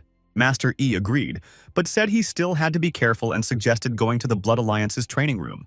Chen Zhao was surprised that he hadn't heard of this place before. The training room was also called the Gravity Room. It was divided into 3 levels: upper, middle, and lower. The lower gravity level has 3 times the external gravity and 3 times the concentration of external spiritual energy. Master Yi said that with this coupon, one could pass into the higher room for an unlimited time. There is 9 times more gravity and 9 times more concentration of spiritual energy there than in the outside world. One has to cultivate there, and then one can achieve the desired result many times faster. Chen Zhao pointed out that this was an unusual place. It speeds up the training process many times over. I wonder what other secrets the Blood Alliance has. Master Ye said that Chen Zhao is his brother. When he is promoted to innate realm, Ye Yaoshan's voice will also be raised and he will be able to help the young man even more. Now their destinies are tied together. Chen Zhao took a season ticket to the club and told his brother not to worry. Chen Zhao said that he would help Master Ye get the hegemony as soon as possible. Chen Zhao thought that because of his efficiency, the night workday had become quite hard for him. And he could do more things now. The gravity chamber of the Bloody Hall. Chen Zhao sensed something unusual when he entered this chamber. The energy fluctuations here seemed to have something to do with extraterritorial demons. Seeing Chen Zhao here, everyone began to doubt his competence. From the looks of it, he's just an ordinary student. How did he dare to come here? Is he even qualified? Some people began to recognize the newcomer as Chen Zhao. His fame had already spread far and wide. The monkey told the host that he had become famous. Chen Zhao agreed, smiled, and said that this was just the beginning. And then someone called out to the young man. Chen Zhao didn't expect to see him here. The guy stated that Chen Zhao was not qualified to go to the higher room. It was Ye Cheng's younger brother, and he had the nerve to stop Chen Zhao. Chen Zhao asked why he was here to cause trouble. The guy said no. Chen Zhao had defeated Elder Mo and was the center of attention of the Blood Evil Alliance. Even those 5 people wouldn't compare to Chen Zhao. Chen Zhao said for that warrior to then stand aside and not get in the way. Chen Zhao said that he had a season ticket and came to practice to pump up his abilities. The guy didn't relent and repeated that he personally wouldn't cause Chen Zhao any problems. The guy pointed his hand in the direction and said someone could create. Chen Zhao thought that it might be someone from that 5.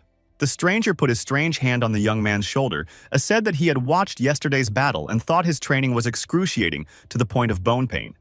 So he came here to ask for advice. Chen Zhao realized that there was a catch. Chen Zhao assumed that this was unusual advice. A certain someone confirmed the young man's assumption. This is the spiritual weapon Ye He gave him. He wants me to avenge his brother. Chen Zhao was surprised. Did this mean that there would be a serious non-life battle? The interlocutor confirmed Chen Zhao's assumption. Back then, he knew that he was not Chen Yuzhao's equal, so he invited Lan Songquan, one of the 5 sons of Blood Evil. He stated that he had missed the fight between Chen Zhao and Mo Zhan yesterday. Today, seeing Chen Zhao and one of Xuexia's 5 sons fighting could be considered a feast for the eyes. The young man said the one would not dare. The interlocutor pondered. He added that he wouldn't dare do anything. He's well cultivated. But he's not bad. That's why one should ask for advice. He held out a glass of liquid. He asked Lan Songqian had come to look for Chen Zhao himself. The sister confirmed that it was her younger brother. And he received a high-grade spiritual weapon. And he was asked to avenge his brother. My brother said we must hurry. After all, he promised to give everyone weapons. Lan Songquan is just learning the spiritual weapon. He doesn't know how strong Chen Zhao is yet. He added that not only was he eager to obtain this weapon, but more importantly, he had disobeyed the body purification technique to eliminate Chen Zhao. The young men stood silently against each other. The warrior announced that Chen Zhao had already become a legend in the Blood Alliance, but he would suffer a bad fate today. The opponent said that if he straightened out Lan Songquan now, there would be more places in the secret realm, and he saved himself from having to face everyone at the same time. Master Lan said that enough words, it was time to deal with it. He lunged at his opponent and activated the killer fist mode. Everyone remarked that Master Lan was eager to defeat Chen Zhao. Once that happens, he will immediately become famous. His strength today seems more powerful than Mojan's yesterday. Chen Zhao thought that he was now blessed with a spiritual weapon, so his strength should exceed the peak of Mojan's strength. Master Lan thought that Chen Zhao was a punching bag. Chen Zhao pointed out that the opponent was clearly overestimating himself. Chen Zhao muttered, cutting through the sky and halberds, one after another, the halberds collecting 1,000 points. Master Lan extended his furious fist forward. There was a tremendous release of energy. Nothing could be seen in the flames. The guy looked and said that, looking at Lan Songquan, one could tell that he was worthy of being one of the sons of the Blood Alliance. And he added that there was no doubt about it, he was really strong, especially with the spiritual tool he received from me, an unrivaled gauntlet. Chen Zhao is no match for him. Everyone has seen that the opponents are terrifyingly powerful. It is hard to say who will be victorious. Each has a spiritual weapon, and their power knows no bounds. Everyone saw a multitude of huge stones fall directly onto Master Lan. Blood flowed in streams to the ground. Master Lan stood there with his arms lowered exhaustedly. Blood was dripping down his hands. Everyone saw what happened to Lan Songquan, but what about Chen Zhao? Where is he? Master Lan started coughing and blood spurted from his mouth. The warrior sank to his knees. There was misunderstanding and resentment in his eyes. Chen Zhao appeared with his halberd over his opponent and whispered, "You have lost." Lan Songquan looked at Chen Zhao and asked, "How did this happen? How did you stay unharmed?" Chen Zhao said that some things he wouldn't be able to understand. Master Lan asked, "What did Chen Zhao want to do now?" Chen Zhao announced that he wanted to get rid of him. A place in the Forbidden Realm will be vacated, and there would be one less opponent. Lun Songquan began to beg for mercy. Chen Zhao said that he would not pardon the opponent. The warrior was about to carry out the sentence when there was a rumble of thunder and a flash. Chen Zhao saw the appearance of the other geniuses from the five. One of them said that their blood-evil 5 sons, united by one spirit, would advance and retreat always together. Chen Zhao said that he was just waiting for them. The genius approached his wounded colleague and asked him how he was feeling. He replied that he was ashamed. The young man calmed him down, telling him it was okay. We should step back this time and discuss the problems, and figure out together how to solve them. He turned to the winner and said that they would all have to fight Chen Zhao. But it's still early today, I don't know why our brother attacked you today. Chen Zhao asked. Didn't he think that they could attack whenever they wanted and also just leave? It's not that simple. If they want to take the loser, they will have to leave his spirit weapon behind. Master Lan didn't want to part with his glove. Chen Zhao said that the glove was the payment for his life. The negotiator said that he didn't know why Chen Zhao needed this glove, but it was a high-end spiritual weapon. Chen Zhao stood his ground and saw no point in bargaining. He repeated that it was either the glove or Lan Songquan's life. Everyone around them said that Chen Zhao was being too arrogant again. He's testing the patience of the 5. They are the geniuses of the Blood Alliance. No matter how strong he is, he can't defeat them all at once. One of the geniuses, Yun Jingzhou, disagreed with this. The leader said that they were giving the gauntlet to Chen Zhao. Everyone started discussing that the geniuses had given up. This could really hurt their reputation. People were discussing that they hadn't expected such a confrontation between the 5 sons of the Blood Alliance and Chen Zhao. Master Lan told his companions that they would not be able to resist Chen Zhao. He is very strong, the leader reassured him. The genius leader said that when Chen Zhao had fought Master Mo, he had already realized that it would be difficult for all of them to confront a young warrior without a high-grade spiritual weapon. With their bare hands, they would not be able to defeat him. Therefore, they would each be given a spiritual weapon tonight. We have to wait. Lan Songquan said that his defeat was seen by hundreds of people and it would really hit the reputation of the 5.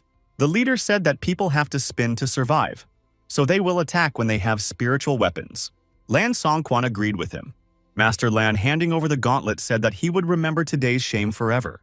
He added for Chen Zhao to hold on to this glove for him. He would take it back in a few days. Chen Zhao said that it was just a high-grade spiritual weapon, nothing more, and the young warrior moved determinedly toward the gloves held out to him. Chen Zhao shouted that he would break them and shattered those weapons with his halberd. Everyone around was shocked at how Chen Zhao gracefully performed it. The young man had really humiliated the 5 geniuses with his act. Now their conflict would be eternal. Lan Songquan was the most astonished by this act. He shouted that Chen Zhao shouldn't have done such a thing. The leader of the geniuses led the distraught warrior away. There was nothing more for them to do. The 5 geniuses walked silently to their headquarters. They had a lot to think about. Lan Songquan turned to his brother and said that he shouldn't have given Chen Zhao the gloves so easily. It was very humiliating. He replied to the young man that if he hadn't gotten involved in today's adventure, the disgrace could have been avoided and the gloves would have been in place and perfectly safe. Lan Songquan admitted that it was all because he chickened out of fighting. The girl suggested that he shut up and think about his behavior. The leader said to Lan Songquan that Chen Zhao had destroyed his weapon, even though the latter's weapon was of the same level. There is a technique that allows you to do this, but even so, it is very difficult to destroy a spiritual weapon. So Chen Zhao is much stronger. He just did new things many times, just to provoke and wait for his move. Sister said that her brother is right, and Chen Zhao should realize that we are all together. And when we have spiritual weapons, we can defeat him. That's why he repeatedly forces us to be proactive. At this time, he can justifiably settle accounts with everyone individually ahead of time. Lan Songquan agreed with the girl. The other genius added that this battle was directly related to the qualification to the secret realm and they shouldn't relax. Lan Songquan turned black with shame and said that he had to do it. Chen Zhao decided to clear things up with the man who had hired the Nenya and provided him with gloves. Chen Zhao said that he had hired a warrior to massacre him. What should we do now? This guy was scared that he would now have to deal with Chen Zhao. He thought that this Lan Songquan had set him up and left him without a spiritual weapon. Now he would have to run and hide. Chen Zhao, firmly holding his halberd, said that he actually doesn't touch those who bother him. But this is different now, so you have to take responsibility for your actions. The customer was very frightened and asked to be left alone. Someone shouted at Chen Zhao and said, "How dare he massacre people when he was around? Are they too brave?" It was Elder Bai. Everyone pointed out that this was Supreme Elder Qingshan. He is the youngest elder in the Blood Alliance. He came here for a reason. He's not sure he's going to bring justice. Chen Zhao was unfamiliar with him and asked what his name was, and thought that he was at the early stage of the celestial rank. Don't underestimate him. Master Bai said it's dark at night and he will save him. Chen Zhao can't deal with him today. The culprit rushed to explain that Chen Zhao was the guy who had not only massacred his older brother, but he also wanted to deal with him as well. Master Bai calmed him down and told him not to worry. No one would be hurt now. Chen Zhao's eyes sparkled. He had other plans. Chen Zhao swiftly stuck the tip of his halberd into his opponent's chest. The one bleeding out wondered how Chen Zhao had the guts to do this. Chen Zhao announced that anyone who intended to massacre him should understand what massacre was before coming to Chen Zhao. Master Bai resented the young man's audacity. Where did he get so much courage to go against his will? Master Bai threateningly asked if this milkman knew who he was. Chen Zhao said that whoever he was, it had nothing to do with this showdown. Chen Zhao called Master Bai to account and warned that if he crooked in front of him again, Chen Zhao would be forced to cut off his tongue. Everyone began to discuss Chen Zhao's boldness in speaking to Elder Bai. After defeating Elder Mo yesterday, he is no longer afraid of anything. But Elder Bai can't be spoken to like this. His talent is second only to the Holy Son of Goru. That's why he became an elder at such a young age. Elder Bai said that Chen Zhao was annoying him and revealed his fan. Everyone is horrified. When Elder Bai reveals his fan, the floor will be covered in blood. Elder Bai made a deadly movement with his fan and shouted that Chen Zhao would suffer greatly from his demise. The young warrior said he was even interested in it. Chen Zhao took out his halberd and prepared for battle. Someone shouted that it was time to stop. The opponents were surprised, but she stopped. Chen Zhao saw the stranger. He was interested. Who the hell is this? The one uttered, "Ease, victory, heaven." Everyone muttered that it was indeed Shengtian. What kind of day is today? Why do important people come one after another? Someone added that they come to court because of Chen Zhan. And Chen Zhan doesn't even know the person in front of him. The stranger introduced himself to Chen Zhang and said that his name was Yi Shengtian. He is the assistant to the blood-clothed lord. Chen Zhan greeted him and thought that it didn't look like this person could easily block Bai Wujin's attack. Master Bai asked Yi Shengtian if he really wanted to stop them from figuring things out. Toth said he wanted to stop the confrontation. Master Bai thought that he was the second leader of the blood-clothed hall, and there was nothing that could be done to him. He exhaled a sigh of relief. Mr. Bai said that the animosity between him and Chen Zhao is their own business. There's no need to separate them. Everyone was stunned when they relished the fact that Master Bai was asking Yi Shengtian for permission.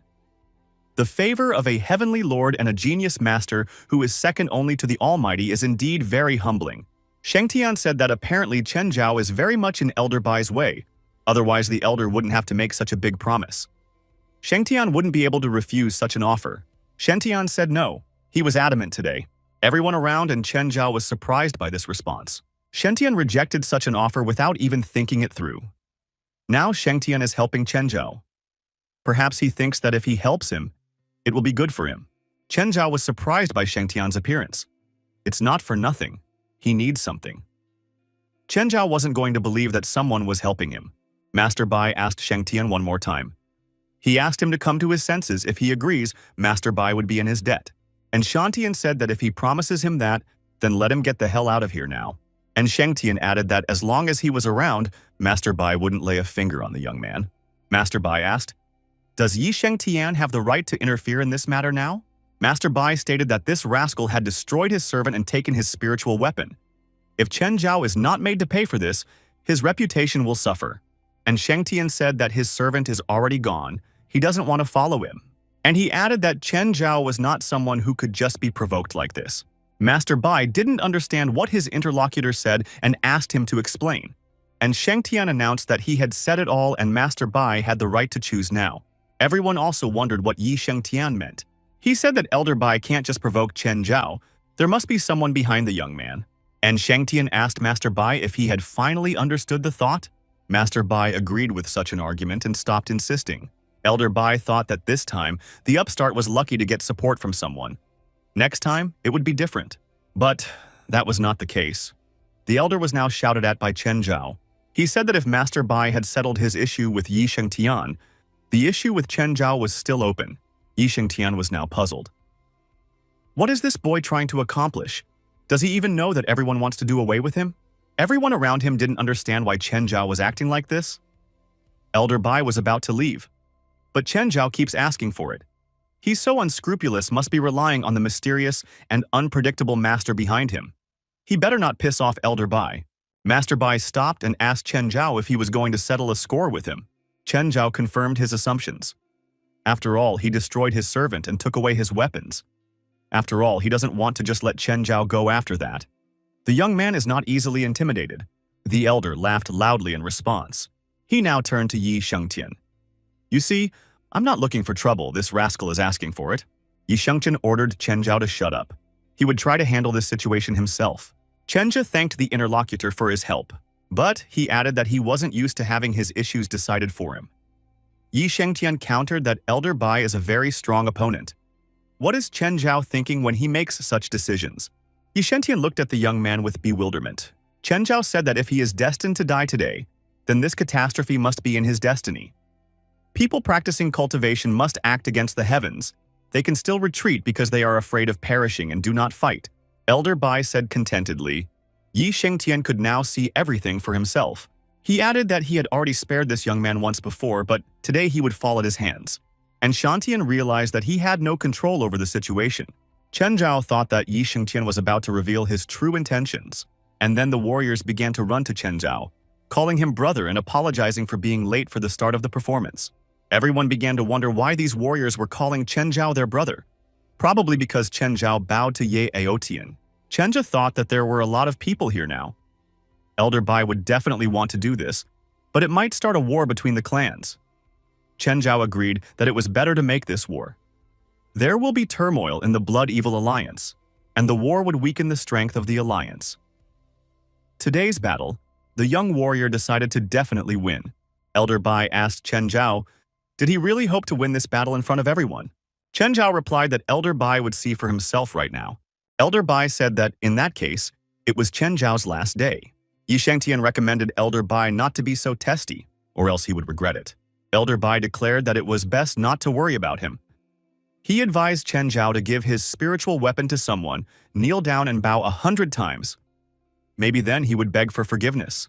Chen Zhao motioned for the one to indicate his final target. By sending his servant here, Elder Bai had practically sent him to his doom. Now he could retrieve his spirit weapon on his own. Elder Bai was not relenting and continued to verbally pressure his rival. He said that even if Master Ye came here, he wouldn't be able to help this upstart. Chen Zhao's subordinates kept trying to protect him from Elder Bai, and Sheng Tian shouted once again to stop everything. Elder Bai wasn't going to back down. They started to work things out again. Everyone watched to see how the dialogue between Yi Shengtian and Elder Bai would end. And Shengtian whispered something to Elder Bai, and he couldn't believe his ears. And Shengtian said it was like this. There's no reason for him to deceive. Elder Bai now stood at a complete loss. He didn't know what to do. After this conversation, Elder Bai told Chen Zhao that feng shui would come sooner or later, and they would meet afterward. Said that Chen Zhao was very lucky today. Everyone was at a loss as to why Elder Bai was just leaving like this. What had he been told? He must have been told about the person behind Chen Zhao. And Elder Bai was forced to leave in fear. Chen Zhao was also curious about what Yi Shengtian had said to his interlocutor. Yi Shengtian said that it wasn't time yet, and Chen Zhao would definitely find out everything soon. Chen Zhao thought that if there was such a powerful person behind him, he would show up soon.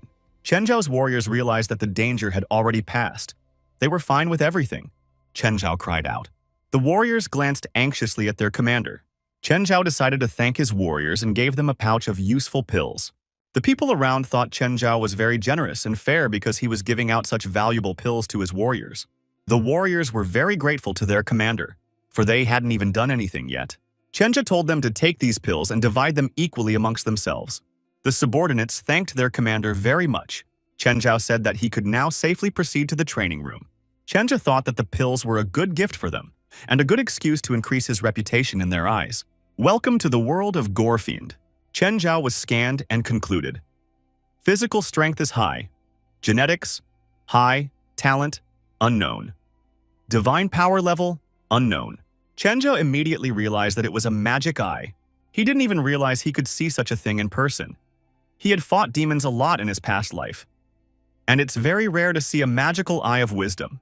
It is now certain that this bloody alliance of evil is linked to demons, but he hasn't found the demonized man yet, and he doesn't know who he is. Chen Zhao thought that if he wanted to unravel the mystery of the demons, he must become stronger. Only then would he be able to learn more about this alliance. Chen Zhao devoured the forbidden scriptures. Devour it for him. Chen Zhao sat in front of the magic eye and absorbed all the information coming to him.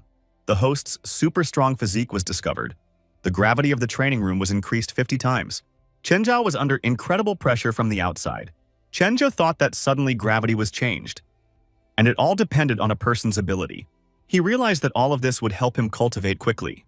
The observers wondered how long the young man had been in this room. It turned out to be about 10 days. It was a room with altered gravity. The champion was Yunjing Zhou, who spent 12 days there. Chen Zhao probably wants to set a record for the room. Those watching noticed that Master Cheng had approached them.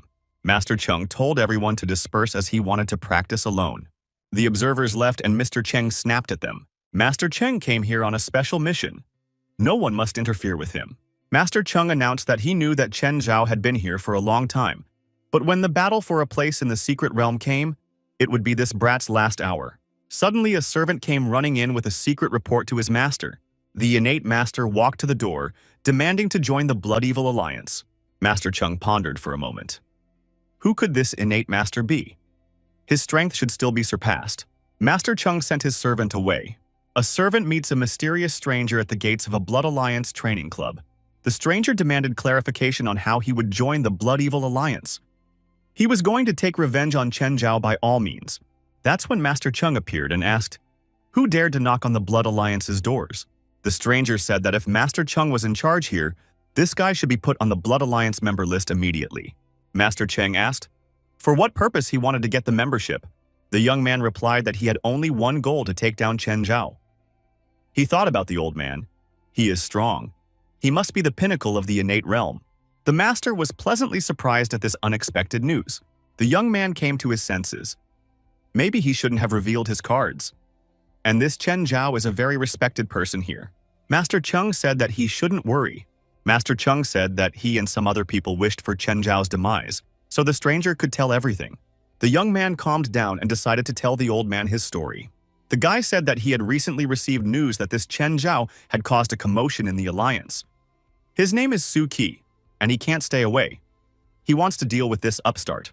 Elder Cheng, listening to this, did not expect that Chen Zhao could have such serious opponents. He would have to use this to his advantage. Master Cheng decided to play along with the upstart, and said that he too couldn't stand this Chen Zhao's bad temper. Master Chung asked Su Qi to join him. He'll be a help to the boy. Su Qi didn't expect such a generous offer. Master Chung said that he would give him a chance to take out Chen Zhao. From here on, it's up to him. Su Qi agreed to obey Master Chung to be able to meet with Chen Zhao. On the 10th day in the training room, the gravity increased 100 times. Chen Zhao felt that the gravity was getting stronger by the day. There was no telling how long he would still be able to hold on. The young man tried to calm down and not think about it. After all, the greater the gravity, the greater his strength. He has more and more enemies in the Blood Alliance. Need to become stronger to protect himself. Many people outside were waiting for Chen Zhao to be able to leave the training room. Everyone speculated that maybe something had happened to the young man. 10 days is a long time. Perhaps he had failed the test. Still, Chen Zhao wouldn't be able to resist the 5 geniuses of the Blood Alliance, much less break the record of staying in this room. The genius leader reasoned that Chen Zhao had already been in this room for a very long time. Does he really want to ascend to the final celestial rank? Master Lan said that Chen Zhao wouldn't be able to rise to the last celestial rank. When they fought, Chen Zhao was only at the middle of the celestial rank. It would be impossible to advance in such a short period of time. The leader recalled how Lan Songquan had lost to that boy. That one had a lot of potential. The leader said that he was sure that if Chen Zhao stayed in the training room for 20 days, he would reach the last level of the heavens. Lan Songquan wondered, what if Chen Zhao could do it? But after all, they already had spiritual weapons. The leader said that it was not that simple. Chen Zhao is incredible. He even made them tense up. Everyone was watching the events and thought that the 5 geniuses wanted to challenge Chen Zhao again. On the 20th day, the gravitational force increased 125 times. Chen Zhao realized that he had to finish soon. 9-star hegemony body art. Chen Zhao rose to his full height. It was necessary to continue this training. On the 25th day, gravity increased 140 times. It was discovered that the carrier was close to its limit state. The young man realized that he had to continue. Just a little longer and he would reach the peak of the heavenly realm. On the 30th day, gravity increased 150 times. The young man's limit had been reached. The eye advised that it was better to leave this room immediately. Chen Zhao realized that he had almost reached a level. He couldn't stop now. He must continue. The eye announced that if the master did not leave the room voluntarily, it would be done forcibly. Chen Zhao refused to leave the room. He needs a little more, just a little more. The eye announced that the countdown for forced expulsion from the room had begun. 3. Chen Zhao started to resist. He said to let the bloodlines of all the beasts open up. 2. The eye said inexorably. Fight to the end. Chen Zhao decided. 1. Finish the eye. Now we have to break it. Everyone outside dully observed the events. People were afraid to move. The room opened up. Chen Zhao didn't come out. He might be unconscious in there. If he survived, he would definitely become an important person in the alliance. Master Lan said that he felt sorry for the servant he had killed. It seems that during the time he was there, he had already passed away. The girl from the genius squad couldn't believe that Chen Zhao was still alive. Then he was even stronger than Lan Songquan. Master Lan asked Jingxiu, whose side was she on? Chen Zhao is their enemy. The girl said she was a little hurt that such genius was being lost. The genius leader thought that Chen Zhao is the only person in the alliance that he cannot read. He doesn't believe that Chen Zhao won't come out of this room unscathed. Everyone outside silently continued to follow the developments. And then Chen Zhao showed up, in person. He apologized to those who weren't expecting to see him.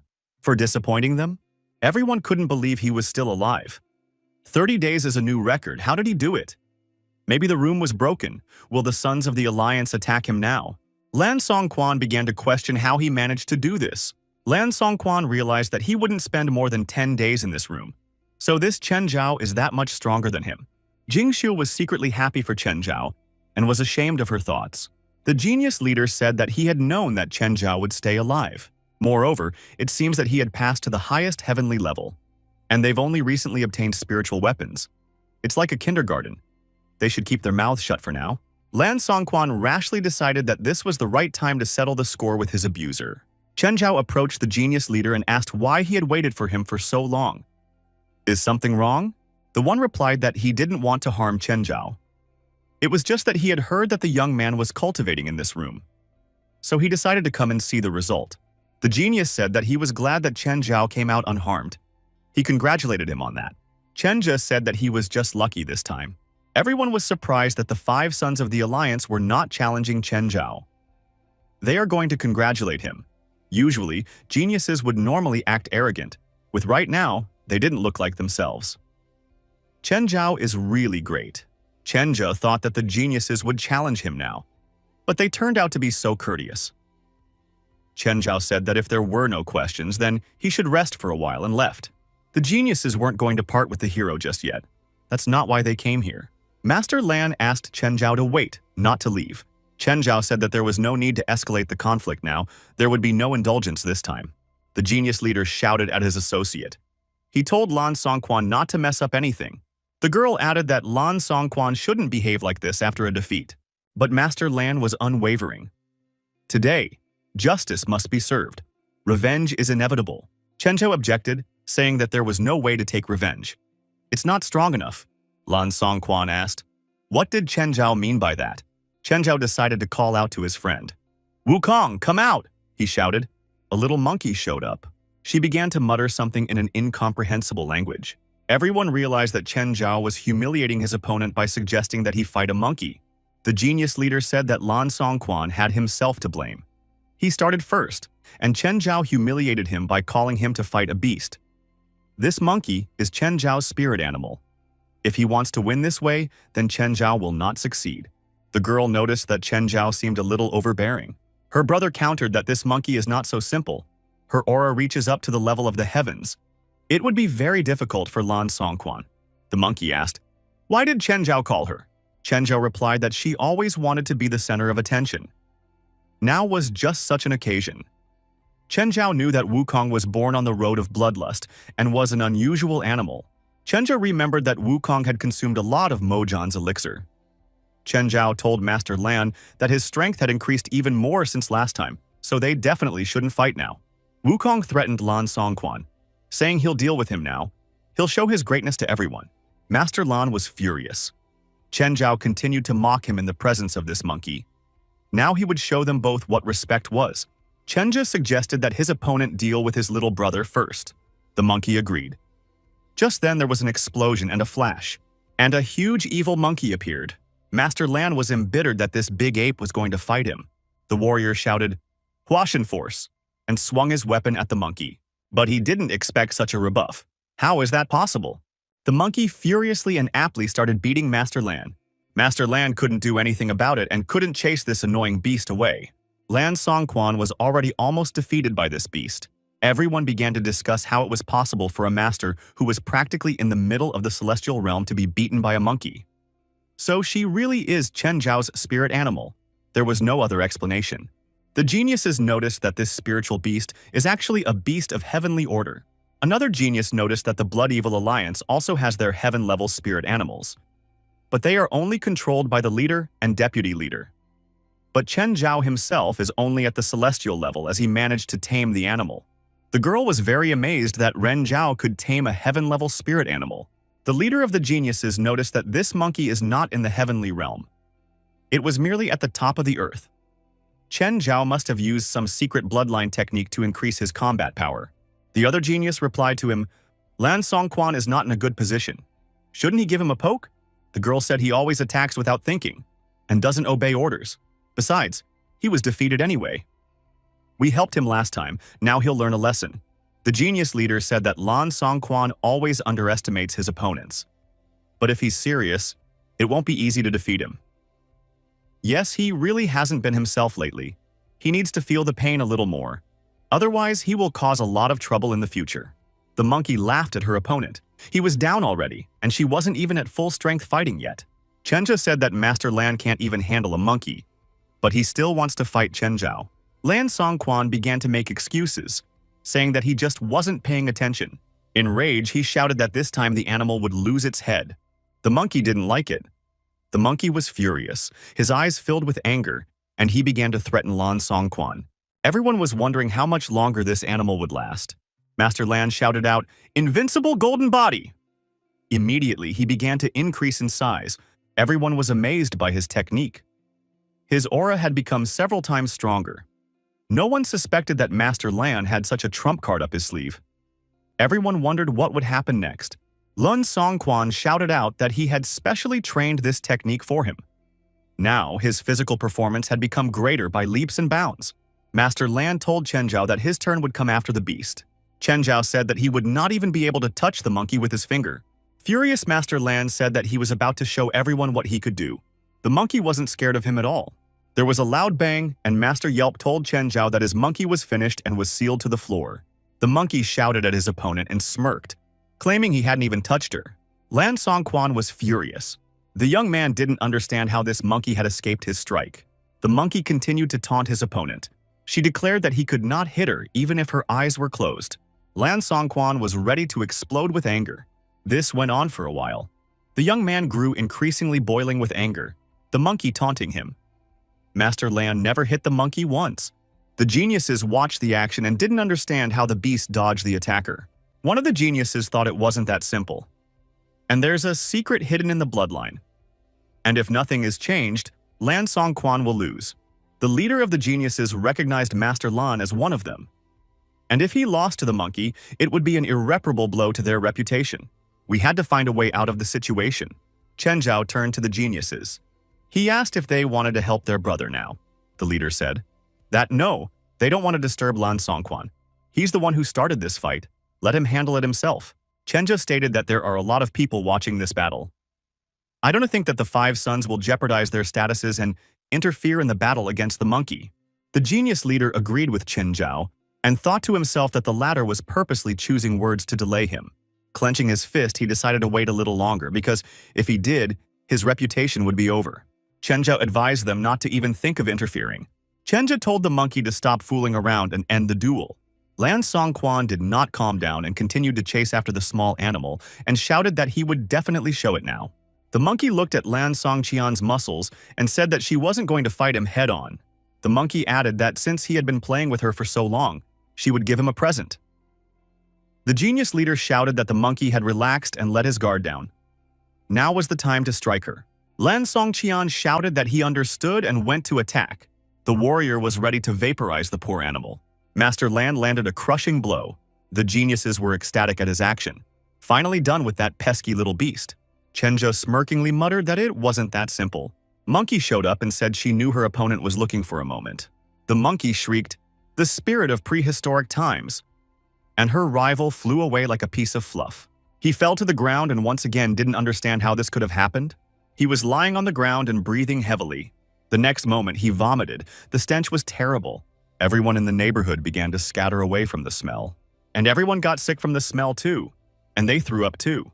Chen Zhao, plugging his nose, said that the monkey always has an original way of ending a battle. The geniuses recognized that their brother had lost the battle and irreparable damage had been done. This monkey is too hateful to use such sneaky tricks. The leader of the geniuses suggested that this gas that the monkey released contained poison. Lan Songquan squirmed and said that this odor he could no longer endure. Monkey said that as long as she was kind, she could let her opponent get away. Lan Songquan asked the monkey not to torture him anymore and let him go. The monkey mockingly said he couldn't hear anything and needed to speak louder. Lan Songquan was afraid to publicly announce his defeat. The geniuses couldn't let that happen either. The girl wondered what he was doing. The genius leader was discouraged.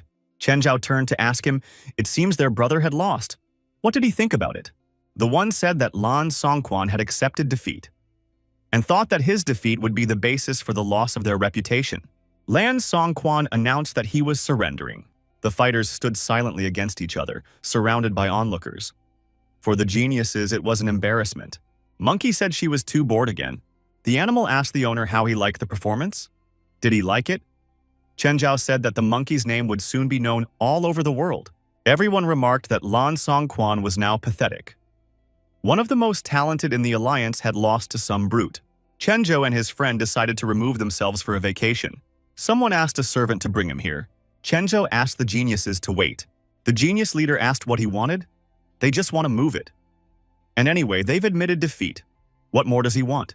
Chen Zhao said that Lan Songzuan had already been defeated twice. Now his rights to enter the secret realm should belong to him. One of the geniuses shouted out that these were Chen Zhao's true goals, but they would not allow them to be realized. Chen Zhao said that he can take away his rite of passage by defeating him. The demonic blood alliance allows this to be done. Therefore, there should be no objections. Lan Songquan was ready to cry with resentment. The genius leader didn't want that outcome. He said that all 5 of them must ascend to the secret realm. Therefore, no one would pass the place on to anyone else. Chen Zhao said that there seems to be something there that they want to get their hands on 7. The leader of the geniuses recognized that there was something important there, and they agreed that they had to get there. And he added that no one can stop them. The girl turned to Chen Zhao and said that this was very important to them. She asked him to relent. If he agrees, she'll go along with whatever his terms are. Chen Zhao was very surprised at such persistence. Yes, the girl confirmed that he could ask for anything he wanted. The monkey told Chen Zhao not to miss his chance. The girl is clearly interested in him. The girl snapped shyly at the animal Ha. Chen Zhao threw the monkey away and apologized to the young lady for it. The girl blushed even more. The genius leader called out to Saer and told her that she had had enough of playing around. Yunoga asked Wu Chenzhou if he needed Lan Songquan's pass to the secret realm. Chen Zhao said exactly that, and those were his last words. Chenja added that the genius talked too much and gave obscure reasons for his retreat. Chenja said that grown men, and if someone wanted something, it was not enough to just talk with their tongue. Chen Zhao was even more eager to get into the secret realm and see what this 5 were so interested in. The genius leader said that he didn't want to fight him now, but he thought it looked like there would be a battle. Their clan's secret must not be known to outsiders. Chenja thought that if the battle could not be avoided, then he should start acting quickly. The young man thought that he had recently upgraded his strength and skills quite well, so he could try to fight all of them at once. Chen Zhao decided that the 2 of them would not enter the battle. The 5 geniuses of the alliance could lose to 1 person. The leader of the geniuses decided that such an opponent would not be easy to deal with. Everyone began to discuss how Chen Zhao was going to fight 4 geniuses with spiritual weapons at once. All 4 of them surrounded Chen Zhao. There was going to be a serious fight. The genius leader said that Chen Zhao is very strong. Therefore, they will attack with the 4 of them. But if Chen Zhao wins, he will be able to enter the secret realm, Chen Zhao said, catching him off guard and hoping that he would hold him back. The fight has begun, Chen Zhao said, "Lightning God," and warned everyone to be careful. All the geniuses were trapped. One of them said that the lightning was too strong and they could stay like this for a long time. We have to think how to get out of such a situation. They were annoyed that the 4 of them couldn't stand up to him. Master Yun said that he would think of something right away, and he came up with an idea. Master Yun uttered, "Eyes of enlightenment." Then he added that he had now found a safe place. All the brethren he called upon to follow him. It appeared that the geniuses were behaving quietly, and Chen Zhao's lightning could not destroy them. Everyone pointed out that Chen Zhao's technique was not perfect, and Yun Jingzhou had found a gap in it. This is a battle of the best geniuses in the alliance. Chenja didn't expect this and said that it was very entertaining. Chenja pointed out that the genius leader's eyes were very special. Yun Jingzhou advised Chen Zhao to give up. It didn't matter how strong he and his techniques were, his eyes would find weaknesses in them, and Chen Zhao would not be able to gain victory. The geniuses added that Lan Songquan was the weakest of them all.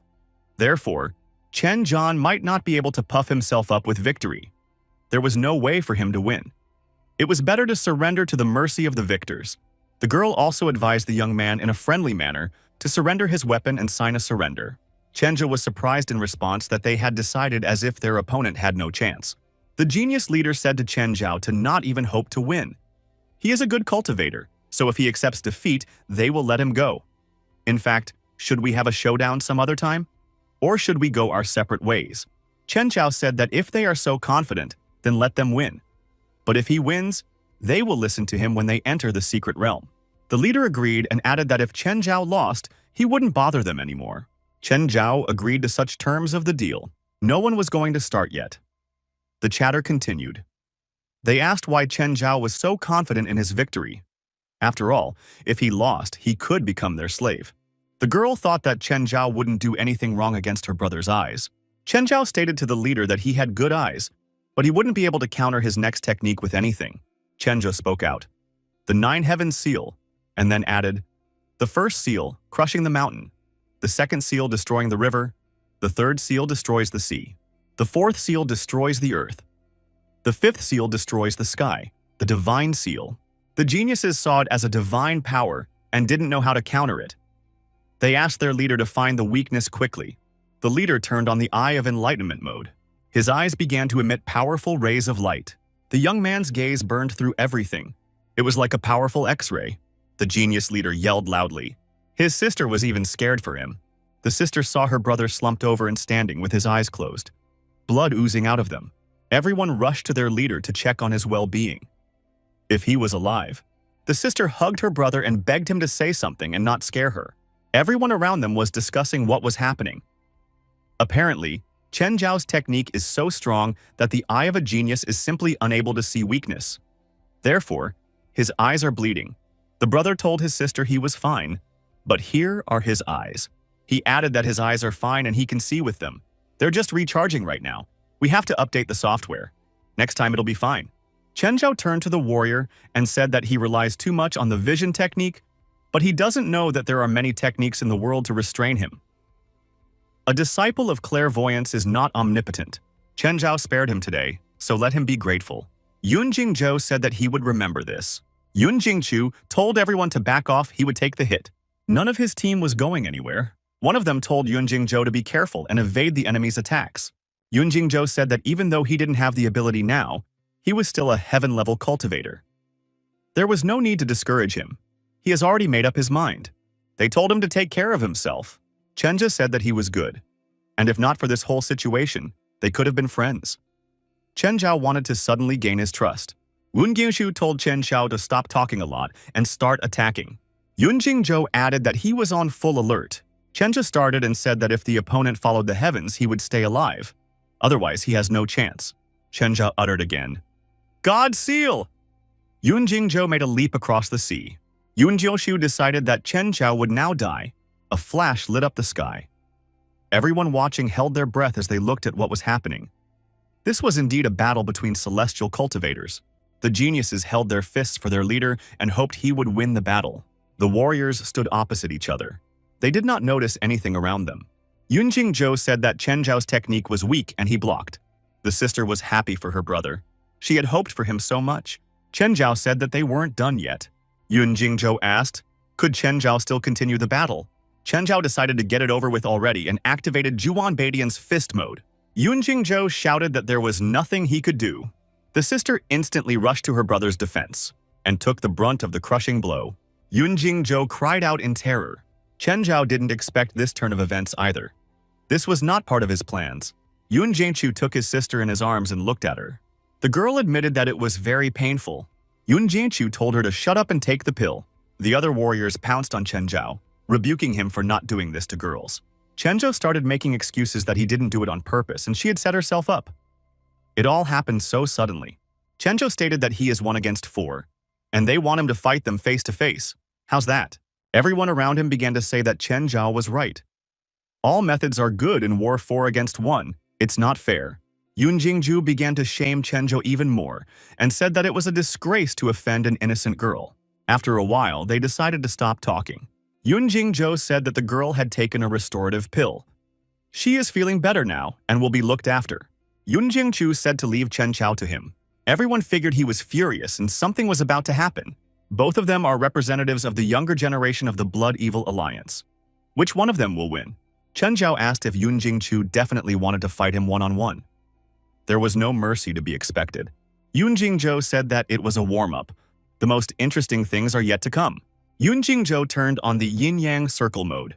Zhao Chen was surprised that his opponent used his spiritual weapon. His talent was great, and he deserved to be one of the strongest in the alliance. In such a short period of time, he managed to master a high-end spiritual weapon. It's hard to estimate how many times stronger he is than Lan Songquan. The circle of yin-yang binds the whole world together. It can activate the power of the spiritual weapon itself. Yun Jingzhou is very good. Everyone decided that Chen Zhao might lose, so he decided not to waste all his energy. Or maybe this was part of his cunning plan. Yun Jingzhou asked why Chen Zhao was not fighting back. Could he be ignoring his opponent? Chen Zhao said that Yun Jingzhou can't harm him. That's why he doesn't move. Geniuses like him have a very high opinion of themselves. If one were to break such an opponent, one should start attacking mentally. Yun Jingzhou said that the opponent would soon regret what he had said. Yin-yang ring. Chen Zhao continued to stand motionless. Yun Jingzhu said that the opponent had already lost. Chen Zhao said he didn't think so. He declared, "The halberd chopping the firmament is the yin-yang rift. Everything is jumbled up around me. Yun Jingzhou was surprised by what Chen Zhao had done. How was he able to do that? Everyone understood that yin and yang were top-grade spiritual weapons. How was Chen Zhao able to break this ring with a single blow? Yun Jingzhou thought that he had already lost. Chen Zhao said that the result of their fight was now clear to everyone. Only he alone would get a place in the secret realm. Everyone else must accept it. Nothing can be changed now. Yun Jingzhou understood that he had to go for such a decision. The girl said that her brother shouldn't listen to Chen Zhao. The other geniuses said they were on their feet, which meant they were ready to fight. They've always been a team. They'll always be a team. And no one can stand in their way. Yun Jingzhou said that all of them are right. Yun Jingzhou turned to Chen Zhao and said that he would never give him a place in the secret realm. Otherwise, he'll just have to beat them all. Again. The sister told her brother that she believed in him. Everyone said that Yun Jingzhou had overpowered his pride and accepted help from his friends to fight Chen Zhao. Chen Zhao is much stronger than all of them. 3 against 1. It's going to be an interesting but not very fair battle. Chen Zhao said that if they were ready, it was time to start already. Chen Zhao thought that Yun Jingzhou's pride has been defeated. It's only a matter of time. Defeat the 3 of them. Then everything would be clear. Yun Jingzhou said for his friends to attack the opponent, and he wants to prepare thoroughly to deliver a crushing blow. They told him not to worry. They would do everything in their power to apprehend him. Chen Zhao said that they wouldn't succeed. He himself thought that Yun Jingzhou was preparing a super powerful attack. We should smash his friends as early as possible. One genius turned on Wing and Cloud mode. Another genius turned on the 13 Swords mode. Chen Zhao easily repelled all of their attacks. Chen Zhao announced the halberd slashing sky slashing style celestial extermination style. An inexhaustible stream of energy moved towards the opponents. Everyone noticed the might with which Chen Zhao attacked his enemies. The opponents' mouths were bleeding.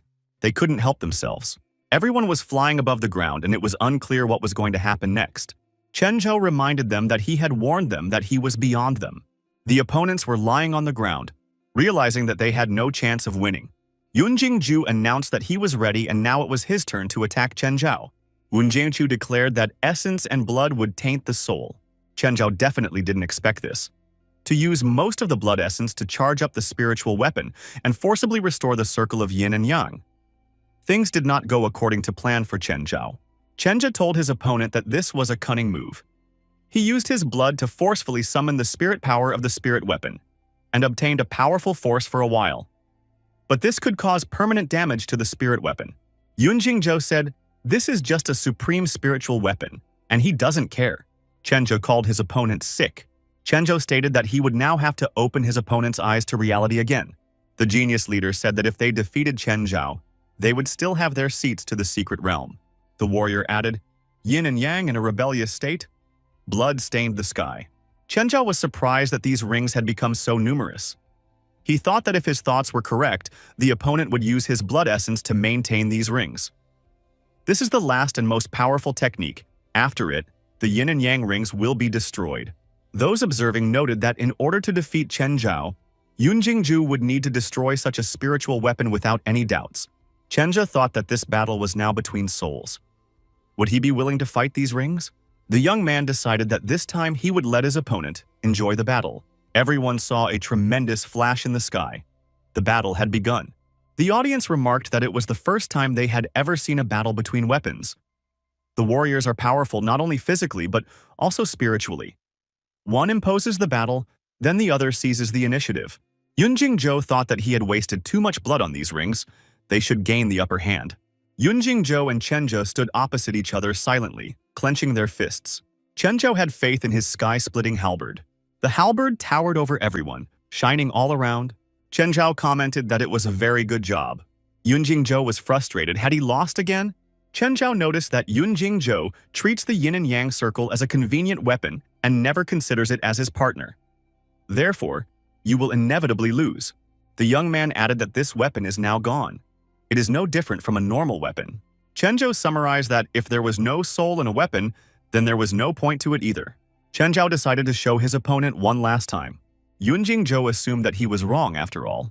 Everyone had decided that Yun Jingzhou had already lost. The 5 sons of the Blood Hall are the leaders of the younger generation in the Blood Evil Alliance. And Yun Jingzhou is the leader among them. And he has his own pride. But today he lost. No one could withstand the fight with Chen Zhao. This young man is getting stronger with every battle. In the future, a change awaits everyone. The sister approached Yunjingzhou and asked about his well-being. His brother said he was fine. The brothers told the leader that he was always the strongest, but today Chen Zhao was stronger. If this problem was not solved, the young man might become the inner demon of senior brother Yun in the future.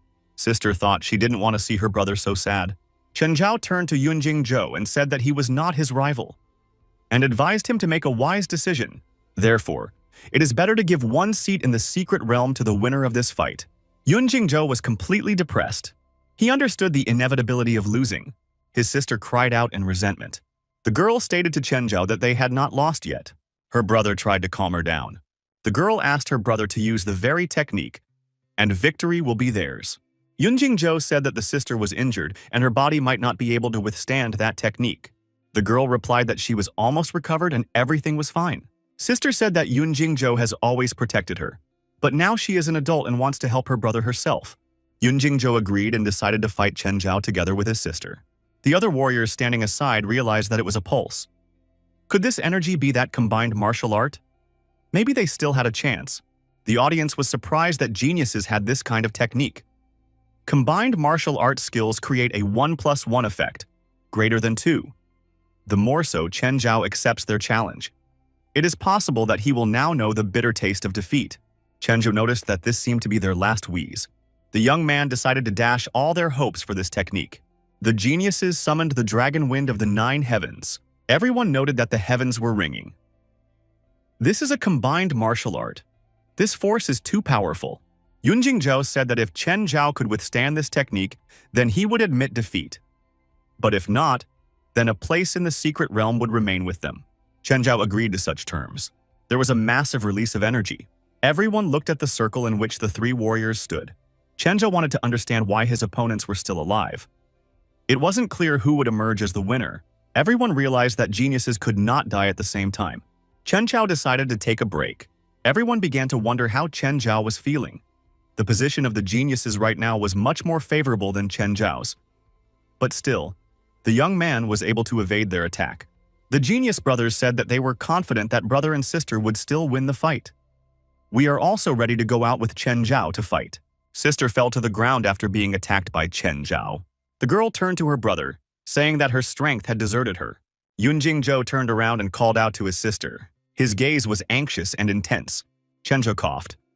What happened to the girl? Chen Zhao said that Yunjingzhou's martial arts combination was quite impressive. He was actually able to inflict damage. He had underestimated him earlier. Everyone looked at what was happening and didn't understand how one warrior could defeat 2 strongest geniuses. The combination of brother and sister martial arts really surprised the spectators. Chen Zhao, spitting blood, said that his opponents were very strong this time. Everyone thought that even if Chen Zhao won, it would be a tragic victory. But no one expected it to be so easy. Brother and sister turned out to be very close to each other. The genius brothers rushed to Yunjingzhou and asked how he was feeling. He said not to think about him and checked on his sister. Chen Zhao asked Yunjingzhou, "Does he admit his defeat?" Yunjingzhou said as he admitted his defeat. Yunjingzhou knelt down in front of his enemy. The warriors told Chen Zhao that if something happened to Yunjingzhou, they would always find their enemy. Chen Zhao said that the brother and sister were alive. They had only exhausted their physical strength and were now unconscious. Chen Zhao offered pills to the defeated. They would help restore their strength. The opponent said that Chen Zhao is very strong and he admits his loss. He added that being an enemy of Chen Zhao was both honorable and suffering. Chen Zhao said to the opponents not to underestimate themselves. They are much stronger than most. One of the geniuses said that after defeating Yunjingzhou, one secret would come out. He Chen Zhao the jade talisman and said that it contained information about the secret realm. The geniuses left the room, and Chen Zhao was left with his trophy. This jade talisman should help him solve the mystery.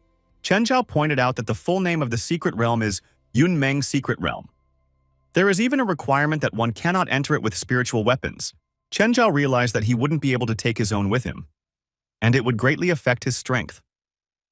But he had no other choice. The young man realized that this jade talisman contained a map of a secret realm. But he defeated these sons in front of everyone and took their place for himself. Are they really so kind that they even gave him the map?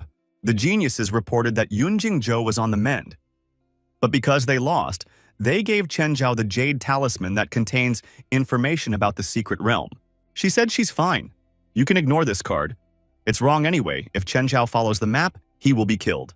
The geniuses were surprised that the map was incorrect and decided to inform Chen Zhao. He added that the fake card in the jade talisman was a fake that he left behind intentionally to prevent secrets from leaking out. So now, Chen Zhao has no chance of survival. You can't tell Chen Zhao about this. After all, he's the enemy. Especially since he hurt Shushu, he must be dealt with by all means. Brother Yun asked what was wrong with Lan Songquan. He was told that he was in a coma. Will they really give his place to Chen Zhao? Yun Jingzhou said that Lan Songquan is to blame for his own troubles. However, this guy is very fiery. When he regains consciousness and learns that his place has been given away, he may interfere in very important matters.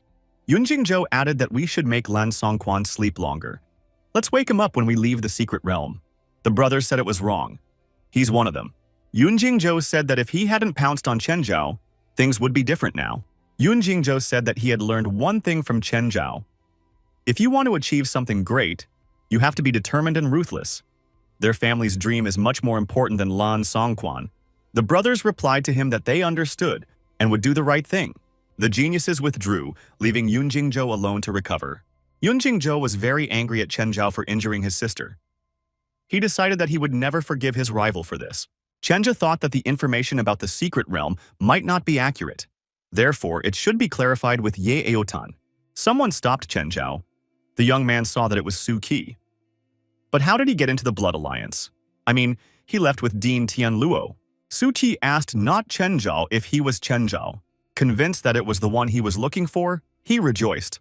Su Qi, with the words, "This is the end of your miserable life," rushed over to deal with Chen Zhao. Chen Zhao, dodging his friend, noted that he had become very strong. Chen Zhao didn't want to get into a fight, so he dodged and avoided contact in every way possible. Chen Zhao thought that he hadn't seen Su Qi in a long time. I didn't expect to see him here. It looked like he had not been sitting still, and his strength had increased manifold. He's not going to be very easy to deal with right now. We need to figure out how to stop him. If you accept his challenge and lose, it won't be good. Did Chen Zhao ask why he was attacking him?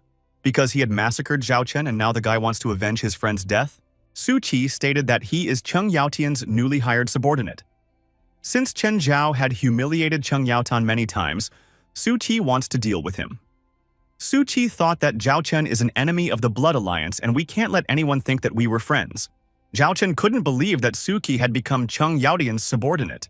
Su Qi confirmed that he was under Cheng Yaotian's orders to come deal with this scoundrel. Su Qi's eyes were burning with rage. He said that his opponent could not escape retribution and rushed towards the enemy. Chen Zhao said that he was even ashamed to kill someone like him. Chen Zhao said that before he could deal with him, he would have to catch up with him. He ran away from the attacker. Chen Zhao decided to confront him at Ye Aotan's residence.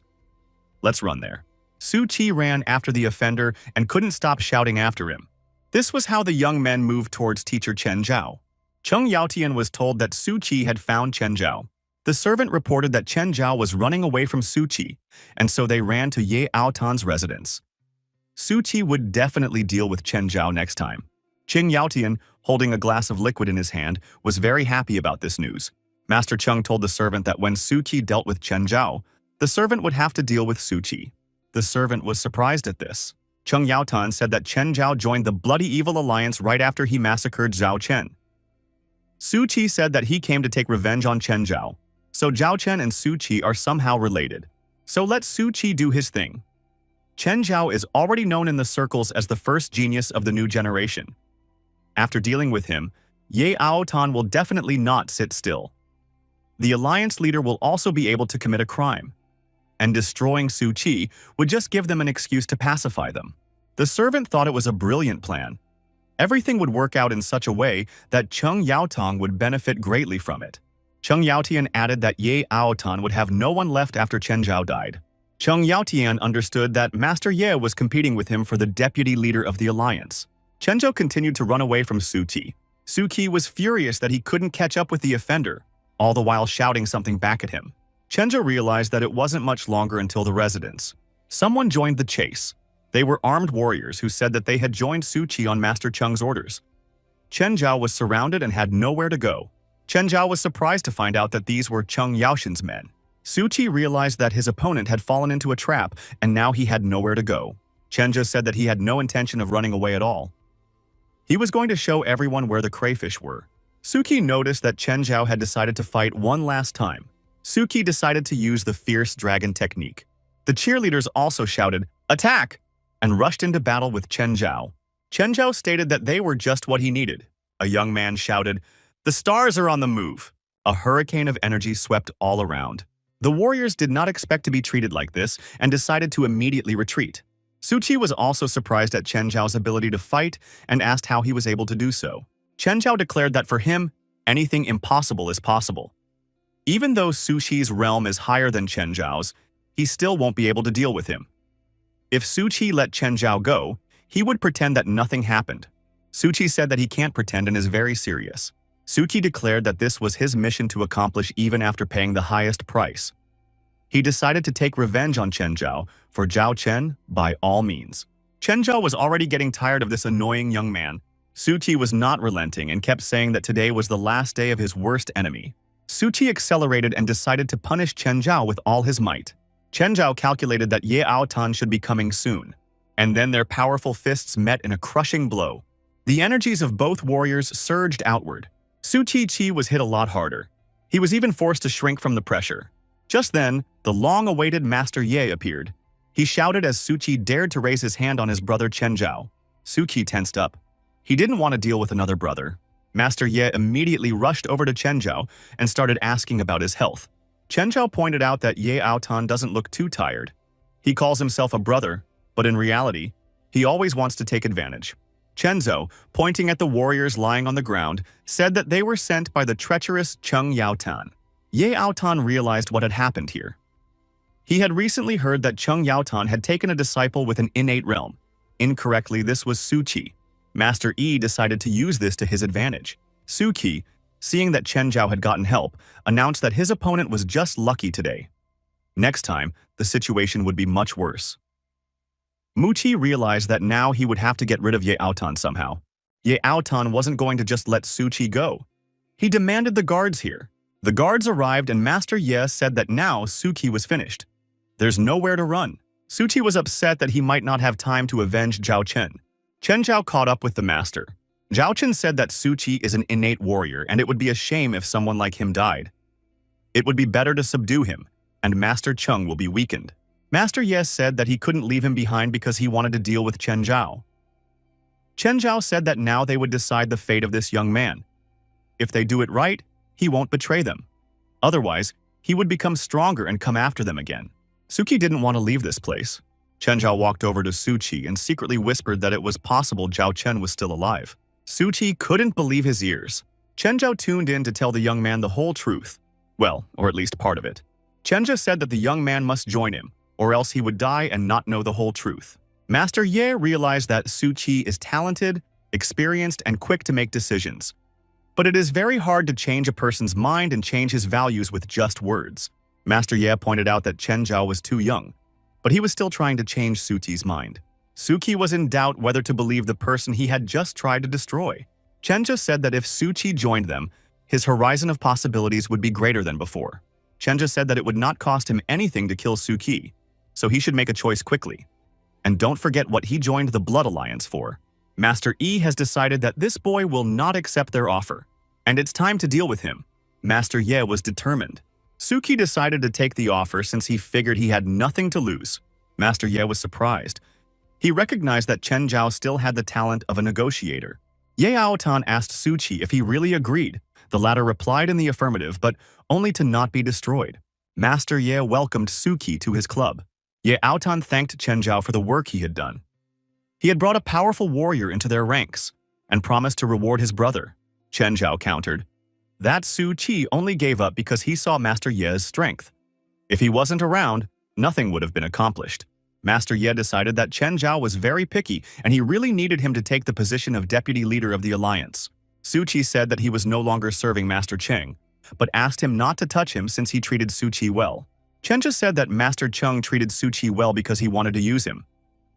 He thought that this boy was very trusting but thought one-sidedly. For this, he would get a good lesson. Master Ye told Su Qi that Zhao Chen was very cunning and should not be allowed to cloud his mind. Su Qi stood in front of Chen Yaotang and reported that his assignment had been completed and Chen Zhao had been destroyed. Su Qi brought the physical evidence. Master Cheng decided to check if it was a fake. The old man told the servant to touch his pulse. The servant reports no pulse, no temperature, no reason not to believe it. Cheng Yaotang said that Su Qi has done a great job, and he doesn't even know how to thank him. Su Qi said that he was not worth thanking. He only did this because he had joined the Bloody Evil Alliance. Now that his goal had been fulfilled, it was time to leave this alliance. Master Cheng thanked the young man once more. But the treacherous Cheng Yaodian didn't want to just let Su Qi go and summoned his armed servants. Su Qi was taken aback. He helped Master Cheng, and he responds so ungratefully. He wants to settle scores with Su Qi. Master Cheng announced that he didn't need Su Qi now. His demise would only be to his advantage. Here, Chen Zhao's body hissed and said that just as it turned out, Master Cheng was a very sneaky and devious person. Cheng Yaotian had in no way expected such a twist of fate. Chen Zhao said that Su Qi could now trust him completely. Cheng Yaotian still refused to believe his eyes. Chen Zhao called Cheng Yaotian a very naive person. Did he really think that Chen Zhao would die so easily? This would be a surprise to him. Cheng Yaonan realized that he had been tricked and decided to change his plans now. Master Cheng accused Su Qi of being a traitor and messing with Chen Zhao. Su Qi replied that if he had acted according to Cheng Yaochen's plan, he would have died blacko. Su Qi accused Master Cheng of wanting to get rid of Su Qi from the beginning. Master Cheng said that Su Qi was very naive, and in his hands he was just a tool. And he wanted to throw it away when it was no longer needed. The old man added that it was very naive to think of them as allies. Su Qi was more than a little angry. The young man, with fists, attacked the old man. The old man easily stopped the guy's fist and warned Su Qi that he couldn't do it alone. Chen Zhao decided to remind the old man of himself. Chen Yaodian was stunned by such insolence and disrespect. The two men immediately fought. The old man was not a timid man. Su Qi asked why Chen Zhao was helping him. Chen Zhao replied that Cheng Yaotang was their common enemy. Why not help? Su Qi decided that Chen Zhao was kind to him just like his brother. Chen Zhao also looked at Su Qi and thought that his brother was standing in front of him. Cheng Yaotian still couldn't recover from being attacked by Chen Zhao. The old man was bleeding and muttered that he was very lucky to have the opportunity to kill both of them at once. Che Yaotian commanded his warriors to attack the youths and massacre them without delay. Su Qi called them a bunch of trash and unleashed his powerful energy on the warriors. Everything around them was blazing, and the attackers turned to retreat and call for help. The warriors were afraid of being burned alive and didn't know where to run. The survivors were afraid to get close to Su Qi, wary of his anger. Cheng Yaotian immediately announced a reward for whoever would straighten out Chen Zhao's Su Qi. That's different, the warriors thought. Rewards always come in handy. All the survivors surrounded the young men and began to huddle in a circle. Su Qi decided to deal with everyone himself and suggested that Chen Zhao hide somewhere. Chen Zhao said that he wasn't going anywhere as he came to deal with Cheng Yaotang. Cheng Yaotan said that Chen Zhao's days are numbered as he is surrounded by his goons, and he won't be able to defend himself. The thugs said there were too many of them and the young men had no chance of escape at all. The young men stood with their backs to each other and talked peacefully. Chen Zhao knew that no one would be able to harm him. No one would have the strength to do so. Suddenly, Master Cheng's servant burst into the room. He was very anxious. The servant shouted he called for help. Ye Aotan walked into the room. He said hello to everyone and said that he didn't want to be late. Chen Zhao said it's about time. He was already going to be dealt with here. Chen Zhao said that Cheng Yaotang and his thug unit are already here. And if Master Ye dealt with them, he would get his place. Ye Aotan said that when he became deputy leader, he would thank the young man well. Cheng Yaotian called Ye Aotan sick, but he himself decided to run away from this place as the forces were clearly not equal. Ye Aotan said that there was nowhere to run. He would have to take the blow of fate. Master Ye said that now was the time to resolve all the issues that had accumulated between them. Ye Aotan gave orders to his thugs to deal with his enemy's thugs. And no mercy, then their territory would be yours. The doors were closed, the escape route cut off. The only thing left to do was to fight. The bloody battle began. Su Qi asked Chen Zhao if this was a well-planned action. Chen Zhao replied that he was here to show Cheng Yaochen's true face and deal with him. He could not come to the enemy's lair unprepared. Su Qi thought that he was always surprised by people who plan and prepare everything in advance. In this, Chen Zhao was very similar to his friend Zhao Chen. Master Cheng said, Chen Yu Zhao deserved his praise, but there was no way to deal with him today. Cheng Yaotang ran away. Su Qi called him a coward and said that real men don't act like that. Cheng Yaotian realized that all this commotion was only because of Su Qi. He decided to definitely deal with the boy. Chen Zhao ordered his friend to return immediately. He noticed how Cheng Yaotan had purposely slowed down to trap Su Qi. Cheng Yaotan said, "It was too late to shout." The old man abruptly turned around and stabbed the Su Qi who had caught up with him right in the heart. The young man coughed up blood and flew backwards. Chen Zhao immediately flew over and took his friend in his arms. He asked how he was feeling. Su Qi mumbled with his last strength that he had to catch the old man. The wounded warrior lost consciousness in Chen Zhao's arms. Cheng Yaotian running away thought that no one had any escape from his technique. Chen Zhao said that no one has ever walked away from him yet. Chen Zhao shouted out, "Halberd! The sky-breaking halberd!" Cheng Yaotian definitely did not expect such a reception. He was very surprised. It was the last surprise of his life. He was wounded. Ye Aotan was upset that his opponent had fled the battlefield. He thought that since they were roughly equal in strength, he might have a hard time in the future. But he was injured and he's having a hard time. Chen Zhao realized that it was all his friend's weakness and his opponent's sneaky strike that was to blame. Master Ye asked how Su Qi was feeling. Chen Zhao replied that the technique he was attacked with was very strong, and the blow went straight to his heart. Chen Zhao said that he would definitely find a reason to save Su Qi. He resolved to never let Su Qi get hurt again. The doctor was surprised to be accused of fraud. Chen Zhao said that after all, it is just a heart injury, and the doctor wants to leave Su Qi not in bed for the rest of his life. Chen Zhao said that if he is not a fraud, then let him explain it.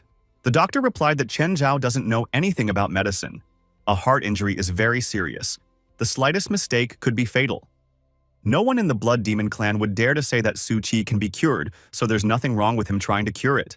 The assistant said that Jia Zhenyi is a level 5 pharmacist and a doctor with the best medical skills. He is not a rogue at all. Master Ye objected that martial skills and medical practice are different things. Even if Chen Zhao practiced very hard, he still wouldn't be able to understand a medicine. Ye Aotan said that Chen Zhao is worried about Su Qi's condition, but the OR should not devalue the doctor's efforts. Dr. Jia is a very experienced doctor. He has been working hard all the time. His medical skills are well known. Everyone around him praises him. The doctor added that he had studied medicine since he was 5 years old and learned from the medical genius Jimin. And a great many people have been saved by him. The doctor demanded an explanation from Chen Zhao as to why he was calling him a fraud. Chen Zhao remembered that he was a good friend of Jimin's, and they had often discussed medical methods, and the doctor had told the young man about his method of acupuncture. The doctor confirmed that his medical technique came from Yao Wang Qiming, and in the Blood Demon Alliance, he was the best doctor. Chen Zhao said that Jimin would be upset if he knew about this doctor's treatment methods. He shouldn't be proud of himself. Chen Zhao said that he had no free time, and if this doctor couldn't cure the young man, then Chen Zhao would take up the matter himself. Master Yi said that heartbreak is very serious. Any mistake could be fatal. Chen Zhao said that he has medical skills. Yiye Yaotang may not be worried. This doctor can't cure Su Qi, so why doesn't he give it a try? Master Yi said it makes sense. Then let him try it. The doctor said that he wouldn't stop Chen Zhao either.